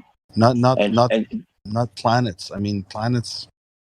Yeah, I haven't get planets too. I mean, they're all. There's no way that you're getting any kind of resolution whatsoever on any of these things. It feels billions or millions and trillions of miles away. Yeah, if to me it looks like they're just orbs out there, or even just not even necessarily an orb, but something. Yeah, they're all morphing. The stars are all like a liquid, kind of like a mercury. Of some sort. That's right. Yeah, I just like once you go. If you go past a certain stage, though, you won't be able to see so-called stars. You just see the sun and the moon. Yeah, which is weird. Yeah, what's happening? May 13th? With the sun and the moon, they're saying. I have a little theory that the stars are actually visible down here because they're scattered out into our visible range. So that would explain why, as you rise, the stars become less visible, and then with high altitude balloons, you don't see any stars. That would mean that the light from the stars would be not scattered into visible range, so that's why it doesn't see it. Yeah, and I do take the firmament and all that gases in between into consideration, so I know it can be distorted because of our point of view, our perspective. So I understand that. But anyways, I'm still working on that. Oh, man. Another thing was I do a lot of sunset photography, even moonset photography. And then, when you see the pictures of the kiss of the moon or the kiss of the sun, and you get a bit of upside down sun at the horizon level, and then you get the sun touching it. That point where they kiss, where the people see the reflection of the sun, that's exactly true horizon, visible true horizon. So in photography, and people don't realize that. And another thing is also proves the glass dome, because that would be what you would get of a glass dome if you're looking at it from the inside of the glass. So your eyes don't lie. So it just gives me. Well, yeah, each of us have our own little cone of perspective that creates the apparent position, which is not the same for everybody else. Yeah. So it's just crazy. It's just interesting. Yeah. It's magical. That's for sure. Yeah, it's pretty cool. It's pretty cool how it is. I really enjoy watching this. The sky. It just feels. What kind of camera do you use? I use a Sony Alpha 7 III, so it's really good in low light. It's a full frame, and also I use a 2 to 600 mm lens. Plus, I put a 2x converter, so it comes 1200. But you got to consider, once you get to those levels, your aperture is pretty tiny, so you're not pulling much light in. And if you're going to do long exposure, you're going to have streaking effects. So you got to come up with your best solution is keep the timing less than 6 seconds, so you can pull, and then you got to bring your ISO up so you can get a lot of, you pull in as much light as possible. So you got to consider a lot of it's all about light, right? Yep. So and then you pull it in, but that's not my finished product. So when I go to my computer, I try to add and subtract things, like take away the highlights and this and that, and you can see energy fields, because as you see, some objects are glowing darker and lighter in different spots. So I use a lot of. I don't like using telescopes too much right now, just because it's expensive. I'm a photographer. I'm not a but anyways, it's one of those hobbies you can spend a lot of money on. Yeah, I have an Sony A6900. Yeah, that's a nice sensor too. Beautiful. Yeah, for a mirrorless camera, they're nice, because you don't have to lug it around. Yeah, and also like what I find, how you are setting your aperture and your shutter speed, you can actually see it on your monitor, so you know what you're getting. It's nice. It's nice. What you see is what you get. Yeah, it's pretty. Makes no sense to have mirrors in a camera any longer, really. It doesn't. No, it's just you don't need it because you got a sensor. Yeah. So yeah, it's photography is just one way for me to just. Is that your profession? No, I'm retired military. Oh, okay, cool. So I'm. Do you do stars? Or do you do nature? Or do you do other stuff, or what? I do a lot of like Milky Way photography. I do everything. I do birds, anything. I like light. I'm trying to be good at. I'm not like a great photographer or anything, but I'm just observing lights, how to capture the light. So yeah, the Milky Way is the craziest thing because they have all the nebulas all in that one little crack that we see. That's all in that area that somehow we're supposed to believe is the depths of our galaxy that we're looking into, and that's the craziest illusion. Yeah, that's the craziest thing. Are you close enough to get a lot of that Milky Way photography? So I live in Ontario, Canada, like Toronto. So there's a lot of light pollution. I drove 12 hours north to get away from the light, and it was in July. And I took a picture with a 70 mil lens from the center of the Milky Way, and it blew my mind. It looks like the stars create a face of a man in the center of the Milky Way. It's the coolest thing. If you want to see it, you can go. I don't know if I have it even on my Instagram. I don't think I have it. I'll check. But anyways, I was gonna put it on Instagram. I don't think I did. Drop a link. Yeah. Oh, there it is. I got it. Yeah. So you have to like use your imagination, but it's called Capturing the Light 2, number 2. So if you look it up, you can see down the pictures. There's one that I took from the center of the Milky Way, and if you tilt it to the right a little bit, you see the face of a man in the center of the Milky Way. It's pretty cool. How do I find it? If you have Instagram, just DM me. I'm not good. I haven't really used Discord a lot. I'll DM you. You can reply. Yeah, I think my name is Observer or whatever. Yep. So yeah. If you type something into the chat, I'll be able to. Oh, okay. Chat. In the live stream, just click on that or. Yeah. Here, I got you right here. I'll message you right now. I can't use Discord software right now. Sorry, I just messaged you, hey, and then just look in your DMs on the side. Perfect. So there you are. So hey. Yeah, I do a lot of graphic design with stuff you're talking about. So yeah, we should definitely message each other for sure. Sure. I'll just type in my capturing. All right, here we go. The lights. I got an idea for your stars. There's my Instagram. Gonna check it out. Focus Cymatics. You can share it. Yeah, go ahead. Well, if you have like pyramids and pinpoints and bodies of water and certain things, like who's to say what point those don't put off like some kind of frequency or energy? And like if it's just a focused energy, right, that makes star in a jar or sololuminescence, then it could be focused from the ground, pointed out. So you think that's a reflection of us? It could be a reflection of something. It might be. A mountain That's pretty top, interesting perspective. Like all the tips of mountains are usually cold too and reflected, probably, right?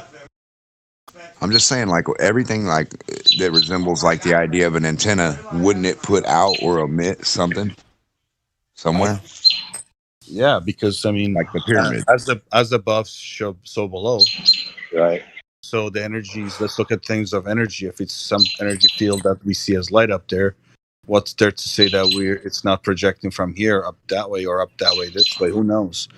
That's why I kind of believe in astrology, because I mean, the stars and all that stuff, the energies at the time you were born affect your personality. Well, most of the time, certain land masses and bodies of water don't change too much. I mean, they're where they're at most of the time. And I was just wondering, like, because stars are like a formatted pattern, and they're where they're at, and they stay like fixed. If it wasn't just a focused thing from where another fixed location to there. So look at it.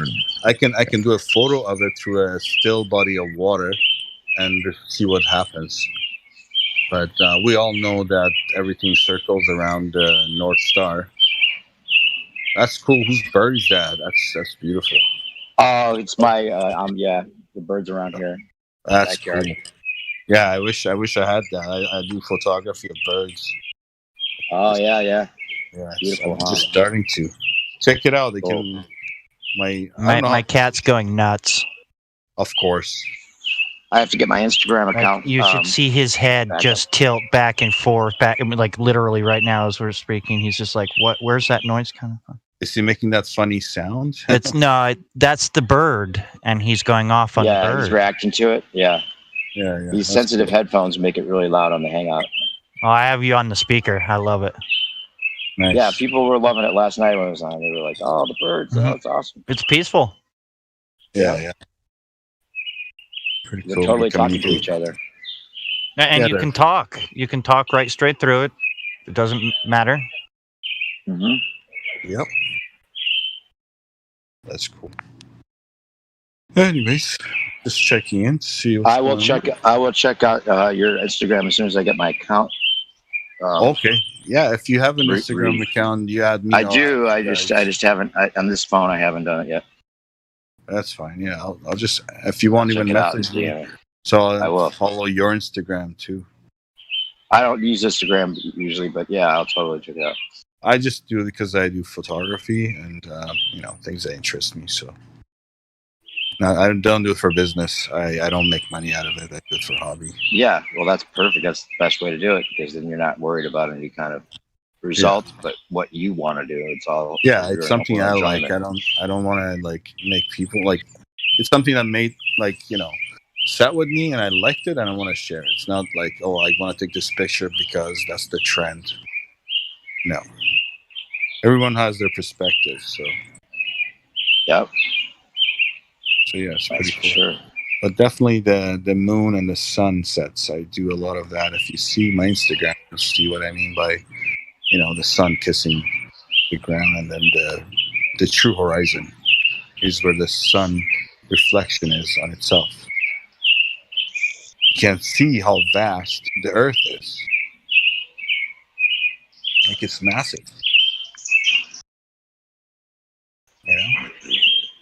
Yeah, I'm gonna look up your shit right now. Yeah, look up my Instagram and check out the sunset picture. And it's like, holy fuck. Like, it just like blows your mind just to I'm using 600 millimeter on that one, and it's like, holy shit. And then you can see the form. The sun is no longer full circle. You can only get that if you're looking at it through a glass or reflecting on a glass, like a dome glass.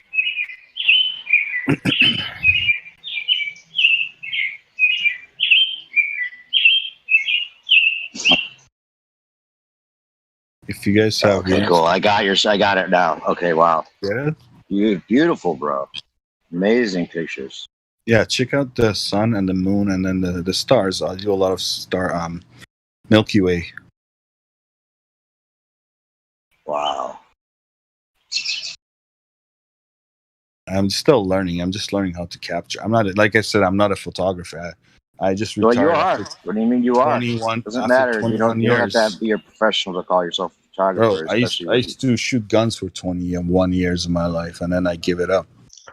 because I don't want to follow. Yeah, you're shooting photos, bro. Images. Yeah.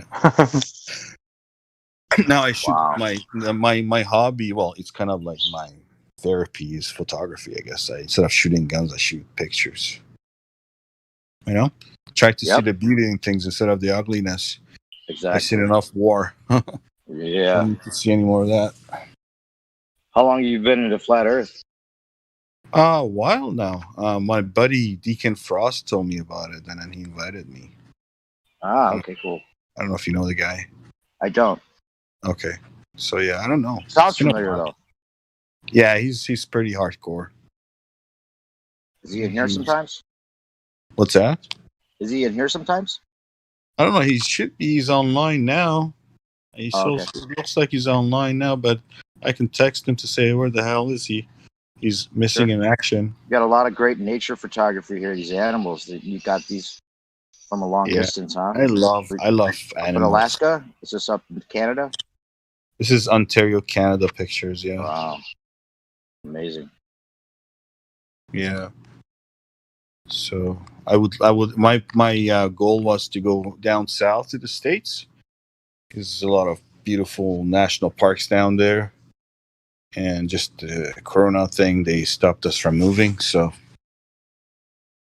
too bad. But what I do now is I turn my SUV into my camper. So I'm gonna drive as far up north again this time, like maybe next month. And I'm going to do a lot of photography way up north. I'm talking about, I'm going to go as far as I can to get to the Hudson Bay, which is pretty much near the Arctic circles. There's no roads up there. There's like dirt roads. And it's at your own risk. Yeah. And you got to take extra gas with you and make sure you got parts for your car and all that shit. So, but I live for adventure, so I'll do it. Yeah. So, as long as there's semi trucks going by, I think we're good because they got radios, right? Might put a radio in my vehicle too, just to get comms with other people. That'd be a good idea. Yeah. Yeah, just safety, So, but yeah, so it's gonna try to figure out which one of the Milky Way pictures you're saying looks like a man's face. Oh yeah, okay. So which one? I don't know. I don't number them, but if you go, it's between the tree and the yellowish half moon. There's a center of the Milky Way. Okay, I got it. And if you tilt it to the right a little bit, and you can see kind of a bearded man. Like his right cheek is kind of pink. His right eye is a bright star with a darkness around it. And then you can figure out the nose and all that. Okay. I would draw it. Pareidolia makes us all faces. Yeah, it makes a face. It's pretty cool. I thought that was pretty cool. That was taken last August, 2 a.m, just way up north. So, with a 70 mil, that was my I was just starting to learn how to use that 70 mil. So it's not the best picture, but I thought it was pretty cool. Awesome. Yeah, I want to look at more of this. I have a call coming in, so I have to hang up for a little bit. All right. Yeah. Really good talking to you. I'll message you. Talk to you guys later. Yeah. Right. Take care. Bye. I'll be back in a bit. All right.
rift. Patterns, and then you got a great rift. What's the difference?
So who thinks they live on a silly globe? Anybody?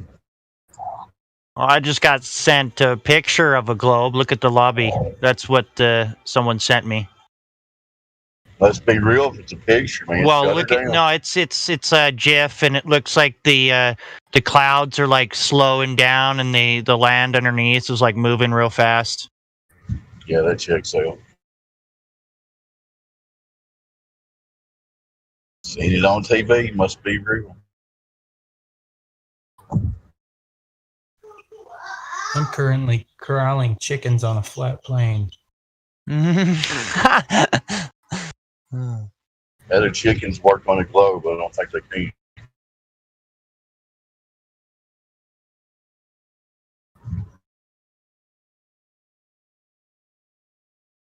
Flip through the list. Looks like it's all crazy people that deny the globe. So back to you, Justin. I don't get it, man. Yeah. At this point, you know, I the numbers have got to be a lot higher. They just have to. Well, there is. You got to understand. This is nothing to be talking about. You don't just go and talk to your boss about this shit. Okay, that'll get you fired for being crazy. So there's a lot more people that are looking into it because it is getting out, and people are actually like saying, you know, these flat earthers are saying the world is flat. I mean, just by someone saying that right there, that puts it in their head. What the hell? It's 2021 and someone's still thinking that?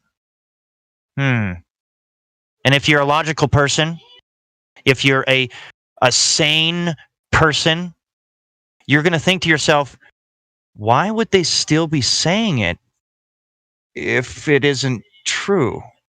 I know these guys can't be dumb. I mean, at least this dumb. I mean, that's literally, it has to run through your mind. When you've been through the school system like I have.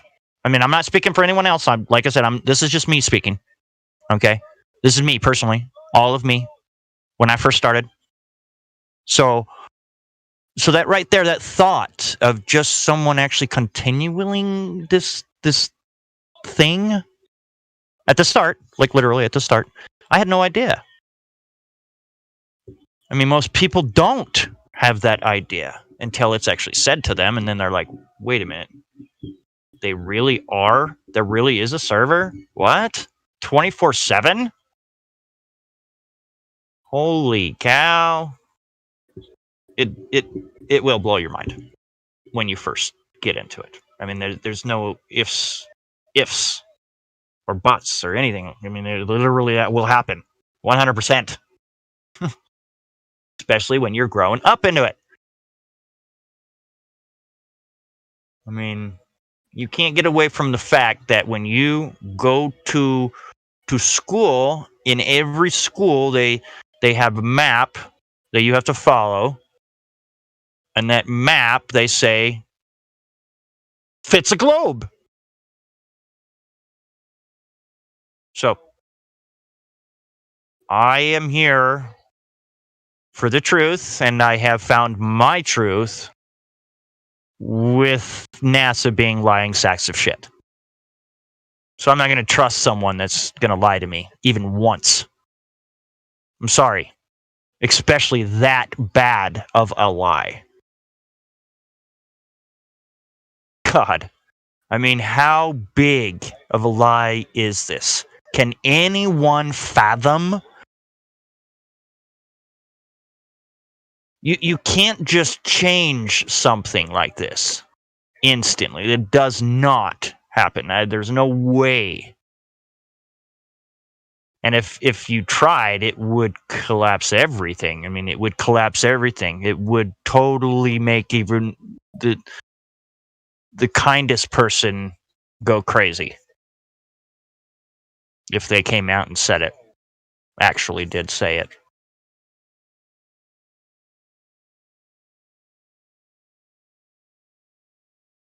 I keep thinking about it. I was like, at the very beginning, I was like, why don't we just tell everyone? Let's get this out and let's do it. Well, it would be like the housing market, you know? I mean, the bubble and just pop. I mean, there would be so many sprouts of things. Just, I mean, I can't even imagine what would happen. I mean, schools would be shut down because no one would go.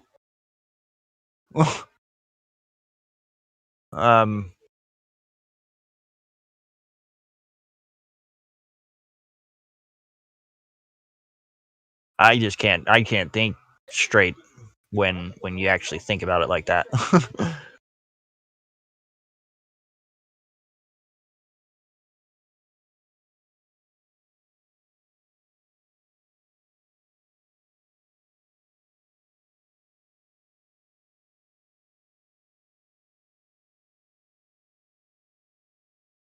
Anybody else want to have a thought on it? I mean, that's my thought.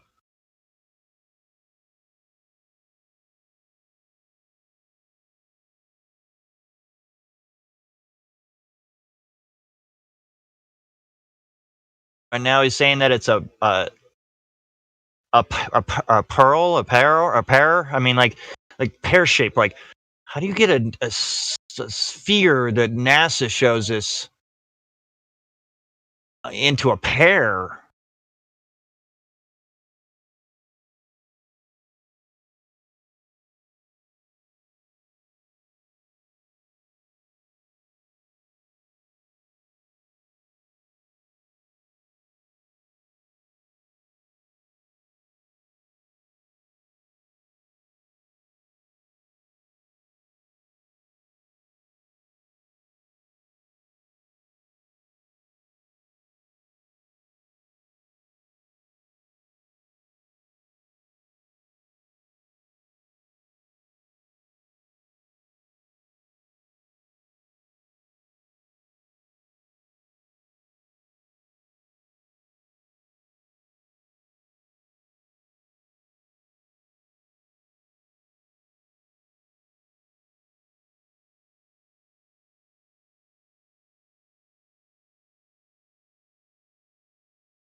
Light is the reflection of sound.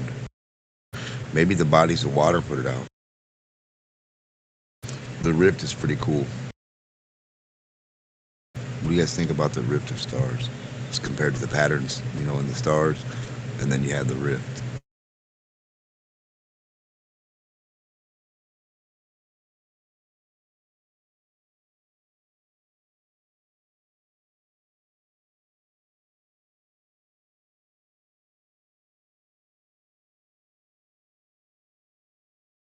The Great Rift.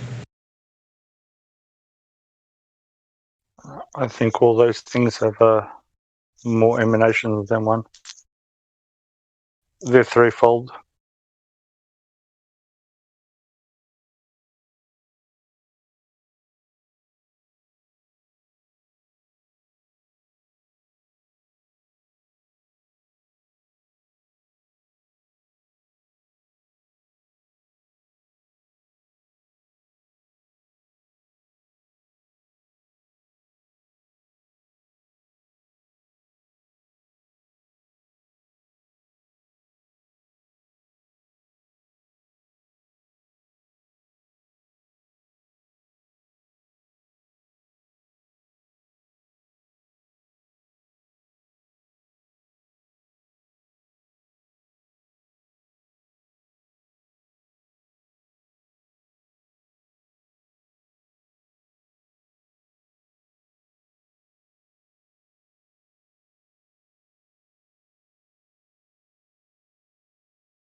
Turkey Day.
Hello.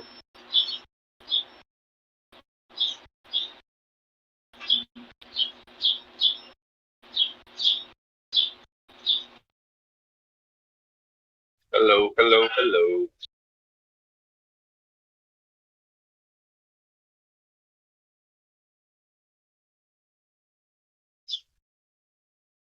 I need help trying to think up the word for a definition.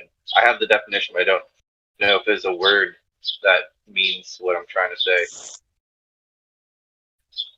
What is it? It's describing the amount of something.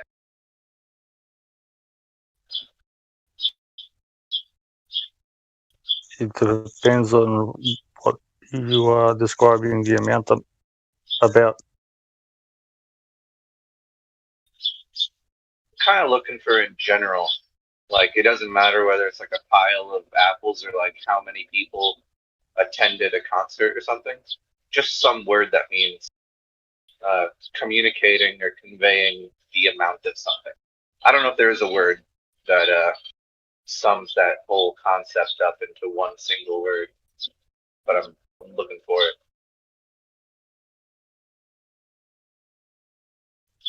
No, you got me thinking.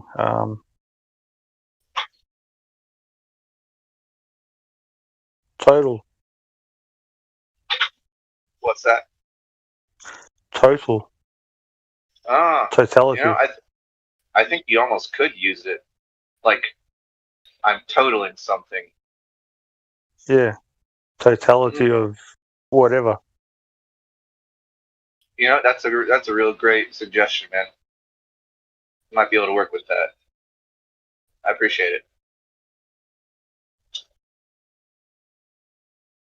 Oh, tally is almost a good one too. Yeah, tally. When you add up everything. Uh-huh. Yep. Tally's good. Although tally almost feels like you're just recording. You know what I mean? You're not necessarily sharing the information. You're just kind of recording an amount of instances or something. Yeah, tally's more maybe adding up. Uh-huh. Yeah, I mean, I can put it into several words. I'm just looking for that one single word. Yeah, I think the totality or like tally actually means to add things, to tally up, so to add things. I guess I'm just going to have to make up my own word. I got to combine communicate or convey or tell with amount. To tell an amount. Telequant. Telequant. The sum. That's the same thing as total, right? Yeah, I'm trying to be as wide as I can because you're trying to use it for a spectrum of things. Uh-huh. If you were to... Yep, okay. What do you think of the just now invented word telequant? Yeah. if you put a like key down the bottom and to quantify. To express an amount.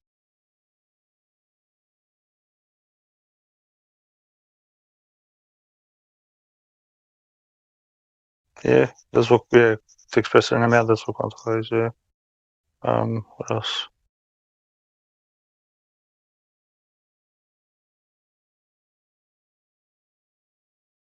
I was also trying to think of how do you describe art in any way related to quantity? Like you could say an artwork, right? Like an artwork would refer to like a single like result of art. Yep. Works of art. Uh-huh.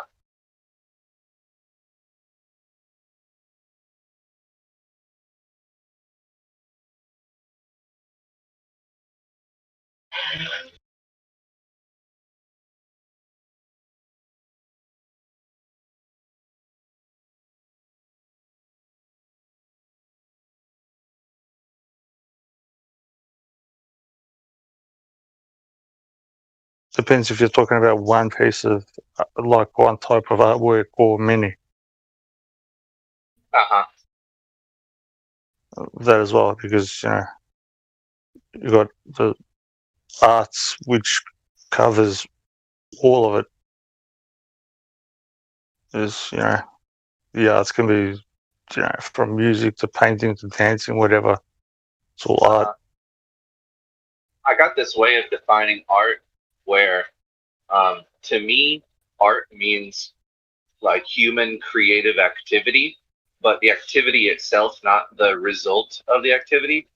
So, like, painting is art, but a painting is an artwork. You know what I mean? Yeah, correct. And so, correct. So, yeah, so you're correct. Art. Well, I appreciate that. And so I was thinking, if art means like creative activity, how do you describe that in some sort of an amount of creative activity? Like, is it quantifiable in any way, even loosely? Artistry. I did this much art today. You know what I mean? Like, it's, what do you even say to, like, how much art did you do today? You say, oh, I did a lot of art, but like, oh.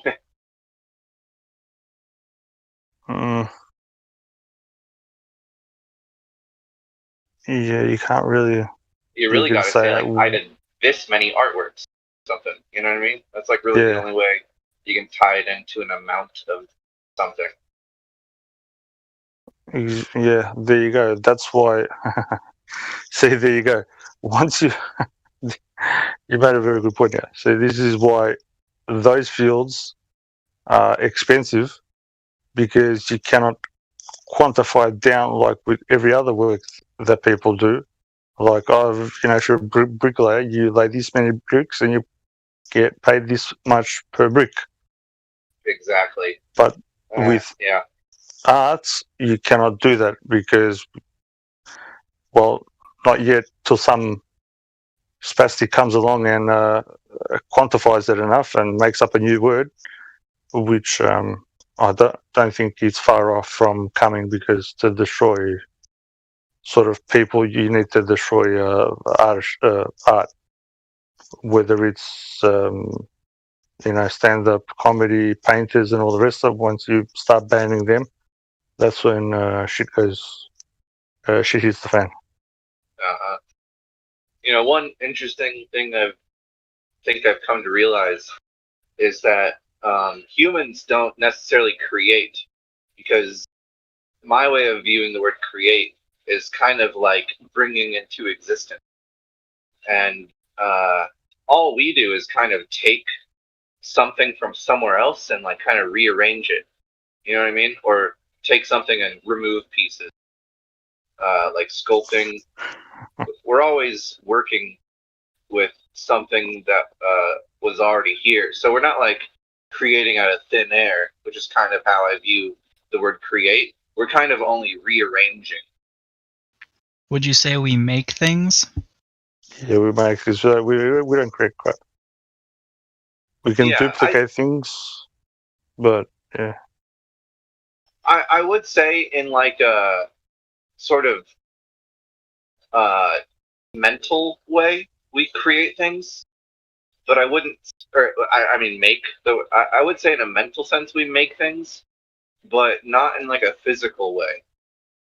Like we just kind of physically we rearrange things, and if we consider that like making a sculpture, I mean you can kind of say that, but really all we did was take something from over here and put it over there.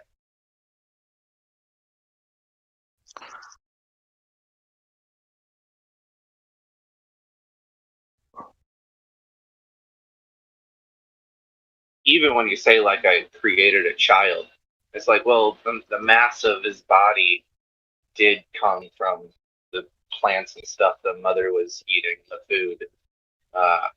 She just did a very, very detailed, amazing rearrangement of matter into the form of a human body. Of course, I don't want to take credit for it, or I don't know if humans should take such credit that they're actually like creating the soul either. You know what I mean? And I wouldn't say that like you're creating a consciousness either. So it's tough to say if we actually ever truly make or create anything. Yeah, that's correct.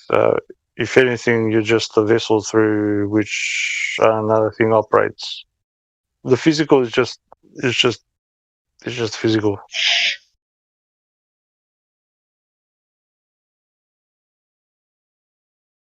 I'm glad you guys are feeling me on this.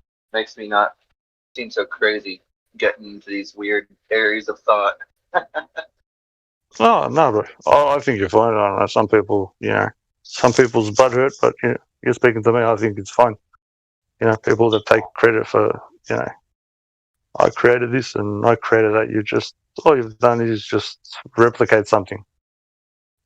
And the things that you can say you created, they aren't actually like physical entities. Like I created a business. Well, really, you just got people to, behave a certain way.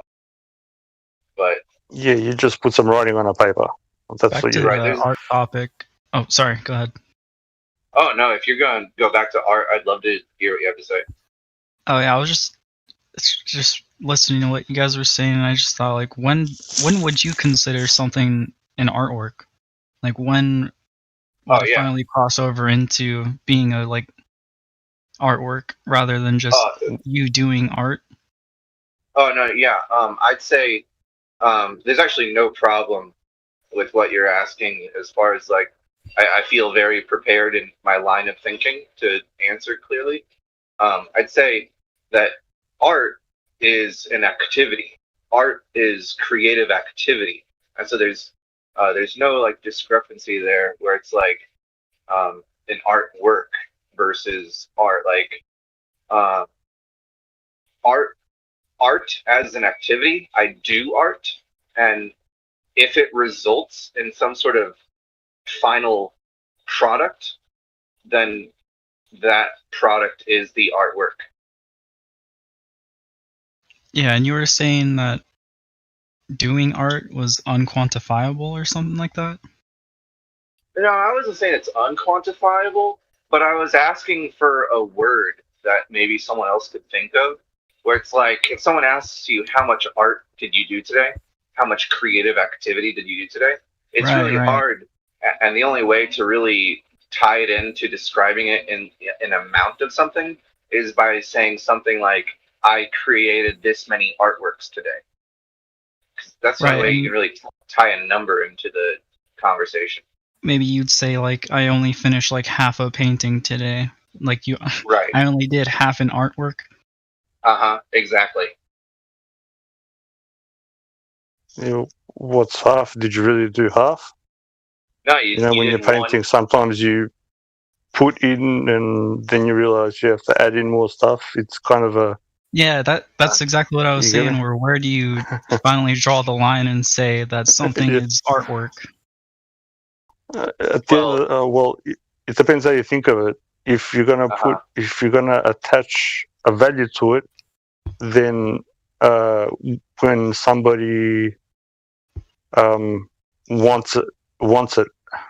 So the more people that would want that, whatever it is, that piece of art, is when it's got when it's finished. You might draw a square. As an example, and people will say, "Oh, that's great! I want it." If people want it, then there you go. I'd say you get some weird it stuff comes out down there. to more of a personal standard, where it's like instead of saying a half, right? Like a lot of us said a half of an artwork or something. I think the more proper way of putting it is one half of an artwork, right?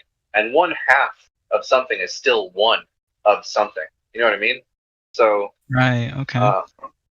So you can eat one half of an apple, but you still ate one thing, and so that half of an artwork is still, you made one half of an artwork. You're just calling artwork by some sort of, at that moment, some sort of personal standard of what you consider an entire, like, completed artwork, but you still did make one artwork. You just made one half of an artwork, which is, I mean, it sounds silly to say it that way. That's why you can't quantify it. Yeah.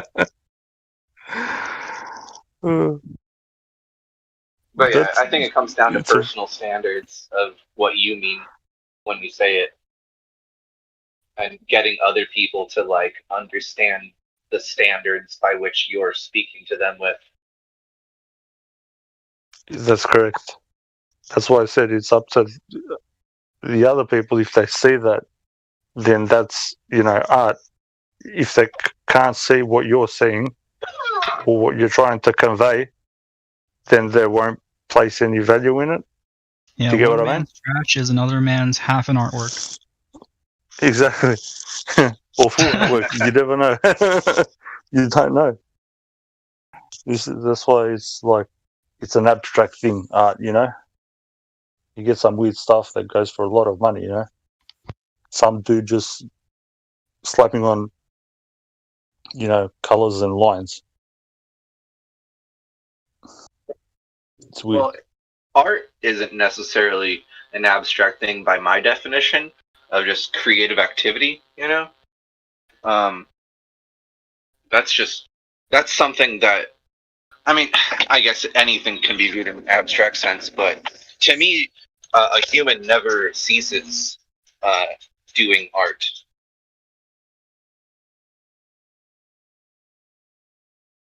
That's what we're meant to be doing, but we're far from it. There's art in sailing, there's art in, making something, but we're doing work. See how the word has been hijacked? We're working instead of doing art, Yeah, I'd You're say building just something, that's art. Yeah, I'd say even just, that's art. communicating is, being creative and, creating these.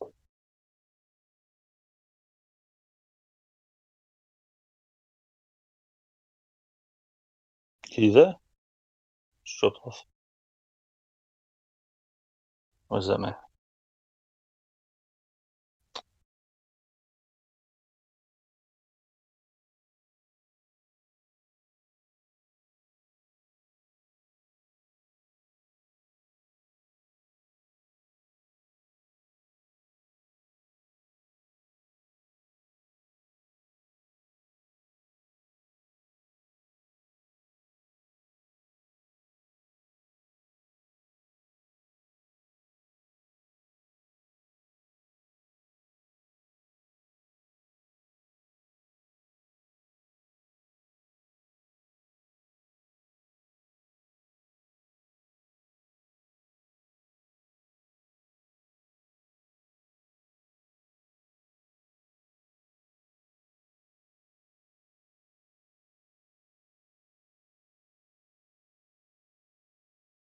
Hello? Yeah, you kind of dropped out, bro. I thought I dropped out. Oh yeah, that was probably me. I disconnected, reconnected. We're good now. Yeah, so that's what they've done, bro. They've taken what we're meant to be doing as art, because there's an art to everything, to sailing, to driving, to doing, to building, but they've made it like work, like repetitious. They've made it. They've just messed it up. I see what you mean. I see what you mean. Things that were once just human activity have now become chores. Yeah. in the mindset. Yep. Yeah, because when you have one of those days where you really have a good sense for a proper amount of appreciation you should have for things, you realize what a miracle everything around you and everything that you do is. Yep. Say, look at all this I'm doing. My heart's beating. I don't even know why. Yep, and you're not making you say my heart's beat. Exactly, your heart is beating. You don't say I am beating my heart. It just happens, Yeah. It's one of those. Yeah, it's one of those things that you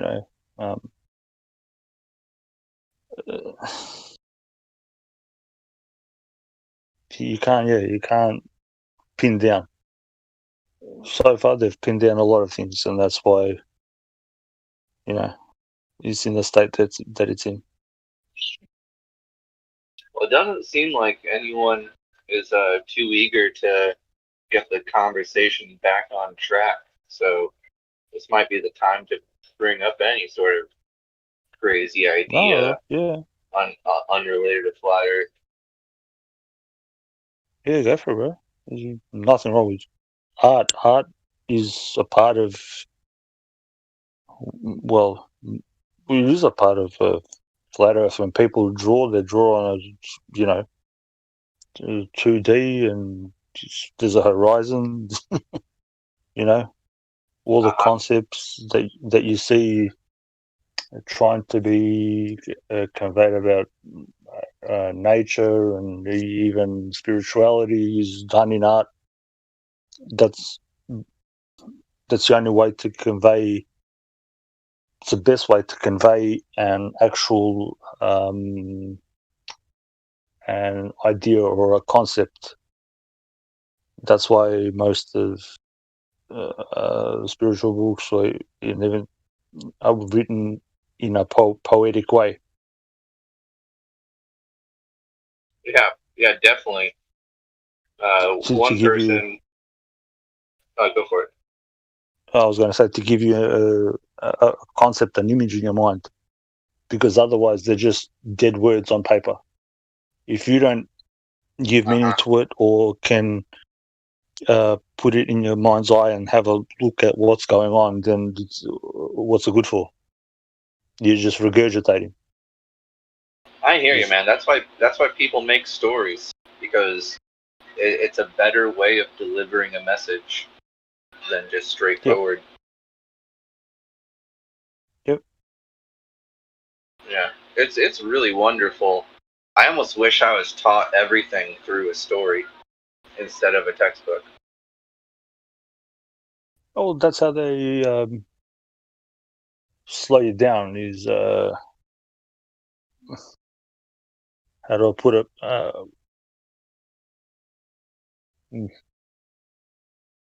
Words and just making separate boxes for everything. Before, everything used to be oral and draw pictures to convey something. Even language itself was picturesque.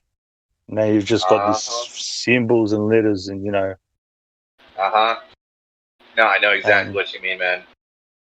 I'm pretty sure that it's like a human tendency to try to connect dots, and part of connecting dots from things that were once separate that now you see as connected, pretty sure like that comes from a desire to understand things in the context of other things, because that gives you a greater appreciation or more possibility of enjoyment, or maybe even like more able to put something to more use in different areas, and so it seems like now, and compared to before, things aren't taught in a holistic way. Just like medicine isn't necessarily holistic medicine. it treats this symptom, but then it causes this one over here. And I mean, I'm sure you know. Like, what about just coming They from? call it a side effect, but it's a direct effect. They know what it is.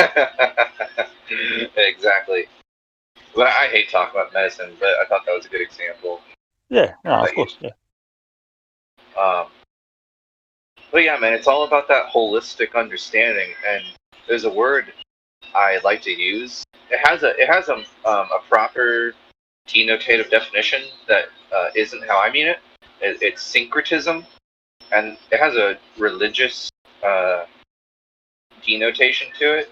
But connotatively, to me, syncretism is just holistic understanding of things. Just trying to relate information from one field of study to all the other fields of study, see where they connect.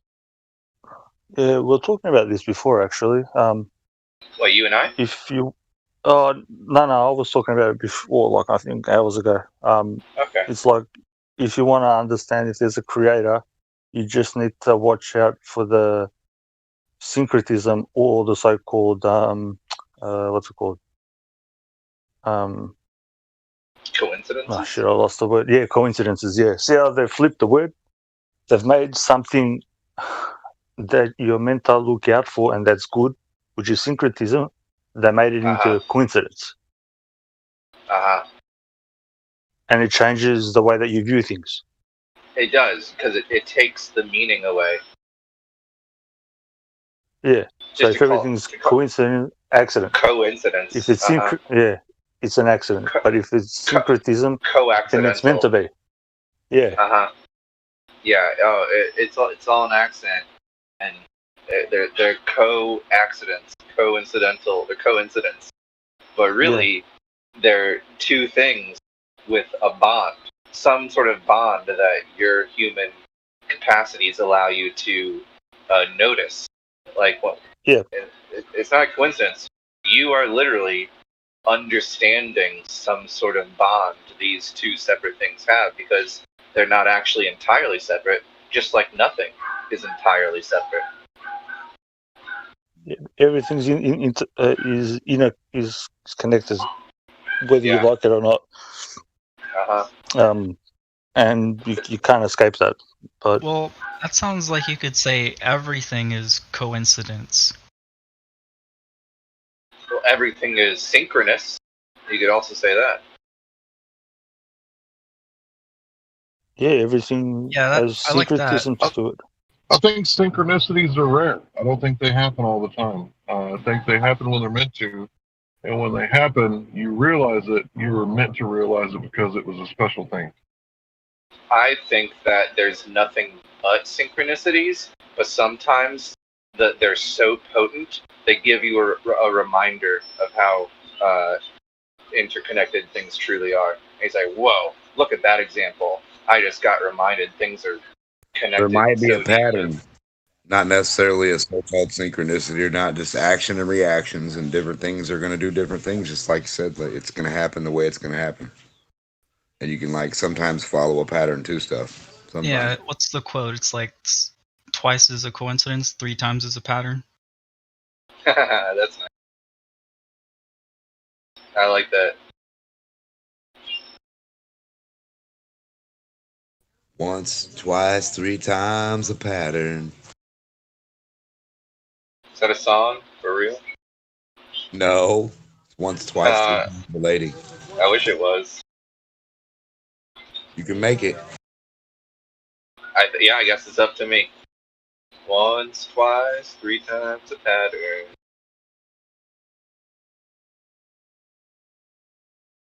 I'll make sure to give credit to Dimak.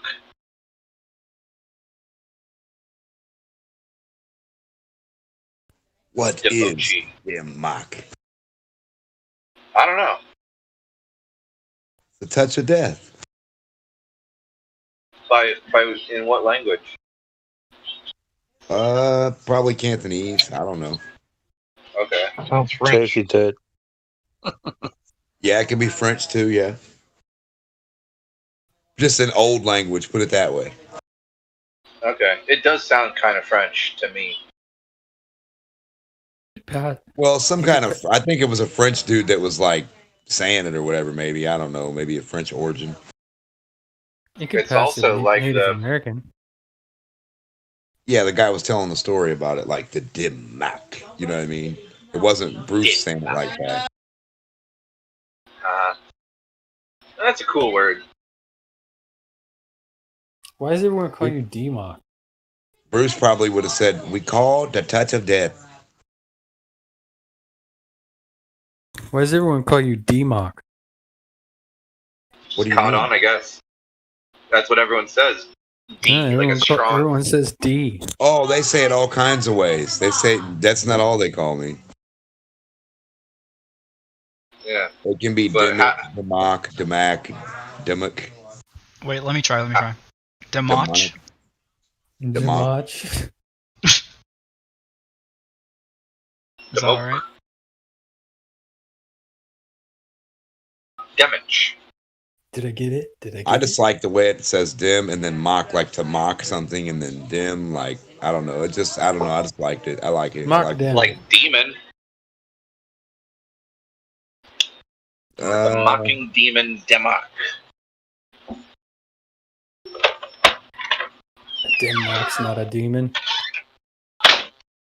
I just tell him it's the touch of death. He may lash out here, and he ain't no demon. All right. Yeah, I don't think I've ever seen a name like that.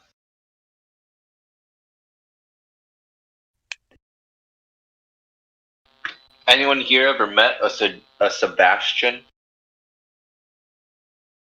Like someone with the I name think Sebastian? so. Uh-huh. Yeah. You ever met a sailor? As in the name of a person being sailor? No, but a Sebastian reminds me of Josh a little bit. Not that they resemble the name. No, I'm just saying people named Josh. What about Yancey? Yeah. What name? Yancey? Yancey. The male name. Yancey. What if your last name is Drink Water? Is that related at all to Yahtzee? Your last name could be Drink Water.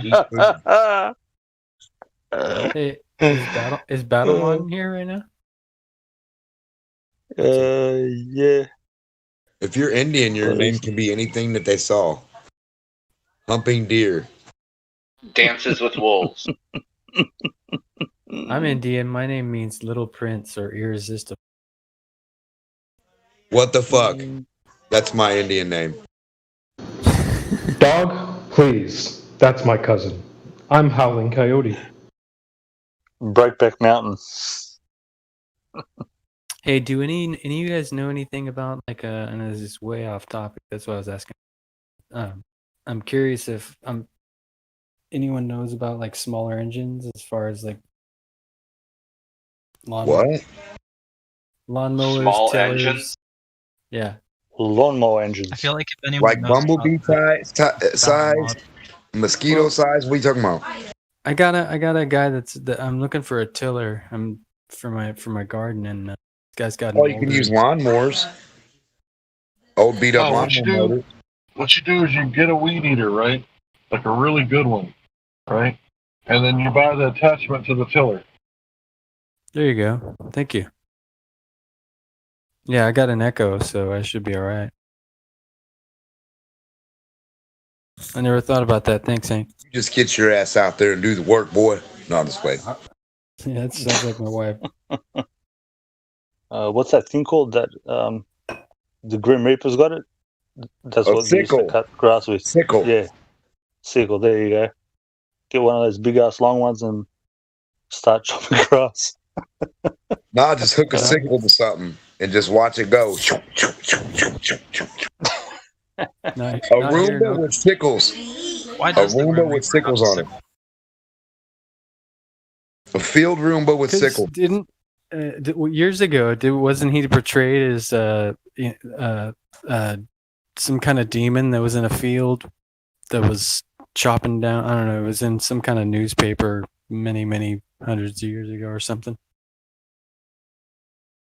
It portrayed the devil as mowing down. It portrayed the devil as mowing down the fields, like the crops and stuff, with a sickle? Yeah, that's why it says in the Bible there's a time Basically, for a bad wind or a bad omen or something bad happening, like pestilence or anything. Just something that wipes shit out. You know, death, destruction, deceit. You know, whatever. Theft. That's all. Yeah.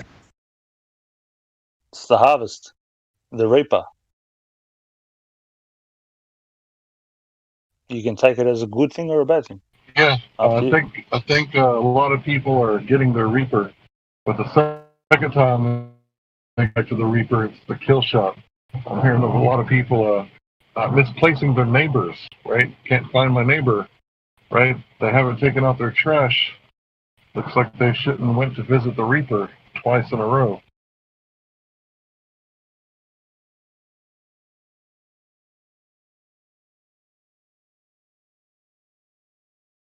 Get in there. I missed that metaphor. I'm trying to Don't smoke my reefer. Let's just say, hey man, nice shot. Come smoke the reefer in the wind and the sleet and the rain. Don't be like they are. Smoke it, baby. Eat at a That's actually one of my favorite songs. I know that it's probably not a good song to listen to, but it's one of my favorite songs of all time. The Blue Oyster Cult. I remember not that long ago they were taking auditions for a bass player, and I was like, man, if only. I like the one, there'll be peace when you're done. Lay your weary head to rest. Don't you cry no more. That's the only time you have face, bro. Oh yeah, I know that one. Wayward Son. Ba-na-na-na, ba-na-na-na, ba-na-ba-na, ba-na.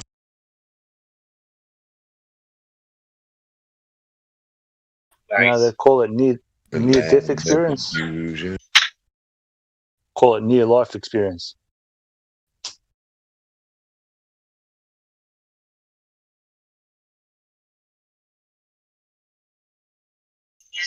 The difference between life forms. I'm sure there's a small difference in ingredients. You know, like some animals might be made out of a different sort of substance than others, and the shape is different, and the sort of consciousness is different, right?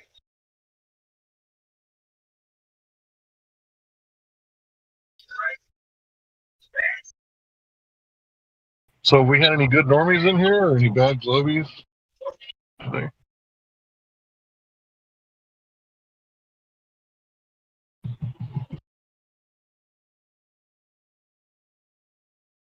Where does sound go? Through the air. In all directions. Sound in what aspect of sound? Well, I'm just saying, like, the sololuminescent idea thing, like, the sound goes to where it stops and then it becomes light. Okay. I see what So you're the asking. offspring of sound is light?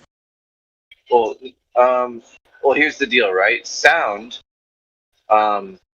would be like a perturbation of a medium, like a vibration, right? Which then is gonna turn partially, at least, into heat because of the friction it will kind of create. But the heat will then radiate off of an object as infrared light. So yeah, it will turn into shining light, but it'll have to go through the process of being heat energy first.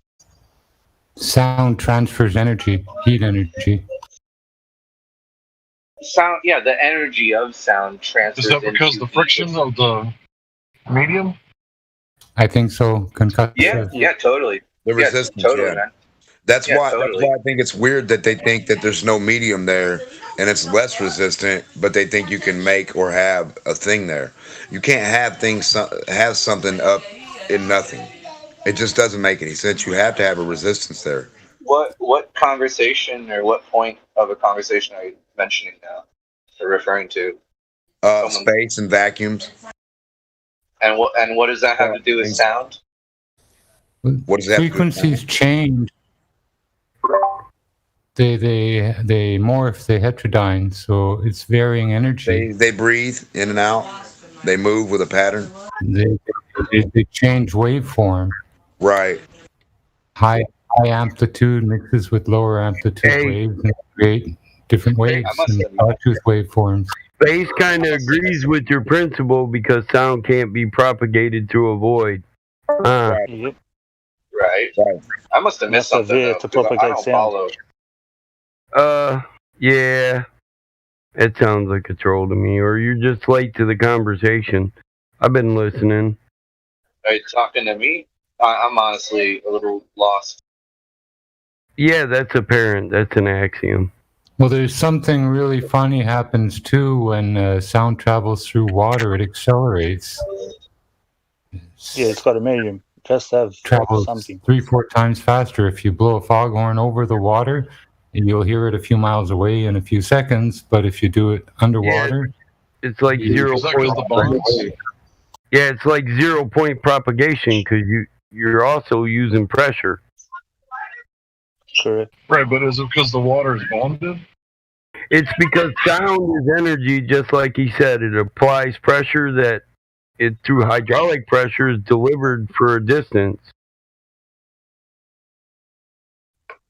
2-3 miles, the pressure it's almost instantaneous because it's a fluid, just like hydraulic pressure.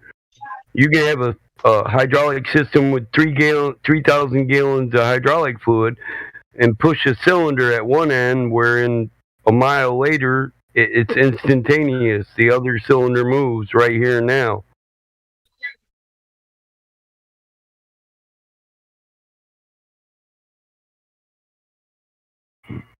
So it's about how much compression can take place. In a fluid medium, yeah. Okay. well, there's a funny thing happens with a quartz tube, a hollow quartz tube. If you hold the light to one end of it and put your finger to the other, you'll burn yourself instantaneously. No way. Yes, way. It's a weird thing about quartz. You're saying quartz like silica, oxygen, Yep. crystal quartz? It Wow, a quartz conducts the energy straight through it, and like I say, in a split second, you'll burn your finger if you have it butted against. Yeah, well, quartz has a natural property that magnifies energies, right? Amplifies. That's crazy, dude. Yeah, it's a resonant product, definitely. It is. That's incredible. Can you please send me like a link to that or something? Well, it holds charge and amplifies charge, but the fact that it can hold charge for a minute, it gives a greater usage of charge. And it's piezoelectric. If you squeeze it, it develops a current. When you release it drops. Right. It's like a sponge. It'll like squirt water out, soak water in, depending if you're releasing it. Yep. Squeezing, sure. So crystal quartz is like a sponge for energy. That's how we can store memory on it. Yeah, man. Well, Mountains. would you mind Mountains sending me usually have that quartz tube thing? Superman. Kyle. Not sure if I could find something like that, you know. KLL? What'd you Where'd you hear it from? KLL? Yeah, Kyle. Yeah, Superman in the quartz. Mountain or whatever you want to call it. Yeah, it's a crystal mountain, and the funny thing is it's super cooled, right? Yep. Where did you hear about the burning your finger with the crystal tube? You find out about that the hard way. Come on. Hey, I gotta know, Jimbo. Have you ever pointed a laser pointer at it and tried that? I got a blue burner laser that I don't even touch because it just burns every freaking thing when I turn it on. I bet. Hey, stick a piece of bologna or something in the end of your crystal tube and hit it with the blue laser, bro. Holler back at me. I think it's a terrible device to own. It's nothing but problems. Well, we can make a cheap cooking element out of it, solar powered, and we could sell it. We could copyright it and sell it, bro. What's up? Hey, before you start copywriting things again, speak to me. Don't give it to them.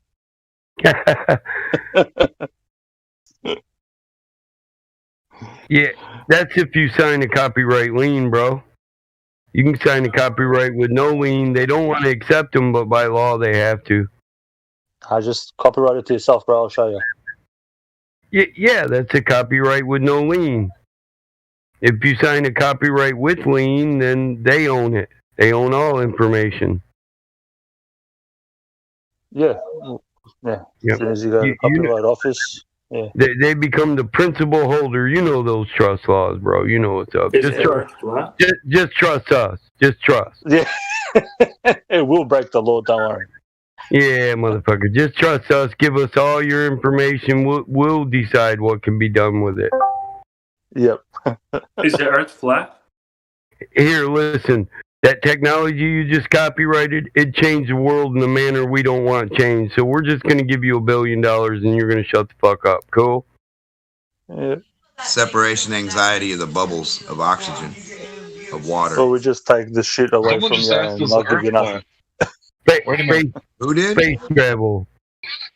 Of course, the surface of the Earth is flat where the water finds Yeah, its somebody way. just asked that question. Who asked that question? Now, hold up. Hey, he said separation anxiety for bubbles. I wanted to say, Alex, I'll take space travel for 1,000. I'm saying it's weird though, right? Like the idea of a molecule, the separation of it, and like splitting an atom. It sounds, I don't know. It's just weird. Where there's energy, there's life. So there could be separation anxiety. Yeah, no, it's like it's what it feeds. It permeates into like they put one focus and then like one beam and then one beam focus to each other, and they have the water in the middle, and it's like separates from the inside. It fucking like a reaction happens with that water. It's getting separated. Did you wind up with a hill of beans? No, you should wind up with some energy. Fuck. But they keep saying we're too retarded to put a wire in there and collect some of that energy. Or to put it in a container that can absorb the energy. The static in the air can be made like grounded potential. There's energy 100%. Everywhere. Just not tapping into it. Oh, right. That's what I'm saying, though. They act like it's something crazy we got to do. We got to do some dumb, crazy shit to fucking get energy. No, you don't. It's there. I never really thought about it, but those testosterone factories are batteries, and if you can charge them up, like by not using them, and it's crazy because energy really is everywhere. Crazy. And it's changing form all the time. Yep. There may be nothing but it. Well, I was saying, like, what is a reflection on the source of water? And a big source of water, why couldn't it permeate some kind of kinetic energy back out? Sure it is. As well, might have that microwave background energy that they say comes from space, comes from the ocean. Right, it might be a reflection from the water. That's what we're picking up with our equipment. Well, I mean, what's a medium you can use besides... Well, what medium can you use besides like taking a bristle and putting it close and getting an electrical spark? You can add liquid between the two things. And then you put those two things in the liquid, and in between the liquid, now they have a medium to connect the arc. Air is a liquid. Right. I know. So we already have conductivity. Have you heard of galvanic cells? Galvanic, galvanizing. Yeah. Yeah, galvanic cells. Have you heard of them?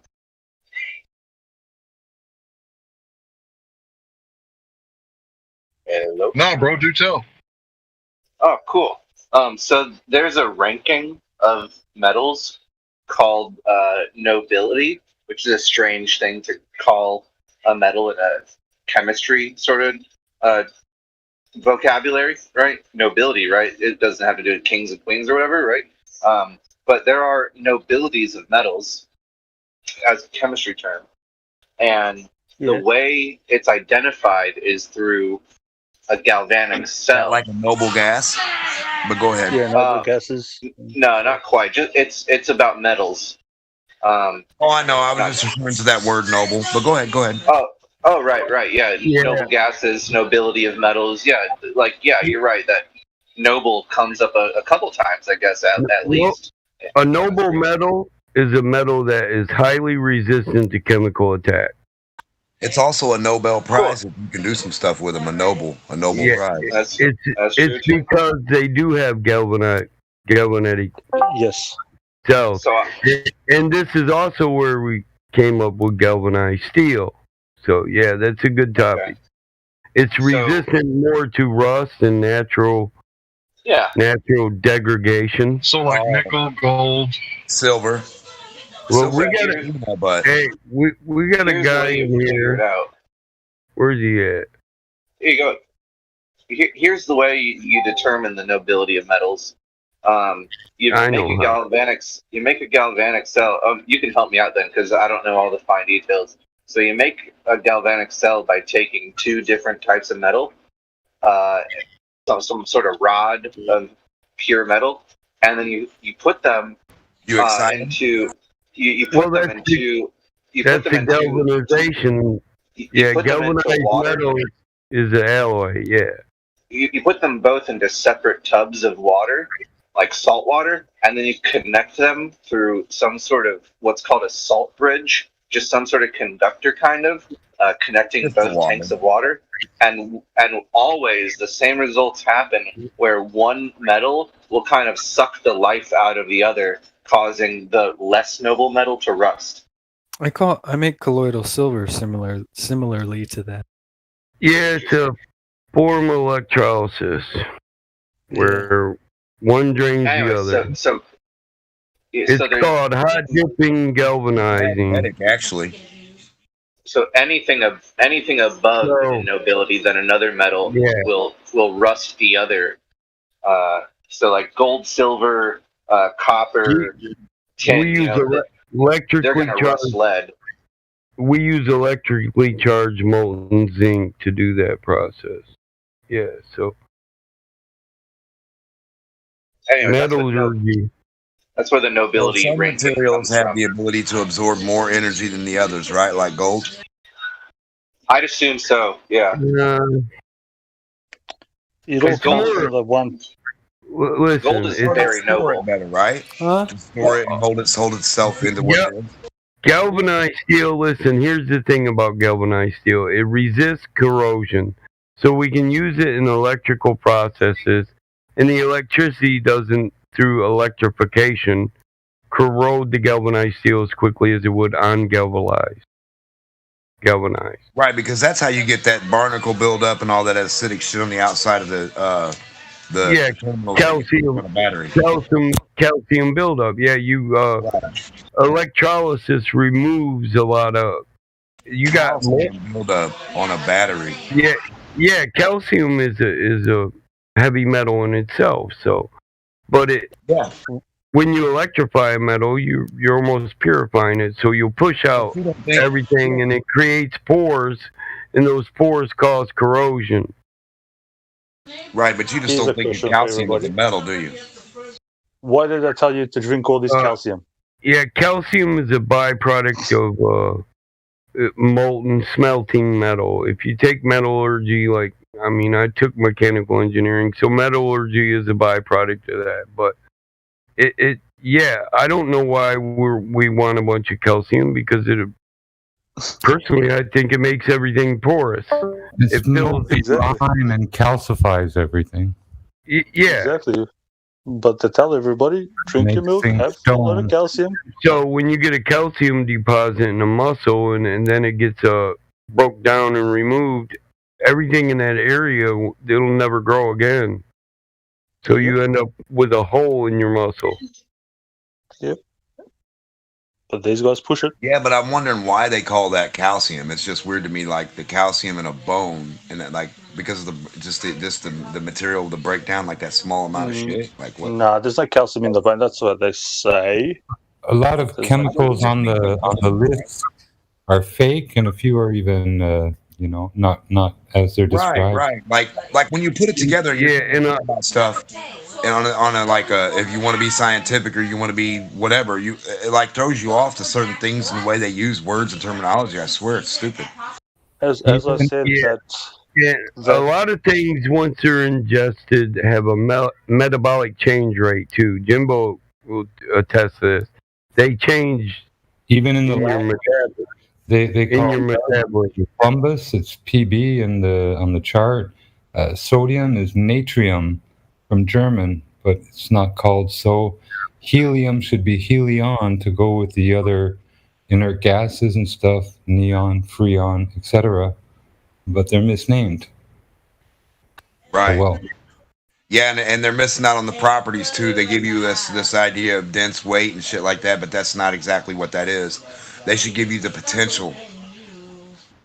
Yeah, and I wanted to cover with that galvanizing. It's not so much that it robs the electricity. It's like electroplating, that the zinc is instilled in the other metals through electrification. So the zinc strip dissolves, and we're putting zinc ions into the other metals, which galvanizes it. Zinc is highly resistant to corrosion. It's kind of like breaking it down in front of your face quickly. Yeah, and then it's electroplating, so it's a zinc electroplating process basically. Zinc plating is a form of galvanization or rust protectant. Yeah, and to think they weren't playing with these metals and doing that shit a long time ago, and you know how they sprayed the copper on the walls and all kind of shit. Well, look at the metals from the 70s, or the 40s. You can still find a 49 Ford truck in a farm field. It's not totally rotted away. You can find a 89 Ford pickup truck in a field on a farm, and it's going to be rotted away. So it's in the metal processes, and when we change our processes to try to get higher fuel efficiency through lighter weight, we changed some of the metal processing, and we found this. We found that this process materials. Yeah, just like the cement idea, add different materials to the metal and see what kind of things you come up. That's how you get the carbon. Yeah. Hey, Mike, I just want to verify what you said. My good friend who passed away recently, he had like a 1940s Ford pickup truck that he got from his shop teacher who passed away many years ago. And he had it just sitting outside, exposed to the sun on a chicken farm for I don't know how many years. And he sold it before he died. And I went out and inspected it.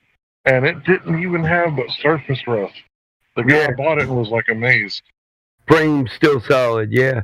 Dude, my grandfather had a bunch of 40s and 50s trucks that were original work trucks for the pavement company, and they're all in the field, and they still got flathead V8s. This is another thing. They took away anything that was good and give you a throwaway society. A flathead V8 ran forever. I can take that same truck with the original motor in it, and it can leak from every orifice, and I can go out and fill it up with fluids, and in a half hour have it fired up and drive it out of the field where it's at for 20 years. You can't do that to a newer car. Your computerized sensors make that impossible. You got porcelain sensors in there. That shit eats away over years. Just sitting there, it deteriorates, and they know this shit. So they know you're going to replace that sensor every 10,000 miles, every 100,000 miles. If you park this for 20 years, every sensor on the thing's going to rot out. It'll never fire up. They know this shit. They keep it. That's part of the craft. Tubal Cain.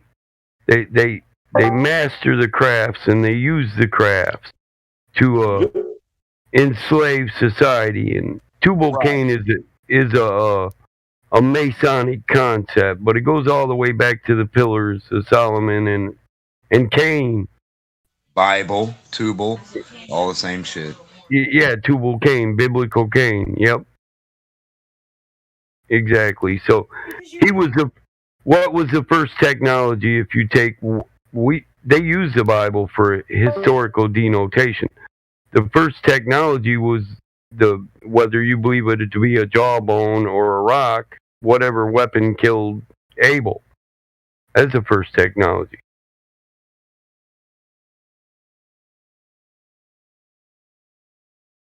Weapons. Mm-hmm. And so they realize that any knowledge of a craft, whether it's metallurgy or weaving, basket weaving, it can be used to keep lesser people that can't do that worshiping you, or you on top, your bloodline on top. So they try to control all information. And the copyright thing that Iggs covers is just an example of that. It's like a blow cap on top of technology. That's why they tell you the pyramids can't be built, this can't be done, you can't do this, you can't do that. Yeah, it's also why we have these resets of technology where they come out with whole new paradigms, because technology grows to a point where the average person could go out and build his own self-maintaining. Well, it got to a point to where we all would use it every day equally, and everybody used it. See, like, why would you pile up certain material, right, in the desert where it fucking heats up like a motherfucker, then cools down at night, right, to a certain extent, like super cool, then heats back up and cool. Like, this is super energy. That differential right there alone is so much fucking potential energy. And you got a pyramid, right, and then you spray copper on the outside of it. Come on. Yeah, hey, here's the thing that a lot of people don't know. You know you can heat your home with compost, right? Yes. But while things are breaking down and decomposing, there's a certain amount of electricity that's created in the chemical processes. You can also pull a wattage off of a compost pile. You can get electricity just from decomposition, and that's just part of it's just another one more nail in the coffin that this is an electric realm. You know how they got the bingo ball thing, right? At bingo, they spin that big bin around and the ball comes to the top. Yeah. All they need is that big bin with some receptors on the inside. Keep spinning that shit and doing it and have it on the, solar panel on the outside. Yep, everything. All it's in there. static attraction. Yeah, that's people have thought about building plastic generators. They generate more electricity than metal. Oh, have you ever seen the static from a styrofoam plant? It'll blow you the fuck up. Yeah. Yep. Batman, what is it? The Matrix 3, when they go to Zion in the spaceship. No, I haven't watched The Matrix 3. I should. They go down this little hole to go back to Zion, and the spaceship is just blasting out like electric charges to travel.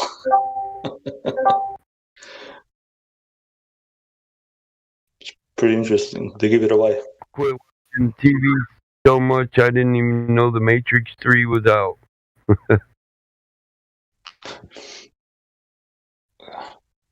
Yeah, I don't watch much, but that's a good one. That's the whole series. It tells you about everything.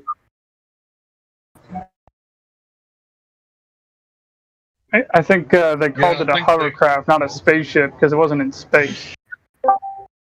I just they revealed too much. They had to. Yeah, they revealed too much information, and they had to go see a plastic surgeon, professional tallywhacker.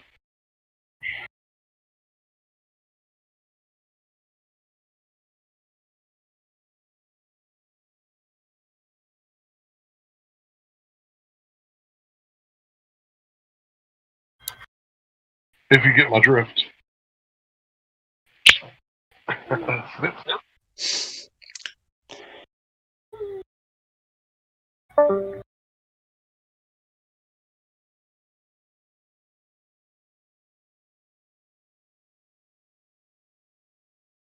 But I do have to admit, I love those movies. I can't remember the name of the new one, but it's got like Tom Hanks and Halle Berry, and it's really good. The Wazowski brothers.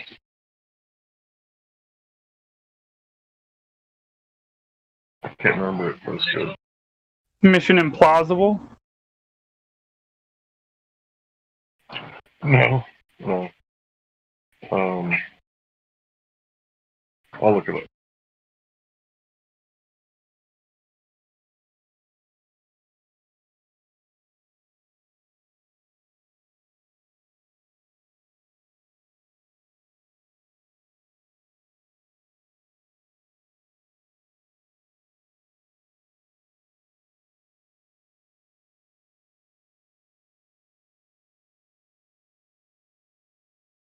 Cloud Atlas is another movie where they give away too much information. For example, in Cloud Atlas, they have these people they call fabricants. They're basically clones, and these fabricants work in like a fast food type restaurant, right? And then one fabricant starts to think for herself, and she starts trying to free the mind of the other fabricant, right?